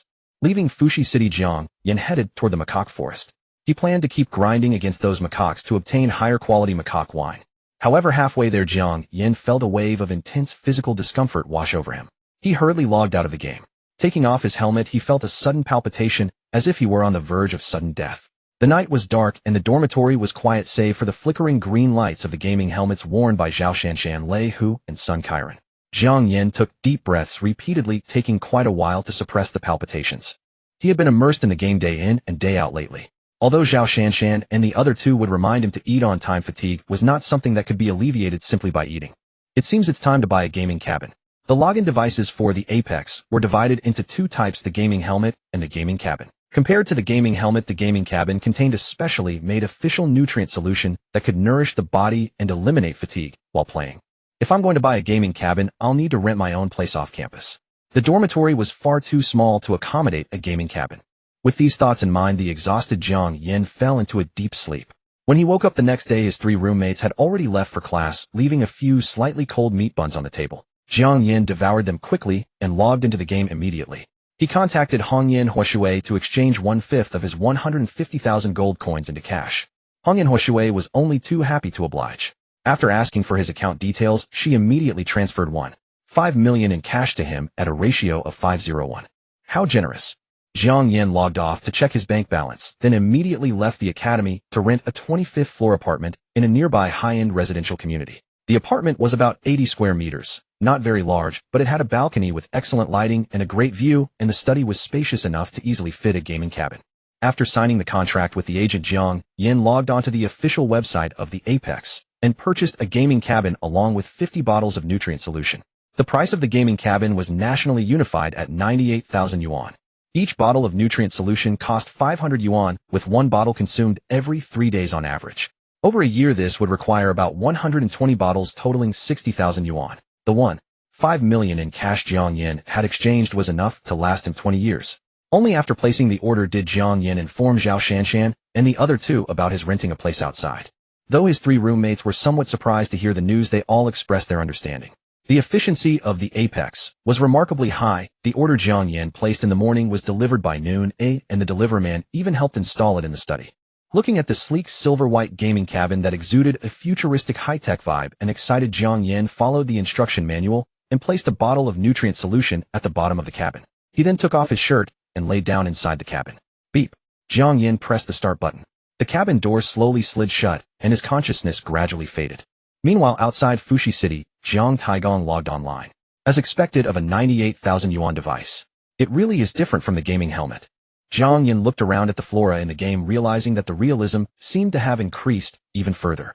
Without the character panel and inventory, this place would feel like a completely real world. After a brief moment of awe, Jiang Yan wasted no more time and immediately rushed to the macaque forest to resume his frantic slaughter of the monkeys there. Ding. Congratulations, player, on killing a macaque. EXP 315. Ding. Congratulations, player, on killing a macaque. EXP 315. To the east of Fushi City, deep within the rolling mountain ranges, Jiang Yan, armed only with a single staff, ventured alone into the vast macaque forest. Seamlessly casting chain lightning and lightning strike, he ruthlessly devastated the hordes of monkeys within the woods. Boom. Minus 5,152. Minus 4,268. Minus 4,268. Minus 4,268. Minus 4,268. Minus 4,268. Thunder surged through the monkey horde. With each flicker of purple light, 6 simian lives were claimed. Screech. Shrieking and roaring in fury, the monkeys frantically hurled stones at Jiang Yan. Amidst the torrential rain of stones, Jiang Yan maneuvered frantically. From initially being struck 15 or 16 times, to later only 7 or 8, and then a mere 4 or 5, his footwork grew increasingly agile and flamboyant, allowing him to weave through the monkey's onslaught with effortless grace. As his experience points continuously ticked upward, the skill experience of Chain Lightning also steadily accumulated. 1 hour, 2 hours. 3 hours later, accompanied by a system prompt, Jiang Yan's Chain Lightning finally reached level 3. Chain Lightning level 300. After chanting for 2 seconds, unleashes a bolt of lightning at the target, dealing 180 magic damage. Simultaneously, the lightning instantly splits, randomly attacking up to 7 nearby targets and dealing 110 magic damage. Mana cost 40. Cooldown 3s. The damage has increased, and it can target 2 more enemies. If I enhance it to level 4. Jiang Yan immediately retrieved an enhancement scroll and tore it open. Ding. Congratulations, player, on successfully enhancing the skill Chain Lightning. Chain Lightning enhanced level 300. After chanting for 2 seconds, unleashes a bolt of lightning at the target, dealing 180 magic damage. Simultaneously, the lightning instantly splits, randomly attacking up to 7 nearby targets and dealing 110 magic damage. Mana cost 40. Cooldown 3s. Chain Lightning. Having enhanced the skill, Jiang Yan began practicing frantically. Purple lightning descended from the heavens, instantly splitting into 7 arcs that surged through the monkey horde. Minus 5,593. Minus 4,563. Minus 4,563. Jiang Yan noticed that after the skill was enhanced, the lightning bolts had become significantly thicker. Previously, the split lightning bolts were only the size of a thumb, but now they were as thick as a fist, presenting an extremely terrifying visual effect. Boom boom. With firepower fully unleashed, Jiang Yan swept through the macaques using Chain Lightning. As his experience points constantly ticked upward, his position on the level leaderboard rose rapidly. 16th place, 14th place, 9th place. After breaking into the top 10, once more Jiang Yan's rank ceased to climb, for the players ahead of him were also leveling up like madmen. Jiang Yan surmised they must all be cooped up in dungeons, otherwise their leveling speed could not possibly surpass his own. Hello. Suddenly, a timid voice drifted over from not far away. Startled, Jiang Yan quickly cleared out the macaques in front of him and cast a wary gaze toward the source of the voice. Hello, I'm a freshman at the University of Chinese Medicine. No, wait, my name is Liandong Kaizi. The newcomer was a male player, likely indeed a freshman from the Chinese Medicine University. Is there something you need? Jiang Yan maintained his vigilance. You must be Jiang Taigong, that incredibly famous hidden class player on the forums, right? Excitement flickered in Liandong Kaizi's eyes. Could I partner with you? I have a quest I can't pass, and I need an expert to carry me. Apologies, I don't have the time. Jiang Yan refused decisively. Please let me finish first, Liandong Kaizi urged hurriedly. My quest requires me to gather herbs inside a dungeon. The higher the dungeon's difficulty, the more precious the herbs, and the higher my quest completion rating will be. As long as you. A dungeon. Gathering herbs. Jiang Yan's eyes lit up, and he quickly walked over to Liandong Kaizi. Why didn't you say so earlier? Helping others is my absolute favorite thing. Tell me, where is this dungeon? I mean, where is your quest? You agree, eh? Liandong Kaizi was overjoyed. Of course. But let's get one thing straight beforehand. Any equipment or items dropped in the dungeon will be distributed by me. Jiang Yan added. Furthermore, you must not disclose the coordinates of this dungeon to anyone else. No problem. Liandong Kaizi nodded repeatedly. Jiang Taigong, to tell you the truth, I only started playing this game for the sake of refining medicine. Amidst Liandong Kaizi's nonstop rambling, Jiang Yan learned that his parents had passed away when he was young, and he was raised solely by his grandfather. A few years ago, his grandfather passed away as well. Having lost both his family and his source of income, Liandong Kaizi had no choice but to apply for student loans to fund his education. After entering the University of Chinese Medicine, he juggled his studies with part-time jobs to repay his loans. Later, hearing from classmates that Apex could be a source of income, he gritted his teeth, took out another loan to purchase a gaming helmet, and prepared to showcase his knowledge in Apex. Since childhood, I've never liked fighting and killing. Upon reaching level 10 and entering the main city, I went to the apothecary to apprentice. Perhaps luck was on my side because I succeeded, though the apprenticeship quest requires me to gather herbs in a dungeon. Liandong Kaizi babbled about his past experiences as he led the way. So what are your plans for the future? Jiang Yan inquired. To become an apothecary, Liandong Kaizi declared excitedly. Ever since I entered the main city, I've spent all my time at the medicine shop. I noticed that their potions are outrageously expensive. Only members of the major guilds can afford to spend gold like water on them. If I can refine medicine with the same efficacy and sell it at a lower price, I will definitely make a fortune. At the current exchange rate of 1 gold coin to 45 renminbi, earning just 1,000 gold coins would be enough to pay off all his loans. An apothecary. Jiang Yan stroked his chin as a brilliant idea struck him. Perhaps I can invest in him early. No, I should directly buy him out and make him my workhorse. Liandong Kaizi, Jiang Yan formulated his words and said, I can give you 1,000 gold coins right now, allowing you to pay off all your loans immediately. Huh. Liandong Kaizi froze in disbelief. Really? Why? Why would you help me? I plan to hire you to refine medicine for me. Jiang Yan explained. I will rent a storefront in the main city and leverage my own network to purchase vast amounts of raw herbs. Your job will be to refine medicine inside the shop. The compensation will be highly generous. What do you say? This? Liandong Kaizi was both pleasantly surprised and somewhat at a loss. You can take some time to think about it, Jiang Yan said, not forcing an immediate answer. Yes, I will consider it seriously. Liandong Kaizi nodded repeatedly. The two ventured deeper. Along the way, every macaque they encountered was instantly killed by Jiang Yan's chain lightning. After more than half an hour, they arrived at a secluded valley. Inside the valley, a stream babbled gently, and wildflowers bloomed in abundance.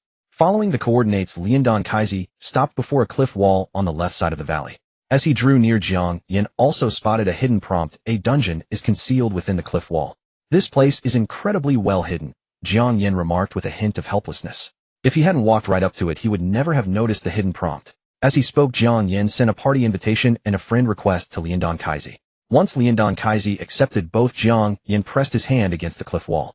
A vortex materialized on the cliff wall, accompanied by a system prompt: welcome to the 100 Flowers Dungeon, maximum 5 players.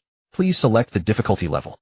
Easy, hard, nightmare, hell. Jiang Yan decisively selected hell difficulty. In the next instant, the two transformed into beams of white light and were swallowed by the vortex on the cliff wall. The Baiwa dungeon was a valley where myriad blossoms cascaded in full splendor. Roses, crabapples, Chinese roses, daffodils, lilies. Countless flowers blazed in a riot of color, transforming the entire valley into a dreamlike realm. Jiang Yan stood at the valley entrance, gazing inward, and discovering that the deeper he looked, the more magnificent the blossoms became. Let's go in. Stay alert. Jiang Yan gripped the Death Scepter Silver Tear in one hand and drew forth a basic demon pill with the other, advancing cautiously. Big shot, rest assured. I'm an assassin. You needn't worry about me. The alchemy expert directly activated stealth, vanishing into thin air. Yet within Jiang Yan's teammates' vision, his silhouette could be vaguely seen trailing close behind, eyes constantly scanning for the medicinal herbs he sought to gather.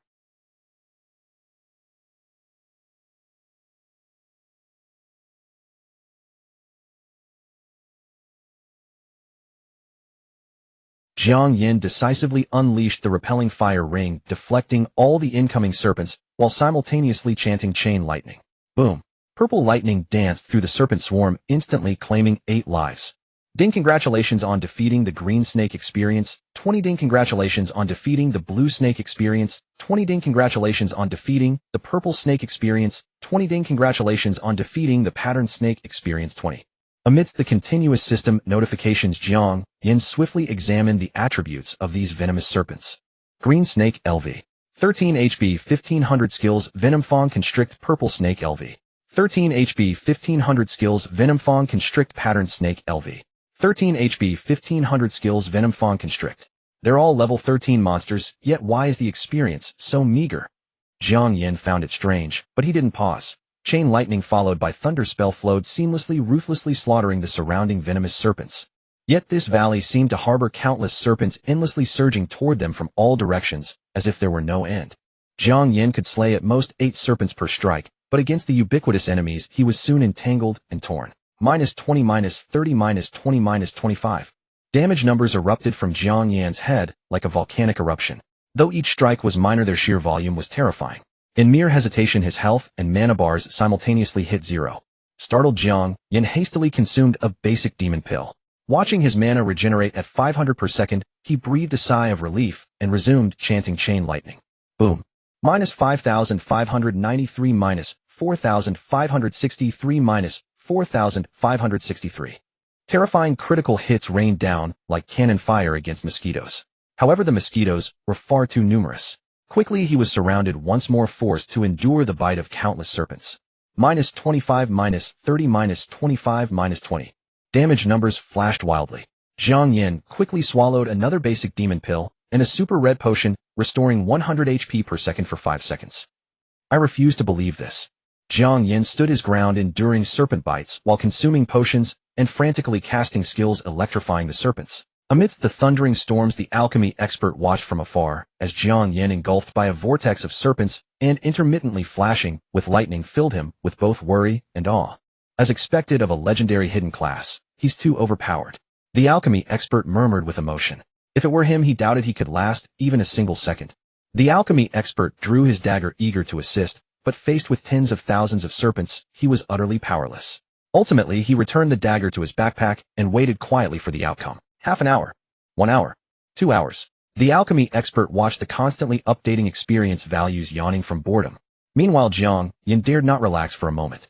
For if he lost focus, the chain of damage would send him straight back to the resurrection point. And 2 continuous hours of potion consumption had already depleted more than half of the 10,000 gold piece potions he had purchased earlier. Jiang Yan felt incredibly frustrated, for these potions were truly expensive. Equivalent to 4,500 yuan in real currency, meaning half consumed, was worth 2,250 yuan. If he used this money to fight a BOSS, even if it dropped no equipment, he could bear it. But using it against these minor mobs was truly a waste of such resources. What made it worse was that these serpents were utterly stingy. Not only was the experience pathetically low, but they also dropped no equipment. Instead, silver coins spilled across the ground everywhere, yet Jiang Yan couldn't spare a moment to collect them. He could only watch as the silver coins appeared again, and refreshed once more. After an indeterminate amount of time, Jiang Yan finally noticed that the surrounding serpents were gradually thinning out. Meanwhile, the sky above Baiwa Valley had been covered by dark clouds without him noticing. The clouds pressed lower and lower, fierce winds raged, and the valley's flowers swayed violently. Countless petals were swept into the sky, forming a floral serpent composed of blooming petals. Jiang Yan looked up, his brows rising. A golden boss. Baiwa Serpent Golden BOSS possesses exceptional dual resistance, level LV. 15 HP, 100 skills, Charge Tail, Strike, Venom Spray, Constriction. Alchemy expert, get far away. Understood. The alchemy expert quickly retreated to the valley entrance and hid behind a massive rock, exposing only his 2 eyes. Hiss.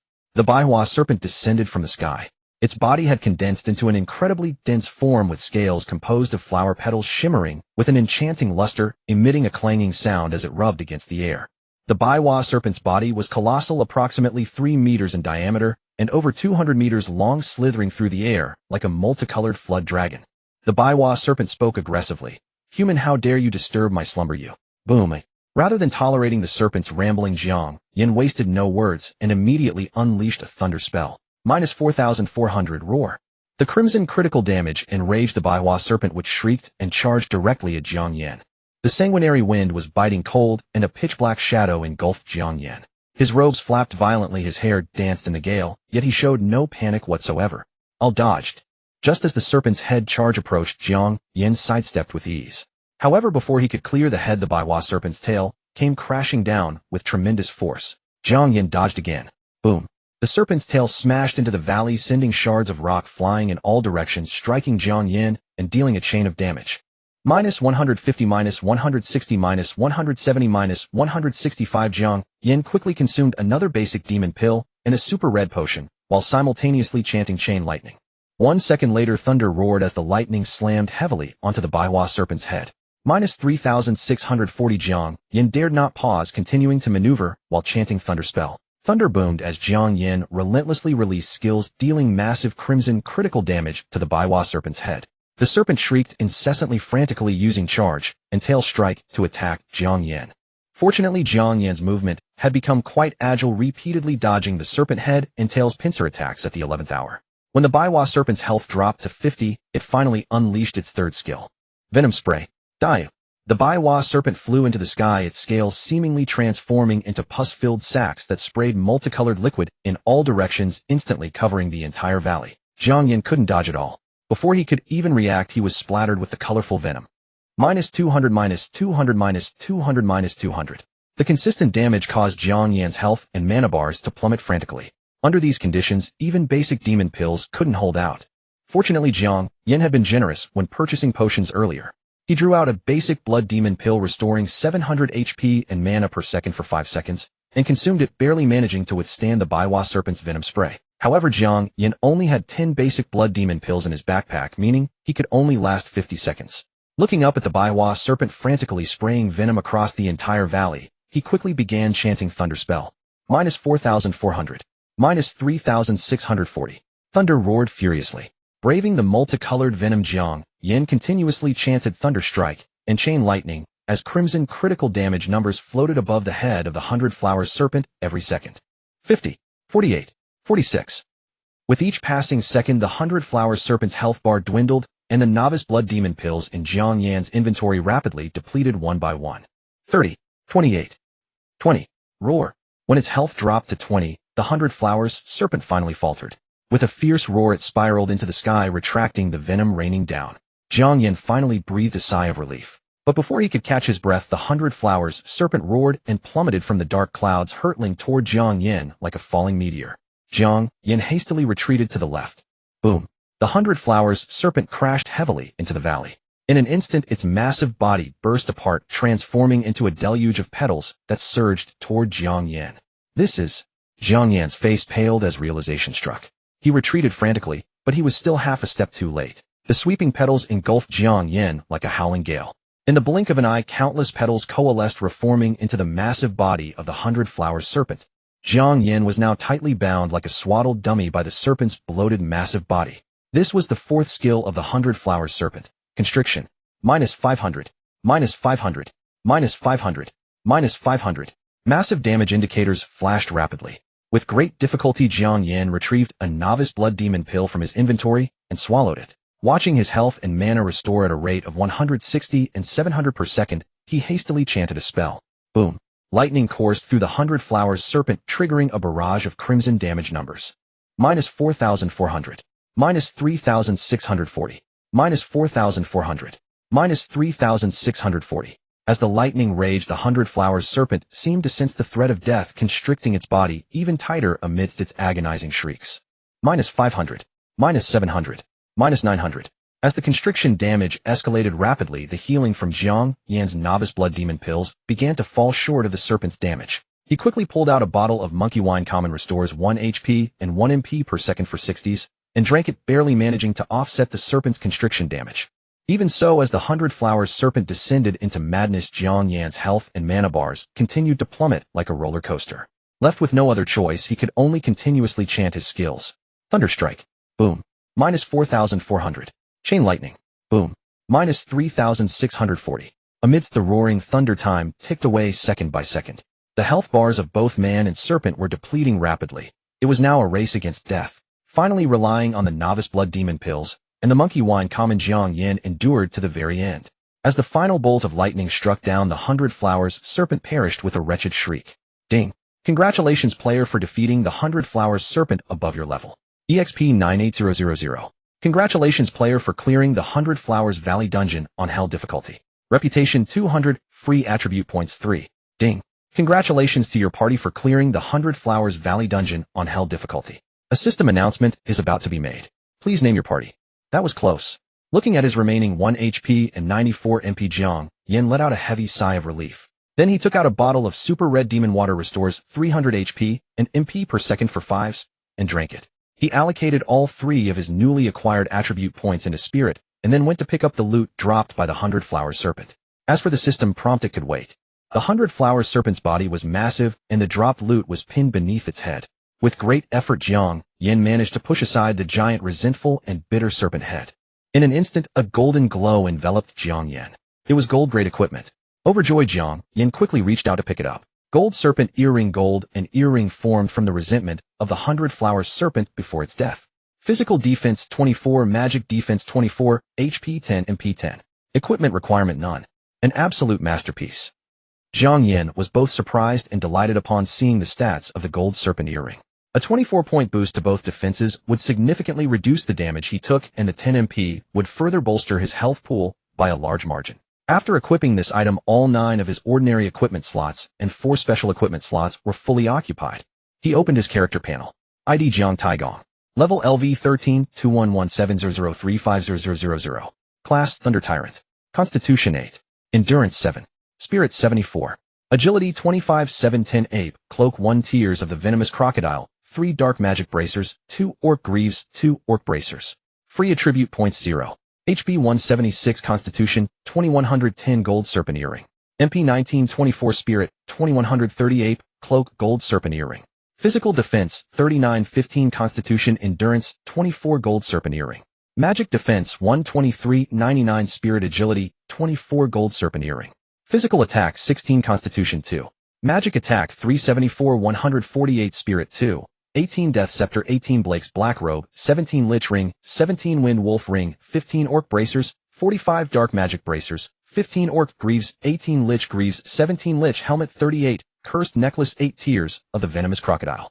After putting on the gold serpent earring, Jiang Yan's combined HP and MP exceeded 2,000. One had to know that even the core player and main tank of Hongyanzi, the gorgeous beauty, who specialized in defense, had only slightly over 2,000 HP. For a mage like Jiang Yan to possess such a massive health pool was absolutely monstrous. Next, Jiang Yan picked up the remaining 5 pieces of equipment. 4 were bronze grade with mediocre stats, and 1 was a silver grade warrior item. Deeming it a waste of inventory space, Jiang Yan threw it straight into the auction house. Aside from the equipment, the 100 Flowers Serpent also dropped a serpent bone, over 20 gold coins, and a level 1 magic accuracy stone. The magic accuracy stone was entirely purple, emitting a deep mysterious glow, and shared a mutually reinforcing, yet counteracting relationship with the magic evasion stone. After some thought, Jiang Yan decided not to put this divine stone in the auction house. Instead, he stored it in his inventory, planning to fuse it to level 3 in the future before finding a way to socket it into his gear. As for the serpent bone, the bone of a 100 Flower Serpent can be used for brewing wine. Another bone for brewing wine. Jiang Yan still had a tiger bone dropped by the mutated Tiger King in his inventory. He wondered if these 2 bones could be steeped together. Great God, you are incredible. Liandong Kaizi, who had been hiding at the valley's entrance all this time, finally arrived, running toward Jiang Yan with a face full of excitement. Jiang Yan immediately transferred the party leadership to him and said, after clearing hell difficulty, there will be a system announcement. If you want to advertise, go ahead. Advertise. Liandong Kaizi was stunned. What advertisement would a solo player like him need to run? Liandong Kaizi casually came up with a name, and immediately after the system announcement rang out. Ding. Congratulations to the party Dashin Weiwu for securing the first clear of the 100 Flowers Valley dungeon on hell difficulty with a time of 2 hours, 37 minutes, and 59 seconds. Leader Liandong Kaizi, member Jiang Taigong. Reputation 200, free attribute points 3. Ding. Congratulations to the party Dashin Weiwu for securing the first clear of the 100 Flowers Valley dungeon on hell difficulty with a time of 2 hours, 37 minutes, and 59 seconds. Leader Liandong Kaizi, member Jiang Taigong. Reputation 200, free attribute points 3. Along with the blare of the system announcement, Jiang Yan also received numerous messages from his friends. Dark Fire. Brother, is the 100 Flowers Valley dungeon for sale? I'll pay a premium. The first person to contact Jiang Yan was one of the 4 Hall Masters of the Dark Empire. They had crossed paths several times in the 142857 Novice Village, and their relationship was reasonably good. However, friendship was one thing, but a dungeon was not something that could be sold. Setting aside the fact that the hell difficulty featured a gold boss capable of dropping gold-grade equipment, the tens of thousands of venomous serpents alone could help Jiang Yan rapidly level up his chain lightning skill. In just a few hours of combat, the experience points for chain lightning had already risen by over 1,000 chain lightning enhanced LV. 311435000. At this rate, he would only need to run the hell difficulty dungeon 4 more times to upgrade chain lightning. Thus, Jiang Yan politely declined Dark Fire, stating that he was not the owner of this dungeon, but rather Alchemy Prodigy. Following that, Femme Fatale, Qingyan, Wu Chuan, Maisie Yinsa, Big Beauty, and Little Beauty contacted him one after another. Jiang Yan politely declined them, all using the same excuse. Alchemy Prodigy, how is your quest herb gathering going? After finishing his replies, Jiang Yan turned his attention to Alchemy Prodigy. The latter had already ventured deep into the far end of the 100 Flowers Valley, where a desolate herb garden lay. Within the garden grew 3 stalks of herbs. Alchemy Prodigy crouched before them, gathering, drenched in sweat, but unfortunately, he failed every single time. How can this be? Alchemy Prodigy's expression was grim. Great God, it seems I still need some more time. Jiang Yan walked over and attempted to cast his gathering skill. System gathering failed. Gathering EXP 1. System gathering failed. Gathering EXP 1. System gathering failed. Gathering EXP 1. Jiang Yan attempted to gather 10 times in a row, failing every single time. Could it be? Jiang Yan instantly recalled the mine shaft in the Novice Village mining zone that connected to the underground or vein. Could these herbs also require a level 6 enhanced gathering skill to be harvested? Calming his mind, Jiang Yan continuously cast his gathering skill. Before long, the skill, which was already close to max level, upgraded to LV 300. Even after reaching max level, Jiang Yan continued to gather, only to be met with a continuous stream of failure prompts. Beside him, Alchemy Prodigy slumped down in dejection. I can't gather them. How can this be? Great God, how about we head to nightmare difficulty? The grade of the herbs here is too high. It's fine. Wait a bit longer, and we might succeed. Jiang Yan knew that Alchemy Prodigy's quest completion rate was closely tied to the quality of the gathered herbs. Therefore, without any hesitation, he pulled out an enhancement scroll and tore it open. System, congratulations. Gathering skill successfully enhanced. Gathering enhanced LV 30300 grants a chance to gather rare herbs from the wild. Even after enhancing the gathering skill, Jiang Yan continued to fail with every attempt. Great God, you. Seeing Jiang Yan persevere so relentlessly, Alchemy Prodigy was deeply moved. After all, Jiang Yan was a top-tier powerhouse ranked 9th on the level leaderboard, and he possessed a hidden class. Spending his time helping gather herbs was far less practical than running the dungeon a couple more times. Great God, gathering in nightmare difficulty would yield the same results. You don't need to waste your precious leveling time for my sake, Alchemy Prodigy said, filled with gratitude. Huh. Jiang Yan was taken aback. He looked up wanting to explain, but seeing the profound gratitude on Alchemy Prodigy's face, he immediately changed his tune. Just for your attitude, no matter what, I will make sure we successfully gather them today. Great God. Alchemy Prodigy's eyes welled with tears. Although he knew Jiang Yan had his own motives, the man was a genuine powerhouse. A single casual dungeon run, setting aside experience points, would yield equipment worth hundreds of gold coins. Not to mention, he had just seen the glow of gold-grade equipment earlier. If sold, it would easily fetch at least 100,000 gold coins. Yet just to win him over, Jiang Yan was actually giving up the chance to make 100,000 gold. According to the current exchange rate, 100,000 gold coins was equivalent to 4.5 million yuan in cash. I am a mere student from the Chinese Medicine University, truly worthy of such treatment. Alchemy Prodigy fell into a brief moment of self-doubt, but seeing Jiang Yan's relentless and frantic gathering efforts, the doubts in his heart vanished instantly. Great God, I accept your proposal, Alchemy Prodigy said with a solemn expression. As long as I can become an apothecary, I will definitely join your drugstore. You can decide on the wages as you see fit. What? Jiang Yan was indeed startled. He thought to himself, I just wanted to level up and enhance my gathering skill. Is there any need to be so moved that you sell yourself to me? Jiang Yan shook his head with a bitter smile. Rest assured, I promised excellent benefits, and I will not go back on my word. Yes, I believe in you, great God. No, I should call you boss now. Alchemy Prodigy quickly adapted to his new role as a loyal worker, saying, Boss, we've wasted too much time here. Your level is about to be overtaken. Why don't we head to nightmare difficulty? No. Your quest completion rate is tied to the quality of the gathered herbs. In that case, if we're going to do it, we must do it to perfection, Jiang Yan declared righteously. In truth, he hadn't planned on doing this earlier. After all, Alchemy Prodigy hadn't committed to working for him back then. But now that the man had expressed his loyalty, Jiang Yan naturally wanted to help him maximize his quest completion rate. Although this would waste a lot of time, and even cost enhancement scrolls, the ultimate beneficiary would still be Jiang Yan himself. An hour later, Jiang Yan's gathering skills successfully leveled up, gathering enhanced LV 400. Yet, even with a level 4 gathering skill, he was still unable to harvest the 3 herbs in the garden. Gritting his teeth, Jiang Yan decisively tore open another enhancement scroll, gathering enhanced LV 405000. Having used 2 enhancement scrolls in a row, Jiang Yan only had 10 left in his inventory. He was truly aching with regret. After all, these items were extremely limited, and once used they were gone for good. Gritting his teeth, he continued to gather frantically. System gathering failed. Gathering EXP 1. System gathering failed. Gathering EXP 1. Boss. Watching Jiang Yan's sheer persistence, a look of determination welled up in Alchemy Prodigy's eyes. He crouched down beside Jiang Yan and began to cast his gathering skill as well. System gathering failed. Gathering EXP 1. System gathering failed. Gathering EXP 1. Time flew by, and 2 hours quickly passed. At this moment, Jiang Yan's gathering skill leveled up once again, gathering enhanced LV 500. After reaching level 5, Jiang Yan cast the gathering skill once more. System gathering failed. System gathering failed. System congratulations. Gathering successful. Obtained century-old lantern grass. System gathering failed. System congratulations. Gathering successful. Obtained century-old violet flower. System congratulations. Gathering successful. Obtained century-old ginseng. Beside him, Alchemy Prodigy suddenly stood up in surprise and uncertainty. Why did the herbs disappear? They didn't disappear, I gathered them. Jiang Yan directly took out the 3 century-old herbs and traded them over. Take them to complete your quest. Boss, you're just giving them to me like this. Aren't you afraid I'll run away? Alchemy Prodigy's eyes went wide and tears seemed to well up in them once more. Jiang Yan found it a bit hard to take. The main issue was that the other party was a man around his own age. This constant tearing up was truly embarrassing. Alright, hurry along, there's a teleportation array over there. Worried that he might be reluctant to spend the 5 gold coins for the teleportation fee, Jiang Yan quickly traded another 3,000 gold coins to him.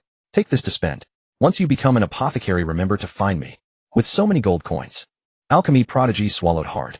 I understand, boss. Just watch, I definitely won't let you down.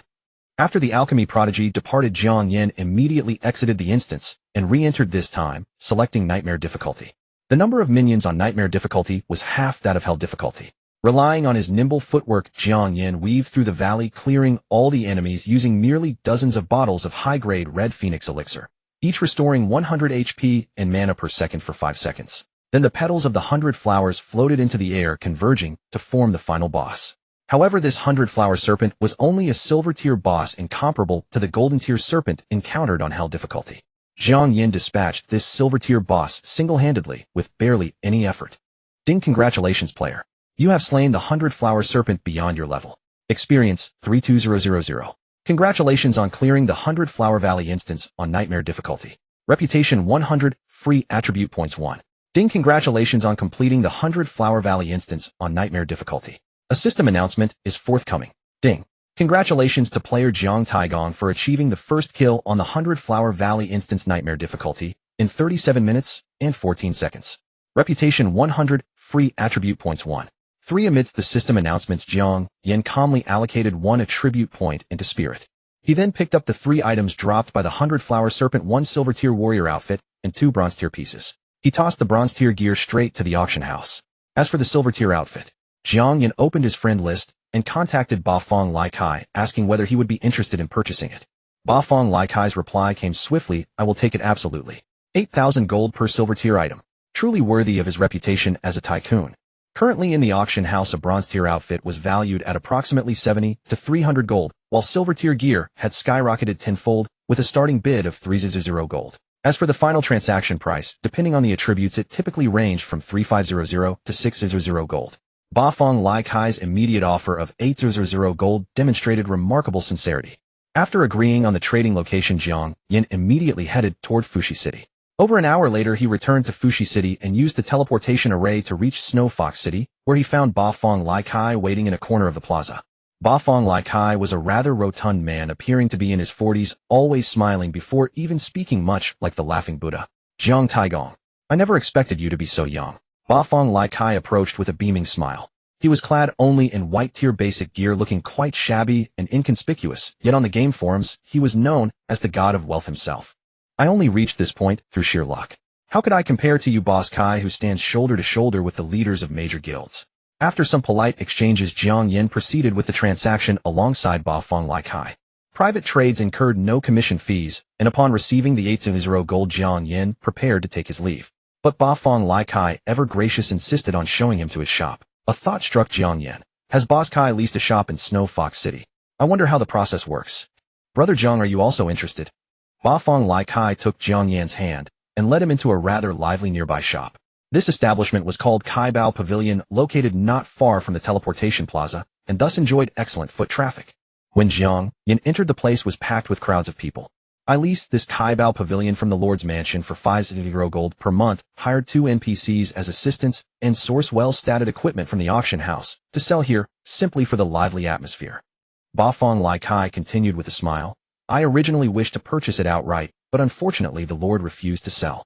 50,000 gold a month, equivalent to over 2 million yuan in real currency. Such an exorbitant rent made Jiang Yan's scalp tingle. Only someone like Ba Fong Lai Kai could afford this. An ordinary player would hardly dare to lease such a place. Perhaps I could partner with Ba Fong Lai Kai and use his shop to sell the alchemy prodigy's potions. The notion flickered through Jiang Yan's mind, but he dismissed it almost immediately. Doing so would reduce him to nothing more than a dispensable middleman. What if Ba Fong Lai Kai eventually bypassed him and cooperated directly with the alchemy prodigy? He would have no place to turn. After browsing Kai Bao Pavilion for a while, Jiang Yan excused himself on the pretext of urgent business and departed.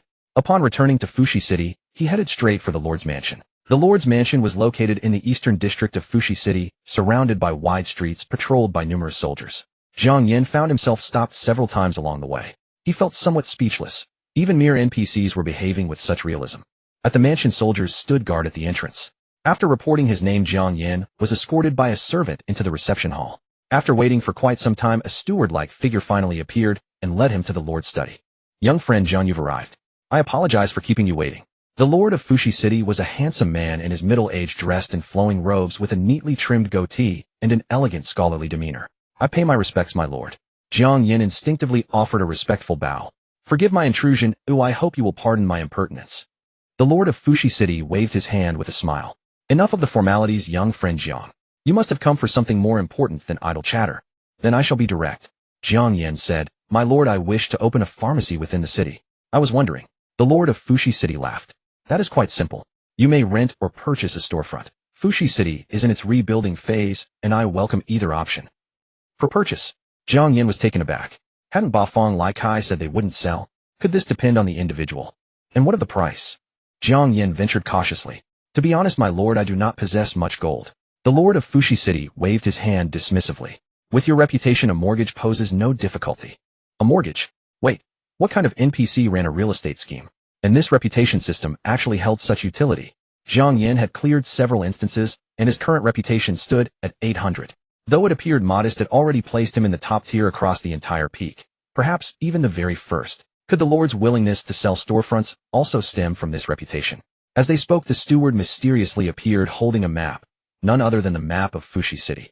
The lord spread the map and said to Jiang Yan, young friend, the areas marked in green on this map are available for both sale and lease, while those in blue are rental only. All prices are indicated above. Take your time to look. If anything catches your eye, do not hesitate to speak. Thank you, my lord. Then I shall not stand on ceremony. Jiang Yan immediately turned his gaze to the map.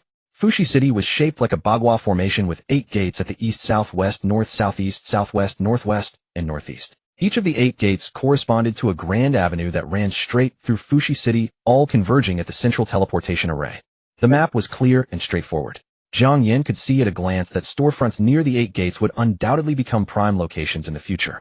Shops along the 8 grand avenues were also desirable, but the absolute best were undoubtedly those near the teleportation array. Especially the 8 storefronts at the far end of each avenue closest to the array. Those were the crown jewels among prime locations. And these 8 shops carried the steepest price tag. A 100 square meter storefront commanded a monthly rent of 1 gold, while the outright purchase price was 10 million gold. With a monthly rent of 100,000 gold or a direct outright purchase of 10 million gold. Jiang Yan's first instinct upon seeing the price was to flee. Fortunately, he could opt for a mortgage. Jiang Yan gently tapped his finger on a storefront closest to the teleportation array. City Lord, if I choose to mortgage this storefront. 30,000 gold per month to be paid off within 30 years. The City Lord of Fushi City replied immediately. Hearing this mortgage plan, Jiang Yan was utterly dumbfounded. Paying 30,000 gold a month meant 360,000 a year, and over 30 years that would be 10,080,000 gold. A 30-year mortgage, yet they only charged 800,000 gold in interest. Was this man an angel? Jiang Yan stared at him in utter disbelief. The City Lord of Fushi City smiled and said, you don't have to look at me like that. This is the benefit brought by your reputation, but it is strictly a one-time privilege. If you choose to take a mortgage in my Fushi City, other cities will no longer offer you such discounts. Jiang Yan nodded in understanding. This was essentially a policy to attract top talent. As the player with the highest reputation in the peak, Jiang Yan taking a mortgage here was equivalent to settling down, which would undoubtedly benefit Fushi City immensely. Although he had no idea what specific benefits it would bring, they must exist, otherwise such an absurdly generous offer would never have been extended. I understand. I will give it serious consideration. Jiang Yan did not make an immediate decision, as Liandon Kaizi still needed some time. After taking his leave from the City Lord's manor, Jiang Yan received a message from Liandon Kaizi. Liandon Kaizi, boss, I've become an alchemist. An alchemist? Jiang Yan replied, weren't you an apothecary? Liandon Kaizi, it's all thanks to the herbs you gathered, boss. My quest completion rate reached 120%, allowing me to promote to alchemist, the advanced class of apothecary. Boss, those blood pills, mana pills, and blood mana pills sold in pharmacies are all refined by alchemists. Jiang Yan was overjoyed. Does that mean you can refine these pills now? Liandon Kaizi, yes, as long as I have the herbs I can refine them. However, the success rate cannot be guaranteed. Jiang Yan, what herbs do you need? Send me a list. Soon Liandon Kaizi sent over a long list of herb names totaling 27 different types. Jiang Yan directly forwarded the list to Hongyan Huaxie, leaving a message. President Hongyan, your guild should have players dedicated to gathering herbs, right? I want to purchase a batch of herbs, and the cost can be deducted from the remaining 1 gold. Hongyan Zui still owed him 120,000 gold coins, which was more than enough to cover the cost of the herbs. Hongyan Huaxue replied quickly, sure. Also, are you training an apothecary too? It seems she didn't know about the existence of alchemists yet. Jiang Yan's mind raced, and he replied, a friend of mine plans to pursue a lifestyle class, so I'm just helping him out since I have the means. Hongyan Huaxue, when do you need them, and how many? Jiang Yan was slightly surprised. Your guild has all of these herbs. Hongyan Huaxue, yes, many of our subsidiary guilds have players dedicated to gold farming, herb gathering, and mining. Since there are no particularly rare herbs on your list, I can have them gathered for you very quickly. Jiang Yan quickly replied, that's great. Send me 20,000 gold's worth of herbs first, as fast as possible. Hongyan Huoshui, in 1 hour at the Qinglong City teleportation array, Qingyan Wu will trade with you. After thanking her, Jiang Yan quickly called Liandong Kaisi and they rushed to Qinglong City together. Boss, isn't this investment a bit too large? Liandong Kaisi felt a bit panicked when he learned that Jiang Yan had bought 20,000 gold coins worth of herbs in one go. Converted to cash, this was a whopping 900,000 yuan, enough to buy an apartment in a third-tier city. Nothing ventured, nothing gained. Jiang Yan smiled and said, Liandong Kaisi, once you get the herbs, you must practice diligently. Don't worry, boss. I will absolutely do my utmost. Liandong Kaisi promised with a face full of excitement. Over half an hour later, Qingyan Wu appeared at the Qinglong City teleportation array and spotted Jiang Yan standing not far away at first glance. Qingyan Wu started to speak, but realizing something, she quickly caught herself and stopped. She ran over to Jiang Yan's side, tossing her long hair with a touch of charm, and said, Young Master Jiang is truly a busy man. You just finished a dungeon run with us, then went on to clear dungeons with others, and now you're even planning to train an apothecary. Just some small time fooling around, nothing compared to Hongyan Zhe. Jiang Yan replied with a smile. Qingyan Wu shifted her gaze to Liandong Kaisi, who was standing beside Jiang Yan. Is this the apothecary you are training? Hello, I am Liandong Kaisi. Liandong Kaisi introduced himself in a neither servile nor overbearing manner. Alright, let's skip the small talk. Hand over the herbs quickly, I'm in a rush, Jiang Yan said. He didn't want Qingyan Wu to have too much contact with Liandong Kaisi, lest he be poached away. Such a dense blockhead. Qingyan Wu huffed softly. She then initiated a trade request with Jiang Yan, transferring all 27 types of herbs directly to him. Jiang Yan opened his inventory. Among these 27 types of herbs, there were 20,000 units of each. In total, it amounted to 540,000 stocks of herbs, which meant that 1 gold coin could buy roughly 27 stocks. This price was quite reasonable. Once the trade was completed, Jiang Yan ruthlessly departed with Liandong Kaisi. Qingyan Wu rolled her eyes in sheer frustration, but there was nothing she could do about this dense blockhead of a man. Upon returning to Fushi City, the two of them left the bustling teleportation array and walked to a secluded street nearby, where Jiang Yan traded all the herbs over to Liandong Kaisi. This time, Liandong Kaisi said nothing, for he had already designated Jiang Yan in his heart as his lifelong boss. From now on, he would refine whatever Jiang Yan asked him to. Let's begin then. Jiang Yan was somewhat curious about how Liandong Kaisi would perform alchemy. I shall show you my humble skills. Liandong Kaisi pulled out a basketball-sized cauldron from his inventory and said, this is my quest reward, and it's also an essential tool for an alchemist's refinement.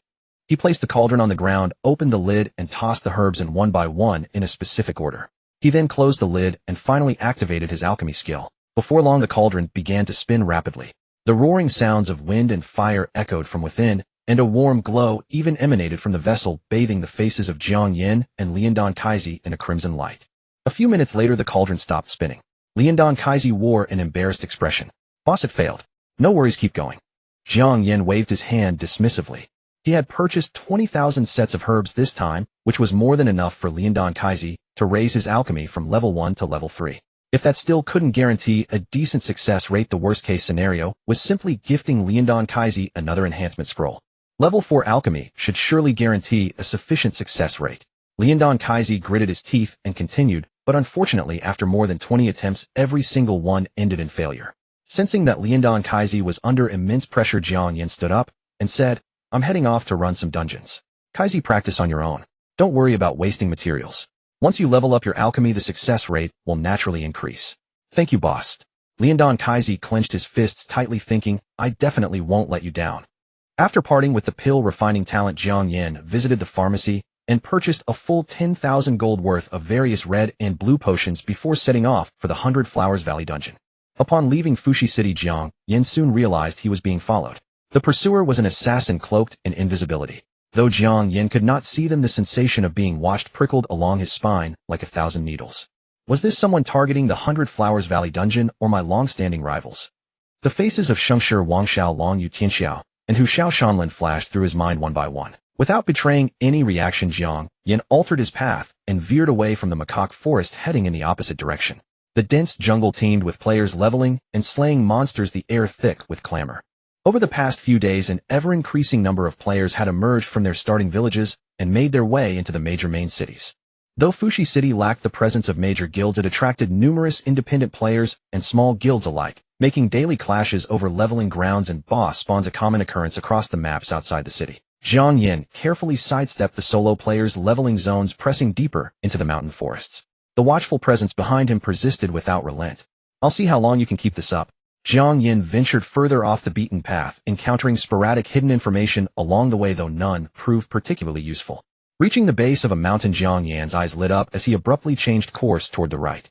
Within moments, he discovered an underground cave and plunged inside without hesitation. In the next instant, a shadowy figure materialized at the cave entrance. Shengshi Wudu, who had once fervently courted Jiang Yan to join his faction, but after their falling out, could only pursue him with relentless hostility. Could the 100 Flowers Valley dungeon entrance be within? Shengshi Wudu eagerly transmitted the coordinates to Shengshi Wangxiao, who immediately ordered him to maintain his post at the cave mouth. Minutes later, the transmission arrays throughout Fuxi City erupted in frenzied light as players bearing the Shengshi dynasty insignia materialized in succession. "Display your names before me." Shengshi Wangxiao appeared without warning, his voice brimming with arrogance. "Yes." Amidst a chorus of agreements, they proudly revealed their names. Shengshi Wuji, Shengshi Xiaoniao Shengshi, Iran, Shengshi Wushuang Shengshi. Countless names beginning with Shengshi stretched across the plaza like an endless banner before the transmission arrays. They're players from Shengshi dynasty. Aren't their guild based in Taotai City? I heard they were locked in a life-and-death struggle with Bulag Square. Could they have been forced out by Bulag Square and now seek refuge in our Fuxi City? The sheer scale of their forces sparked murmurs among players gathered near the transmission array plaza. Eager onlookers activated their recording functions and uploaded the footage to the game forums, where it rapidly gained traction and drew countless comments from players. Feng Wuji Tianya is Shengshi dynasty abandoning Taotai City to establish themselves in Fuxi City going forward. I'm such a simp, impossible. I'm currently in Taotai City. Shengshi dynasty fought over a dozen battles against Bulag Square just yesterday, winning more than losing. How could they simply give up Taotai City? Tanmu Si, so any insider information? Big Ben, with such a massive force, they must be hunting a boss. Zhang Aiqing can't wait to see what happens next. Big Head Son, am I the only one who finds Shengshi dynasty's tactics domineering and detestable? Cabbage and radish porridge, aren't all major guilds like this? As the post gained momentum, numerous spectators traveled from major cities to Fuxi City, eager to witness the unfolding events firsthand. While lone players gossiped, major guilds had already infiltrated Shengshi dynasty through their own spies, extracting critical intelligence from within. Xuanwu City, the home of Twilight of the Gods. Vice Guild leader Xinshang received the intelligence and immediately contacted Guild Master Bing Di. Hunting Jiang Taigong. Bing Di remained composed. The tallest tree catches the wind. Jiang Taigong's early game prominence and refusal to join a guild inevitably drew hostility. Xinshang, should we find a way to warn Jiang Taigong? Bing Di pondered for a moment and shook his head slightly. Someone else will notify him. We need not trouble ourselves. Bing Di was a man of keen perception. Having witnessed Jiang Yan's dungeon runs with Crimson Twilight, he recognized that Hongyan Huashui had already secured Jiang Taigong's allegiance. Even if Jiang Taigong eventually joined a guild, Crimson Twilight would be his choice. Any further efforts from Bing Di would be merely futile gestures. I understand. Xinshang nodded and ended the connection. The other major guilds shared this same response. After all, no one builds a nationally recognized guild without sharp instincts. Meanwhile, members of Crimson Twilight, Guild Master Hongyan Huashui, Vice Guild Leader Yansa, along with Qingyan, Wu Qian, Songyan, and others, reached out to Jiang Yan individually to share the news. By then, Jiang Yan had already ventured deep into the cave system. Receiving the warning from Hongyan Huashui and the others, he remained calm, offered his thanks, and waited in position. Approximately an hour later, Shengshi Wangxiao arrived at the cave entrance at the mountain's base, leading 3,000 Shengshi dynasty players. Young master, this way. Shengshi Wudu quickly dispelled his invisibility and rushed to Shengshi Wangxiao's side. Hasn't he left, has he? Shengshi Wangxiao asked with a grim expression. Rest assured, young master, he hasn't emerged. Shengshi Wudu patted his chest confidently. Then proceed. Shengshi Wangxiao sneered, gesturing with his hand. Send in the sacrifice squad first. A single strike against Jiang Yan wouldn't satisfy Shengshi Wangxiao's vengeance. His strategy was to push Jiang Yan into becoming a heavily marked outlaw first, then finish him off. This approach would maximize the gear drops from Jiang Yan's body, allow them to seize the 100 Flowers Valley instance, and send him into a rage. Moreover, a player with high infamy points would be apprehended by city guards upon returning to town and imprisoned. The greater Jiang Yan's infamy, the longer his sentence in prison. By then, Jiang Yan would lose his entire gear set and the 100 Flowers Valley instance advantage, while also dropping off the rank leaderboard. Even if he managed to recover quickly, Shengshi Wangxiao could simply send more hunters after him. Repeated cycles of this destruction would either force Jiang Yan to abandon the server entirely or compel him to delete his character and start anew. Amidst Shengshi Wangxiao's mocking laughter, over 100 players clad in basic equipment, fresh from their starting villages, stepped forward without hesitation and plunged into the cave. Though these were essentially suicide missions, Shengshi Wangxiao compensated them handsomely and they welcomed the opportunity to die repeatedly. Once the vanguard descended, Shengshi Wangshao charged ahead, leading the remaining forces into the cavern. The cavern lay shrouded in darkness, yet white phosphorescent stones embedded along both walls cast a pale luminescence that illuminated the passage with a ghostly glow. 3,000 Shengshi dynasty players advanced deeper into the tunnel in silence, mindful not to alert their quarry. Only the rhythmic crunch of footsteps echoed through the darkness. Young master, something feels off, Shengshi Wudu frowned. Are you certain Jiang Taigong hasn't fled? Shengshi Wangshao felt a flicker of unease. Their murmured exchange, though quiet, carried sharply through the silent depths of the cavern, reverberating outward into the darkness. At that very moment, chaos erupted. In the depths of the cavern, the bioluminescent stones light the ground, but fail to reach the upper reaches of the cave. Above lies silence. But as Shengshi Wangshao and Shengshi Wudu spoke, the silent cave above suddenly rang with a murmur of wind. The wind seemed to be the beating of countless fans, and then came a chorus of sharp squeaks from above. Not good. Shengshi Wudu reacted swiftly, shouting for everyone to stand on guard. Beyond the black pit, countless shadows of black birds swooped down like a dark cloud, pressing overhead, instantly covering the heads of 3,000 Shengshi dynasty players. Are these bats? Shengshi Wangshao's face darkened at once. Bats, LV-17, HP 30, 100 skills, bite, bloodsuck, ultrasound. A swarm of LV-17 bats with both ranged and melee capabilities, and so numerous.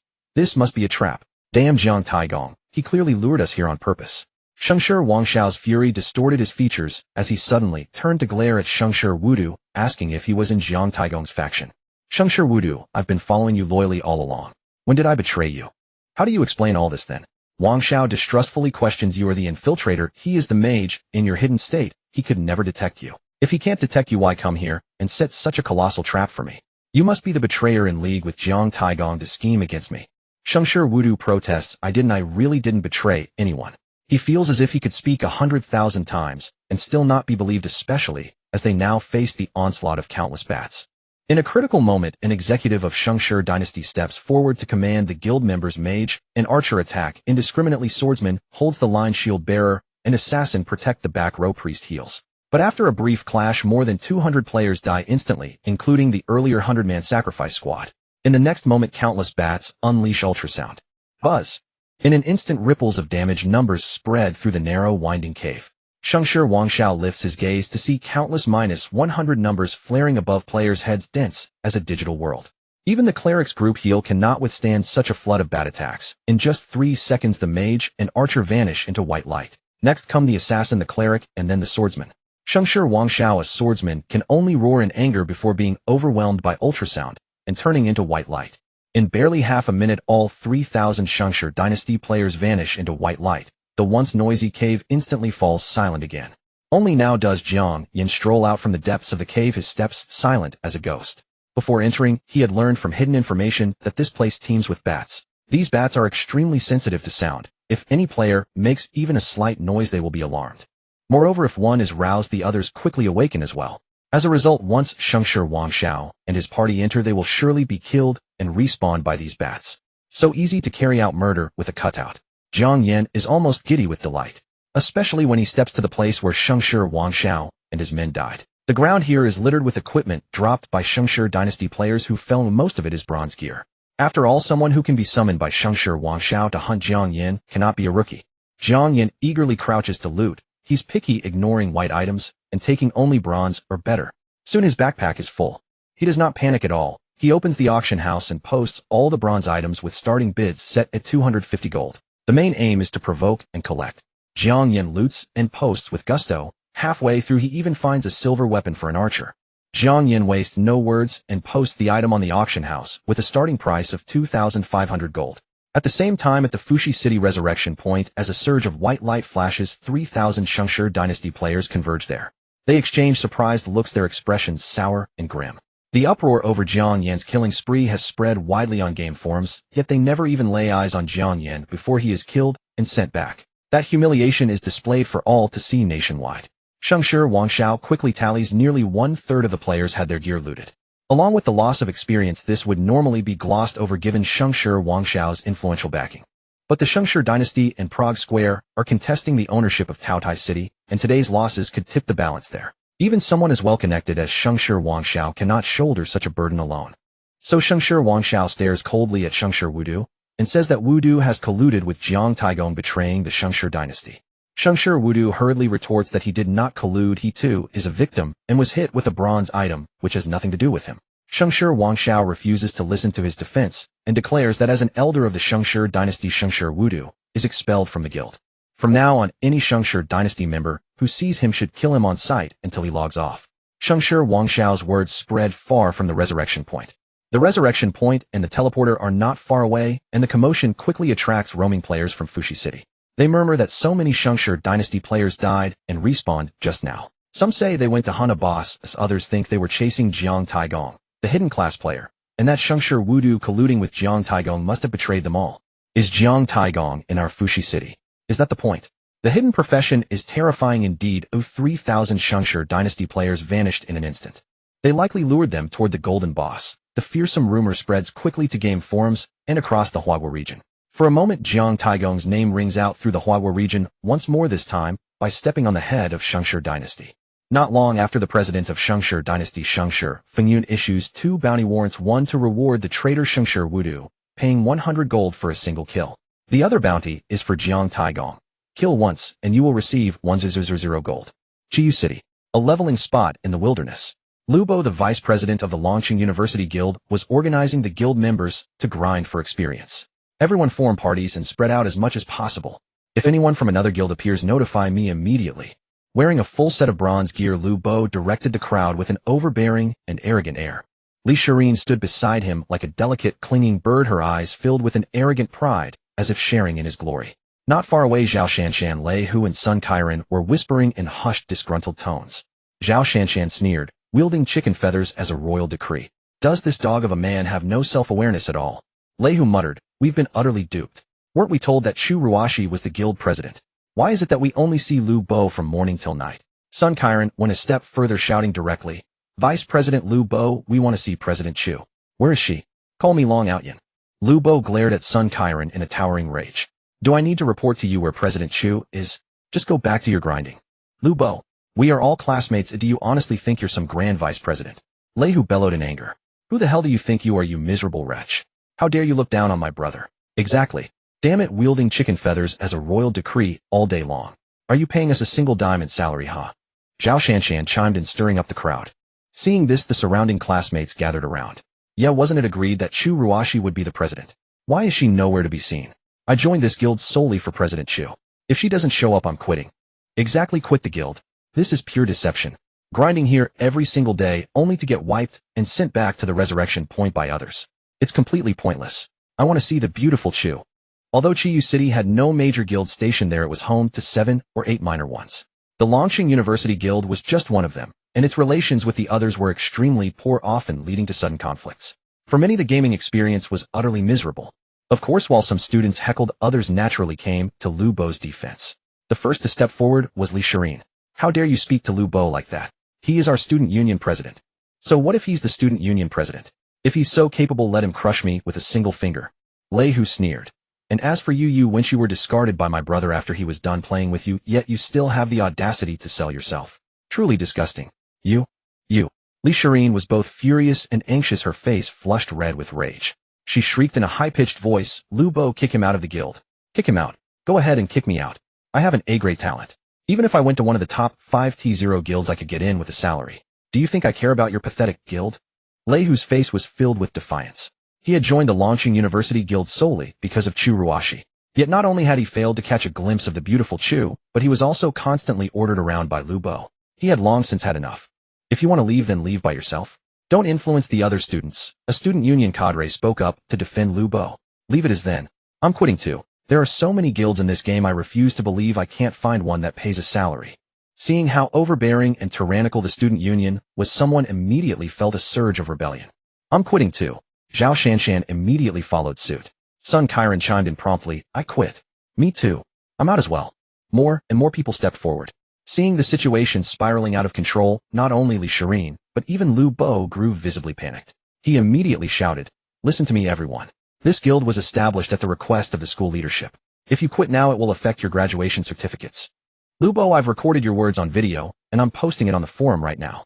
I'd love to see if our school will actually deny us our graduation certificates just because we quit this guild. Sun Qiren smirked mischievously. You. Panic deepened in Lu Bo's eyes. What are you all doing? Just then a woman dressed in a crimson mage robe walked over. Her features were exquisite, her skin as fair as jade, and her aura ethereal, bearing a striking 60% resemblance to the legendary Sister Fairy.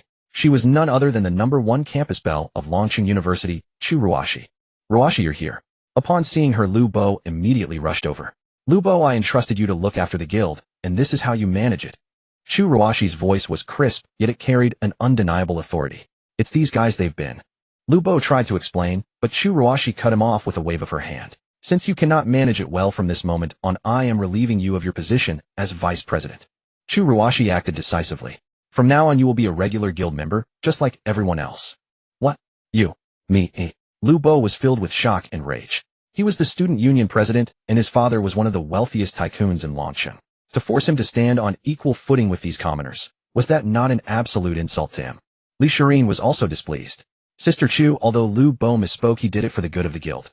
Besides, the school leaders think very highly of him. I am the president and I make the decisions. Chu Ruashi looked at Li Shirin expressionlessly. If the school leadership is dissatisfied, they are welcome to strip me of my position. Hearing this, Zhao Shanshan immediately shouted, anyway, I only joined this guild for President Chu. If she steps down, I'm leaving immediately. Me too. Same here. Lei Hu and Sun Qiren chimed in quickly. Soon after, the rest of the members responded in unison, and even the student union cadres excitedly agreed. Seeing that Chu Ruashi's prestige was so immense, Li Shirin's heart filled with envy and jealousy, wishing desperately that she could take her place. As for Lu Bo, his face darkened as he muttered, fine then I. He wanted to show some backbone and quit on the spot, but he could not bear to leave Chu Ruashi. Chu Ruashi glanced at him, then turned to address the crowd. Classmates, we gather here to level up, fight bosses, or engage in PvP with other guilds. The most important thing is to have fun. If we work together, we will surely establish a firm foothold in Chiyu City. Yes, the crowd responded in a resounding chorus. Before leaving, Chu Ruashi appointed 2 new vice presidents, a man and a woman, to assist in managing the guild. Zhao Shanshan, Lei Hu, and Sun Qiren were not chosen, so they could only return to grinding diligently. However, they immediately informed Jiang Yan of what had transpired. Although they hadn't been promoted, they had successfully dragged that bastard Lu Bo down from his vice presidency, which was a major achievement. Meanwhile, on the other side, Jiang Yan, who had just emerged from a cave and was about to head to the macaque forest, received the messages from his 3 godsons claiming credit. He immediately gave them high praise and promised to assemble a full set of equipment for each of them. Jiang Yan then opened the auction house and selected 3 sets of bronze gear directly from the items dropped by the players of the Shengshi Wangchao Guild. One set focused on physical defense and another on magic defense, which perfectly complemented the A-grade talents of Zhao Shanshan and Lei Hu. Sun Qiren had changed classes to a physical attack-focused archer, so Jiang Yan selected a set of physical attack archer gear, and finally even purchased a silver weapon from the auction house. With these 3 sets of equipment, and without Lu Bo's interference, he believed his 3 godsons would surely stand out in the Longqing University Guild. An hour later, Jiang Yan reached Chiyu City via the Fuxi City teleportation array. Zhao Shanshan, Lei Hu, and Sun Qiren had been waiting for time. Upon seeing him, they crowded around in a burst of excitement. Master, where is my bronze little gem? Zhao Shanshan exclaimed, droplets of saliva dripping with anticipation. Me too. Lei Hu announced, his entire frame quivering with excitement. Sun Qiren was equally anxious. As an archer, his moves were flashy, but his damage was lacking. If he could wear bronze gear and wield a silver weapon, he would surely captivate countless girls, perhaps even win the Chu Beauty's eye and be pledged for life. What are you rushing for? Jiang Yan remained calm as he sent each of them a trade request, transferring 3 sets of bronze gear to them. Zhao Shanshan, Lei Hu, and Sun Qiren could not wait a moment longer and immediately donned the fresh equipment. With the new gear, the 3 of them saw their stats surge and their confidence swell visibly. The master's presence loomed no longer. They were soaring with pride. Master, we won't bother you any longer. Sun Qiren can't hold back his swagger any longer. With a grand gesture, he said to Zhao Shanshan and Lei Hu, the 2 mighty generals, lead the way ahead. I'll show you how to boast with flair. Aru. Zhao Shanshan and Lei Hu, both shield wielders, felt that with this gear and A-rank talents, no one could lay a finger on them. The 3 departed, and Jiang Yan immediately returned to Fuxi City via the teleportation array. The teleportation array in Fuxi City had fallen quiet once more. Jiang Yan lowered his head and hurried out of the city toward Monkey Forest. On the way, Jiang Yan received news of a bounty on him from Shengshi Wangchao. 10,000 gold coins to kill me once. He opened the game forum and found his bounty. The idea stirred him. 10,000 gold coins equaled 450000 cash. If he could kill himself. Jiang Yan's eyes glittered as he checked his level LV 13 31450350. If he died now, that 314500 experience would be wiped out. Dying would not be worth it. He'd rather wait until he reached level 14, then figure out a way to die and claim Shengshi Wanchao's bounty. Jiang Yan quickened his pace, but soon enough he realized he was being tailed again. He let out a cold smile and decisively headed toward the Bat Cavern. Not far ahead, the hunter revealed himself, Shengshi Wudu, another bounty target for Shengshi Wanchao. Is it you? Jiang Yan saw him and smiled. So you were kicked out by your old boss, not reconciled, seeking vengeance against me. Jiang Taigong. Whether you believe it or not, I don't hate you. Shengshi Wudu stepped to within 3 meters of Jiang Yan and added, but I truly hate Shengshi Wanchao's young master. Clearly everything was his doing, and he pushed all the blame onto me. How dare he? He clenched his fists, temples throbbing, face etched with unwillingness and rage. Jiang Yan could not empathize nor pity the other. After all, this was his own fault, and no one else's. So what do you want from me? Jiang Yan wasn't going to waste time with him. Jiang Taigong, I'm at my wit's end. I have no other way but to come to you. I know you have a good relationship with Hanyan Zui. They're now recruiting male players too, so, if possible, could you help me join Hanyan Zui? Shengshi Wudu looked at Jiang Yan with both hope and supplication. If I join Hanyan Zui, Shengshi Wanchao will not dare to issue any more bounties on me. Jiang Taigong, please. Jiang Yan thought quickly, then sneered. I've heard Shengshi Wanchao intends to replace the 5 major T0 guilds, and their target is precisely Hanyan Zui. You were kicked out by Shengshi Wanchao, and I have good relations with Hanyan Zui. Why are so many coincidences aligning? Shengshi Wudu's face changed. You doubt I'm a spy? Yes, Jiang Yan admitted directly. I suspect you're a spy. You... Shengshi Wudu blushed with anger. Because of you I was kicked out of the guild by Shengshi Wanchao in front of thousands, and the president of Shengshi Wanchao put a bounty on me. Is this all fake? Look, you were kicked out and had a bounty on you, and you still call him president. Tut tut. Jiang Yan's tone dripped with irony. Shengshi Wudu's face pinched, and he shouted, Jiang Taigong, I swear to heaven, if I am a spy, then let my whole family die. Men's mouths are deceptive indeed. Jiang Yan chuckled. Enough of this. From now on, stop muttering about joining Hanyan Zui. You say you're at your wits' end, then why not delete your account and restart or quit the game? After all, the peak is just a virtual game. If you don't play, you don't play. Oh, what else can you do? Shengshi Wudu opened his mouth to speak, then stopped and finally asked, Jiang Taigong, we're all castaways on the edge of the world here. Won't you help me at least a little? Not willing. Jiang Yan continued with his biting sarcasm. Fine, fine. Shengshi Wudu clenched his teeth. If that's the case, don't blame me. I, Shengshi Wudu, swear that in the future years of the peak, I will cling to you madly. Even if I can't kill you, I will disgust you to death. So scary, Jiang Yan replied with a taunting smile. What, pretending to be pitiful doesn't work, and now you threaten again? Shengshi Wudu, do you even deserve to look in a mirror? Jiang Yan's first impression of Shengshi Wudu had been not bad, but now upon further reflection, he found him utterly repulsive. He could not stand to look at such a person even for a moment. With that, Jiang Yan unleashed a thunder spell, sending Shengshi Wudu back to the respawn point. At the same time, he contacted Hanyan Zui, warning her that Shengshi Wudu might be a spy for Shengshi Wanchao, and to stay vigilant.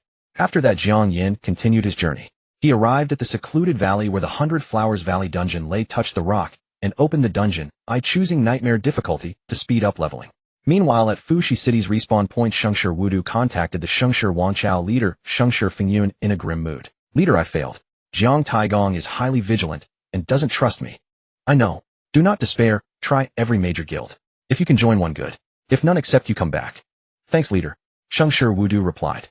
1 hour later, Jiang Yan's figure stepped out of the Fushi City teleportation array. Having cleared the nightmare difficulty of the 100 Flowers Valley dungeon a second time, Jiang Yan successfully leveled up and allocated all 4 available attribute points to spirit.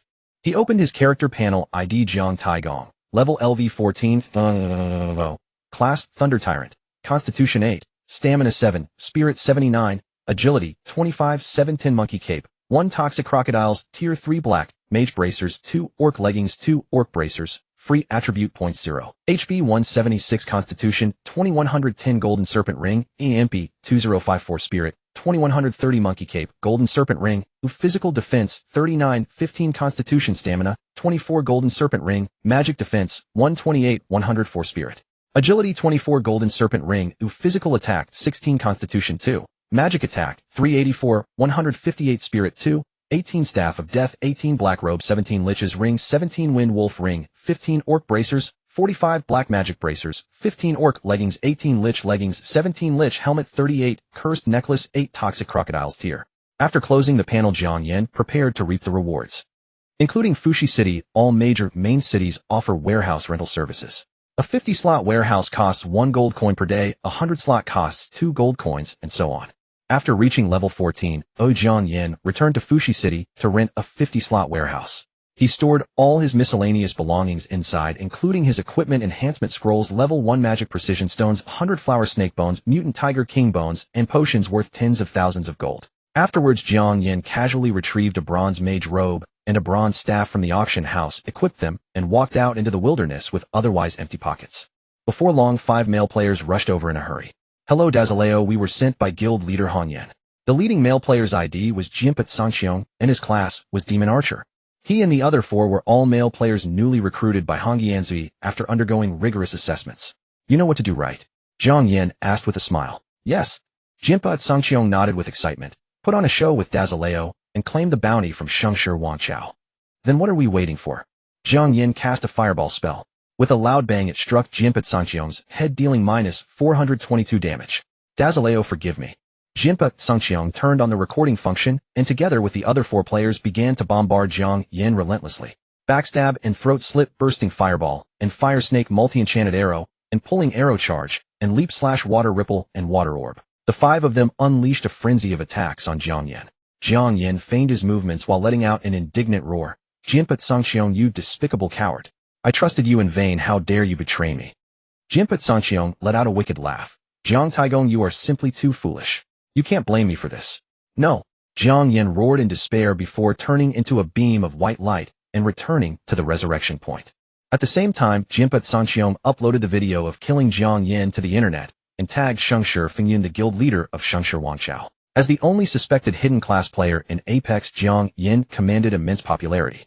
Once the video of his death was uploaded, it was shared frantically, sparking heated discussions among countless players. Zhang Ai Huang, oh my god, the myth of Jiang Taigong is shattered. He actually got utterly destroyed by a nobody. Zaya Beautyan, am I the only one who feels like this is staged? Washi doesn't, no way. Jiang Taigong is a hidden class player with such high prestige. He wouldn't ruin his reputation just for 10,000 gold coins, right? Shixing Digilakenwo, every generation produces its own talents, each ruling for centuries. Maybe those 5 players are also hidden classes. Sishan, I just want to know if Shengshi Wangchao will actually pay up. A guild that large shouldn't default on their word, right? Char Niaobu, that's not a guarantee. Shengshi Wangchao has always had a terrible reputation. Wang Jiangwizhen, what a useless Jiang Taigong.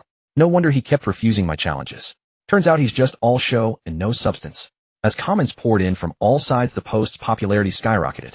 Within 5 minutes, Shengshi Fingyun caught wind of the situation. After Shengshi Fingyun finished watching the video, his brow furrowed. Just as some comments below the video suggested, he also felt that this seemed staged. After all, according to the data he had gathered, Jiang Yan's magic damage was terrifyingly high. Why would these 5 unknown players be able to kill him so easily? He faintly sensed that something fishy was going on, but the video was undoubtedly real. He could not back out of the deal, or Shengshi Wangchao's reputation would immediately go bankrupt. Thus, he immediately ordered his subordinates to mail 10,000 gold coins to Jianpat Sangxiong. As for the transaction fees, they were not his concern. After confirming the bounty had been sent, Shengshi Fingyun immediately had someone post on the forum with screenshots attached to prove Shengshi Wangchao's credibility to all players.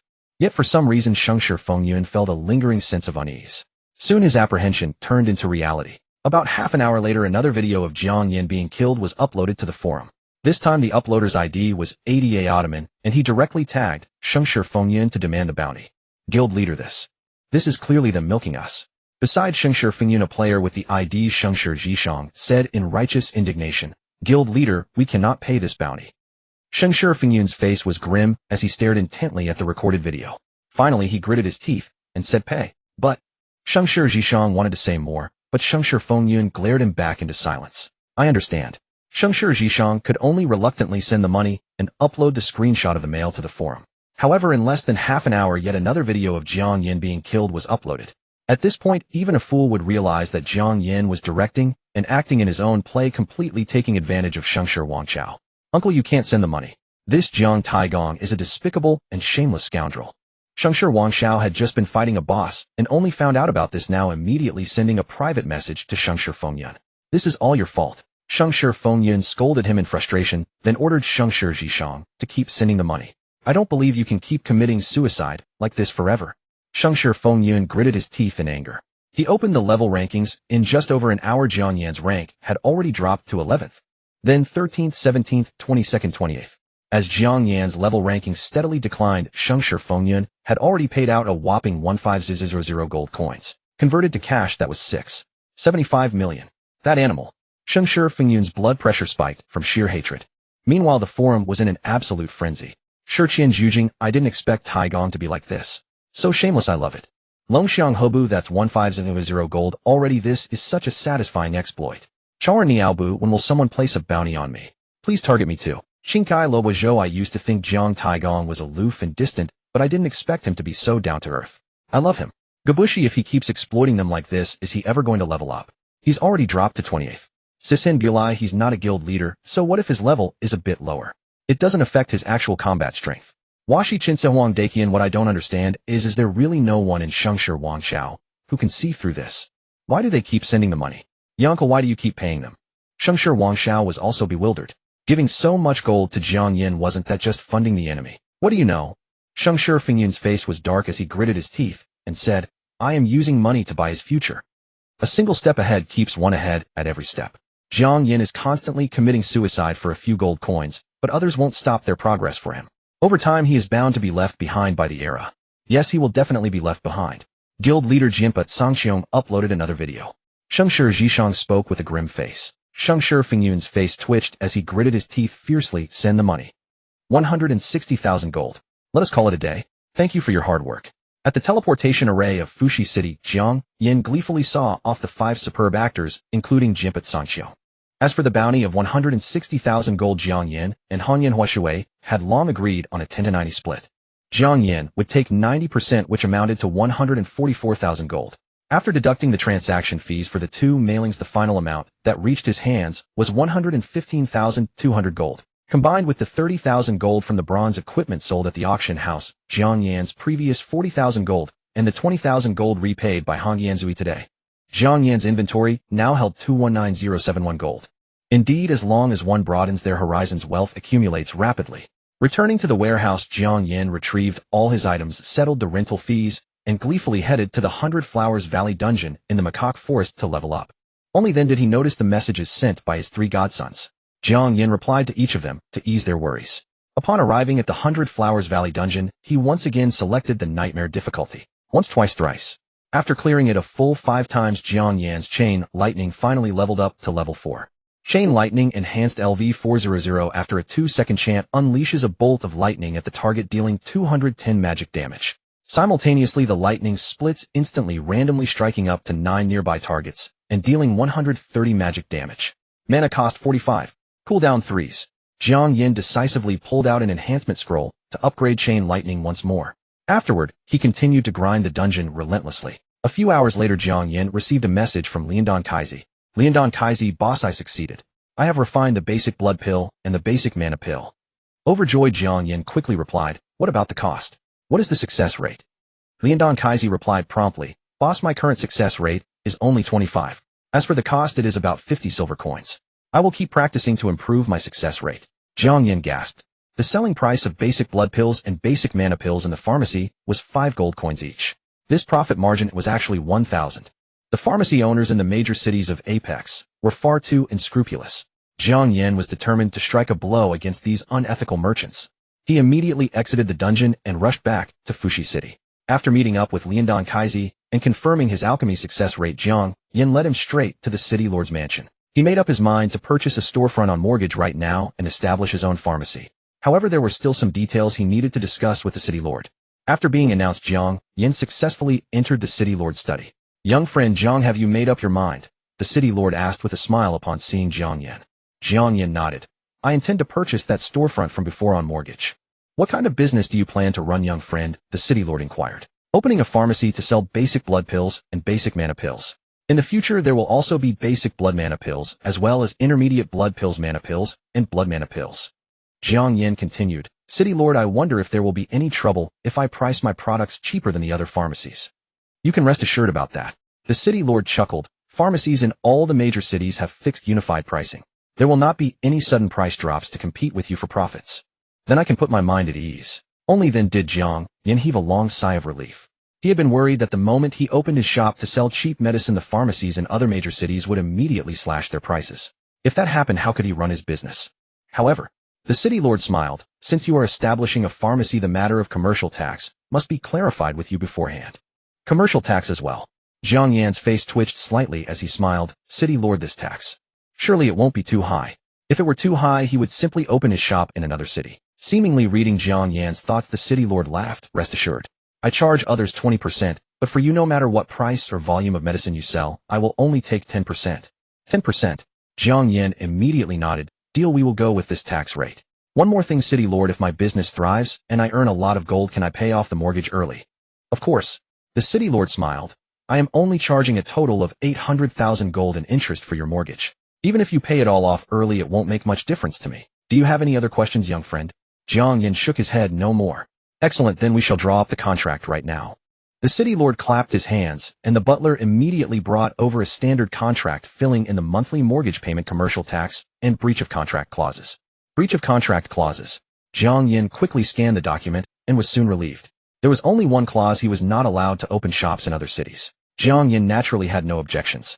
He could enjoy such mortgage and tax benefits in Fuxi City, which might not be offered elsewhere. He was no fool, and certainly would not look for trouble. After the contract was signed, the city lord handed him a land deed and said, once you write your name on this, that storefront will be yours. If you wish to hire NPCs later, you can do so directly from within the shop. Thank you, city lord. Jiang Yan wrote his name on the land deed. Instantly, the deed transformed into a stream of light and vanished. Jiang Yan looked at the city lord, who nodded with a smile. Only then did Jiang Yan take his leave. After exiting the city lord's mansion, Jiang Yan led Liandan Kaizi to the storefront nearest to the teleportation array. Boss, what are we doing here? Liandan Kaizi asked, somewhat bewildered. This is the shop where you will be refining medicine from now on. Just as Jiang Yan approached the storefront, a system notification rang in his ear. Ding, please name your storefront. Jiang Yan could not be bothered to think of a fancy name, so he directly entered Heizentang Pharmacy. Ding, player naming successful. In the next instant, the 6 words, Heizentang Pharmacy, appeared on the storefront signboard. Boss, is this the pharmacy you rented? Liandan Kaizi was no fool. He could tell at a glance how promising this shop's future would be. Situated so close to the teleportation array, it was bound to attract a ceaseless flow of customers. With his alchemy skills coupled with prices cheaper than other pharmacies, they were sure to make a fortune. I bought this on mortgage. It cost me 10 million gold coins, Jiang Yan said with a smile. 10 million gold coins. Doesn't that mean? Doing the math, Liandan Kaizi realized this was equivalent to 450 million in cash. He stared blankly at the pharmacy's name, filled with a mixture of pleasant surprise and anxiety. Could he really help his boss earn back such a staggering amount of money? What are you standing there for? Come on in. Jiang Yan opened the shop door. Stepping inside, he found the space extremely spacious, equipped with 2 built-in shop warehouses. One was a storage warehouse with 500 slots. As long as Jiang Yan authorized it, anyone could use it. The other was a private warehouse with only 50 slots, which only Jiang Yan himself could access. Jiang Yan immediately stored his excess items, such as enhancement scrolls, 100 flowers, snake bones, and mutated tiger king bones, into his private warehouse. He then appointed Liandan Kaizi as the shop manager and granted him permission to use the storage warehouse. I am the shop manager. The moment he was appointed, Liandan Kaizi received a system notification. Jiang Yan smiled. Kaizi, you will be the manager of this shop from now on. Additionally, I will give you a 10% share of the profits. Work hard, understood? A 10% share of the profits. Liandan Kaizi's eyes widened. Boss, isn't this far too much? A basic blood pill or mana pill cost 50 silver coins to make. Even if sold for 1 gold coin, that would be a 100 profit. With a 10% cut, he would earn 5 silver coins for every single basic blood pill sold. As the small amounts accumulated, he could hardly imagine how much wealth he would amass in the future. Moreover, he didn't have to bear any of the costs, while his boss had already invested 10 million gold. Alright, don't be overly modest or refuse. It's settled. Jiang Yan continued. As the shop manager, you now have access to some basic operational functions. Redecorate the place, and then refine all the previous herbs into pills. We will officially open in a few days. Understood, boss. Liandan Kaizi replied, as if waking from a dream, trembling with sheer excitement. Before departing, Jiang Yan left 50,000 gold coins at the shop to purchase herbs for refining basic blood pills, demon pills, and blood devil pills. He had originally intended to go directly to Hanyan Huashui to buy them, but worried about getting too deeply entangled and affecting the independence of the Black Heart Hall Grand Pharmacy, so he decided to let Liandan Kaizi handle the acquisition from players himself. Boss, one last thing. Liandan Kaizi suddenly called out to Jiang Yan, asking, what price should we sell the basic blood pills and demon pills at? 1 gold coin. 1 gold coin. Jiang Yan shook his head vigorously. At such a low price, when would he ever finish repaying his 10 million gold coin loan? 4 gold coins, Jiang Yan said. Other pharmacies sold them for 5, but he would sell for 4, generosity beyond reason. He believed this price would attract countless lone players and major guilds alike. Lien Dan Kaizi blinked his clear eyes, thinking to himself that a true boss indeed destined to become a great capitalist in the future. Very well, then we'll officially open our doors in 3 days. Boss, don't worry, I'll refine all the herbs into basic blood pills and basic demon pills within 3 days. Also remember to rest properly. Don't push yourself to the point of collapse. Jiang Yan was concerned about Lien Dan Kaizi's health and advised, you should get a game pod directly. The gold coins in the shop are yours to use. Thank you, boss. Lien Dan Kaizi felt moved once again in his heart. After Jiang Yan departed, Lien Dan Kaizi immediately used his manager privileges to renovate the interior according to pharmacy specifications, setting aside a restroom and an alchemy chamber. Next, Lien Dan Kaizi hung a notice at the shop entrance announcing wholesale purchases of herbs for refining basic blood pills, basic demon pills, and basic blood devil pills at prices slightly above market rate. Then through the storefront system, Lien Dan Kaizi hired a low-level NPC to handle herb purchasing with a strict limit of 1,000 gold per herb type across 27 varieties. Once everything was complete, Lien Dan Kaizi entered the alchemy chamber and began his work. The Blackheart Hall Grand Pharmacy was quickly discovered by players in Fushi City. At first, it was due to the advertisement at the pharmacy entrance. Within the world, there existed numerous players who specialized in life professions rather than combat. Herb gatherers and miners who sold their resources to various guilds, spawning countless gold farming organizations in the process. Consequently, these individuals were extremely sensitive to herb purchase prices, 10% above market value. Upon noticing the advertisement, Shinong Zaishi immediately stepped inside to verify whether it was genuine. Welcome, our shop currently only accepts herbs, the NPC stated mechanically. We will officially open in 3 days. We welcome your visit then. Opening in 3 days. Shinong Zaishi took out the herbs he had dug that day and said, I'm here to sell herbs. Take a look. The NPC strictly followed the parameters set by Lien Dan Kaizi, selecting only the required herbs and purchasing them at 10% above market price. It was actually genuine. Upon witnessing this, Shinong Zaishi immediately contacted his friends in the gold farming guild. Before long, over a dozen players clad in whiteboard equipment arrived, dusty from their journey. Shinong, is this the place? Several of the leading members asked eagerly. Recently, major guilds had been squeezing their gold farming operations, so here at least they could sell at premium prices. They had brought all their accumulated stock. Go ahead and sell, Shinong Zaishi smiled.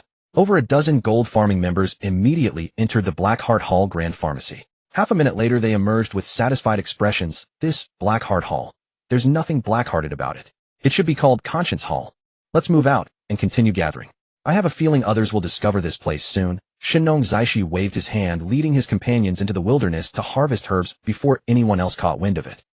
Meanwhile, deep within the macaque forest, Jiang Yan had intended to rush to the 100 Flowers Valley dungeon to continue grinding for experience and honing his chain lightning skill. But halfway through, he discovered other players in the area. The group numbered at least 20 each, wearing mixed bronze and silver armor, moving with practiced elegance and demonstrating considerable skill. They were clearly no ordinary players. After observing for a moment, Jiang Yan was surprised to spot familiar faces among the crowd. Long Yu Tianxia Hu Xiao Shanlen. A slight heaviness settled in Jiang Yan's chest. He had made several trips to this area before, and anyone with basic sense could deduce that the 100 Flowers Valley dungeon must be located somewhere nearby. Jiang Yan's mind raced. He chose not to reveal himself just yet, instead slipping into stealth behind them. This group boasted an ideal class composition. A magical archer for crowd control, a water mage for binding, a fire mage for burst damage, a tank, a sword warrior, an assassin for threat generation, and a healing priest. Their mob-clearing speed was remarkably swift. They advanced with unstoppable momentum, carving through enemies as though the path were unguarded. Could these be core members of the Longhu sect? Jiang Yan's brows furrowed slightly. He opened the game forum and searched for information. The Longhu sect held a dominant position in Jumong City, locked in fierce conflict with over a dozen small guilds there. Logically, their core members should remain stationed in Jumong City. So why had they suddenly appeared in Fushi City? Was this for the 100 Flowers Valley dungeon, or had they come specifically to kill him? Surely they wouldn't be establishing a guild presence here. If they did, Jiang Yan decided it was time to give them a proper shock. He continued following at a distance. Thanks to the macaques in the forest, endlessly chattering, darting between branches and vines, creating constant commotion, Jiang Yan's pursuit went smoothly, unnoticed by any members of the Longhu sect. After roughly half an hour of relentless advancement, the group finally reached the deepest part of the macaque forest. Roar! At that exact moment, a golden macaque suddenly descended from a massive tree. Macaque King Golden Boss possesses excellent dual resistance. Level 17. Health points 180000. Skills: Summon Monkey King's Roar, Throw Berserk. It's a golden boss. Long Yu Tianxiao exclaimed with great excitement. Brothers watched the threat. The rest of the group felt far more excitement than fear, immediately scattering and launching into furious attacks. Roar! The Macaque King immediately unleashed a roar, triggering a group attack, while summoning a pack of macaques. Hold position, priest, focus on healing. Hu Xiao Shanlin stealthed up to the boss, executing a backstab followed by a throat slash that dealt devastating damage to the Macaque King's health. Our team will handle the macaques. Our team is responsible for slowing and binding. 20 core players cooperated with perfect coordination, operating like a well-oiled machine as they methodically chipped away at the golden boss's health bar. 98, 95, 90. As the health bar gradually diminished, expressions of exhilaration spread across Long Yu Tianxia and the others' faces. However, Jiang Yan, lurking in the shadows, was growing sleepy and yawning. Is this really the core player base of the Longhu sect? They're fighting far too slowly. Jiang Yan nearly wanted to step in and help them. Just then Jiang Yan spotted a swordsman in the crowd, letting out a sudden roar. His emaciated frame seemed to swell with power as he charged toward the Macaque King like a tiny giant, engaging it in direct combat. What's this? Jiang Yan raised his eyebrows. Wan Jianguizong, what are you doing? Get back here this instant. You're using berserk now? If Jiang Taigong shows up, how are you going to fight him? Can't you show some composure? Affected by their shouting, Jiang Yan also realized the identity of that sword warrior. It was Wan Jianguizong, the very person who had been leaving messages all over the game forums to challenge him. After changing classes to the rare Berserker class, this man had become insufferably arrogant, constantly seeking to use Jiang Yan as a stepping stone to reach the pinnacle. Jiang Yan observed closely and found that Wan Jianguizong's damage was indeed exceptionally high. Every single skill he unleashed visibly shaved off a chunk of the Macaque King's health bar. However, compared to Jiang Yan's own damage output, it was still visibly lacking. Still, Jiang Yan noticed that Wan Jianguizong possessed an impressive array of skills. Not only did he have the 3 standard sword warrior skills, slash, leap, slash, and charge, but he also possessed 2 skills unique to the Berserker class. One was a skill similar to mountain splitting slash that could unleash a massive wave of sword chi, dealing immense damage. The other was a 3-stage slash with each strike faster than the last, culminating in a total damage output that even surpassed the mountain splitting slash. While Jiang Yan was observing, Wan Jianguizong, who was locked in a bloody battle, shouted out impatiently. That bastard Jiang Taigong hasn't shown his face yet. Am I supposed to just stand by and do nothing forever? Wan Jianguizong's voice was young, brimming with an insufferable pride. This rare class of mine is practically being turned into a hidden class by you guys. You, the core players of Longhu Gate, exchanged helpless glances, utterly powerless to handle this guy. Priests, focus on healing. After trading several blows with the Macaque King, Wan Jianguizong's health bar plummeted drastically to the point where even blood demon pills couldn't stem the loss. In the next instant, several beams of green light cascaded from the heavens, forcefully pulling his health bar back up. Roar! Seeing that it hadn't managed to kill a single person after so long, the Macaque King flew into a rage. It pulled massive boulders from behind its back and began hurling them indiscriminately at Wan Jianguizong and the others. Its arms blurred into afterimages as it hurled hundreds of boulders in just a few breaths. Like a torrential rain of rock, they came crashing down upon the heads of Wan Jianguizong and his companions. Watch your positioning. Don't let the boss regenerate health. All assassins get behind the boss and deal damage. Priest's group heal. Although the rock rain was terrifying, the 20 players present were all core elites whom Longhu Gate had poached from major guilds. Possessing superb combat awareness and rich experience, everyone sprang into action in an instant. Some repositioning, some healing, and others dealing damage. Once the rock rain subsided, not a single one of the 20 players had died, while the Macaque King's health bar had dropped a bit further. Subsequently, Long Yu Tianxia and the others maintained their formation steadily, wearing down the boss's health. Jiang Yan watched for a moment and noticed something amiss. The boss's health regeneration was unusually slow. His SSS tier talent had the effect of suppressing boss health regeneration, which made fighting bosses a breeze for him. But these people, Jiang Yan's heart stirred.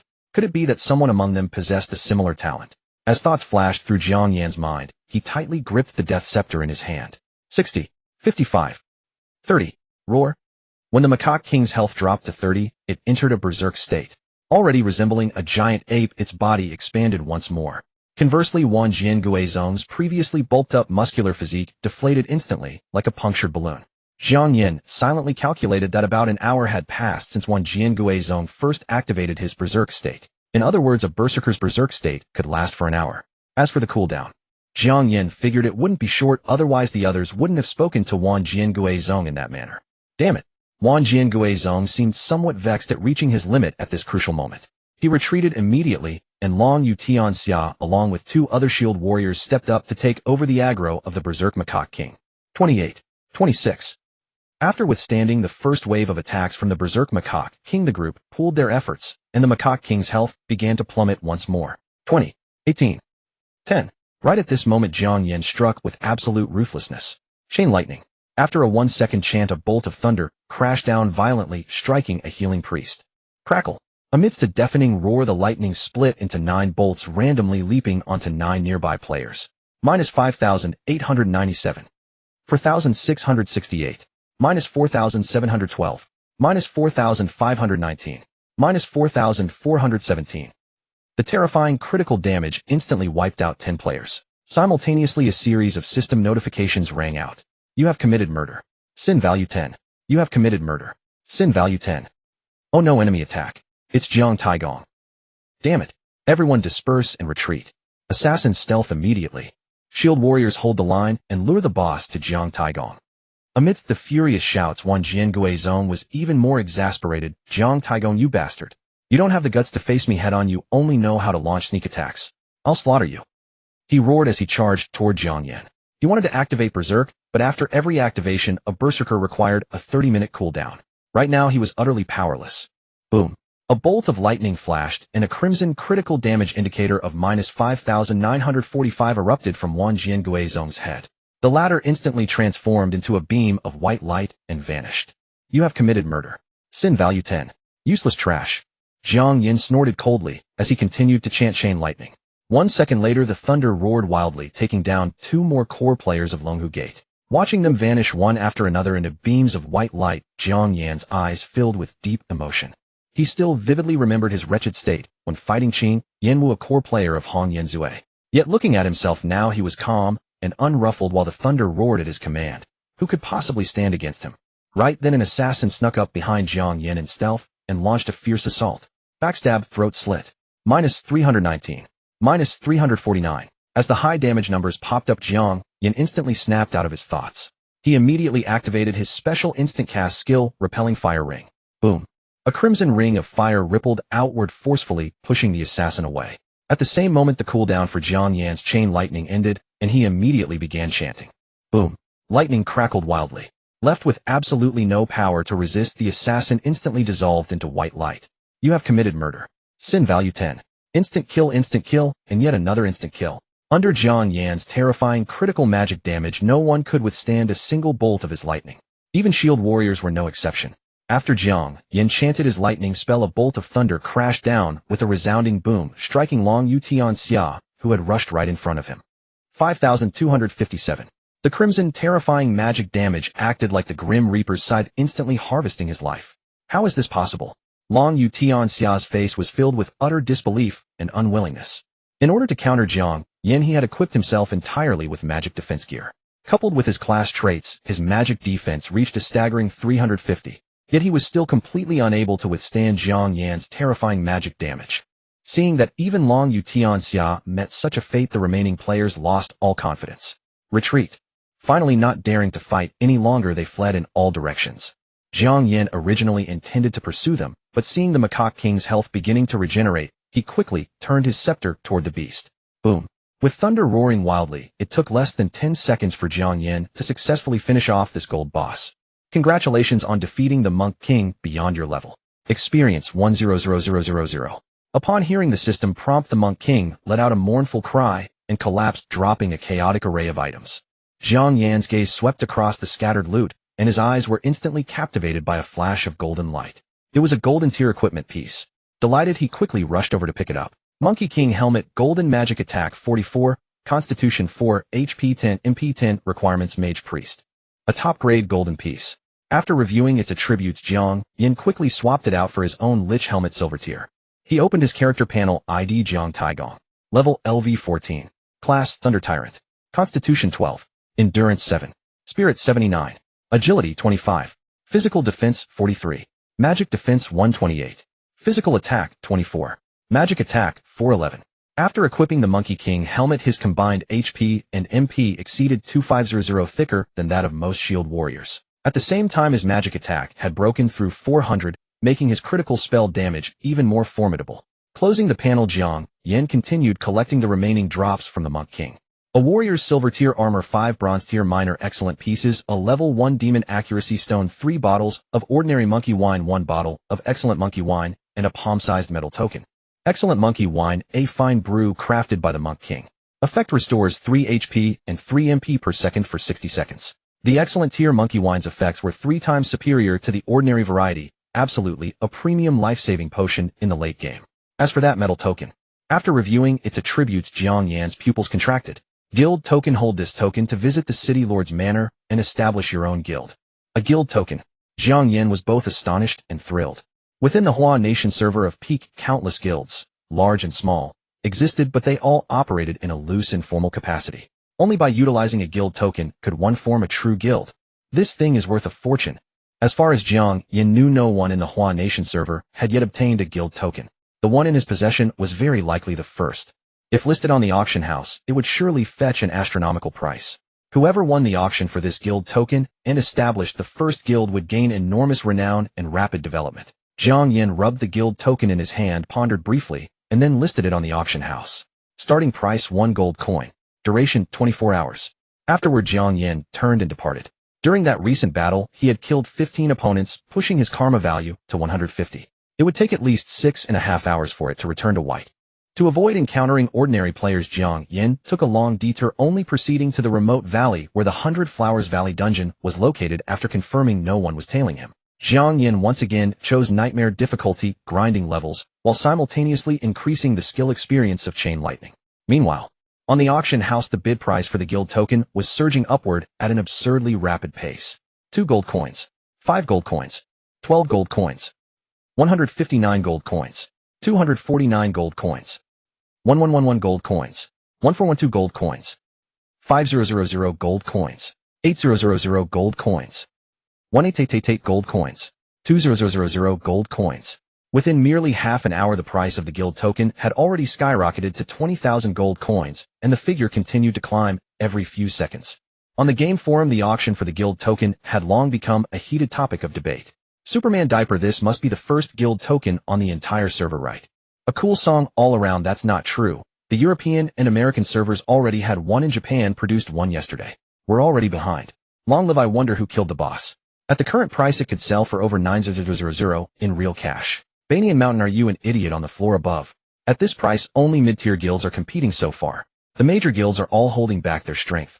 Ice Emperor Forever, I feel it could easily sell for at least 1,000 gold coins. A cool song all around, 1,000 gold coins. Yesterday's Japanese one sold for 18,000.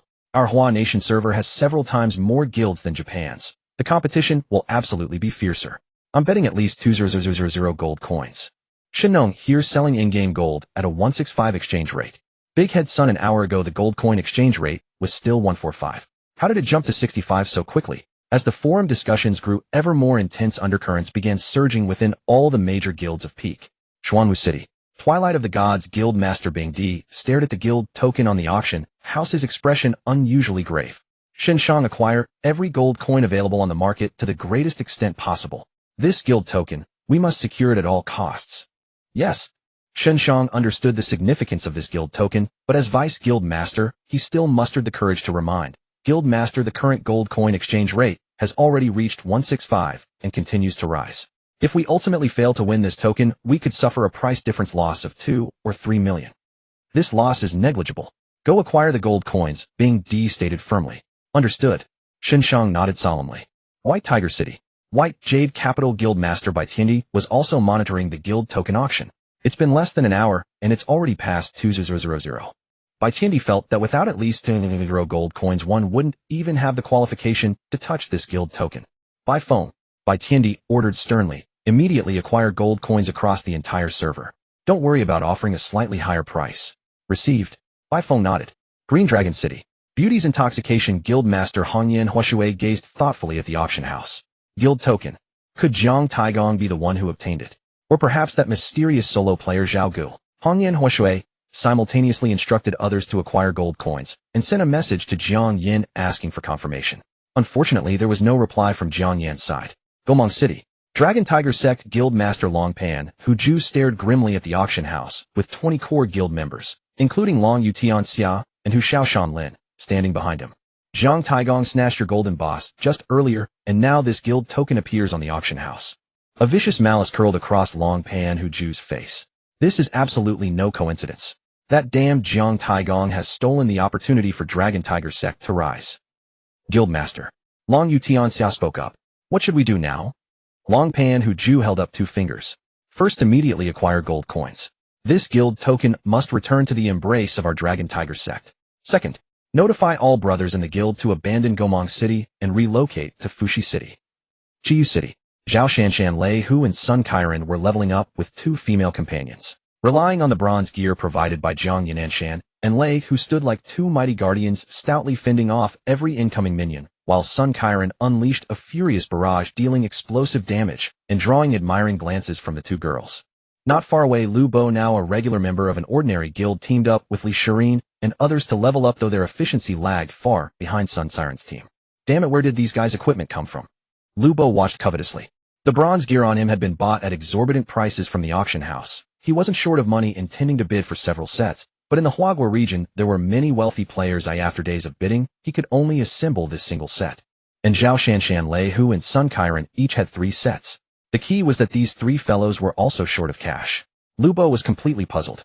Li Shireen nagged him from the side, muttering that Chu Ruashi was blowing things out of proportion and that Lu Bo's vice president post shouldn't be revoked. Lu Bo, tired of her, opened the auction house and saw the guild token that had already been bid up to 5,000 gold. 50,000 gold. Lu Bo's brows rose. This price seemed a bit low. Could it be that others hadn't noticed?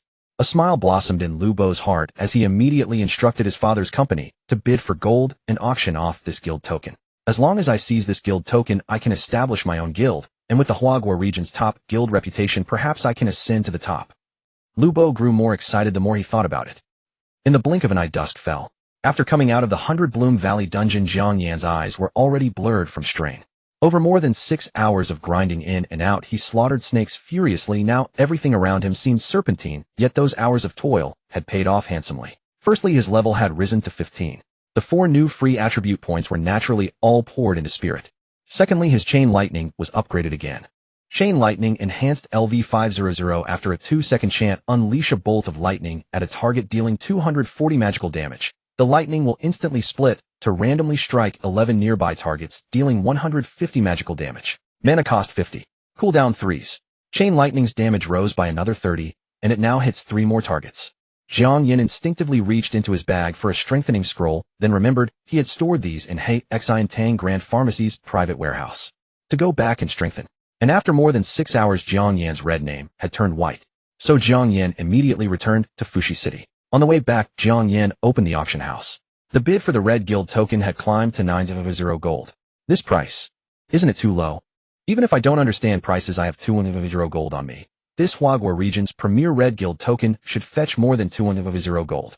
He opened a gaming forum again, scrolling through comments, and learned that all top-tier T0 and T1 guilds were charging up. They wouldn't bid until the last moment. Jiang Yan opened his friends' private messages again. Among them were Hongyan Huashui and Hei and Ji, who were all asking whether the guild token was his handiwork.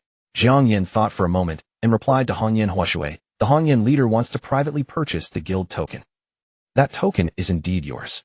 Hongyan Huashui, upon receiving Jiang Yan's private message, replied without hesitation, "Hongyan Zui needs this token. Oh, Jiang Taigong, no matter what price others offer, Hongyan Zui will bid 10% higher." Jiang Yan saw the reply, smiled, and said, "Good. I will cancel the auction in the last second and take the final price as the price. But you must keep it secret." This isn't exactly proper, but Jiang Yan worried that the token might be bid away by Shengshi Wangchao or Long Min. He wouldn't stand for letting the rivals profit. As for offending other guilds, Jiang Yan thought that with the heft of the major guilds, losing a few million would be trivial. With small guilds, he was even less afraid. After finalizing the deal, Jiang Yan returned to Fushi City. The moment he entered, something felt off. There used to be a dozen small guilds in Fushi City, each minding its own business. Now these people seemed to have banded together. Moreover, the city's atmosphere grew markedly tense. Jiang Yan questioned a few passing solo players and learned that Long Min had indeed moved from Jumang City to Fushi City. This was clearly aimed at me. Jiang Yan's brows knitted, then relaxed. He was a lone wanderer. Today, he could stay in Fushi City. Tomorrow, he could go to Jumang City with no hindrance. As for Hei Xian Tang Grand Pharmacy, with the Fushi City Lord backing it, Long Min would think twice before misbehaving, and he would report them. With his current prestige, the Fushi City Lord would surely side with him. Back at Hei Xian Tang Grand Pharmacy, Jiang Yin thought he had entered a system-run shop. The decorations, the counters, even the NPCs were identical to those of other apothecaries. Welcome home, boss. The NPC bowed mechanically to Jiang Yan. Jiang Yan was left speechless. Well, this was his shop. He waved the NPC away and opened his private storeroom, taking out an enhancement scroll and tearing it up. Ding, congratulations, player. Chain Lightning enhanced successfully. Chain Lightning enhanced LV50100 after a 2-second chant. Unleash a bolt of lightning at a target dealing 240 magical damage. The lightning will instantly split to randomly strike 11 nearby targets, dealing 150 magical damage. Mana cost 50. Cooldown 3s. Mana cost 50. Cooldown 3s. 15000 points of skill experience. Jiang Yan groaned. That would take a full day and night of grinding. Boss, you're back. Just then the alchemist prodigy emerged from the alchemy room, his face aglow with excitement. Boss, my alchemy level has risen and my success rate is now 30. And I can now craft the basic blood demon pill. The success rate has increased by 5, though not much. It greatly reduces costs. Additionally, the basic blood demon pill. In the system store, they're priced at 25 gold each. His private pharmacy would naturally not sell them that expensively. Alchemist prodigy, I knew I hadn't misjudged you. Keep practicing, strive to raise alchemy to the highest level. Jiang Yan first encouraged him, then set the price for basic blood demon pill. Let's fix the price at 23 gold per pill. I know. The alchemist prodigy nodded vigorously, then added, one more thing, boss, the 500 gold you left in the shop, I've already spent 2700 on 27 kinds of herbs. Jiang Yan nodded. Take it at a measured pace. Buy as many herbs as you can refine in a day, don't exhaust yourself. The alchemist prodigy was deeply moved again. By the way, Longmen has moved from Jumang City to our Fushi City. If their people come to our pharmacy, prices will double. Double. The alchemist prodigy cried out in surprise, realizing the boss had ties with Longmen. Yet he asked, boss, how can I distinguish ordinary players from Longmen players? That is indeed a hard problem. Jiang Yan thought for a moment. He truly couldn't think of a solution, so he said, for now let's leave it at that. In the future, Longmen will surely establish its own guild, and then we can raise the price for them. Yes, boss. As Jiang Yan stepped out of the Blackheart Hall Grand Apothecary, he realized someone was tailing him. Indeed, then one. Zhang Taigong. The figures closed in from all directions, eyes unkind. Longhu Men's dog. Jiang Yan said with a sly smile, eyeing them. Bastards, don't think that just because you have a hidden profession, you can stay invincible forever. In the end, you're only one person. Dare to offend Longhu Men, and your ending is already sealed. The men spoke with arrogant airs and proud expressions, itching to kill Jiang Yan on the spot. Good dogs don't block the way. Get out. Jiang Yan waved with disdain. Our guild leader wants to see you, you just wait here obediently. Your guild leader is your father, not mine. If he tells you to eat shit, you go eat it yourself. Don't drag me into it. Jiang Yan watched him with a playful smile. The man exploded with rage, drawing a bronze long blade from his bag. Zhang Taigong, why bother with those beneath you? At that moment a sly voice came from the side. Guild leader. The Longhu Men players surrounding Jiang Yan hurriedly stepped back 2 paces and saluted respectfully. Longpan Huju strode forward, dismissing the subordinates with a wave, then studied Jiang Yan with a half-smile. Jiang Taigong, your bearing is grand indeed. You are a dragon among men. Not at all. Jiang Yan too sized up the Longhu Men guild leader, who wore a body of taut muscle, but not bulky, with a cold grim gaze full of ruthlessness. As the saying goes, the face mirrors the heart. From the leader's visage, Jiang Yan knew he was a ruthless man who would stop at nothing and would repay any slight with a burning spite. I don't know what counsel the Longpan Huju leader has for me. What is your aim? Jiang Yan squinted, full of vigilance. Zhang Taigong, our feud is actually a misunderstanding. Longpan Huju bared a strip of white teeth and smiled. A misunderstanding once cleared, we'll still be friends, won't we? You think so, right? With a smile as bright as a spring breeze, Jiang Yan answered gently. Oh, then how does the Longpan Huju leader plan to clear this misunderstanding with me? No, it's not us clearing the misunderstanding with you, but you clearing it with us. Longpan Huju spoke gravely. Jiang Yan shrugged. I am listening with interest. As long as... Longpan Huju leaned in, slightly lowering his voice. As long as you hand over the guild token, the grudges will melt away in a single smile, and you, Zhang Taigong, will become our Longhu Men's eternal friend. Jiang Yan's smile remained. You're mistaken. The guild token from the auction house wasn't mine. We're all adults here. No need to pretend anymore. Longpan Huju's gaze turned grim, like a vulture staring at a carrion corpse, and he spoke coldly. That guild token you hold is the one that was ripped from our Monkey King's drop. That is our guild token. Jiang Taigong handed over, and I can be magnanimous, forget the past otherwise. Sigh. Jiang Yan sighed. In this world there are always people who think the world should revolve around them, as if they themselves are the chosen ones. Longpan Huju leader, how can such people be so confident? Do you think their heads are damaged? Longpan Huju's expression darkened quickly after hearing Jiang Yan's pointed jibe. It seems you intend to fight Longhu Min to the end. You're greatly overestimating yourself. Jiang Taigong, I can promise you'll regret it. Then don't come crying before me to beg for mercy. That would be a sorry sight for the current, unbridled you. The same words go to you. Jiang Yan smiled. Any other business, oh mighty inviolable guild leader of Longhu Min. While you can still laugh, go ahead and mock me. Longpan Huju stepped back with a flat face. Jiang Taigong, we shall see what you're capable of. After Longpan Huju left, Jiang Yan once again felt the sense of being watched. Clearly the Longhu Min were already targeting him. From here on out, no matter where he went, the Longhu Min would appear where he went. Jiang Yan could even imagine what lay ahead. He fought monsters, they would snatch the monsters. He killed people, they would stretch their necks to let him kill, turning him into a notorious red-name target, and then dispatch a large force to hunt him. As for the 100 Flowers Valley dungeon, he wouldn't even dare go there, otherwise Longhu Min would besiege him all around. Weighing his options, Jiang Yan decisively stepped into the plaza's central teleport array, then teleported at random to another main city, Zhuke City. Zhuke City was the domain of the Tier 0 guild Sanzu Jinwu. Of course, Sanzu Jinwu hadn't completely conquered the city yet, for there were more than a dozen small guilds inside. At this stage, among the great guilds, only Hongyan Zue had rapidly leveled up and seized the initiative, occupying Qinglong City, thanks to Jiang Yan providing a mining cave XP point. After entering Zhuke City, Jiang Yan quickly felt watched again. He teleported again and arrived at Baihu City. Baihu City is the domain of Baiyu Jing, yet here, too, he felt watched. Longhu Min wouldn't station assassins at every main city teleporter to ambush me, would they?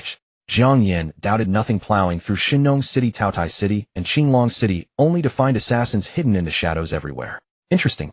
Jiang Yan teleported again. This time, there was no sense of being watched, for the destination was Novice Village 142857. Meanwhile, in Fushi City, Longpan Huju kept a close eye on Jiang Yan's movements. Boss Jiang Taigong went to Zhuke City. Our people already. Boss, he's gone to Baihu City again. Now in Shinnong City, Taotai City, Qinglong City. Boss, he vanished. He's probably offline. Upon receiving the report, Longpan Huju's face curled into a sly, triumphant smile. Keep watching him. No matter where he goes, I must know his exact location. Yes. Between ellipses. 142857 Novice Village. Peak servers had been live for 6 days, but the Novice Village remained crowded. Although every day many players reach level 10 and depart, many newcomers still flood in. With this constant influx, Jiang Yan was convinced Peak's future would be limitless. Then Jiang Yan went to the tailor shop. After queuing, he finally entered. The shop's proprietress shot Jiang Yan a sideways glance and asked, "Young man, why didn't you go to the main city?" "Homesick for the homeland." Jiang Yan answered offhand and asked, "Madam, do you sell masks in this shop?" His appearance had likely already been memorized by Longhu Min. The simplest way to shake off their tailing and surveillance was to wear a mask. A mask? The proprietress of the tailor shop rummaged through the cabinet for a moment before pulling out a tiger head mask. Would this do? Of course. Jiang Yan's eyes lit up. Although wearing this thing was somewhat conspicuous, it was fine as long as it could conceal his face. 10 silver coins. The proprietress said. Furthermore, this mask does not grant any attributes. It is purely decorative. I know. After paying, Jiang Yan put the tiger head mask on his face. The proprietress's craftsmanship was excellent. Wearing this thing on his face, he did not feel the slightest discomfort. Jiang Yan stretched his neck for a moment and then took his leave. Leaving the tailor shop, the players outside caught sight of him wearing a tiger head mask and instinctively stared. Jiang Yan held his head high and chest out, completely indifferent to the gazes of the crowd. Arriving at the teleportation array, Jiang Yan put away the death scepter. After a brief hesitation, he stepped into the array and teleported directly to Fushi City. Emerging from the Fushi City teleportation array, Jiang Yan once again felt the sensation of being watched, but this scrutiny did not last long. Jiang Yan pretended nothing had happened and walked away quickly. An hour later, Jiang Yan arrived at the secluded valley where the Baiwa Valley dungeon was located and entered the nightmare difficulty dungeon once again. As time passed, the price of the guild token on the system's auction house gradually stagnated. Even after an hour, the price remained stuck at 1300 gold. The game forum instantly erupted into heated discussion once more. Dongxieshidu, the very first guild token in the China region, and its prestige is this low. Only 1300 gold. Didn't they say it could sell for 1800 gold, even in Japan? Naibo, when are the major guilds going to make their move? Sitting and waiting for an astronomical price to drop. Washi Dazen, an inside scoop. This guild token was dropped after Jiang Taigong snatched the gold boss from Longhuman. Shiqian Jujing Longhuman put a bounty on Jiang Taigong. Just tell me, should Jiang Taigong have snatched their boss or not? Longxiang Hobu, I just want to know, has this bounty not been withdrawn yet? Aren't they afraid Jiang Taigong will keep milking them? Char Niaobu, he just fleeced them of 1600 gold yesterday, and he's continuing today. Isho Liang, I feel like Jiang Taigong is too low-class, lacking even a shred of an expert's demeanor. Right now he's just throwing his weight around, relying on the power of a hidden class. In the future he will surely fade into mediocrity. Wanjian Guizong, that son of a bitch Jiang Taigong. Despicable, shameless, vulgar, and utterly disgraceful. You don't dare to fight me fair and square, only knowing how to launch sneak attacks and steal bosses. Don't let me catch sight of you, or I'll hack you down every single time. Jiang Yan naturally did not miss the grandeur on the game for him. In fact, seizing this wave of traffic, he even began to advertise. Jiang Taigong, in 2 days the Heizentang Great Pharmacy operated by yours truly will officially open on Avenue 1 of Fuxi City next to the teleportation array. All players are welcome to visit. This pharmacy will temporarily only sell 3 types of medicine: basic blood pills at 4 gold each, basic mana pills at 4 gold each, and basic blood mana pills at 23 gold each. Quantities are limited, first come first served. PS Dogs of Long Human, pay double. Zhongyai Ha. Caught a wild Jiang Taigong. Dabenshong Taigong, you've finally arrived. I am your biological great-grandson. Shejingbing, as expected of the #1 player in Apex, actually opening a pharmacy directly. Xishan, at this stage, are there already players capable of refining basic blood and mana pills? Bindi Wansue, I have a friend who chose a lifestyle profession. Currently they can only brew red and blue potions, and the success rate is incredibly low. To raise their level they have to consume a massive amount of herbs. I wonder how Jiang Taigong managed to do it. Hushi Wanwanian, the key point is that he sells them cheaper than the system shops. Zaya Beautyan, wishing you a roaring business. Hi Shenlo, but I heard that Long Human has already moved from Jumong City to Fuxi City. Can this pharmacy really stay open? As if to confirm Hai Shenlo's words, 10 minutes later a large number of players wearing white-grade gear arrived at the Heizentang Great Pharmacy. Instead of entering they formed a human wall outside, forbidding anyone from approaching. Any player arriving at the Fuxi City teleportation array square would be able to see it. As the buzz escalated, Jiang Yan quickly received news that his pharmacy was being blockaded. However, Jiang Yan was in no hurry. Firstly, it would not open for business for another 2 days, and secondly, being blocked like this actually served as excellent free publicity for his pharmacy. When the grand opening arrived, it would surely be bustling with customers. As he thought this, a private message arrived from someone who caught him slightly by surprise. Bafong Lightside, brother, you really opened a shop too. Want to team up? Before Jiang Yan, Bafong like I had already rented a shop in Shuahu City to open the K-Bouge. Although the foot traffic was immense, the profit margin was bound to be low because all the equipment in K-Bouge was purchased from the auction house, which did not come cheap. Then again, Bafong like I possessed an SSS grade talent related to gold coins, and he likely did not care much about such meager profits anyway. But as for cooperating with him, Jiang Yan pondered for a moment and replied, I appreciate Boss Kai's kind intentions, but my pharmacy only has 1 pharmacist, and we simply cannot expand our operations. I will have to pass on your generous offer. Upon receiving Jiang Yan's reply, Bafong like I understood immediately. The pharmacist in Jiang Yan's possession was highly likely the one capable of refining basic blood and mana pills. If he pressed further about cooperation, he might be suspected of trying to poach talent. With a sigh, Bafong like I replied, no worries, we'll just find another opportunity to cooperate next time. My K-Bouge is extremely short on bronze and silver equipment. If you obtain any gear, brother John, you can list them in my K-Bouge for sale. I won't charge you a single penny in transaction fees. Now that is a brilliant idea to attract customers. Seeing this message, myriad thoughts instantly flooded Jiang Yan's mind. If he were to display a piece of gold equipment in the Heizentang Great Pharmacy, the sheer number of players coming just to catch a glimpse of it would pack the shop to bursting. As for selling equipment in a pharmacy, that would be far inferior to putting it on the auction house, which directly reached all players in the China region. Nevertheless, Jiang Yan still agreed to Bafong Lightsai's proposal. Setting everything else aside, just the reputation of this god of wealth was enough to make him worth befriending. Jiang Yan replied, no problem, but how could bronze equipment possibly be worthy of Boss Kai's K-Bouge? It must start from silver at the very least. Bafong like I was delighted. Then I shall await your silver gear, brother. By sheer coincidence. Just as Jiang Yan received this private message, he had finished defeating the silver boss Baiwa Snake in the Nightmare difficulty dungeon, which dropped 2 pieces of silver gear for a sword warrior. Jiang Yan directly sent the attributes of these 2 pieces of equipment to Bafong Lightsai. These 2 silver pieces aren't bad, right? I'll bring them over to you later. Bafong like I was overjoyed. Thanks, brother. To express his gratitude to Jiang Yan, Bafong like I showed off his immense wealth by directly bidding up the guild token on the auction house, raising the auction price from 1,000 gold straight to 1,000 gold. Jiang Yan quickly noticed this and immediately guessed it was Bafong Lightsai's doing. This Bafong like I is certainly a tactful individual. No wonder he has established financial relations with all the major guilds. Jiang Yan decided to hunt for a few more pieces of silver gear. He had to maintain a good relationship with Bafong like I, though in the future, he might even have to rely on him to mediate relations with other guilds. Fuxi City.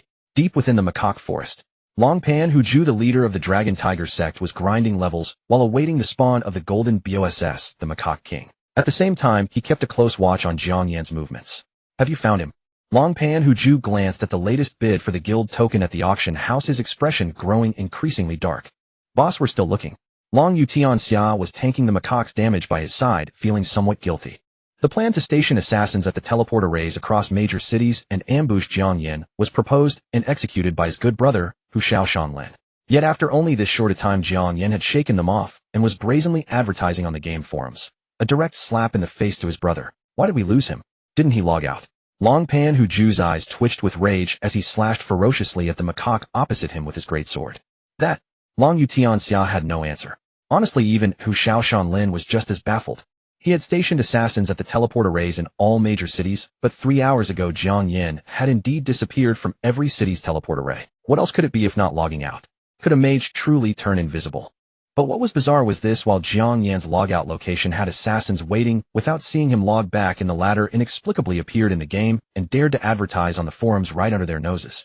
Boss, could he have returned to the novice village? Vice guild leader Jiao Xiaolong suddenly spoke up. Novice village. Long Pan Huju's expression darkened. The quest he referred to was the village chief friendship quest in the novice village.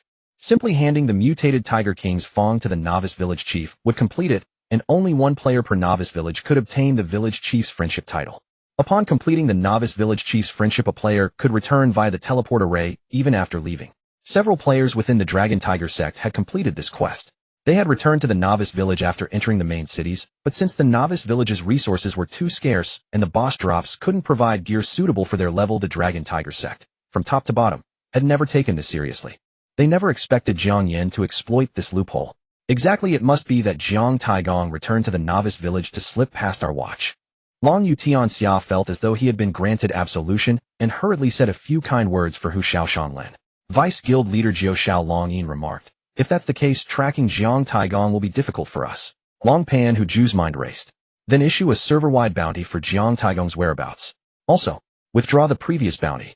Yesterday Jiang Yan's suicide had netted the Dragon Tiger sect a staggering 1600 gold coins. Long Pan Huju had long wanted to cancel the bounty, but held on for the sake of his face. Now that a new bounty was in place, the old one naturally had to be retracted, lest that shameless scoundrel continue milking them dry. The Dragon Tiger sect's change of bounty soon reached Jiang Yan's ears. At that moment, he was farming the golden boss in the Hellmode 100 Flowers Valley dungeon. While drinking potions to withstand the venom splash attacks of the 100 Flower Serpent, he couldn't help but lament having harvested too little from Long Pan Huju the day before. If he had known Long Pan Huju was this cheap, he should have milked him for a full day. After 10 minutes of combat, Jiang Yan successfully wore down and killed the golden boss 100 Flower Serpent. However, this time the serpent proved miserly, dropping only 2 silver tier priest equipment pieces.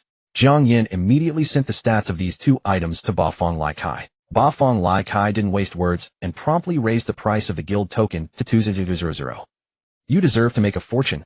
Jiang Yan entered the depths of the 100 Flowers Valley with a smile and began gathering herbs. A day passed, and the 3 herbs Jiang Yan had gathered reappeared fresh and vibrant in the barren herbal garden. Jiang Yan used his LV5 gathering skill, and in just over a minute successfully harvested them. Just then a system announcement suddenly sounded.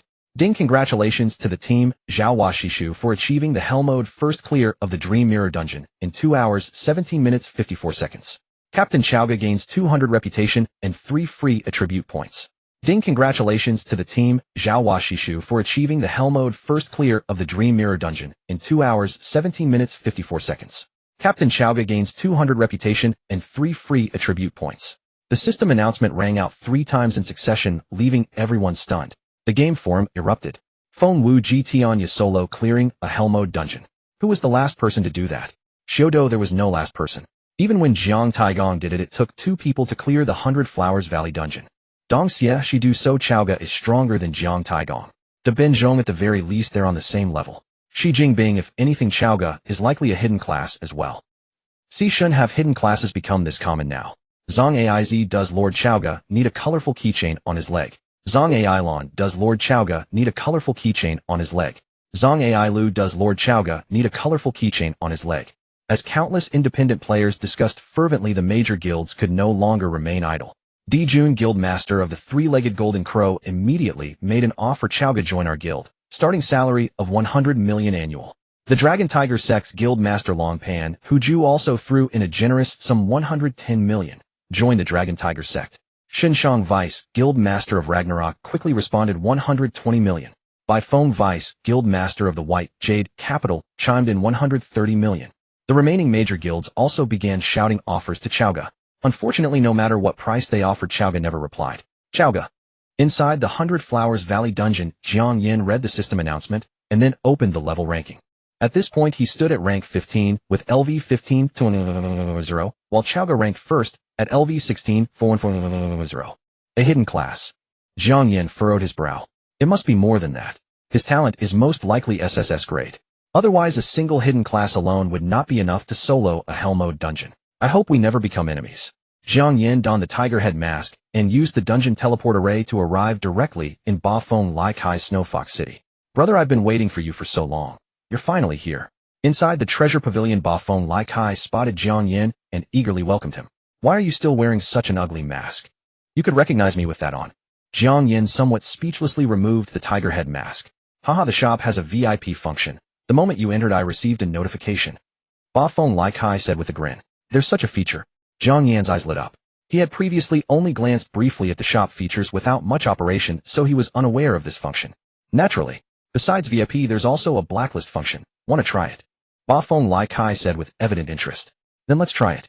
Jiang Yan immediately replied. In the next instant, Jiang Yan was bounced out of the treasure pavilion by an invisible barrier, and a system message sounded in his ear. Ding, you have been blacklisted by the treasure pavilion and can no longer enter this shop area. System notification, you have been blacklisted by the Kaibao Pavilion and are barred from entering this establishment. Staring at the system prompt, Jiang Yan was overcome with a mixture of surprise and delight, marveling at how remarkably considerate this blacklist feature truly was. Without delay, he contacted Alchemy Genius, instructing him to blacklist the guild leaders, vice leaders, and the entire upper echelon of both the Longhu sect and the Shengshi dynasty. Alchemy Genius sent a swift reply, understood. He is already showing the makings of a devoted workhorse. Jiang Yan thought, his mood soaring upon seeing the prompt response. How does it feel, brother? Ba Fong Lai Kai emerged with a broad smile, promptly restoring Jiang Yan's VIP status. An exceptional feature indeed, Jiang Yan said with a smile as he traded all 7 pieces of silver-grade equipment he had farmed over the past several hours to Ba Fong Lai Kai. So many. Thank you, brother. Ba Fong Lai Kai could not put the items down, personally arranging each piece of silver equipment in the most prominent display on the counter, already planning to advertise them on the game forums. Jiang Yan laughed. It's just a few pieces of silver equipment, nothing to fuss over. Once I farm some gold-grade gear, I'll let you show off on a grander scale. Gold-grade equipment. Ba Fong Lai Kai's eyes widened in disbelief. You aren't teasing me, are you, brother? Is gold equipment really that rare? Jiang Yan himself was currently outfitted with 4 pieces of gold gear, the Monkey King helmet, the Black Demon bracers, the Lich's Curse necklace, and the Golden Snake ring. Among these, the latter 2 were even classified as special equipment. After a brief consideration, Jiang Yan directly shared the attributes of his bracers and helmet with Ba Fong Lai Kai. Monkey King helmet, gold magic attack 44, constitution 4, HP 10 and P10. Requirements: Mage Priest. Black Demon bracers, gold magic attack 45, agility 3, magic penetration 5. Requirements: Mage Priest. Upon reviewing the attributes, Ba Fong Lai Kai gasped in sheer astonishment. Brother, you are truly extraordinary. To actually farm gold equipment. And 2 pieces at once. If I didn't have a use for them myself, I would have certainly consigned them to your Kaibao Pavilion. Jiang Yan, wishing to foster a good relationship, naturally spoke with amiable warmth. Ba Fong Lai Kai was thoroughly enticed. After a momentary hesitation, he ushered Jiang Yan into the private lounge of the Kaibao Pavilion. To be frank with you, brother, I don't just purchase equipment. I also trade in intelligence. Intelligence? Jiang Yan's interest was piqued. What do you mean by that, brother Lai Kai? I have information on 2 brand new dungeons. Ba Fong Lai Kai rubbed his hands together, looking at Jiang Yan with an expression full of anticipation. 2 new dungeons. Jiang Yan's eyes gleamed.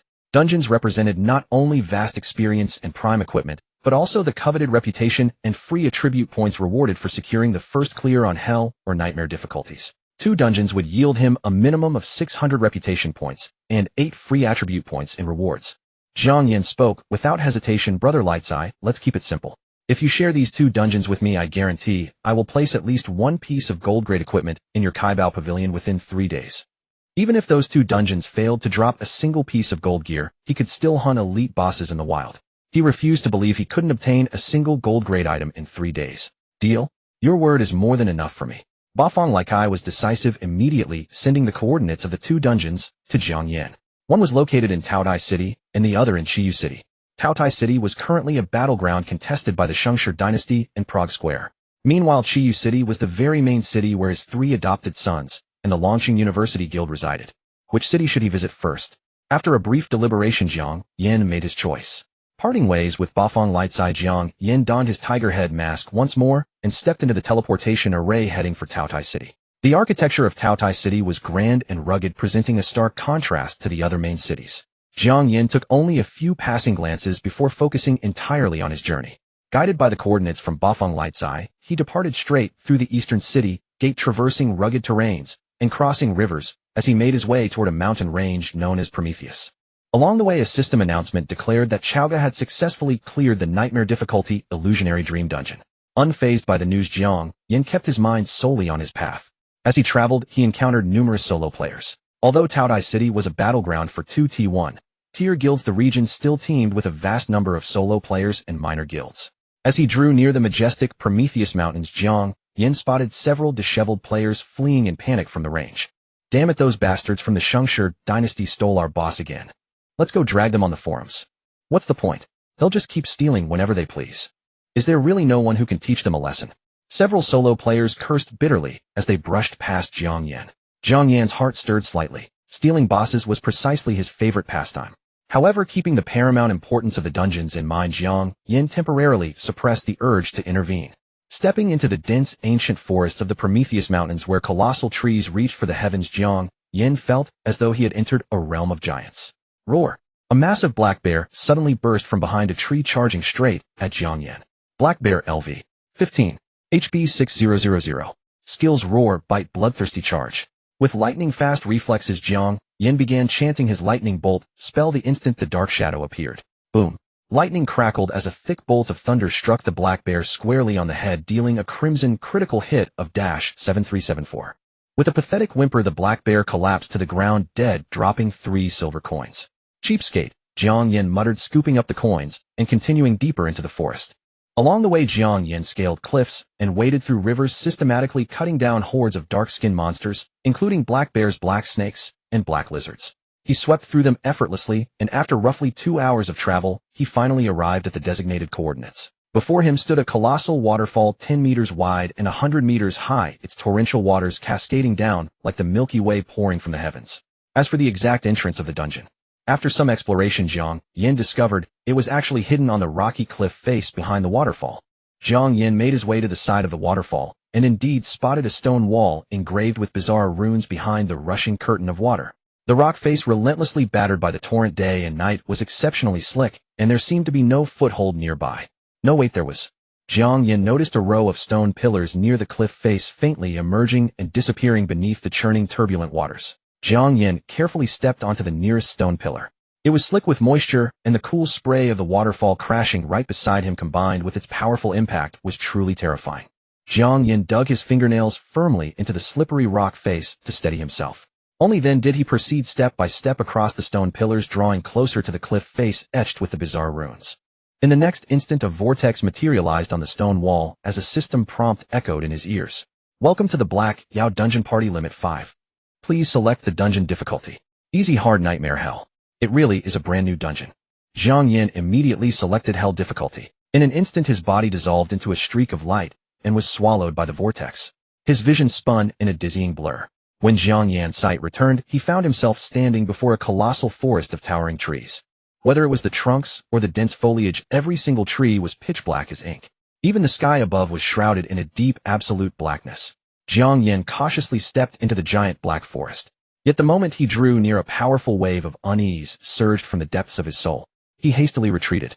Almost simultaneously, dozens of branches as thick as wrists whipped out from the dark forest, violently striking the exact spot where Jiang Yan had stood just a fraction of a second ago. Jiang Yan's expression shifted slightly as he quickly turned his gaze toward the black forest. Black Tree Demon, level 18. HP 10000. Skills: Lash, Bind, Torrential Pear Blossoms. A tree demon. Jiang Yan stared at the boundless black forest before him, his scalp tingling. With so many trees, could they all be tree demons? If they are. An excited gleam gradually emerged in Jiang Yan's eyes. To him, so many immobile targets were practically living experience points. Wasting no more time, he immediately began chanting chain lightning. A second later, a thick bolt of lightning thundered down from the heavens, striking heavily against the trunk of a black tree demon. Immediately after, the lightning rapidly split into 11 arcs, crackling and surging wildly among the surrounding tree demons. -7,374, -5,866, -5,866, -5,866. Crimson critical damage numbers erupted from the black sea of trees. In an instant, the forest boiled as countless thick long branches danced like demons, lashing furiously toward Jiang Yan. Jiang Yan hastily retreated to the absolute limit of his skill's casting range. Standing here, only the two closest black tree demons in the forest ahead could reach him. The attacks of the other black tree demons fell short of his body by a mere inch or two. Thwack, thwack, thwack. -120, -130, -125. In an instant, those two closest black tree demons had lashed him over a dozen times. Though the damage was low, it added up to nearly half of Jiang Yan's health pool. And this was only from two of them. Had he taken even one step forward, he would likely be lashed to death by the surrounding tree demons in less than 3 seconds. You pathetic weaklings, meet your doom. Jiang Yan consumed a basic mana pill, restores 500 mana per second for 5 seconds, and a bottle of super health potion restores 100 HP per second for 5 seconds, then began chanting chain lightning. Rumble. As thunder roared, a thick bolt of lightning suddenly struck the closest black tree demon. The lightning then splintered, surging toward the tree demons in all directions, and dealing a succession of terrifying critical damage. Indeed, while Jiang Yan's chain lightning had a maximum casting range, the splintered lightning bolts were not bound by this limitation. Thus, as long as a single black tree demon stood within his casting range, he could use chain lightning to strike those further away, while those distant demons could not touch him at all. Relying on this exploit, which wasn't exactly a bug, Jiang Yan could easily slaughter his way through as long as he remained vigilant against being bound by the tree demons. Chain lightning, lightning bolt, chain lightning, lightning bolt. Jiang Yan unleashed a relentless barrage of attacks, wantonly harvesting experience points from the black tree demons. Ding! Congratulations, player, for defeating a higher level black tree demon. EXP 350. Ding! Congratulations, player, for defeating a higher level black tree demon. EXP 350. Ding! Congratulations, player, for defeating a higher level black tree demon. EXP 350. Jiang Yan's shameless tactic seemed to have enraged the entire forest. When he took another step forward, the black sea of trees, after a brief silence, suddenly unleashed a barrage of countless dark leaves at him. This was the black tree demon's final skill, torrential pear blossoms. A torrential downpour of black leaves filled the sky, shooting toward Jiang Yan. The area of effect was so vast that he had absolutely nowhere to run. In the next instant, countless black leaves pelted Jiang Yan's body. -10, a -10, a -10, -10. In a flash, hundreds of damage indicators floated above his head like an erupting volcano. Yet instead of panicking, Jiang Yan was delighted. Although the sheer volume of torrential pear blossoms was terrifying, the damage dealt by each individual leaf was remarkably low. Upon further thought, it made sense. If every single leaf dealt hundreds of points of damage, this torrential pear blossom skill would be completely invincible, forcing anyone to their knees. His mind racing, Jiang Yan continued to swallow basic mana pills and super health potions. Just to be safe, he also drank a bottle of common grade monkey wine, restores 1 HP and 1 mana per second for 60 seconds. Then, while keeping a close eye on his health bar and taking potions in a timely manner, Jiang Yan continued to chant chain lightning. Instantly, lightning erupted once more, surging wildly through the black forest and dealing massive amounts of crimson critical damage. Braving the torrential pear blossoms, Jiang Yan aggressively traded damage with the black tree demons. Ding! Congratulations, player, for defeating a higher level black tree demon. EXP 350. Ding! Congratulations, player, for defeating a higher level black tree demon. EXP 350. As the notifications of rising experience points chimed again, Jiang Yan advanced step by cautious step. He did not let greed get the better of him, preferring to clear the mobs slowly rather than take unnecessary risks. He even turned a blind eye to the equipment and silver coins dropped by the black tree demons, refusing to make a single misstep out of greed. With such a cautious approach, his efficiency in clearing the monsters remained remarkably steady. 10 minutes, 20 minutes. Jiang Yan ventured deeper into the black forest. Suddenly, a flash of white light enveloped him, accompanied by the system notification for a level up. Ding! Congratulations, player, for reaching level 16. Awarded 4 free attribute points. Without a second thought, Jiang Yan allocated all 4 attribute points into spirit, then continued his vigilant advance. Accompanied by the flashing lightning, Jiang Yan's experience points began to skyrocket once more. Ding! Congratulations, player, for defeating a higher level black tree demon. EXP 350. Ding! Congratulations, player, for defeating a higher level black tree demon. EXP 350. Half an hour. Consolidating every step and fighting steadily, Jiang Yan managed to carve out a massive path dozens of meters wide through the boundless black sea of trees. As Jiang Yan pushed deeper, elite monsters began to appear among the black tree demons ahead. Black Tree Demon Leader Elite. Level 20. HP 35000. Skills Lash Bind, Torrential Pear Blossoms, Mountain Shifting. Initially, Jiang Yan stuck to his previous strategy, casting skills from the absolute limit of his range to attack this Black Tree Demon Leader using the branching lightning of his Chain Lightning. But to his surprise, this Black Tree Demon Leader could actually move. Crackle crackle. Amidst the flashing lightning, the Black Tree Demon Leader, with a trunk as thick as a water vat, violently ripped its roots from the earth, churning up a massive amount of rocks from beneath the ground. Roar. With a piercing shriek, the Black Tree Demon Leader used its roots as legs, charging fiercely toward Jiang Yan while hurling the unearthed rocks at him in a massive barrage. Skill Mountain Shifting. Fortunately, Jiang Yan had remained highly vigilant. The moment he saw the Black Tree Demon Leader pull out its legs, he immediately retreated rapidly while chanting Lightning Bolt. Boom. A thick bolt of lightning struck the Black Tree Demon Leader, dealing only -1750 damage without a critical hit. As Jiang Yan quickly retreated to dodge the incoming rocks, he began chanting Chain Lightning. Boom. The enhanced Chain Lightning was incredibly dominant, dealing a devastating -7515 critical damage, while the splintered lightning randomly struck the surrounding Black Tree Demons. Human, you dare trespass into our Tree Demon territory. Leave your life behind. The Black Tree Demon Leader let out a sharp, piercing screech that made Jiang Yan's hair stand on end. Jiang Yan remained silent, focusing entirely on chanting Chain Lightning. Boom. Another thick bolt of lightning struck the Black Tree Demon Leader, erupting into -7515 critical damage. Roar. Amidst its furious roars, the Black Tree Demon Leader grew even faster. Its thick, sprawling root system churned wildly against the ground like octopus tentacles, charging toward Jiang Yan in a blur of afterimages. At the same time, the Black Tree Demon Leader frantically extended its branches, lashing out at Jiang Yan with overwhelming force. Crack crack crack. Amidst the rapid whip-like sounds, Jiang Yan was struck over a dozen times in an instant. -150, -145, -167, -161. A series of damage indicators far exceeding those of the ordinary Black Tree Demons floated above Jiang Yan's head. Had he not been constantly consuming basic mana pills and super health potions, he wouldn't have been able to withstand this single wave of attacks.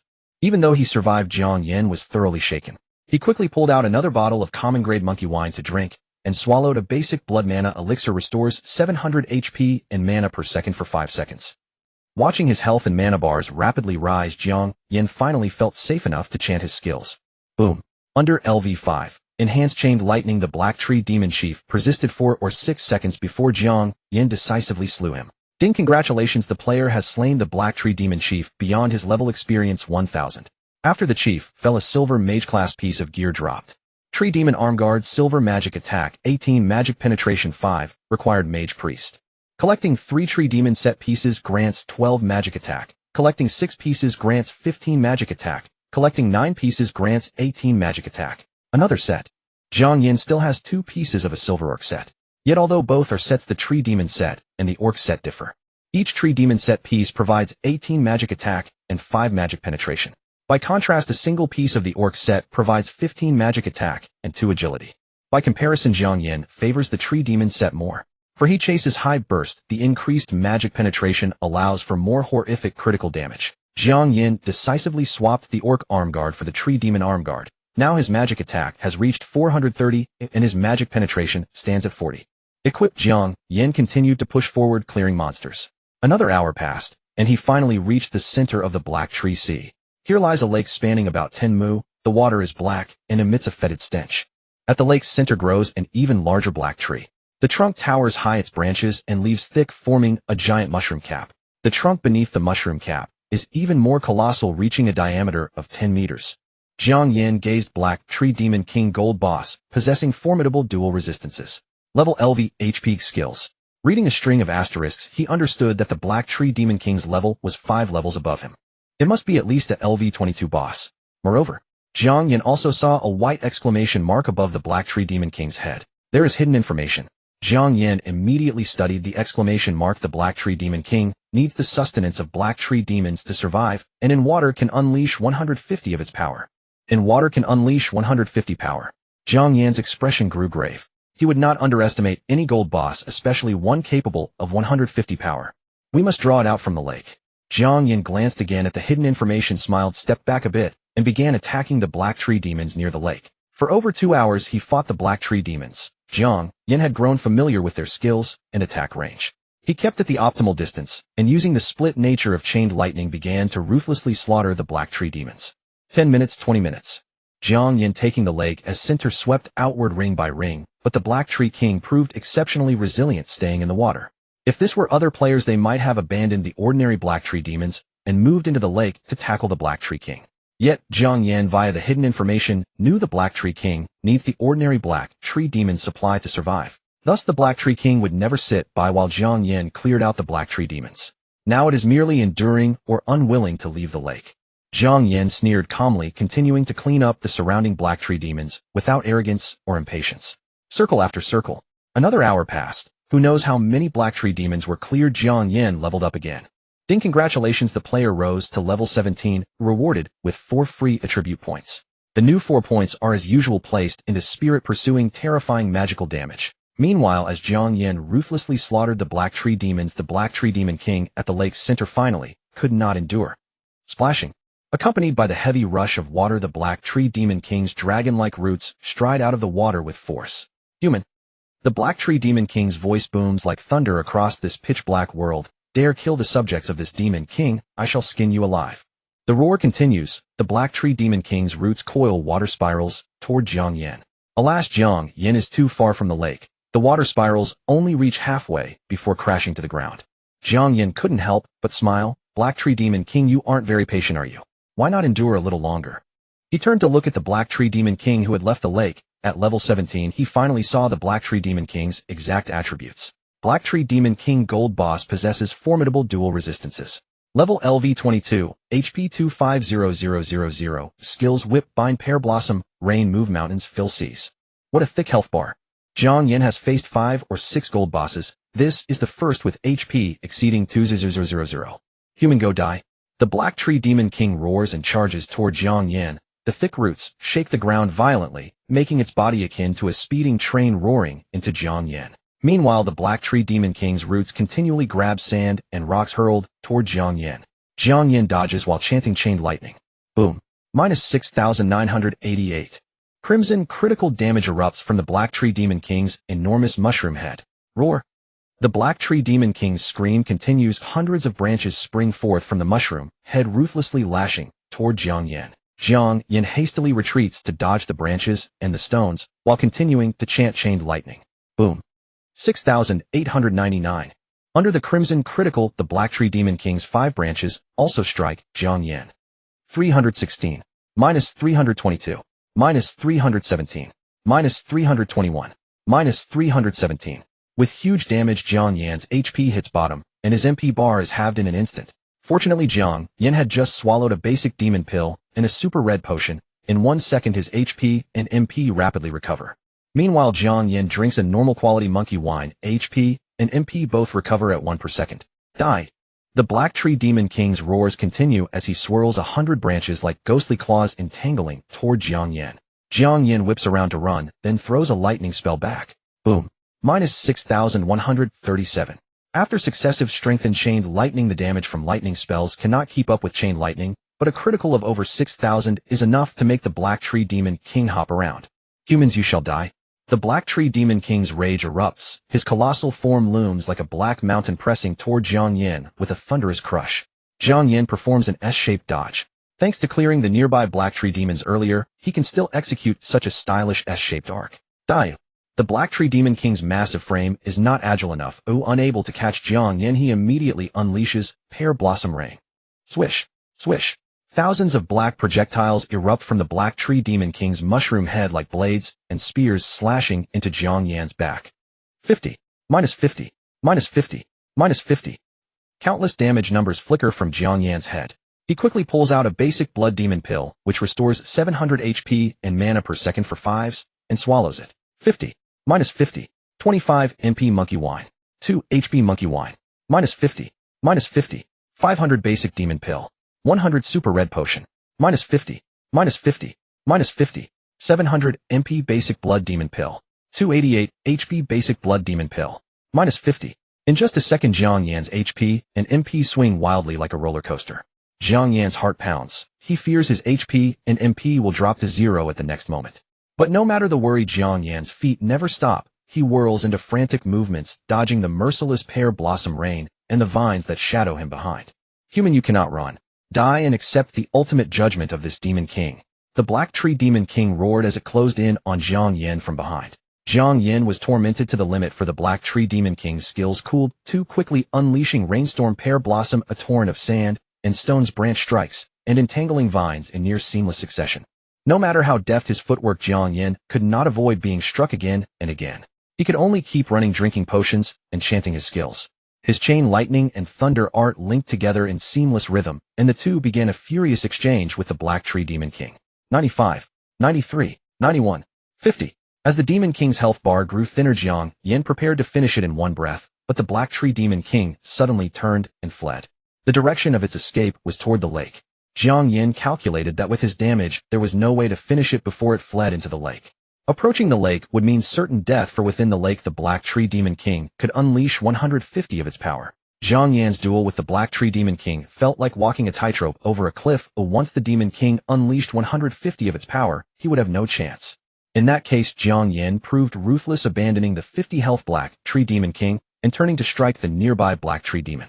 Jiang Yan reached level 17. Though the experience from slaying the Black Tree Demon waned somewhat, it was not a problem. Jiang Yan steadied his mind and unleashed a frenzy of slaughter. As the Black Forest withered, the Black Tree Demon King, returning to the lake, could not stay still. The Black Tree Demon King roared loudly, stirring the lake into giant waves. It urged humans to come out if they dared. Jiang Yan wore a sly, cold smile, moving his hands ceaselessly, chanting skills to brutalize the Black Tree Demon King. The Demon King, now fully restored, charged out of the lake and rushed at Jiang Yan. This wretched thing. Jiang Yan was speechless. He could only abandon the Black Tree Demon and engage the Demon King in a tangled clash. He drank potions, repositioned, and fought the King's skills. Not long after, he again reduced the Black Tree Demon King to half health. Then the shameless Demon King ran again. Was that all it could do? Run? Jiang Yan was so infuriated that he nearly spat blood. He had never seen a boss so shameless. The Black Tree Demon King roared smugly, "If you dare, come chase me." Jiang Yan naturally did not dare chase. He gritted his teeth, turned, and continued to torment the Black Tree Demon King. The Demon King can run, but the ordinary Black Tree Demons cannot escape. Jiang Yan fought with ferocious intensity, the black sea of trees shrinking before his eyes. Soon the fully healed Black Tree Demon King charged out of the lake again. Jiang Yan was nearly spit blood from the beating, but there was no choice but to turn and continue the battle. After 5 or 6 such exchanges, he finally cleared the black sea of trees to leave only the last Black Tree Demon King. Jiang Yan pointed a finger at the Black Tree Demon King fixed at the center of the lake and shouted that the king would not come out. "You cannot come out." "I will not come out." The Black Tree Demon King, half of its body remained in the lake, unwilling to come out. Jiang Yan had no choice but to kill the last Black Tree Demon. In the next moment, the Black Tree Demon King in the lake wailed and withered away at once. Jiang Yan felled the Black Tree Demon King, and the team cleared the Hell Dungeon. The system announced the victory and the team's renown. Jiang Yan walked to the lake's edge with a blank expression. The Black Tree Demon King lay fallen, drifting in the lake. Beside its corpse were only 3 silver pieces of equipment. Not even a level 1 spirit stone dropped. Jiang Yan felt frustrated and stifled. He suspected that a direct kill would have yielded golden gear, but since he wiped out the Black Tree through clearing the forest, he took a shortcut, and only 3 silver pieces dropped. It wasn't that he couldn't kill the king, it was that the king wouldn't come out. After a long while, Jiang Yan finally named his squad, and then a system announcement spread across the Hua Nation region. A system notification announced that the team named Black Heart Hall Apothecary opens in 2 days had claimed the hell difficulty first kill of the Black Demon Dungeon in 4 hours, 31 minutes, 14 seconds. Jiang Taigong's reputation rose by 200, and he gained 3 free attribute points. The forums were buzzing with discussion about Jiang Taigong's solo run. Online posters debated who gains more praise for solo runs. Chowga's solo took 2 hours, 17 minutes, 54 seconds. Jiang Taigong took 4 hours, 31 minutes, 14 seconds, a gap of nearly 2. One commenter said every dungeon is different, or perhaps Jiang Taigong's run is tougher. Another posted that Jiang Taigong cannot defeat Chowga.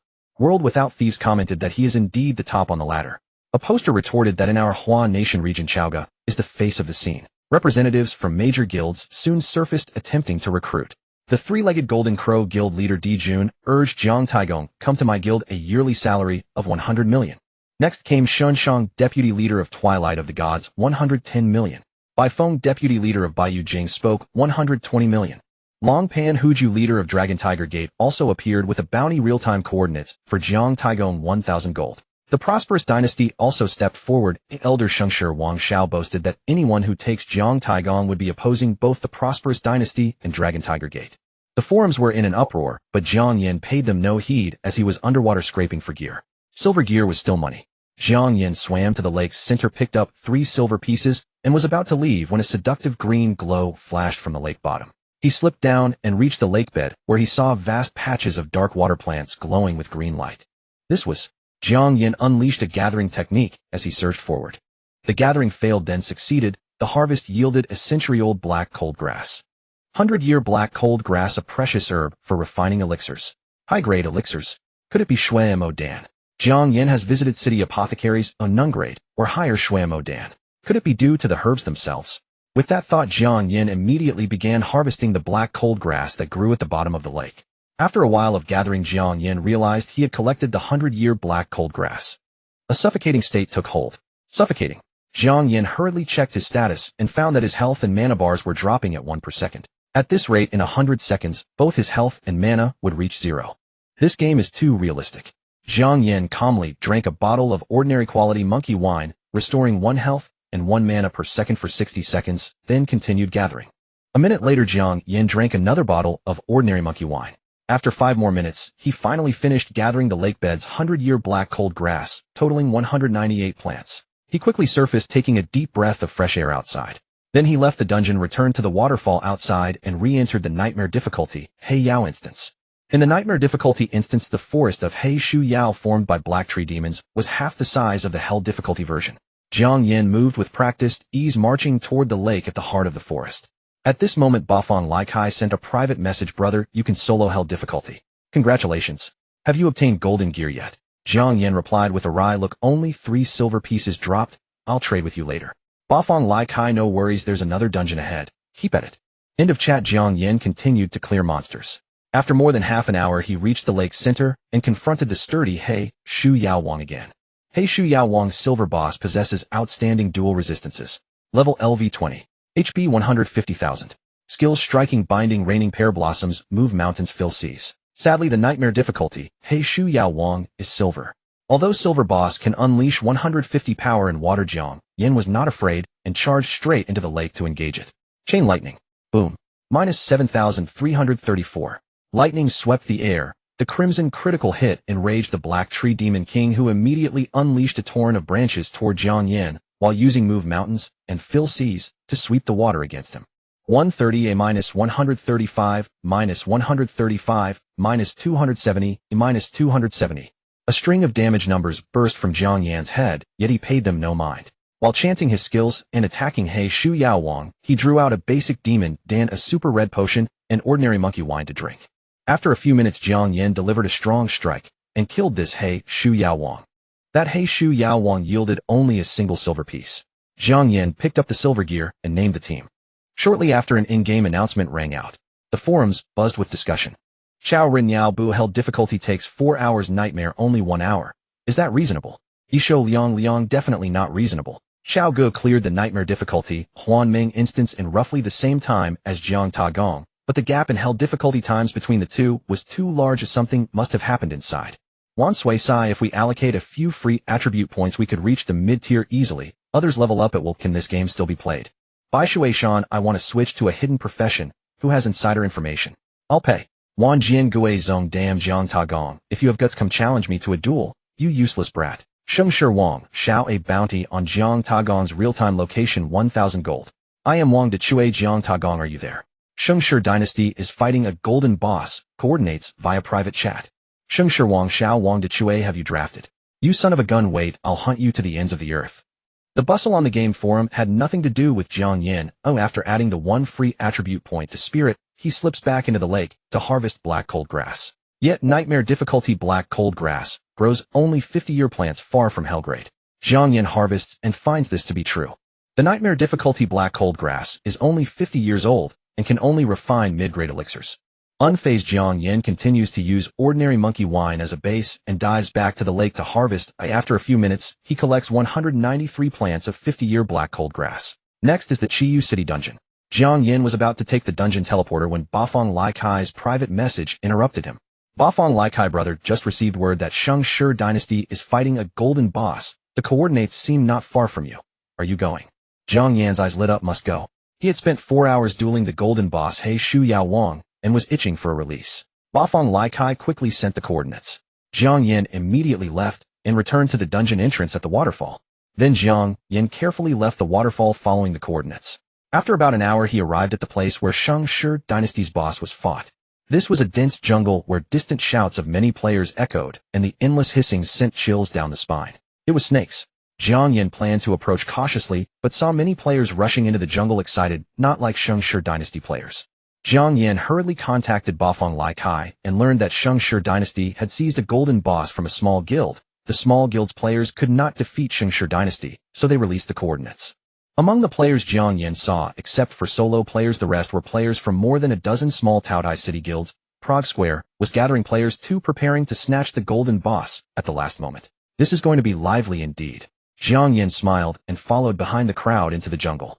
And back in the beginner village, Jiang Yan had fished in troubled waters, snatching the bronze boss, the Wild Boar King, from the hands of the Sheng Shi Dynasty. Thus he was highly experienced. Especially this time, there were far more players.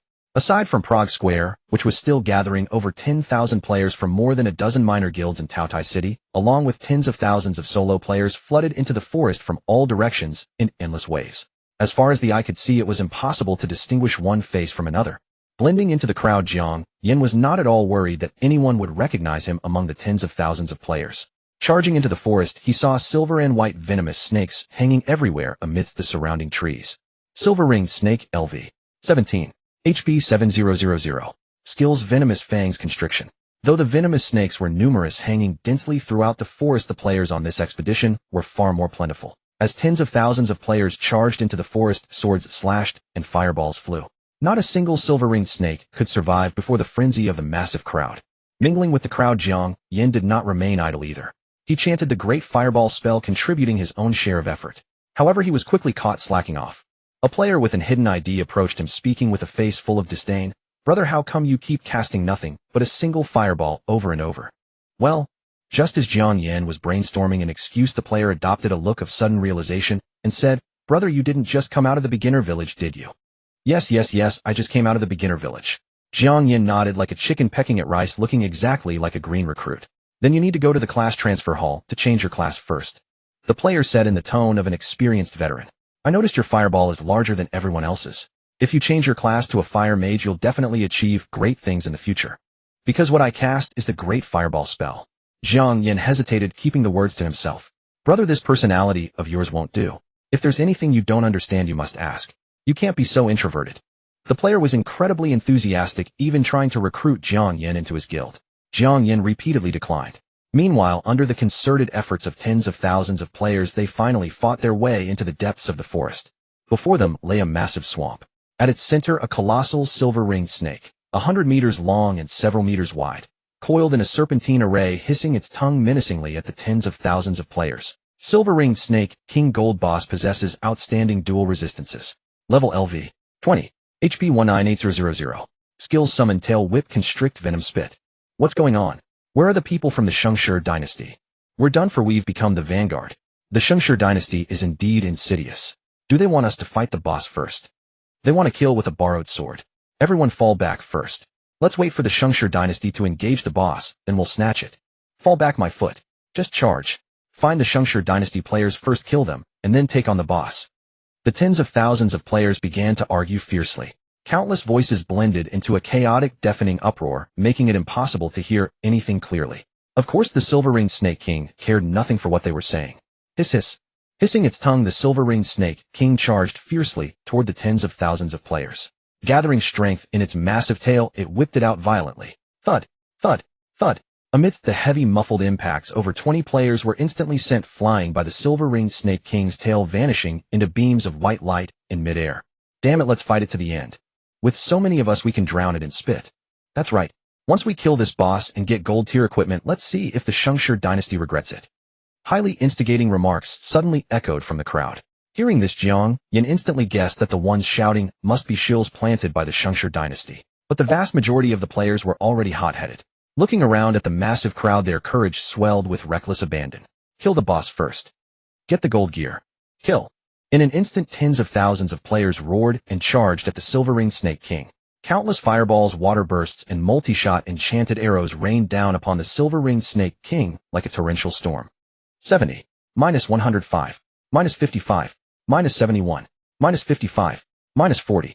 A barrage of minor damage numbers floated above the silver-ringed Snake King's head. However restricted by spell range, only the frontline players could actually land their attacks on the boss. Unable to reach the monster, the players behind spread out to both sides, quickly surrounding the silver-ringed Snake King. Soon a torrent of sword warriors, shield warriors, assassins, and rogues charged toward the giant serpent. Meanwhile, the mages and archers in the rear chanted their skills frantically. In an instant, the minor damage numbers above the silver-ringed Snake King's head flickered rapidly like a cascading screen of text. In just a few breaths, the silver-ringed Snake King's health bar dropped by 4. In the distance, Shengshi Fengyun, the guild leader of the Shengshi dynasty, stood atop a tree, gazing toward the swamp. Beside him stood his nephew Shengshi Wangxiao and his right-hand man Shengshi Zhishang. In the forest behind them were 8,000 elite players of the Shengshi dynasty. Uncle, is this really going to work? If the boss gets killed by this mob of solo players, won't we suffer a massive loss? Shengshi Wangxiao asked, his face filled with worry. Rest assured, young Master Wang. Shengshi Zhishang explained with a smile. A gold boss's health regeneration is terrifying. With this ragtag mob of solo players, they wouldn't be able to kill the silver-ringed Snake King even if you gave them an hour. I hope so. Shengshi Wangxiao snorted coldly. Shengshi Zhishang wore a confident smile, but just as he was about to speak, his expression suddenly shifted. What happened? Shengshi Fengyun asked immediately, keenly noticing the change in his expression. Guild leader. Shengshi Zhishang hesitated, his words faltering. Out with it. Shengshi Fengyun demanded, his face darkening with anger. With a bitter expression, Shengshi Zhishang said, we just received news. The silver-ringed Snake King's health regeneration seems a bit off. You know, I hate it most when people stop halfway through their sentences. Shengshi Fengyun's expression grew increasingly displeased. Shengshi Zhishang quickly explained, Guild leader, when we fought the silver-ringed Snake King earlier, its health regeneration was incredibly absurd. But right now its regeneration has been suppressed by at least half. I suspect someone among these players possesses a talent that counters the boss's health regeneration. Shengshi Wangxiao was furious. So what? What's the situation now? How much health does the boss have left? Still at 77, Shengshi Zhishang said hurriedly. If we gather our men and head over now, we should still make it in time. You useless fool. Then what are we waiting for? Shilly-shollying like this is utterly useless. Shengshi Wangxiao wished he could just hack him to pieces right then and there. Shengshi Fengyun was also furious inside, yet his face remained completely expressionless. Send the word down immediately. Have everyone get ready. Uncle, aren't we going to charge in and snatch it directly? Shengshi Wangxiao asked anxiously. No rush, wait a bit longer. Shengshi Fengyun said calmly. In this forest besides their Shengshi dynasty, there was another mantis stalking the cicada Prague Square. If they rushed out now, it would only benefit Prague Square in the end. So for now, he had to keep his composure. On the other side of the jungle, nearly 10,000 elite players from Prague Square had already assembled. The guild leader Prague God of War brandished a massive shield as he continuously received intelligence relayed by scouts on the front lines. The health regeneration of the silver-ringed Snake King has been suppressed. It still has 58 of its health remaining. Casual players and minor guilds have suffered over 5,000 casualties. Shengshi dynasty remains completely motionless.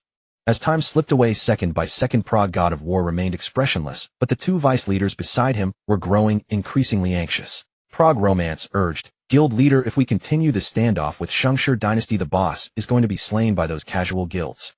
Prague Banj also chimed in, boss, our strength currently surpasses Shengshi dynasty. We have a massive advantage in a direct clash, so why hesitate?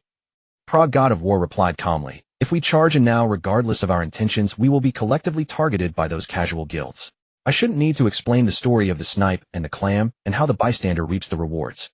But Prague Romance wanted to say more, but Prague God of War waved his hand to dismiss him. I believe the people of Shengshi dynasty are more anxious than you are right now. So keep your composure. While Shengshi dynasty and Prague Square were locked in a contest of patience, Jiang Yan was blending in with the crowd of players, thoroughly enjoying himself as he battled monsters. He possessed self-awareness, knowing that once he unleashed his signature lightning skills, it would inevitably attract the attention of Shengshi dynasty. Thus, he strictly used the Great Fireball technique throughout the entire fight. Although the damage of the Great Fireball technique was far inferior to his lightning magic due to his innate talent and the cursed necklace, the fireball could still suppress the silver-ringed Snake King's health regeneration by 60. Under Jiang Yan's suppression, the silver-ringed Snake King's health bar plunged rapidly, as if wound by a tight spring. This only served to further excite all the players on the field. Only 43 left. Everyone pick up the pace lest the people from Shengshi Dynasty come to snatch the boss. Everyone's enthusiasm soared as they frantically hurled skills at the silver-ringed Snake King. The silver-ringed Snake King was not idle either. It frequently summoned hordes of silver-ringed snakes, unleashing tail whips and constrictions. In less than 10 minutes, it had slain thousands of players. Before long, the silver-ringed Snake King's health bar plummeted to 30. Hiss! It reared its head, letting out an angry hiss, and fiercely sprayed venom in all directions. The venom rained down upon the crowd like a fine drizzle, continuously dealing a flat 300 damage. In just a matter of seconds, numerous fragile players failed to withstand the damage, dissolving into white light and vanishing. Fragile classes fall back, shield warriors step forward. Shouts echoed through the crowd, and soon a massive wave of players wielding shields rushed forward with battle cries. They surrounded the silver-ringed Snake King, relentlessly bashing its massive, bloated body with shield strikes and shield rams. The shield warriors generally had health pools exceeding 1,000. Combined with super red magic water restoring 300 health and mana per second for 5 seconds, it was enough to sustain them until the silver-ringed Snake King's skill ended. At this moment, Jiang Yan stood out slightly. Mingling among a crowd of shield warriors, he consumed low-grade magic elixirs, restoring 500 mana per second for 5 seconds, while casting great fireballs to suppress the silver-ringed Snake King's health regeneration. The surrounding shield warriors were astonished to see him fighting so fiercely. Brother, your health pool is quite deep. Are you running a shield mage build? One shield warrior teased. Jiang Yan cleared his throat and said, I brought some potions or I'll hold out as long as I can. Do what you can. Potions are expensive and the boss still has 30 health left.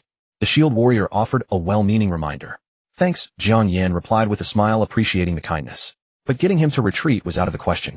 If he retreated, the boss's health bar would recover in a matter of seconds, and then they would be in real trouble. 29. 28.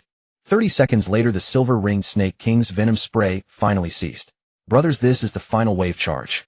Seeing the boss's health bar grow thinner and thinner, the players on the field surged forward, frantically unleashing a chaotic barrage of skills that rained down upon the silver-ringed Snake King. Meanwhile, Shengshi Dynasty and Prague Square had also reached their limit of endurance. Uncle, if we don't act now, we won't even get a sip of the leftovers. Young Master Shengshi was as anxious as an ant on a hot pan. Shengshi Fengyun was also extremely frustrated. Seeing that Prague Square still hadn't made a move, he could only grit his teeth and order everyone charge in and seize the boss.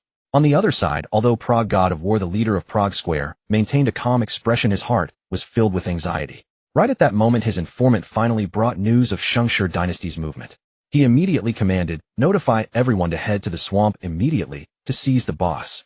The two great guilds moved with incredible speed. Within just a few minutes, their main forces had arrived at the swamp. Oh no! The people from Prague Square and Shengshi Dynasty are here. Everyone retreat. Run, everyone. If we don't run, we'll lose all our gear. We can't lose the levels we worked so hard to grind here. Run, everyone. Several players who were clearly shills suddenly started shouting, attempting to stir up panic and chaos among the crowd. But unfortunately for them, they failed. Because at this moment, the silver-ringed Snake King only had 18 of its health remaining, and everyone's eyes were filled with nothing but desire for golden gear. At a time like this, only a fool would leave. Stop shouting, shills. Do you really think we don't know what you're up to? Huh, even if I die, I'm fighting to the very end. If a piece of golden gear drops, I'm set for life. Even silver gear can sell for 6,000 gold. Shouldn't golden gear go for at least 6,000 gold? Thanks to the auction of Jiang Yan's guild token, the current exchange rate between gold and cash was 170. 60,000 gold equated to a staggering 2 million in cash. With such a massive sum of money at stake, who would be willing to leave? No matter how hard those shills screamed, everyone turned a deaf ear, charging even more frantically toward the silver-ringed Snake King to attack it. Hiss! The silver-ringed Snake King was thoroughly overwhelmed. These humans seemed utterly fearless of death. Though it slaughtered them wave after wave, they only fought with greater ferocity, throwing themselves forward like moths to a flame. Fear crept into its heart, and it wanted to flee, but it was surrounded by humans on all sides. At the same time, the players of Shengshi Dynasty and Prague Square finally clashed with the casual guild players. Get the fuck out of my way. Young Master Shengshi roared with an arrogant, frenzied expression.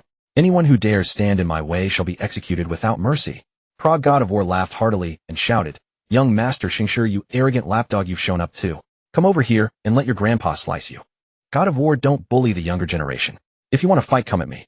Shengshi Fengyun countered with a cold sneer. Simultaneously, a combined force of 20,000 players from both major guilds fiercely penetrated the swamp from both flanks, engaging in a chaotic and bloody battle with the tens of thousands of casual guild players. Faced with an absolute disparity in strength, the players of the two major guilds acted like twin daggers, easily piercing through the defenses of the casual guild players to strike straight at the heart of the battlefield. Blending into the crowd, Jiang Yan did his best to avoid the players of the two major guilds, while keeping his eyes glued to the silver-ringed Snake King's health bar. It's at 10. Jiang Yan suppressed his impulses, continuing to use the Great Fireball technique to mask his identity. After charging in, the forces of the two major guilds immediately split into two paths, one to clear out players, and the other to frantically attack the silver-ringed Snake King to seize the boss. And with their joining, the decline of the silver-ringed Snake King's health bar became completely unstoppable. 8, 6, 4, 2. Now is the time.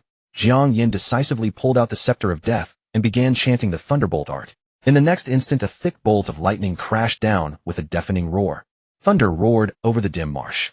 A purple bolt of lightning like a pillar of tore the heavens apart and struck the silver-ringed Serpent King with brutal force, drawing gasps of shock, doubt, disbelief, and anger from countless onlookers. Ding! Congratulations, player, for defeating the silver-ringed Serpent King beyond your level. Experience 100,000. Ding! Congratulations, player has reached level 18, rewarded 4 free attribute points. Experience from slaying the silver-ringed Serpent King instantly raises Jiang Yan to level 18. But there is no time to inspect. He dashes to loot the drops from the silver-ringed Serpent King. Lightning Arts. Jiang Taigong. Has Jiang Taigong come as well? Wasn't he just in an instance a moment ago? Damn, Jiang Taigong is shameless. He snatched our boss. He's already a hidden class, yet he still steals bosses. Does he even let us roamers live? Loot the gear, everyone. Jiang Taigong is nearby. Kill him and drop gold tier equipment. After a brief lull, tens of thousands of players in the marsh erupt in a frenzy, fanning out to hunt Jiang Yan's whereabouts. Jiang Yan's nemesis, Shengshi Wang Xiao, snarls, "Damn, Jiang Taigong, get your ass out here." Shengshi Fengyun reacts, swiftly contacting Bulagu Square's leader, the War God. "War God, we fought to the death, yet outsiders benefited. Can you bear this?" He plans to form a temporary alliance with Bulagu Square to hunt Jiang Yan, but the War God of Bulagu Square refuses his proposal. Shengshi Fengyun, Jiang Taigong is your enemy, not mine. Don't drag me into this. The War God of Bulagu Square regains his wits and orders. All Bulagu Square players fall back now. Damn. Shengshi Fengyun curses softly, then in a flash of cunning addresses all roaming players. Hear this: the Shengshi dynasty will target only Jiang Taigong. Sheath your weapons and retreat voluntarily. I promise I won't attack you. But at that moment no one listened, for Shengshi Wang Xiao had already red-named and gone berserk. Roaming guild players, already irritated by this heir seeing his red name, could not resist. They charged to kill him and loot his equipment. Jiang Yan sneers, then aims at Shengshi Wang Xiao and fires a lightning spell. Boom. The lightning strikes down. A Shengshi Wang Xiao is slain in an instant, and because of the red name, 3 pieces of his gear drop his bag, spilling a jumble of items, especially potions worth thousands of gold, all dropped cleanly. Loot the gear. Idiot, potions are more valuable. With Shengshi Wang Xiao slain, roaming guild players surge to loot gear and potions. Members of the Shengshi dynasty cannot stand by, they rush to drive them off. The two sides clash, each unleashing spells. Chaos erupts and becomes unstoppable. Jiang Yan seizes the moment to retreat, using the wake left by Bulagu Square players to slip away from the marsh swiftly. Only after he has distanced himself from the marsh does Jiang Yan open his bag to inspect the silver-ringed Serpent King's drops. At first glance, one piece gleams with golden light and captivates him. Gold gear. Jiang Yan exhales with relief. With this equipment, the Ba Fong Lai Kai side can finally be settled. Inshi dagger, gold, physical attack 44, critical, hit 10, physical penetration 5, requirements assassin thief. A golden dagger with critical hit properties. Jiang Yan licks his lips, but cannot wear it. He immediately sends the dagger's stats to Ba Fong Lai Kai. Lai Kai, do not fail this mission. Brother, you're amazing. Lai Kai replies almost instantly, you're a true friend, I'm all in. I'll guarantee to sell this dagger for over 100 gold. And I won't take a single coin. Lai Kai, brother, say something. His private messages flood in one after another. Jiang Yan doesn't know which to reply first. Finally, he replies to Lai Kai, see you in Shuohu City in an hour. Lai Kai immediately responds, brother, through wind and rain Shuohu City awaits you. The sentiment is so cloying it makes Jiang Yan's skin crawl. After ending the chat, he surveys the other loot from the silver-ringed Serpent King, 2 pieces of silver armor for sword wielders, and a level 1 Divine Shield Stone. Shun Dun, sure, level 1. Divine Shield Stone, level 1, a legendary stone that increases physical piercing resistance that can be embedded into equipment at the blacksmith. Shun Dun, sure, level 1. 3 level 1 divine shield stones can be refined to level 2. Too bad they are not a critical stone. Jiang Yan regrets a little, but then thinks I don't need such stones though others surely do. Perhaps I can trade these divine shield stones with Bafang Lai Kai and the great guilds exchanging stones for more stones. With this thought, Jiang Yan's pace quickens. In under an hour, Jiang Yan returns to Taotai City. At the city gate, he is stopped. Sir, you must be Jiang Taigong. Oh, we have heard of you for a long time. The war god of Bulaji Square smiles and extends his hand. I am the president of Bulaji Square. You may call me war god. So you are the war god president. Oh, I've heard of you for long. Jiang Yan extends a hand and friendship shakes and asks, what brings you to seek me, war god? The war god smiles. Just wanted to greet you. If you don't mind, add me as a friend. Jiang Yan contemplates, briefly nods. An enemy's enemy is a friend. Of course, not a problem. He sends a friend request to the war god. After the connection, war god grows even more cheerful. Jiang Xiongdi, this time, the Shengshi dynasty and the roamers from Taotai City fought to the death. I owe you a favor. If you ever meet this bunch again, contact me. Ooh, I promise to crush them until their mothers can't recognize them. Then I owe you one, Jiang Yan replies with a smile. After a brief exchange, he takes his leave. As he departs, Bulago Jilian and Bulago Bengu approach from the side. Boss, how did it go? Bulago Bengu asks. Not bad. Oh, very calm without that condescending air typical of Shengshi dynasty. War god of Bulaji Square says, keep in touch, there's no harm in it. Meanwhile, Jiang Yan uses Taotai City's teleportation array to reach Shuahu City and is spotted by the keen Lai Kai. Brother, this way. Lai Kai's entire body trembles with excitement. He steps forward, grabs Jiang Yan, and drags him toward the treasure hall quickly. Jiang Yan sighs. Lai Kai, I'm not going anywhere. Stop pulling so tight. People will think there is something between us. Lai Kai won't listen, dragging Jiang Yan all the way into the treasure hall's lounge, rubbing his hands and drooling with anticipation as he gazes at Jiang Yan. Jiang Yan sighs, pulls from his bag silver gear, dropped from the Black Demon Dungeon, and the silver ringed Serpent King, including the Een Shi dagger gold gear. Lai Kai's excitement grows, the fat on his face quivers. He takes the Een Shi dagger, itching to press it to his lips and savor it. All right, it's all yours. There will be plenty of time to study it later. Jiang Yan says, turning to the matter at hand. Lai Kai, I need you to do me a favor. A favor? Lai Kai frowns at the word, and the scene ends. Brother, do we really need to bother with whether it's troublesome or not? You looking down on me? Baofeng Lightsai's face wore a look that clearly said, you dare deny it, I'll flip my face at once. Jiang Yan could only shake his head with a wry smile. How could I look down on you? Fine, there's something I want you to do, brother. No problem, you can count on me.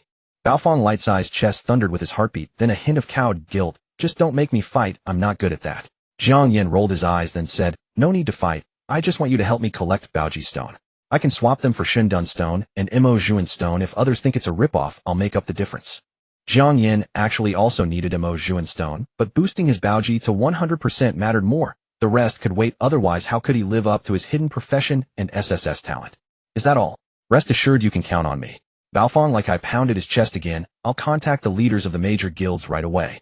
Then fine, I'm heading to Chiyu City. I'll leave the Baoji stone matter to you. Jiang Yan smiled. So urgent. Baofeng Lai Kai hurriedly grabbed him. Your guild token auction is almost time. Aren't you waiting for the final result? That's right. I almost forgot the guild token. Jiang Yan recalled his appointment with Hongyan Huashui, leader of Hongyan Zui, and laughed. Thanks for the reminder, brother Lai Kai. I really do have something to take care of, so I'll head back to Fushi City first. See you next time.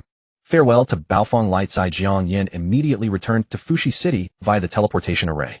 Since Longhu Gate settled in Fushi City, the city's teleportation plaza had grown lively with people coming and going at all hours. Jiang Yan followed the crowd from the plaza to his own Blackheart Hall pharmacy. But the shop's front door had already been seized by Longhu Gate players. Not only could they not enter the shop, even approaching was impossible. Especially as Jiang Yan drew near, some of these players recognized him and immediately alerted the others, puffing out their chests with a smug, combative look as they stared at him. Longhu Gate, how much salary do you pay your men? You eat your fill every day and have nothing to do, right? Jiang Yan asked with a sly smile. Jiang Taigong, are you in a hurry? Do you want to enter your own shop?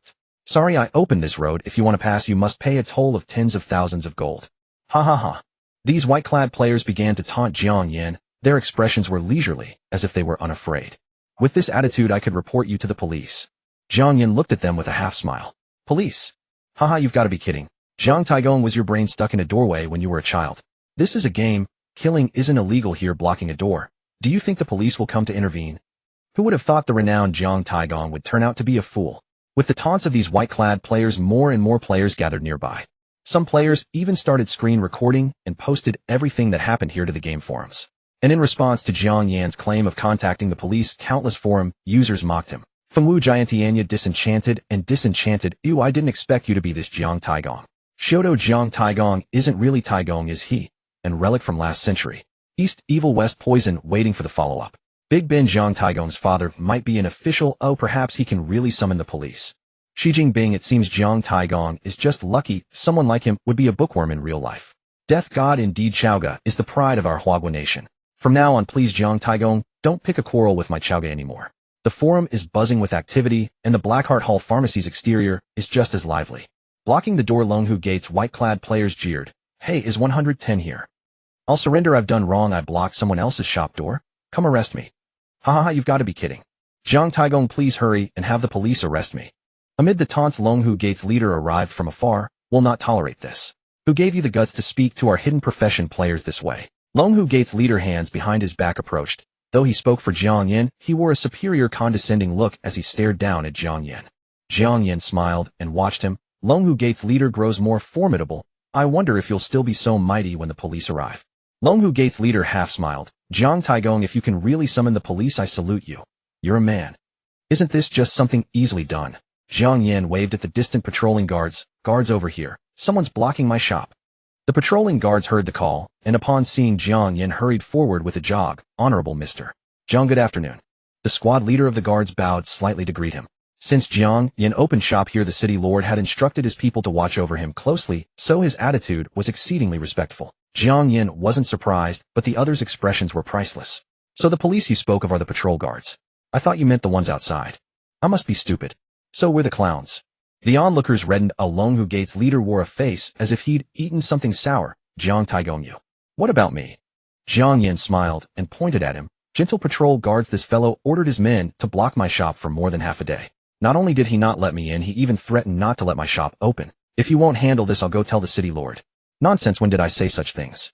Longhu Gate's leader's face darkened. Everyone. Guards don't listen to his nonsense. In Longhu Gate's eyes, these patrol guards were disposable NPCs. If the situation weren't delicate, he wouldn't bother with these dim-witted NPCs. If it's nonsense, a proper audit will tell us. The guard captain swung his hand. Take them all to prison. Yes. The patrol guards rushed forward to seize people. Why are you arresting us? Aren't guards only supposed to arrest red-named players? We have no red name. You have no reason to arrest us. Let go, let go. Do you believe I'll file a complaint? President, what should we do? The white-clad Longhu Gate players blocking the door panicked. Blocking the door here, they earned wages daily, but if they went to prison, would Longhu Gate still pay them? And this prison was no place for people. One must accumulate enough online time to be released. This matter, Yumi. Longhu Gate's leader faced this situation for the first time. If this were outside, he could leverage his influence to bargain with the authorities. In this game, however, you all come with us too. The patrol guard captain came before Longhu Gate's leader with a cold air. I want to go too. Longhu Gate's leader's face sank. The guards aren't blind. All these people are calling you leader. Can you still escape this? Jiang Yan stood nearby, savoring the moment. Longhu Gate's leader trembled with rage. He wanted to resist, but the guard captain's level was at least 80. He stood no chance. In an instant, the guard captain cuffed and shackled Longhu Gate's leader and pushed him toward the prison. Jiang Taigong, you just wait, this isn't over. Longhu Gate's leader reddened, gnashing his teeth, eyes bloodshot, boiling with murderous intent. He had thought he could toy with Jiang Yan, but ended up tripping over his own trap. Moreover, with this blow, the prestige Longhu Gate had painstakingly built would vanish and even become the laughingstock of the Huagua region. Inside, reform properly. Jiang Yan added a cutting remark, aiming straight for the heart. Longhu Gate leader, you'd better reflect. The humiliation left him desperate, wishing to vanish on the spot. All right, disperse now. Jiang Yan waved smilingly at the onlookers. Remember, whether in-game or in the real world, always be law-abiding citizens. Otherwise, the chairman of the Longhu Gate will serve as your cautionary tale. Through the players' screen recordings, Jiang Yan's words quickly ascended to the gaming forums and were rapidly shared. Those who had previously mocked Jiang Yan instantly reversed their stance, turning their ridicule toward the Longhu Gate instead. Meanwhile, there were others who stared blankly at Jiang Yan's video, utterly stupefied. Li Shirin, what are you dazing off for? Can't you see I'm on the brink of death? Cast your healing art already. Are you saving it for the new year? In the wilderness of Chiyu City, at the leveling spot of the launching university guild, a student named Lu Bo, whose in-game ID was Long Out Yin, harshly berated the dazed Li Shirin behind him. I understand. Snapping back to reality, Li Shirin hastily chanted her spell to cast the healing art. Once Lu Bo's health bar stabilized, she hesitated, her face a mask of doubt and bewilderment. Shirin, what's wrong? Her best friend's son, Qian, who was leveling up with them as a fire mage responsible for damage output, asked. Have you? Have you guys checked the gaming forums? Li Shirin whispered, the guild leader of the Longhu Gate offended Jiang Taigong and was thrown into prison by the patrol guards of Fushi City. Yes, I saw it. Just as Sun Qian was about to discuss it with her friend Lu Bo, who was leading the way, grew annoyed. Without even turning his head, he snapped, what does the business between the Longhu Gate's leader and Jiang Taigong have to do with you? They can mess around all they want. Can you guys stop gossiping while I'm trying to level up? Still acting like he's the vice president. Sun Qian curled her lips, casting a disdainful glare at his back. I'm not just gossiping. Li Shirin defended herself hastily. It's that Jiang Taigong. He looks exactly like Jiang Yan. Jiang Yan. Sun Qian's eyes widened. How could that be? You must have mistaken him for someone else. I wish I were mistaken too, but Sun Qian, just go check the gaming forums, and you'll see. There's a video of him. Li Shirin's tone was incredibly complex. Jiang Yan. Lu Bo seemed to recall the name. Is that the loser who used to pester you all the time? What do you mean, loser? He's Shirin's ex. Sun Qian was about to explain when Li Shirin pulled her back, saying, yes, exactly that Jiang Yan. He's in the same major as Sun Qian and me, and we see him often, so there's no way I'm mistaken. Seeing her friend act this way, Sun Qian shook her head speechlessly and opened the gaming forums. After watching the video, Sun Qian was also stunned. He really does look a lot like Jiang Yan. It's not just a resemblance. He is identical. Li Shirin urged anxiously. It's only because he's wearing a mage robe and has long hair in the game, which makes him look slightly different from reality. But looking at his face alone, he is absolutely identical. So what you're saying is that Jiang Yan is Jiang Taigong? Sun Qian said in utter disbelief. Jiang Taigong is the very first player with a hidden class in Apex. He can solo hell-level dungeons, and he's rumored to be connected with the leaders of all the major guilds. How could he possibly be Jiang Yan? Forget about Jiang Yan, there's no way it's him. Lu Bo snapped, seemingly unable to accept the idea of a loser rising to greatness. With over 1 billion people in China, what's so strange about two people looking alike? Why don't we ask Jiang Yan's roommates? Wait. Sun Qian suddenly remembered something and cried out in excitement. Over the past 2 days, all 3 of Jiang Yan's roommates have equipped bronze gear, and Sun Tyrant even has a silver weapon. Do you think Jiang Yan gave them that equipment? Yes, it must be. Li Shirin's heart swirled with a mixture of complexity and excitement. The very man she had cast aside like worn-out shoes had actually defied the heavens and risen to power in Apex. She found it utterly impossible to accept this reality. At this moment, Lu Bo also recalled Zhao Shanshan and the other 2. He had previously wondered how those 3 with their ordinary family backgrounds could possibly obtain 3 full sets of bronze gear. If their roommate Jiang Yan truly was Jiang Taigong, everything made perfect sense. Let's go find them. Lu Bo abandoned his leveling, grabbed Li Shirin, and went to look for them, with Sun Qian following closely behind. The leveling spots for the launching University Guild were clustered close together. Before long, they found Zhao Shanshan, Lei Hu, and Sun Tyrant. At that moment, the 3 of them were already surrounded by a crowd. Clearly, Li Shirin was not the only one. Other classmates had also recognized Jiang Yan. Brother, who that Jiang Taigong is Jiang Yan, right? I watched the video several times, and it is definitely him. I was wondering why Jiang Yan wouldn't join our guild. Now I finally get it. All your gear was farmed by Jiang Yan, wasn't it? Damn, I'm so jealous, I want a set too. Amidst the clamor of voices, Lei Hu's stubborn denial rang out. What Jiang Taigong? I have no idea what you guys are talking about. Sun Tyrant also struggled to deny it. It's really not him. If Jiang Yan were Jiang Taigong, why would we still be grinding here? We would have gone straight to Hanyan Zui to pick up girls. However, their excuses failed to convince anyone. Step aside. At that moment, Lu Bo forcefully pushed his way through the crowd. Li Shirin and Sun Qian, unable to squeeze and could only watch from the outside. Oh, isn't this Lu Bo? Seeing him arrive, Sun Tyrant winked and teased, no wait. In the game we should call you Long Out Yan. Ptah. Why do I want to laugh every time I hear that? Many of the surrounding classmates were amused by Sun Tyrant's banter. Lu Bo's face instantly darkened. Taking a deep breath to suppress the rising anger in his chest, he said coldly, Jiang Yan is Jiang Taigong, and Jiang Taigong is Jiang Yan. This is beyond doubt. Speak up. Why didn't Jiang Yan join our guild? I don't know what you're talking about, Sun Tyrant replied, looking at him with a sarcastic smirk. Classmate Lu Bo, first of all, joining a guild is entirely voluntary. You should know this better than anyone. Zhao Shanshan countered solemnly. Secondly, you are no longer the vice president of our guild, nor are you an elder. Please mind your attitude and tone of voice. You guys. Lu Bo gritted his teeth. I won't stoop to your level. Tell me where Jiang Yan is right now. I want to see him. Who do you think you are, the principal? You think you can just see whoever you want it? Sun Tyrant continued with his sharp tongue. You worthless piece of trash, damn you. Lu Bo was driven to the verge of a breakdown by the relentless mocking. Lei Hu stepped forward, raising his shield and tapping it lightly against Lu Bo's head. Lu Bo, although you're just an insignificant nobody in this game, if you want to see Jiang Taigong, why don't you head to Fushi City? What's the matter, afraid to face the true dragon because you'll pale in comparison? Lei, who mocked him relentlessly, feeling an immense sense of satisfaction. You bastard I'll. Enraged, Lu Bo shoved Lei Hu's shield aside, and was about to switch his combat mode to slaughter him, but fortunately the surrounding classmates rushed in to pull him away. Shireen, do you regret it now? Shireen, are you regretting it now? Standing at the edge of the crowd, Sun Qian watched Li Shireen's complicated expression and asked softly, Of course not. Why would I regret anything? Li Shireen immediately suppressed her turbulent emotions and gritted her teeth. So what if Jiang Yan is Jiang Taigong? Peak is just a game. What does it matter how well he plays? Lu Bo is different. His father is the CEO of a public company in launching. He'll inherit a fortune worth hundreds of millions. What does Jiang Yan have to compare with him? My choice is correct. Li Shireen seemed to be convincing herself, her tone resolute. But Shireen Peak's influence keeps growing. Major corporations, both domestically and internationally, are pouring money into it. With Jiang Yan's current strength, if he allies with any faction, he'll rise to prominence overnight. He might very well surpass Lu Bo in the future. Sun Qian said, You're wrong. Li Shireen grew increasingly agitated. No matter how popular Peak becomes, it's still just a game. Any game can be replaced. Besides, Jiang Yan's strength comes from his hidden class.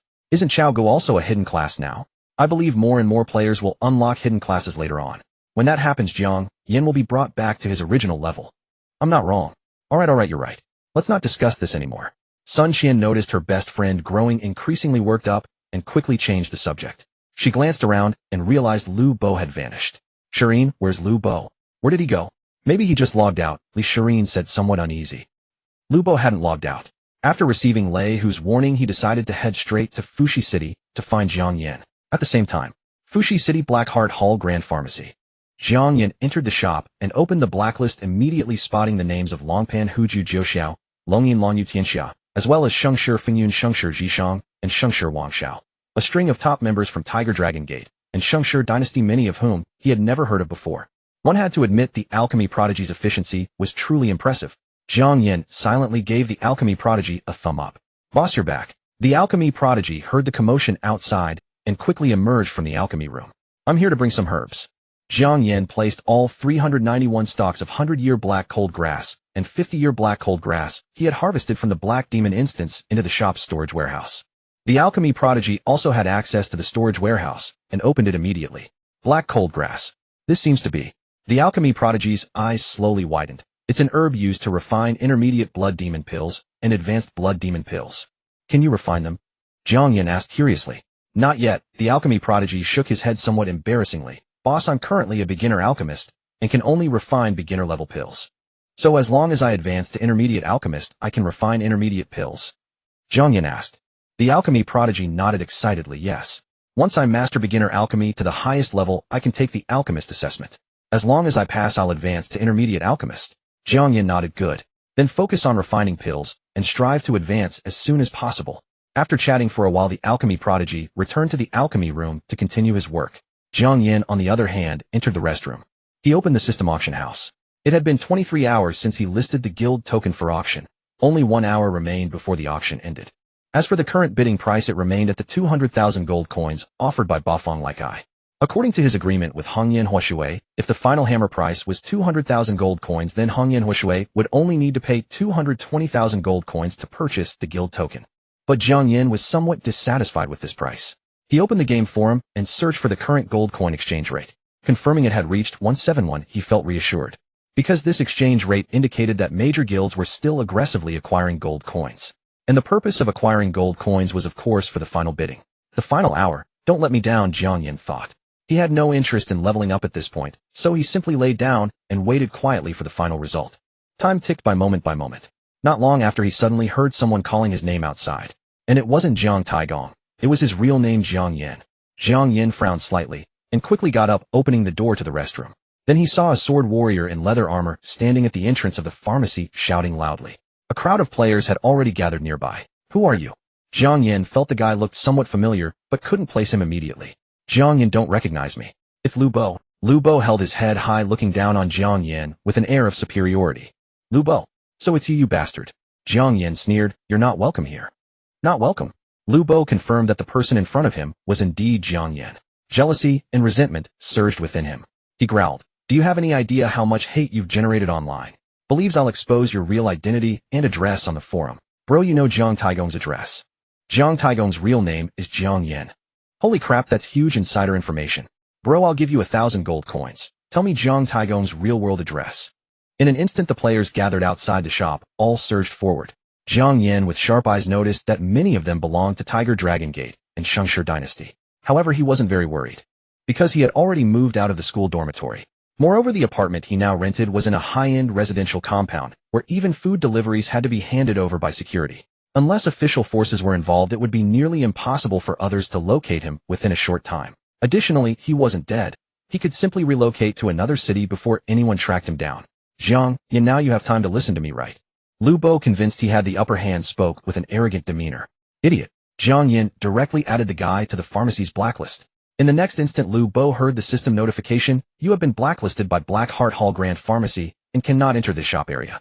An invisible ripple flashed, and Lu Bo was instantly pushed more than 10 meters away, landing awkwardly on his backside. Jiang Yan, how dare you? How dare you? Lu Bo was consumed by shock and fury. He sprang to his feet. Fine. Just wait. I'm going to expose your location on the game forum right now. Go ahead, I'm waiting. Jiang Yan, unyielding and cold, sneered and turned to leave. Lu Bo was so furious he nearly vomited blood.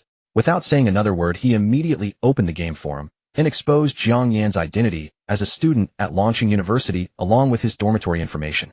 Within just a few minutes, the post was forwarded countless times, and its popularity soared to its peak instantaneously. It even surpassed the nearly concluded auction of the guild token. Qian Yuqian-sun, are you serious? Is it really true? Jiang Taigong is actually a student at Longqing University. Bing Di once swayed Jiang Taigong, just got the president of Longhu sect sent to jail. Will Longhu sect seek revenge in real life? Bu C11 Yin, waiting for the next update. Xiaobu Jian, anyone from Longqing University? Just go check dormitory 1818 and you'll know. Hi Shin Lu, I feel like this leaker is being rather immoral. Jian Feng isn't doing anything. What about the officials? The game forums erupted into chaos, and Jiang Yan's private messages flooded in by the hundreds. Chongshan Junling Zhaoshanshan Jiang Yan, that bastard Lu Bo exposed our dorm. Don't come back to school for a few days. Jinshan Hulei, who that bastard Lu Bo doesn't deserve to live. We'll go ambush him in a bit. San Kai Goei Isun Kai Rin Jiang Yan, hide somewhere safe. I'll call the police and see if the officials care about this. Hong Yan Huashui, need any help? Hey and Jihua bro, why don't you come to the northeast? Bala Gujan Shun, the capital behind Longhu sect, and Shengshi Wangchao is pretty shady. Bro, join us at Beulah Guguangchong, and I'll keep you safe. Qingyan Wu, come to Shenzhen, sister will take care of you. Bafang Laikai bro, just say the word if you need help. I still have some influence in Tianfu. Jiang Yan knew this would blow up, but not to this extent. It felt as though the entire world's attention was fixed upon him. Thankfully, he had moved out of the dormitory beforehand, or he would be in a terribly disadvantageous position right now. While Jiang Yan was replying to his friends, external capital forces had already begun moving. Shanghai. The Zhuxin Huanghan Club. In the electronic conference hall, Bing Di stood before a virtual screen, within which appeared the club's largest shareholder, Lin Tyson. Lin Tyson was nearly 60, his face covered in bark-like wrinkles, his slightly clouded eyes brimming with domineering authority. Bing Di, Jiang Taigong's address has been exposed. Send someone to contact him immediately. Use whatever means necessary. I want him in Zhuxin Huanghan. Lin Tyson spoke calmly, his voice somewhat hoarse. I will do my best, Bing Di nodded slightly. Not do your best. Must succeed. Lin Tyson's tone turned sharp. You? Suddenly a clear ringtone sounded beside Lin Tyson. Hold on a moment. Lin Tyson saw the caller ID and immediately rose to answer. Hello, Director Lin. Yes. It's only for 1 month. Very well, I understand. For the next month, I guarantee I will not contact him in any way. After hanging up, Lin Tyson sat down with a gloomy expression. Suspend all contact with Jiang Yan for now. Mr. Lin, what happened? Bing Di asked curiously. Some things you don't need to know. Just remember, do not attempt to contact Jiang Yan in real life for 1 month. Lin Tyson rubbed his brow. We'll act again after a month. Understood. Bing Di nodded gently. At the same time, the Baiyu Jing in Beijing, the Xingqian in Tianfu, the Hongyan Zui in Shenzhen, the Sanzu Jinwu in Yangzhou, and other T1 guilds distributed across first-tier cities all received mandatory orders from the authorities. Within 1 month, no guild or capital faction was permitted to privately contact Jiang Yan or any other player who wished to be left alone, under any pretext. This order was mandatory. Whoever dared to violate it, regardless of their background, would face the highest level of punishment, including, but not limited to, immediate guild dissolution and imprisonment. Long Pan, Hu Ju, the president of Longhu sect, was furious upon receiving the prohibition. But although he festered with resentment, he did not dare to defy it. After all, being jailed in-game was already unbearable. If he ended up in real prison, he would driven mad. There really are a lot of wealthy people out there. Inside the Blackheart Hall, apothecary Jiang Yan toyed with the guild token in his hand, sending the final second screenshot to Hanyan Huishui. It was indeed Longpan Huju, the guild leader of the Dragon Tiger Gate, who had bid 600,000 gold coins in the final second. Hanyan Huishui was also closely monitoring the auction. Upon receiving Jiang Yan's screenshot, she replied instantly, "According to our agreement, I will bid 660,000 gold coins. I only have 570,000 gold on hand. The remaining 90,000 gold, along with the previous 80,000 gold and the associated transaction fees, will be settled within 2 days." No sooner had Jiang Yan received the private message than an email from Hanyan Huishui arrived. Inside the mail was exactly 570,000 gold. After the system deducted a 10% transaction fee, the final amount received was 513,000 gold. Added to the 230,000 gold already in his inventory, Jiang Yan now possessed 747071 gold. Guild leader Hanyan is certainly straightforward. Jiang Yan sent her a private message telling her to come to the Blackheart Hall apothecary to complete the trade for the guild token. Right at that moment, his phone began to ring. After leaving a brief message for Hanyan Huishui, he logged off to answer the call. "Hello." As soon as the auction for the guild token ended, Lu Bo immediately logged off. He impatiently answered the phone that had been ringing incessantly. "Who is this? Why do you keep calling? Aren't you annoyed?" "I am your father," an angry voice roared from the other end of the line. "My dad." "Fuck you, dad." "You. Is it really you?" Lu Bo recognized the voice at the last second, and his tone instantly softened in submission. "You little brat. Are you trying to drive me to an early grave? All you do is stir up trouble day in and day out." Lu Bo's father's tone was filled with extreme rage, even giving Lu Bo the illusion that his father wanted to kill him. "Dad, Lu Bo's mind raced. Thinking he understood the reason for his father's anger, he quickly explained the competition for the guild token was just too intense. In the end, some idiot bid 600,000 gold, so we stood absolutely no chance. "Don't worry, I'll sell off the gold coins in my hands right away. At most, we'll only lose 3 or 4 million. Who is talking to you about gold coins?" Lu Bo's father was absolutely livid. "You miserable bastard, did you cyberbully someone on the Dianfeng game forum?" "Dad, do you mean Jiang Yan? That bastard?" Just as Lu Bo was about to explain, he heard the sound of things being smashed on the other end of the line. "I thought there was some mistake, but it really was you, you beast." Lu Bo's father roared. "Do you have any idea how much of an impact your cyberbullying has had on me?" What impact? Isn't that Jiang Yan just an orphan?" Lu Bo muttered guiltily. "An orphan? If he's just an orphan, would the Department of Public Security call me? If he's just an orphan, would the Ministry of State Security call me? If he's an orphan, would the State Taxation Administration, the Audit Commission, the Fire Department, and the Health and Safety Bureau all call me? In 10 minutes, just 10 minutes, my company's stock price hit the daily limit down." "You absolute beast. The stock price hit the limit down." Lu Bo's eyes widened in sheer disbelief. How could this happen? I only revealed Jiang Yan's identity on the forum. I didn't do anything else." "Dad, could it be that you—" "My ass." The official warning explicitly named this incident. Lu Bo's father panted heavily like a bull. "Lu Bo, you just wait. When you get home, I'm going to break your worthless legs." "Hello." Jiang Yan logged off and answered the call. The number showed as restricted, and he couldn't tell if it was a scam call. "Is this Jiang Yan, also known as Grand Duke Jiang?" A gentle voice came from the other end. "I am staff from the Ministry of State Security. My last name is Wang." "The Ministry of State Security?" Jiang Yan was somewhat puzzled. I'm not buying a house, nor am I buying stocks."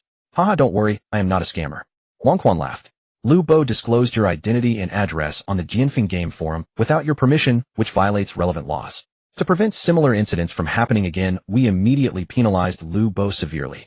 We have also warned major guilds and capital investors. No one will disturb you for the next month. However, after 1 month, you must be mentally prepared." Jiang Yan listened quietly, feeling that the person on the other end did not sound like a scammer. But what did it mean to be mentally prepared in a month? Jiang Yan quickly asked, "Could those capital forces actually dare to harm me? With us around, they wouldn't dare take a human life. What I mean is, you will understand in a month. Alright, I wish you a pleasant game." After saying that, Wang Quan hung up. "Hey, can you be a bit clearer?" Jiang Yan listened to the dial tone, feeling somewhat speechless. He absolutely despised people who spoke in riddles.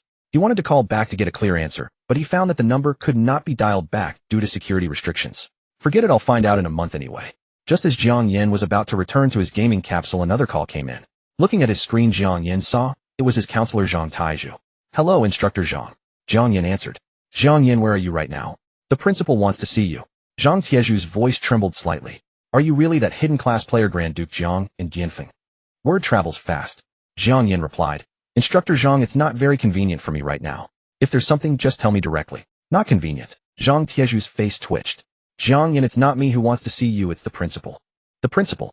What about the principal?" "Tell him I don't have time." Jiang Yan already had no liking for the principal, who was bureaucratic in everything he said and did. In the past, he might have tolerated it, but now he had over 740,000 gold coins in his hands. Even at an exchange rate of 145, that was over 33 million yuan. Having achieved financial freedom, Jiang Yan was no longer going to indulge that old bureaucratic principle. Jiang Yan, you've really let this get to your head. No matter how well you play Dianfeng, it's still just a game. Do you know what the consequences of offending the principal are? Do you still want your degree and graduation certificate? Zhang Taizhu said anxiously. How are you going to find a job in the future? Instructor Zhang, I am already financially independent. Jiang Yan smiled. Besides, if I wanted to, I could easily join any major guild and earn an annual salary of over 100 million. What? Zhang Taizhu was dumbfounded. Wait, an annual salary of over 100 million? Are you serious? Why don't you check the game forum yourself, Instructor Zhang? Jiang Yan chuckled. Zhang Taizhu hastily opened his laptop to search, only to discover it was actually true. Several of the top 5 T0 guilds in the country had offered Jiang Yan an annual salary of over 100 million. All right. Zhang Taizhu was at a loss for words. After a long pause, he finally said, then make sure to balance work and rest. I will handle the principal, but he might bypass me and contact you directly. I understand. Goodbye, Instructor Zhang.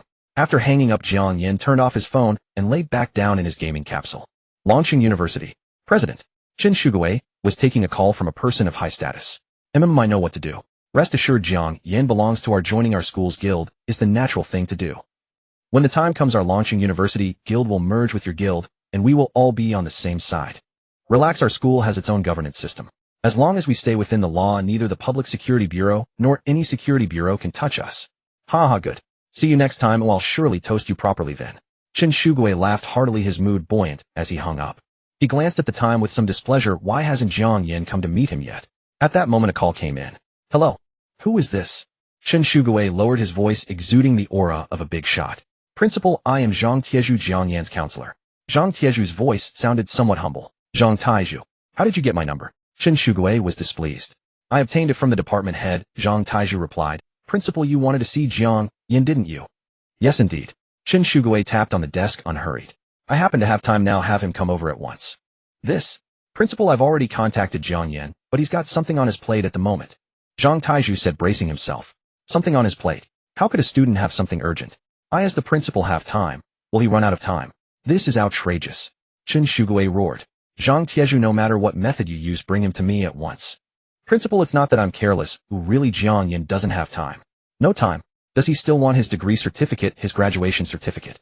In the future, when he enters society, believe it or not, I could make it so he can never find a job with just one call. Chen Shugui sneered. But Principal, Jiang Yan is already financially independent. Zhang Taizhu sighed helplessly. Financial independence? Chen Shugui frowned. I've checked him, an orphan. Where did he get that money from? Principal, you want to meet him not because he's just anyone, but because he is the Jiang Taigong from the game Dianfeng, isn't he?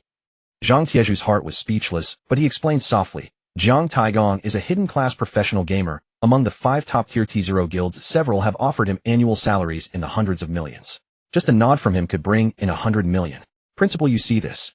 100 million annual salary. Chen Shugui's breath grew a little quick. He steadied himself and spoke sternly. Zhang Taizhu, this is a school. Do not use outside rhetoric to taint this sacred place. As a student, you should study hard. Tell him to come see me immediately, and I'll arrange an iron rice bowl for him. Principal, why not you personally call him? Zhang Taizhu whispered. All of them are waste. Chen Shugui's anger rose. Send me his number. Yes, I'll send it immediately. Zhang Taizhu exhaled quietly. After hanging up, he immediately sent Jiang Yan's number. Chen Shugui received it and dialed immediately. The call returned. The number you are calling is out of service. Please try again later. Out of service. Chen Shugui's face sank. Jiang Yan, I didn't expect this. An orphan and a troublemaker. He opened the call log, his gaze skimming past Zhang Taizhu's number to land on the department chair's number. Dialing, he immediately roared into the other end. Son, Shao, can't you run this department? If I don't see Jiang Yan within half an hour, you'd better get off your post. After speaking, Chen Shugui hung up, slumping into a soft office chair, a faint, almost invisible smile playing on his lips. Fushi City. Blackheart Hall Apothecary Lounge. After Jiang Yan came online, he immediately contacted Hongyan Huashui and learned that she was already inside the pharmacy, and he walked out. Jiang Taigong. Hongyan Huashui, robed in blue, stood tall and statuesque, her face radiant with excitement and longing. 2 vice presidents of Hongyan Zui and her blue confidant were also present. Sorry to keep leader Hongyan waiting. Jiang Yan drew out the guild token. So this is the guild token. Color's eyes brightened as she stared The blue confidant's expression was a touch complex. She had initially taken a dim view of Jiang Yan. Even though he helped them clear the Beast Tribe invasion dungeon on Hell and Nightmare difficulties, she remained true to her heart, unyielding. Until Jiang Yan manifested the guild token and agreed to privately trade with Hongyan Huashui, she could not help but temper her hostility. For this guild token would decisively establish Hongyan Zui as the Huaguo region's premier guild. I'm sorry for my previous offense, Jiang Taigong. The blue confidant lowered her head, her cool face flushed with embarrassment. Oh really? Jiang Yan glanced at her. She was very beautiful with a cold aura, surely the white moonlight in many men's eyes. But Jiang Yan had no real impression of her. After all, there were many beauties in Hongyan Zui, and Hongyan Huashui stood out even more than Lan Yan Gigi. Let's trade first. Jiang Yan sent a trade request to Hongyan Huashui. Hongyan Huashui clicked confirm, and the guild token appeared in her backpack. Even tempered, she could not help but feel a surge of excitement. Jiang Taigong, thank you. The entire Hongyan Zui owes you a favor. And I'll gladly accept this favor, Jiang Yan smiled. Okay, I know you're all eager. Go and build the guild. Yes, message me privately if anything comes up. Hongyan Huashui didn't waste words and left with Color and the blue confidant. Big brother, won't you join our guild? I can introduce you to a girlfriend. Color teased Jiang Yan with a sly smile as they departed. Not planning to look for one for now. Jiang Yan waved with a smile. After the three beauties left, Jiang Yan also stepped out. The guild token sold for 6600 gold coins, a price that left him quite satisfied. But now is far from the time to savor victory. Dianfeng had only opened its servers for a little over 10 days, the future is long, and being ahead now isn't the end of the story. Next he would go to Chiyu City. Jiang Yan took the teleport array and arrived at Chiyu City. In the wild outside Chiyu City, there was also a dungeon. Jiang Yan had planned to conquer it alone, but now that his identity had been exposed, there was no need to pretend anymore. He directly contacted his three sworn brothers, asking them to assemble at the East City Gate. Meanwhile, a system announcement suddenly rang out. Congratulations to player Hongyan Huashui for forming the Huaguo region's first guild, Hongyan Zui. Reputation 3000, free attribute points 10. All members of Hongyan Zui gain a 10 increase in experience gain for levels valid for 3 days. Congratulations to player Hongyan Huashui for establishing the very first guild in the China region, Hongyan Zui. Prestige 300, free attribute points 10. All members of Hongyan Zui will receive a 10 experience gain boost for 3 days. The grand system announcement echoed a full 5 times instantly, sending shockwaves through all players in the China region. Within the game forum, chaos erupted instantly. Qingkai Luabua Zhou, congratulations to Hongyan Zui on its establishment. Do you recruit cute younger guys? Hugonging de Pigu, wasn't it said that the guild token auction was cancelled at the last minute? How did Hongyan Zui get their hands on it? Go Bushi, as everyone knows, Jiang Taigong has a thing going on with Hongyan Zui, so the origin of this guild token goes without saying. Sisen Bulai, I want to know what price Hongyan Zui paid. Was Shiqin Shihuang de Qian? Was it a transaction of the flesh? I want the video. AI Wabi Zhou Mei Hongyan Zui reign supreme for eternity and unite the gaming world. Kongriying Xiong, what are the requirements to join Hongyan Zui? A 10 EXP boost for 3 days feels like it could help us level up several times faster than others. Wu AI, didn't someone leak Jiang Taigong's real address earlier? Is there any follow-up on that? Data Ertzi, yes, standing up so many major guilds like this, is Jiang Taigong really not afraid of being tracked down and dealt with in real life? Shiqian Jujing inside scoop. Some people from Long City have already gone to dorm 1818 at Long City University, but they didn't find him. He must have fled in advance. Jiang Yan didn't look at the forum, but members of Hongyan Zui had been keeping a close eye on it. Seeing people trying to stir up a smear campaign against Jiang Yan, they immediately took action. Yinsei, vice leader of Hongyan Zui, is recruiting. A-grade talent preferred, open to all genders, but you must have good character. Shouting in Xuan caught a wild miss. Yinsei, please sponsor me. Decent Xian caught a wild miss. Yinsei, please sponsor me. Zhang Ai Ching miss. Yinsei, are you looking for some colorful thigh accessories? As soon as Yinsei posted her comment, she immediately steered the public opinion back on track. However, several of Jiang Yan's old enemies jumped out again. Shengshi Wangshao, that bastard Jiang Taigong, and Hongyan Zui. Since you already made a private deal, why the hell did you even hold an auction? You forced all of our guilds to buy gold coins at exorbitant prices. Do you have any idea how much we lost? Shengshi Fingyun, in the name of the guild leader of Shengshi Wangchao, I hereby call upon the leaders of all major guilds to join forces against Jiang Taigong and Hongyan Zui. Longpan Huju Longhu Min is willing to respond to the call of Shengshi Wangchao. Immediately afterward, a large crowd of players from Shengshi Wangchao and Longhu Min echoed in agreement. On Hongyan Zui's side, they also launched an immediate counterattack. Lanyan Jiji, vice leader of Hongyan Zui, guild leader Longpan Huju, since you're in prison, focus on your rehabilitation and don't come out to make a fool of yourself. Yensei vice leader of Hanyanzue guild leader Shengshi Fengyun, who do you think you are daring to call upon all the major guilds? Why don't you go chill somewhere else? As guild leaders, how could Shengshi Fengyun and Longpan Huju swallow their pride after being insulted in front of countless players? They immediately started arguing with them. With the support of members from several guilds, it didn't take long for the game forum to turn into a massive battlefield of insults. Xuanwu City, the city where Zhuxin Huanghan was located. Bing Di looked at the bustling scene on the game forum and said indifferently, Long Hu Min and Shengshi Wanchao have too small of a vision. Even with financial backing, they will never achieve anything great. Boss Hanyanzue is already one step ahead of us. Next, they will definitely recruit solo players with A-grade talent or higher on a large scale. Over time, Hanyanzue will only grow stronger. Xinshang's expression was grave. Bing Di said in a deep voice, immediately gather information on the locations of gold bosses across the entire server.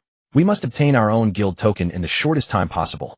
Meanwhile, major guilds such as Baiyujing of Baihu City, Xingchen of Nuwa City, Sanzu Jinwu of Zhuke City, as well as the Dark Empire Prague Square and Temple of War all began hunting gold bosses. At this moment, Jiang Yan had also successfully met up with his 3 adopted sons. Respected adoptive father, please accept your child's bow. Zhao Shanshan, Lei Hu and Sun Kairen were truly characters. They immediately bowed deeply upon meeting, completely disregarding the stares of bystanders. Jiang Yan stood with his hands on his hips. Not bad, not bad. You are all very polite. Your adoptive father's affection for you wasn't in vain. After joking around for a bit, the 4 of them formed a party and left. Jiang Yan, you must be very busy. How do you have the time to help us level up? Zhao Shanshan asked curiously. We're going to a dungeon. It's a good opportunity to broaden your horizons, Jiang Yan replied with a smile. A dungeon? Holy crap, is it hell tier? Can we handle it? Lei Hu was both excited and apprehensive. What are you talking about? Our adoptive father can solo it. Carrying us to victory will be a breeze. Sun Kairen laughed. Keep the location of the dungeon a secret, but don't let outsiders know, Jiang Yan said solemnly. The university might put pressure on you guys. Zhao Shanshan and the other 2 looked at each other, their expressions turning a bit strange. What's wrong? Have they already put pressure on you? Jiang Yan raised an eyebrow. Zhao Shanshan nodded. Jiang Yan, the principal specifically asked to see you. Director's son from our department even came to our dorm. He practically wanted to turn the entire place upside down. It's a good thing you weren't there, or you probably would have been dragged away. Lei Hu snorted. He even threatened us, saying that if you don't show up, he'll fail all 3 of us. Sun Kairen shrugged. Who is he trying to scare? Does he think I was born yesterday? Jiang Yan's expression grew serious as he asked, is there anything else? There were also some local players who came to our dorm looking for you. We all told them you don't exist, Sun Kairen said. Then I called the police. They said they would handle it, and indeed barely anyone has come looking since. Lei Hu asked with some concern, Jiang Yan, is the place you're staying at right now safe? Has anyone found you? Jiang Yan shook his head slightly. It's safe for now, but in a month. What about a month from now? The 3 of them looked at him nervously. I don't know, Jiang Yan shrugged. TCH, the 3 of them raised their middle fingers. Jiang Yan laughed. Alright, you guys will have to bear the burden for now. I'll definitely carry you to greatness in the future. Long City University. Principal's office. Department Director Sun Lin stood before Chen Shugui's desk, his head bowed like a quail. Where is he? Chen Shugui took a sip of tea, his majestic expression carrying a hint of gloom. Principal Jiang Yan moved out a few days ago. He really isn't at school, Sun Lin said softly. His 3 roommates don't know where he moved to either. I tried calling him, but I couldn't get through. I'm really out of options. Aren't you close with the officers at the local police station? Chen Shugui looked at him expressionlessly. Sun Lin smiled bitterly. I did ask, but they said Jiang Yan has been flagged by the higher-ups. Anyone trying to probe into him will be arrested. It's only because of my good relationship with them that I got off with a verbal warning. Chen Shugui's face immediately darkened. He had received news early on that the authorities would block capital from various angles, but he never expected that this blocking level would be pushed all the way down to the local police station. Is it really necessary for just a game? Chen Shugui furrowed his brows, his fingers subconsciously tapping on the desk. No matter what, I must see Jiang Yan. Arrange an exam immediately. If he doesn't attend, treat it as an unexcused absence. He must take a makeup exam within 3 days. If he still doesn't show up, expel him directly. I don't believe that he would just give up on the university he worked so hard to get into. I understand Sun Lin knew this was somewhat against the rules, but who could argue when the other party was the principal? After all, wasn't it up to him to do whatever he pleased? Jiyu City, the Eastern Wilderness. To prevent the coordinates of the dungeon from being leaked, Jiang Yan and his 3 companions bypassed the major leveling zones, fighting monsters as they advanced. After spending roughly 2.5 hours, the 4 of them finally arrived at the edge of a pool. The monsters here are around level 17. No one in Jiyu City should be able to venture this far yet. Jiang Yan, where on earth did you get this dungeon map? Sun Kairen asked, his curiosity piqued. Jiang Yan replied, every game has a group of players who enjoy map exploration. They sell the dungeons and bosses they discover at high prices to those in need, forming a unique information industry chain. Had I known, I would have chosen the assassin class. That way I could search for dungeons all over the world. Zhao Shanshan felt that exploring the map sounded quite intriguing and wished he had. Why don't you delete your character then? Lei Hu teased. No way. Zhao Shanshan shook his head resolutely. Deleting a character meant waiting 7 days before creating a new one in peak. He could never endure such a long wait. Alright, are you ready? Jiang Yan had already located the dungeon entrance, a massive azure boulder standing at the pool's edge.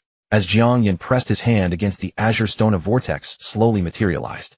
Welcome to the River Demon Dungeon, max 5 players. Please select the dungeon difficulty. Easy, hard, nightmare, hell. Without a single shred of hesitation, Jiang Yan resolutely selected hell difficulty. In the next instant, the 4 of them transformed into beams of light and were swallowed by the vortex. As the world spun around them, they materialized beside a vast, sweeping river.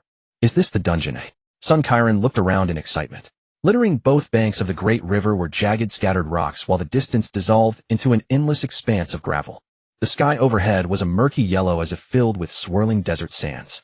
Jiang Yan, what's the plan? Zhao Shanshan and Lei Hu each brandished 2 shields, standing like a pair of formidable temple guardians. Sun Qiren also drew his silver bow, eager to unleash an arrow. After scanning the surrounding terrain, Jiang Yan's gaze finally settled on the great river. Since the dungeon was named River Demon, their task was undoubtedly to clear the monsters within the waters. Into the river. Jiang Yan looked at his 3 adoptive sons. Did you bring enough potions? Entering the river would likely trigger a state of suffocation, draining one of their health and mana every second. Without an ample supply of potions, they would meet their demise in less than 2 minutes. The 3 of them exchanged glances and simultaneously took a step back. Adoptive father, we leave the rest to you. Were they actually serious about backing away? Jiang Yan felt his scalp go numb. He had truly brought along 3 massive burdens. You know how expensive potions are in the main city. Although we brought some, it definitely won't be enough. Zhao Shanshan remarked with immense self-awareness. If we dive into the river with you, we might end up distracting you when you have to look after us. Exactly. We'll just wait for you here. Do your best, adoptive father. Sun Qiren pumped his fist enthusiastically. Those bastards. Jiang Yan glanced at his inventory. He had over 100 bottles of common-grade monkey wine. It was certainly enough for himself, but if he had to share it with them, it would likely fall short. Fine, wait here, and don't wander off. Your father shall return shortly. Exercising caution, Jiang Yan downed a bottle of common-grade monkey wine, drew his silver-grade death scepter, and dove headfirst into the river. The turbulent currents instantly submerged Jiang Yan. Upon entering the river, before he could even survey his aquatic surroundings, he was bombarded by a barrage of attacks. -80, -86, -85, -87. A torrent of damage numbers erupted above Jiang Yan's head. Jiang Yan hastily retrieved a bottle of super red elixir, which restored 300 health and mana per second for 5 seconds, and gulped it down. Once he confirmed that both his health and mana bars were secure, Jiang Yan quickly scanned his surroundings, only to find himself surrounded by head-sized river shrimps, river crabs, and water snakes several meters long. Little Shrimp Soldier LV20. Health 12000. Skills Tail Flick Tail Needle. Little Snake Demon LV20. Health 13000. Skills Constrict Bite. Little Crab General LV20. Health 18000. Skills Crab Pincer Ram.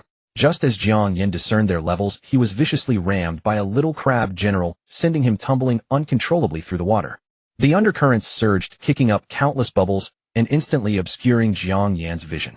Seizing the opportunity, the remaining Little Shrimp Soldiers, Little Snake Demons, and Little Crab Generals launched a frenzied assault upon him. Though startled, Jiang Yan did not panic. Chugging potions continuously, he rapidly chanted the incantation for chain lightning. Boom. A second later, thunder cascaded from above, instantly traveling along the undercurrents to strike a little crab general, dealing a devastating critical hit of -7990 damage. Immediately after, the lightning split into 11 arm-thick bolts, crackling and exploding as they blasted 11 nearby monsters. -6900, -6900, -6900. A cascade of crimson damage numbers rose above the surrounding monsters. The massive damage only served to infuriate the monsters further. They rushed frantically toward Jiang Yan, unleashing a chaotic barrage of skills that bombarded him like machine gun fire. Jiang Yan's health bar plummeted to rock bottom in an instant, and his mana bar began to drain at an alarming rate.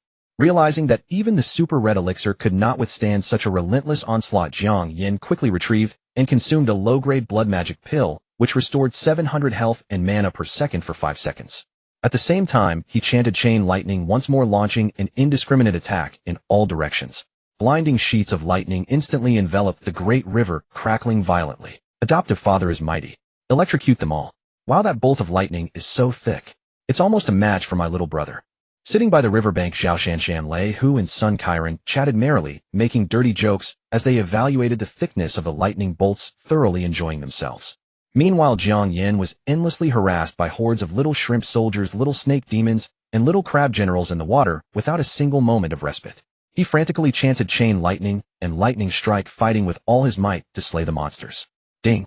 Congratulations to the player for slaying a little shrimp soldier above their level.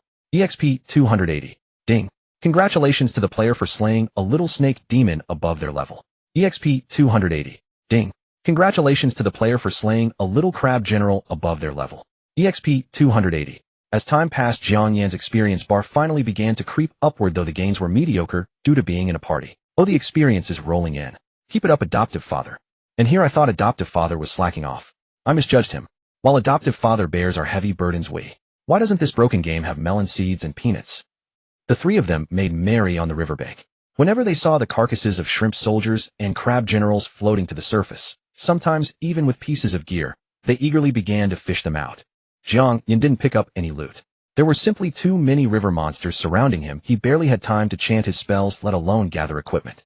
After 10 minutes, Jiang Yan finally cleared out the nearby monsters and continued deeper into the Great River. The Great River wound endlessly. With every short distance he advanced, he would encounter a massive horde of river demons. In addition to the little shrimp soldiers, little snake demons, and little crab generals, there were water toad demons that spat venom, carp demons that blew toxic bubbles, and big-headed fish demons whose skulls were sharper than swords. Yet before Jiang Yan's devastating critical lightning strikes, none of them stood a chance. 40 minutes later, Jiang Yan had fought his way to the deepest part of the river. There lay a river spring constantly gushing crystal-clear water. At the same time, a white exclamation mark hovered directly above it. Hidden information. Overjoyed, Jiang Yan focused his attention and gazed intently at it. Under Jiang Yan's golden eye, a line of hidden information gradually materialized above the white exclamation mark. The river eye connects to an underground glacial river, an uncharted land of mystery. An uncharted land of mystery. Jiang Yan raised an eyebrow. It sounded like a hidden map. Should he go in and take a look? Just as Jiang Yan was about to make his move, the surrounding river water suddenly began to surge violently. Jiang Yan looked up only to see a massive blackish-green crab suddenly burst forth from the silt at the bottom of the river. Donghai Crab General Golden BOSS possesses formidable dual resistances. Level 23. HP 300000. Skills: Cracking Claw Strike, 8-Legged Entanglement, Rampant Charge, Berserk. Seeing the giant crab's attributes, Jiang Yan turned around without a second thought and swam toward the riverbank. This Donghai Crab General had the longest health bar Jiang Yan had ever seen. If he fought it here, he would surely be worn down to death. The moment Jiang Yan fled, the Donghai Crab General immediately brandished its massive claws and charged after him. Its speed in the water was incredibly fast. Before Jiang Yan could even swim 30 meters, it closed the distance. With a single cracking claw strike, it dealt a terrifying -1500 damage. Even though Jiang Yan's combined HP 288 and MP 2772 totaled 3060, he still struggled to withstand the terrifying damage of this Donghai Crab General. Jiang Yan quickly downed a bottle of super red elixir, restores 300 HP and MP per second for 5s, while continuing to swim toward the shore. The Donghai Crab General was relentless. With a quick turn, it launched another rampant charge, blasting Jiang Yan out of the water with a resounding crash and sending waves splashing everywhere. -1700. A glaring damage number drifted above Jiang Yan's head, once more startling him into quickly swallowing a beginner blood demon elixir, restores 700 HP and MP per second for 5s. Yet thanks to the Donghai Crab General's rampant charge, Jiang Yan was forcefully propelled all the way to the shore. Godfather, why are you flying? Zhao Shanshan Lei Hu and Sun Qiren rushed over when they saw Jiang Yan fly onto the shore. The boss is coming up. Stay back. Jiang Yan urgently warned them. Before his voice could fade, the river water parted to both sides, and a massive crab 2 meters wide emerged. Holy crap! A crab monster! Sun Qiren cried out in surprise, instinctively shooting an arrow at it. Clang! The arrow struck the Donghai Crab General's claw with precision, dealing a forced -1 damage. A row of bewildered question marks immediately popped up over Sun Qiren's head. He was currently decked out in bronze tier gear with a silver tier weapon, and all his stat points were allocated to Constitution. With his physical attack close to 200, how could he still fail to pierce this crab's defense? Refusing to believe it, Sun Qiren immediately unleashed his highest single target damage skill, Heart Piercer. Whoosh! The arrow sliced through the air and struck the Donghai Crab General's carapace with a metallic clang. Are you kidding me? Sun Qiren's face turned grim. Heart Piercer could deal 2. 5 times physical damage, making the skill damage close to 500. Yet it still couldn't break through its defense. Is this crab monster even beatable by humans? Sun Qiren muttered in utter disbelief. Meanwhile, having reached the shore, Jiang Yan quickly adjusted his stance. Chanting his spell, he unleashed a chain lightning at the emerging Donghai Crab General. Boom! A thick bolt of lightning struck the Donghai Crab General's blackish-green carapace, scattering brilliant sparks of electricity. 6070. At the same time, a crimson critical damage indicator drifted above the Donghai Crab General's head. What the? Sun Qiren's eyes widened in shock. Jiang Yan, are you the freaking golden boss here? Your damage is just too low, Jiang Yan replied, while quickly calculating the giant crab's defense. A critical hit of 6070 translates to 1517 base skill damage. My current magic attack is 454, and chain lightning skill damage is 1997. That means this crab's defense is 480. No.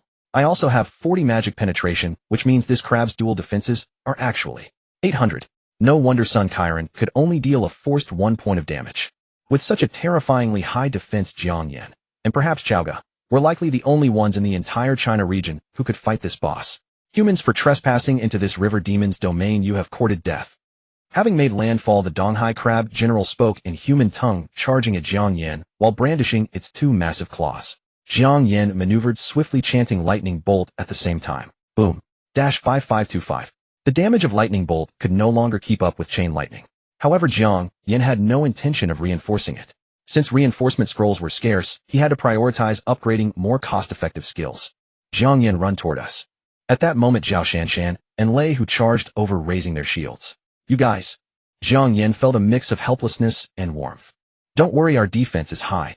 We can take a few hits. Zhao Shanshan was the first to arrive, using a shield bash to block the Donghai Crab General's charge. Bam! Amidst the violent collision, the Donghai Crab General was forcefully stopped in its tracks. At the same time, a heavy damage indicator of -700 popped up over Zhao Shanshan's head. Holy crap, is this the damage of a golden boss? Truly terrifying. Lei Hu also rushed forward, leaping into the air to deliver a shield strike right to the Donghai Crab General's forehead. 1. Though Lei Hu's damage was negligible, it was highly insulting. Since shield strike was inherently a taunt skill, the Donghai Crab General immediately forgot about Jiang Yan and began wildly swinging its claws at Lei Hu. Zhao Shanshan and Lei Hu stood side by side, their shields blocking the strikes of the 2 massive claws. Amidst the heavy clanging sounds, high damage numbers kept popping over their heads. 700. -350. -700. -350. Among them, Zhao Shanshan, who focused on magic defense, took higher damage, while Lei Hu, who focused on physical defense, took less. From this, it was clear that the Donghai Crab General's damage was predominantly physical. The 2 of them chugged potions while blocking, thoroughly enjoying the thrill. Jiang Yan, not daring to slack off, stood behind them and quickly chanted chain lightning. Sun Qiren was also firing basic attacks like crazy. His B-grade talent increased his attack speed by 75, making basic attacks significantly more effective. Sure enough, a stream of -1/-1/-1 damage indicators kept popping over the Donghai Crab General's head. Die? With a furious roar, the Donghai Crab General raised its 8 menacing legs, attempting to bypass Zhao Shanshan and Lei Hu to leap at Jiang Yan, who was dealing the highest damage. However, Zhao Shanshan and Lei Hu stuck to it like glue. Whenever the crab tried to climb over them, they would use shield strike to leap up and swat it back. The twin guardians are magnificent. Jiang Yan hadn't expected his 2 roommates to be so fierce that they could actually tank a golden boss. But in the next instant, the Donghai Crab General unleashed a savage ram, sending both Zhao Shanshan and Lei Hu flying. Damage numbers of -1600 and -1250 popped over their heads respectively. Zhao Shanshan's health plummeted to the bottom, forcing him to retreat to the side to chug potions and recover. On the other hand, Lei Hu quickly scrambled up with a roll, swallowed a beginner blood elixir, restores 500 HP per second for 5s, and charged at the Donghai Crab General once more. Utterly annoyed, the Donghai Crab General turned and delivered a cracking claw strike, instantly reducing Lei Hu to low health. Holy crap, I'm out. Without another word, Lei Hu turned and bolted. Sun Qiren also retreated quickly, basic attacking as he ran. Jiang Yan fled even faster, keeping himself at the maximum casting range as he hurled a chain lightning at the Donghai Crab General. Boom. With a rumble of thunder, a terrifying damage of -6070 drifted above the Donghai Crab General's head once more. Jiang Yan's damage was undoubtedly the highest among the 4. Consequently, the moment the East Sea Crab General shook off Zhao Shanshan and Lei Hu, it charged directly at Jiang Yan to slay him. Give me 4 seconds. I need 5. At this moment, Zhao Shanshan and Lei Hu had raised their shields and huddled together once more, but their health points had not yet recovered. They desperately needed time. As for Sun Tyrant, his hands were drawing arrows so rapidly they left afterimages, yet the East Sea Crab General did not even spare him a single glance. Sun Tyrant felt deeply insulted, though he had no proof. Jiang Yan, on the other hand, executed tactical S-shaped maneuvers, casting Chain Lightning and Lightning Bolt as he ran continuously, unleashing skills upon the East Sea Crab General. Boom. Lightning raged wildly, and damage numbers of -6070 and -5525 floated above the East Sea Crab General's head. Where do you think you're running? Although the East Sea Crab General was on land, its movement speed remained remarkably swift. Within a mere 3 seconds, it caught up to Jiang Yan. Its 8 grotesque hind legs instantly blurred into afterimages, locking him in a death grip. 8-legged embrace. Entangled by the 8 hideous barb-covered crab legs, damage erupted from Jiang Yan's head like a bursting dam. -500. -500. -500. -500. Jiang Yan's scalp tingled with dread, and he decisively unleashed his special skill Ring of Fire Repulsion. Boom.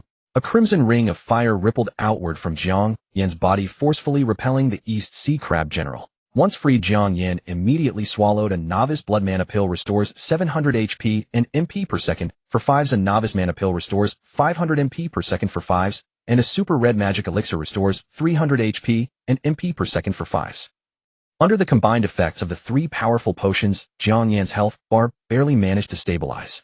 By this time, Zhao Shanshan and Lei, who had finally recovered their health completely, and came rushing back. Flanking from the left and right, the two raised their shields high and slammed them down brutally onto the East Sea Crab General's protruding eyes. Bang! Bang! -1. -1. Though the damage was negligible, the highly insulting shield bashes drove the East Sea Crab General into a frenzy. Roaring, it abandoned Jiang Yan and spun around, furiously swinging its claws at Zhao Shanshan and Lei, who -700. -350. -700. -350. The clanging of metal resounded continuously like a torrential downpour. Jiang Yan hastily chanted a spell. Boom. -6070. Roar.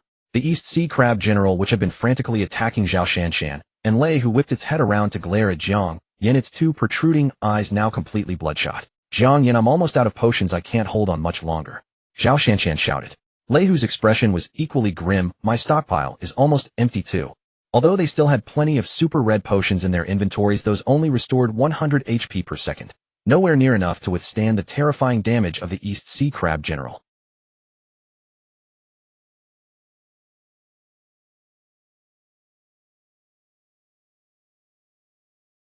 As the East Sea Crab General roared and gave chase to Jiang Yan, Zhao Shanshan and Lei, who instantly scooped up the novice blood pills he had dropped, swallowing them to rapidly restore their health. Meanwhile, Sun Tyrant emotionlessly and frantically shot arrow after arrow. The pathetic -1 damage ticking above the East Sea Crab General's head was his final stubborn stand. Gradually, the coordination between Jiang Yan, Zhao Shanshan and Lei, who grew increasingly seamless. Jiang Yan cast spells on the run, steadily chipping away at the East Sea Crab General's health. Whenever the East Sea Crab General was on the verge of catching up, he would quickly flee toward Zhao Shanshan and Lei, who the shield-bearing duo. Once the duo executed their shield bashes to draw the crab's aggro, Jiang Yan seized the opportunity to recover his mana and rest while chanting spells to deal damage. When the duo ran low on health, Jiang Yan would leverage his high magic damage to pull the East Sea Crab General's aggro, allowing the two to retreat to the side and recover. Back and forth they went, and the East Sea Crab General's health bar steadily dwindled, soon reaching 30. Roar! As its health dropped to 30, the East Sea Crab General flew into a berserk rage. A blood-red aura emanated from the East Sea Crab General. Within just a few breaths, its already massive body swelled, even further expanding to a massive 3 meters in diameter.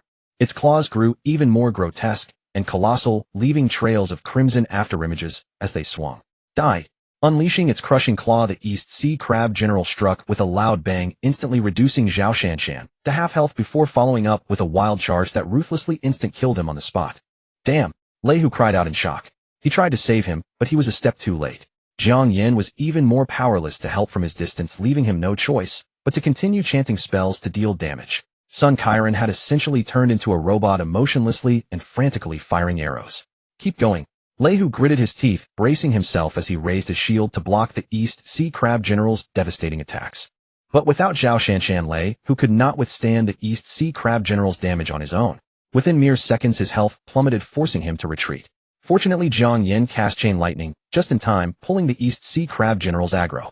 The two continued to coordinate, but without Zhao Shanshan, even the slightest misstep in their teamwork could lead to a total wipe.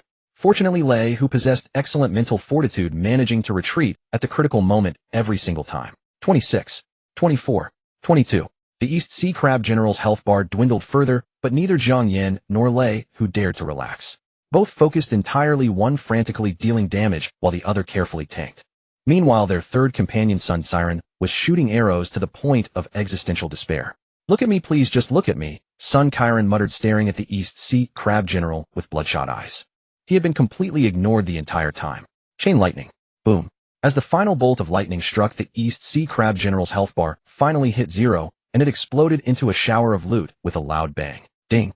Congratulations on defeating the East Sea Crab General above your level. EXP 110000. Ding. Congratulations on reaching level 19. You are awarded 4 free attribute points. Congratulations on clearing the River Demon Dungeon Hell difficulty. Reputation 200, free attribute points 3. Ding. Congratulations to your party for clearing the River Demon Dungeon Hell difficulty. A system announcement is about to be made. Please name your party. Amidst the flurry of system prompts, Jiang Yan immediately allocated all 7 free attribute points to his spirit stat. Gold tier gear. Lei, who was standing closest, caught sight of a brilliant golden glow and shouted excitedly. Sun Siren also snapped out of his daze, eagerly rushing forward to witness the emergence of the gold tier gear. "It's just a single piece of gold gear, look how excited you two are." Jiang Yan, who already wore 4 pieces of gold gear, walked over with a calm expression. But once he saw the design of the gold item, he couldn't help but feel a surge of excitement himself. "A staff. It's a staff." Jiang Yan hastily picked up the staff to inspect its attributes. River Demon Staff, gold, magic attack 47, magic accuracy 2, magic penetration 5. Requirements: Mage Priest. Top tier gold. Jiang Yan quickly swapped out his Death Scepter silver. Jiang Yan then opened his character panel. ID: Jiang Taigong. Level LV 196728069000. Class: Thunder Tyrant. Constitution: 1284. Monkey King Helmet. Endurance: 7. Spirit: 106. Agility: 23. 710. Ape. Cloak: 1. Poison Croc Tears. 3. Dark Magic Bracers. 2. Orc Greaves. Free attribute points 0. HB 288. Constitution: 2120. Golden Snake. Ring. Monkey King Helmet. MP 2968. Spirit: 2140. Ape. Cloak. Golden Snake. Ring. Monkey King Helmet. Physical Defense: 4319. Constitution: Endurance: 24. Golden Snake Ring. Magic Defense: 153. 129. Spirit: Agility: 24. Golden Snake Ring. Physical Attack: 24. Constitution 2. Magic Attack: 497. 212. Spirit: 2. 47. River Demon Staff: 18. Black's Dark Robe, 17. Lich Ring, 17. Wind Wolf Ring, 18. Dryad Bracers, 45. Dark Magic Bracers, 15. Orc Greaves, 18. Lich Greaves, 44. Monkey King Helmet, 38. Cursed Necklace, 8. Poison Croc Tears. At this point, Jiang Yan's magic attack was incredibly close to 500. Just one more level, and he would break through the 500 barrier. Furthermore, upon reaching level 20, he would be able to awaken the 3rd lightning element magic skill of the Thunder Tyrant class. Jiang Yan notes there are 3 more pieces of silver gear and a level 1 stone. While he swaps, his Lei Hu and Sun Siren have already packed away the remaining gear. "Give me the critical hit stone, the rest of the gear can be divided." Jiang Yan accepts the stone. With this, his critical rate reaches 84, a step closer to 100. "Then this East Sea Crab armor is mine." Lei Hu happily dons the main physical defense armor, then takes up a bracer, and says this one should go to Brother Sean. In a corner, Sun Siren picks up a leg guard. The remaining gold is left for them to divide. Jiang Yan then names his own squad, and thus heads toward the mysterious place beneath the eye of the river. Fushi City. Zhao Shanshan emerges from the resurrection point, and immediately heads for the coordinates of the River Demon Dungeon, while privately messaging Lei Hu to inquire about the battle. Lei Hu laughs and sends over the attributes of the Silver Bracer, asking him to hurry over. News spreads that the Dragon City University Guild's training spots outside Fushi City are buzzing with activity. Damn, those IDs belong to Zhao Shanshan, Lei Hu, and Sun Siren. Jiang Taigong is indeed Jiang Yan. Those 3 scoundrels have been thriving. I want to join a dungeon as well. I want the silver armor even more. People who know Jiang Yan and Zhao Shanshan whisper in envy, and some even send private messages to Zhao Shanshan and the others asking to add Jiang Yan as a friend. In a corner, Li Xian's face pales as she stares at the bulletin, saying nothing, thoughts racing. If they hadn't broken up, surely she would be among those who posted it.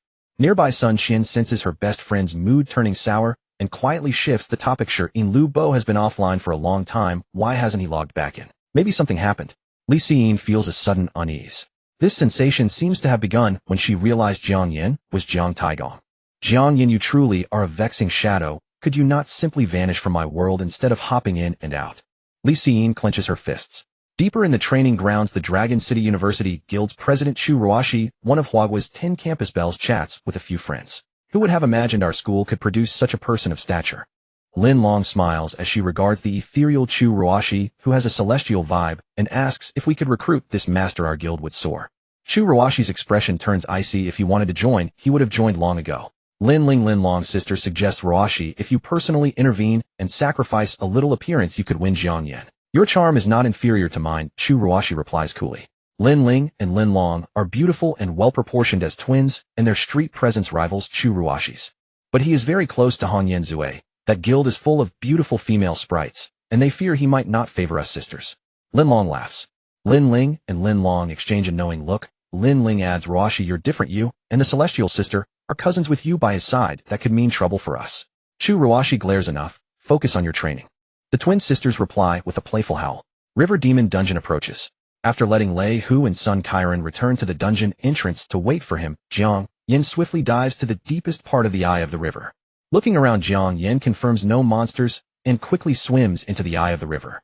The eye continues to spray water outward, but as he nears, a water swirl appears and drags him in. In a dizzying swirl, Jiang Yan feels a powerful force pulling him toward the river's depths. Seconds later, a chill spreads as the dragging vortex abruptly vanishes. Jiang Yan rapidly moves his limbs to balance and glances around. Is this the underground ice river? Jiang Yan finds himself in a frigid river, the water's visibility extremely poor, likely because he is underground. You have entered a special zone and are assaulted by frost. Jiang Yan checks his status and finds he is not only suffocating, but his HP and MP drain at 3 per second due to the chilling aura. Total drain is 3 per second. Jiang Yan draws a bottle of excellent quality monkey wine and drinks it. Per second, HP and MP recover by 3 for 60 seconds. The excellent quality monkey wine he has is limited to 5 bottles, so after 5 minutes he will need pills purchased with real money to survive this underground ice river. Thus Jiang Yan refuses to waste time and swiftly circles the area to look for monsters. But after 2 minutes he moves far, but finds no monsters. Does this map have no monsters? Jiang Yan drinks another excellent quality monkey wine and heads deeper into the ice river. Soon Jiang Yan reaches the bottom of the ice river. He touches the floor and finds no mud. The texture and cold hint at solid ice. The ice block is enormous, as if covering the entire river. Could this underground ice river be within a glacier? Jiang Yan continues to explore along the ice. Time passes and Jiang Yan grows anxious.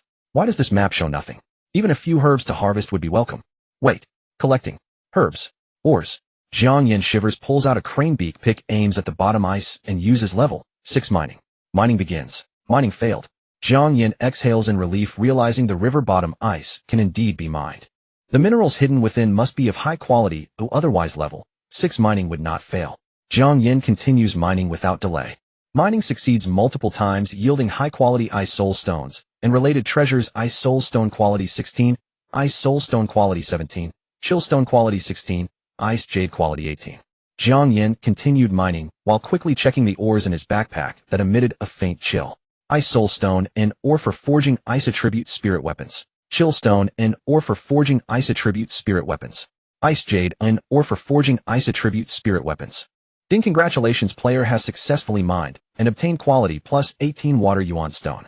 Just as he was checking the ore's attributes, Jiang Yan dug up another new ore. Water yuan stone and ore for forging ice attribute and water attribute spirit weapons. Spirit weapon. Jiang Yan raised his eyebrows. According to the official materials released for peak equipment, only revealed the first 5 tiers: white, board, bronze, silver, gold, and dark gold. After dark gold, there was nothing but blank space. Based on the information Jiang Yan currently possessed, what came after dark gold should be spirit weapons, and after spirit weapons, divine artifacts. However, ice attribute and water attribute. Was there no lightning attribute? As Jiang Yan pondered, his mining skill continuously struck the glacier at the riverbed. Ding! Congratulations, player has successfully mined and obtained quality plus 15 water yuan stone. Ding! Player failed to mine. Ding! Congratulations, player has successfully mined and obtained quality plus 16 ice soul stone. Ding! Congratulations, player has successfully mined and obtained quality plus 15 chill stone. Ding! Player failed to mine. Ding! Congratulations, player has successfully mined and obtained quality plus 17 ice jade. Ding! Player failed to mine. Ding! Player failed to mine. Ding! Congratulations, player has successfully mined and obtained an earth dragon egg. Jiang Yan was puzzled upon seeing this system notification. What random stuff did I just dig up? He quickly opened his backpack to check. Earth Dragon Egg Nihility, an Earth Dragon Egg sealed in ice for 1,000 years. This is a pet egg. It's a pity it's in a nihility state. Jiang Yan thought it was a pity, but soon he noticed a very small white exclamation mark above the pet egg. There was hidden information. Jiang Yan focused and examined carefully, and a line of small text appeared on the exclamation mark. Using an angel feather or life water can revive the nihility pet egg. Can the pet egg still be saved? Jiang Yan felt like he was at a dead end. It's just that both the angel feather and life water sounded difficult to find. I'll ask about it when I see the Fushi city governor. Jiang Yan came back to his senses. The time had already reached 5 minutes. It was time to go back. If the ores here were lightning attribute, Jiang Yan would have swallowed the expensive super red demon water and blood demon pills to continue mining, but unfortunately, they were ice attribute, so Jiang Yan decisively turned around and left. Swimming back quickly along the path, he came soon. Jiang Yan arrived at the river eye. As soon as he approached, a water vortex engulfed him and sent him rushing up to the main river. By now the effects of the monkey wine had passed, and Jiang Yan began to slowly lose HP and MP. He quickly floated upward, and after more than 10 seconds, he broke the surface of the water. Phew! Jiang Yan took a deep breath. Looking at the various ores in his backpack, he felt like he was still dreaming. Climbing onto the shore, Jiang Yan took the teleportation array and chose to return to the instance entrance. Lei Hu and Sun Kai Run were sitting by the lake, bored out of their minds. How long will Brother Shan take to come over? Jiang Yan asked. Father is out. Lei Hu was overjoyed. That guy will take at least 2 more hours. Father, shall we go down another round of Hell instance? This guy had just obtained an East Sea Crab armor silver, which greatly increased his defense, and he was eager to clash with the East Sea Crab General again, hoping to loot another 2 pieces of silver equipment. As for Sun Kai Ren, although he also received a piece of silver equipment facing the East Sea Crab General again, he would probably still deal -1/-1 damage, so his morale was low. But thinking about the equipment the East Sea Crab General dropped, he couldn't help but feel restless. I'm afraid not. Jiang Yan shook his head helplessly. Because there were only more than 30 bottles of ordinary quality monkey wine left, which was not enough to survive the Hell difficulty. However, for Nightmare difficulty, he was confident he could pass quickly. But for Nightmare difficulty, he had to wait for Zhao Shanshan, otherwise he would miss out on 1 free attribute point as a reward. The 3 decided to wait for him. Just then Zhao Shanshan sent a private message to the 3. Holy shit, I've been blocked by those bastards from school. They insist I bring them to meet Jiang Yan. You guys go into the instance yourselves, I can't make it. It's a pity about Brother Shan. Jiang Yan stood up and said, then let's go in. Subsequently, the 3 entered the Nightmare difficulty River Demon instance. Under Nightmare difficulty, the monsters in the river were only half as many as in Hell difficulty. Jiang Yan only spent less than half an hour to quickly clear them all. Then he swam to the depths of the main river. Jiang Yan quickly checked and found there was no river eye here. It seems only Hell difficulty has the river eye that can enter the hidden map. Jiang Yan swam for a while and soon summoned the East Sea Crab General Silver. Facing the silver BOSS, Jiang Yan decisively released Lei Hu. Roar! Wearing the East Sea Crab armor, Lei Hu charged forward with his shield. Facing the barrage of the East Sea Crab General Silver, he didn't retreat even a half step. With him holding the front line, Jiang Yan only took a few minutes to successfully destroy this silver boss. Ding! Congratulations player for killing the East Sea Crab General beyond your level EXP, plus 40,000. Congratulations player for clearing the River Demon instance Nightmare difficulty reputation, plus 100, free attribute points, plus 1. Ding! Congratulations your team for clearing the River Demon instance Nightmare difficulty. A system announcement will be made soon. Please name your squad. After Jiang Yan named it according to the old rule, the system announcement rang out. Ding! Congratulations to the team. Blackheart Hall Pharmacy opens tomorrow for achieving the first kill on the Nightmare difficulty of the River Demon instance in 32 minutes 17 seconds. Captain Jiang Taigong members Zhun Shanhu and Sankai Gi reputation, plus 100, free attribute points, plus 1 multiplied by 3. Jiang Yan ignored the system announcement and came to the boss's corpse to check what it dropped. As a result, this East Sea Crab General was extremely stingy, only dropping 1 silver equipment for archers, 3 bronze equipments, and about 10 gold coins. Mine. Sun Kai Run, who had been useless the whole time, heard about the silver archer equipment and excitedly ran over. Damn, how did it end up being yours, kid? Lei Hu, who had tanked numerous instances of damage, was quite upset. Alright, next time if we get silver equipment you can use, I'll save it for you all, Jiang Yan said. Through clearing the Hell difficulty River Demon instance, Jiang Yan found that his 3 godsons were still very useful, especially Zhao Shanshan and Lei Hu, this pair of guardian generals who could truly tank damage at critical moments. They were worth investing heavily in. After finishing the Nightmare difficulty, Jiang Yan bid farewell to his 2 godsons and took the instance teleportation array back to Novice Village number 142857. 10+ days after the server opened, Novice Village number 142857 was still packed with people. Jiang Yan quickly took off his conspicuous equipment and then followed the crowd into the blacksmith shop. The blacksmith shop owner saw him and was a bit speechless. Why are you still here? Isn't it because I can't bear to leave you? Jiang Yan smiled. Jiang Yan took out the Scepter of Death Silver and the River Demon Scepter Gold, saying, please help me engrave the Tier 3 gem seeking stone from the Scepter of Death onto the River Demon Scepter. Gold equipment. The blacksmith shop owner saw the River Demon Scepter and immediately understood something. You have quite the fortune, boy. Not many people can return after leaving the novice village. Then the blacksmith shop owner chuckled and reached out his hand. That'll be 100 gold. Aye. Jiang Yan's face twitched. So expensive. Hadn't it been 10 gold before? This is gold equipment, of course it should be more expensive, the blacksmith shop owner said with a smile. Alright. Jiang Yan was now a wealthy person too, with over 7.0 gold coins in his backpack. He didn't mind these 100 coins. The blacksmith shop owner collected the money and immediately took the 2 pieces of equipment into the back room. After a clatter of sounds, he came out smiling and traded the 2 pieces of equipment to Jiang Yan. Good luck. Jiang Yan looked at the River Demon Scepter. River Demon Scepter Gold, a scepter engraved with a gem-seeking stone, level 3 magic attack, plus 47, magic hit, plus 2, magic penetration, plus 5%, monster drop rate, plus 3. Wearing requirements, Mage Priest. Next, Jiang Yan took out the newly obtained level 1 critical strike stone and the Lich Curse Necklace Gold and handed them to the blacksmith shop owner. A few minutes later, Lich Curse Necklace Gold, a necklace engraved with a critical strike stone, level 1 magic attack, plus 38, and magic penetration, plus 5%, critical strike, plus 1, additional curse power reducing the opponent's life recovery effect by 10%. Wearing requirements, Mage Priest. Boss, your craftsmanship is flawless. Jiang Yan raised a thumbs-up blacksmith shop owner with genuine appreciation. Since Dingfeng went live, major guilds and players have obtained divine stones and begun inlaying them. But a sizable number of players on the game's forums complained that well-made gear is scrapped after being socketed by the smithy, and one observer even tallied a scrap rate of no less than 40%. Yet Jiang Yan boasted a perfect success rate. He did not credit luck. He suspected the Xinsho village smithy offered a newbie bonus. Or perhaps the proprietor before him is a hidden power in Xinsho village. Who knows? After Jiang Yan donned the Lich's Curse Necklace Gold, he drew out a 15 quality Ice Soul Stone from his pack. Ice Soul Stone. The blacksmith exclaimed, his eyes widening. Kid, you actually mined such a spirit stone? I don't know how to praise you. Jiang Yan's eyes glowed slightly. Boss, if you can recognize this stone, can you forge a spirit tool? I don't know, haven't tried. The blacksmith nodded, his gaze fixed on the Ice Soul Stone. Then why not? Give it a try, Jiang Yan urged. If it failed, the Ice Soul Stone would be ruined. At most, he could head to the River Demon Dungeon, hell difficulty to mine more. If successful, he'd be set. The blacksmith said, his gaze shifting. You think you can forge a spirit tool with just 1 Ice Soul Stone? What the heck? Then how about adding these? Jiang Yan pulled out a 15 quality Chillstone Water Origin Stone and Ice Jade. You're making things difficult for me. The blacksmith's gaze softened. After a moment he sighed. If you can find the main material, I can try to forge it for you. Jiang Yan's heart leapt, and he asked curiously, boss, what do you mean by the main material? Are you a mage? If you want to forge a staff, you need a piece of ice type wood of 15 quality or higher. If you want to forge leather armor, you need 15 quality ice silkworm silk or other similar material. Do you understand? Jiang Yan's mind lit up. He remembered that in the Blackheart Hall Pharmacy's private storeroom, there lay a 15 ancient wood. This ancient wood is the one Jiang Yan mined in Xinsho Village's mining district, connected to an underground vein. Boss, what a 15 ancient would do? Jiang Yan's spirits rose. The blacksmith's eyes widened.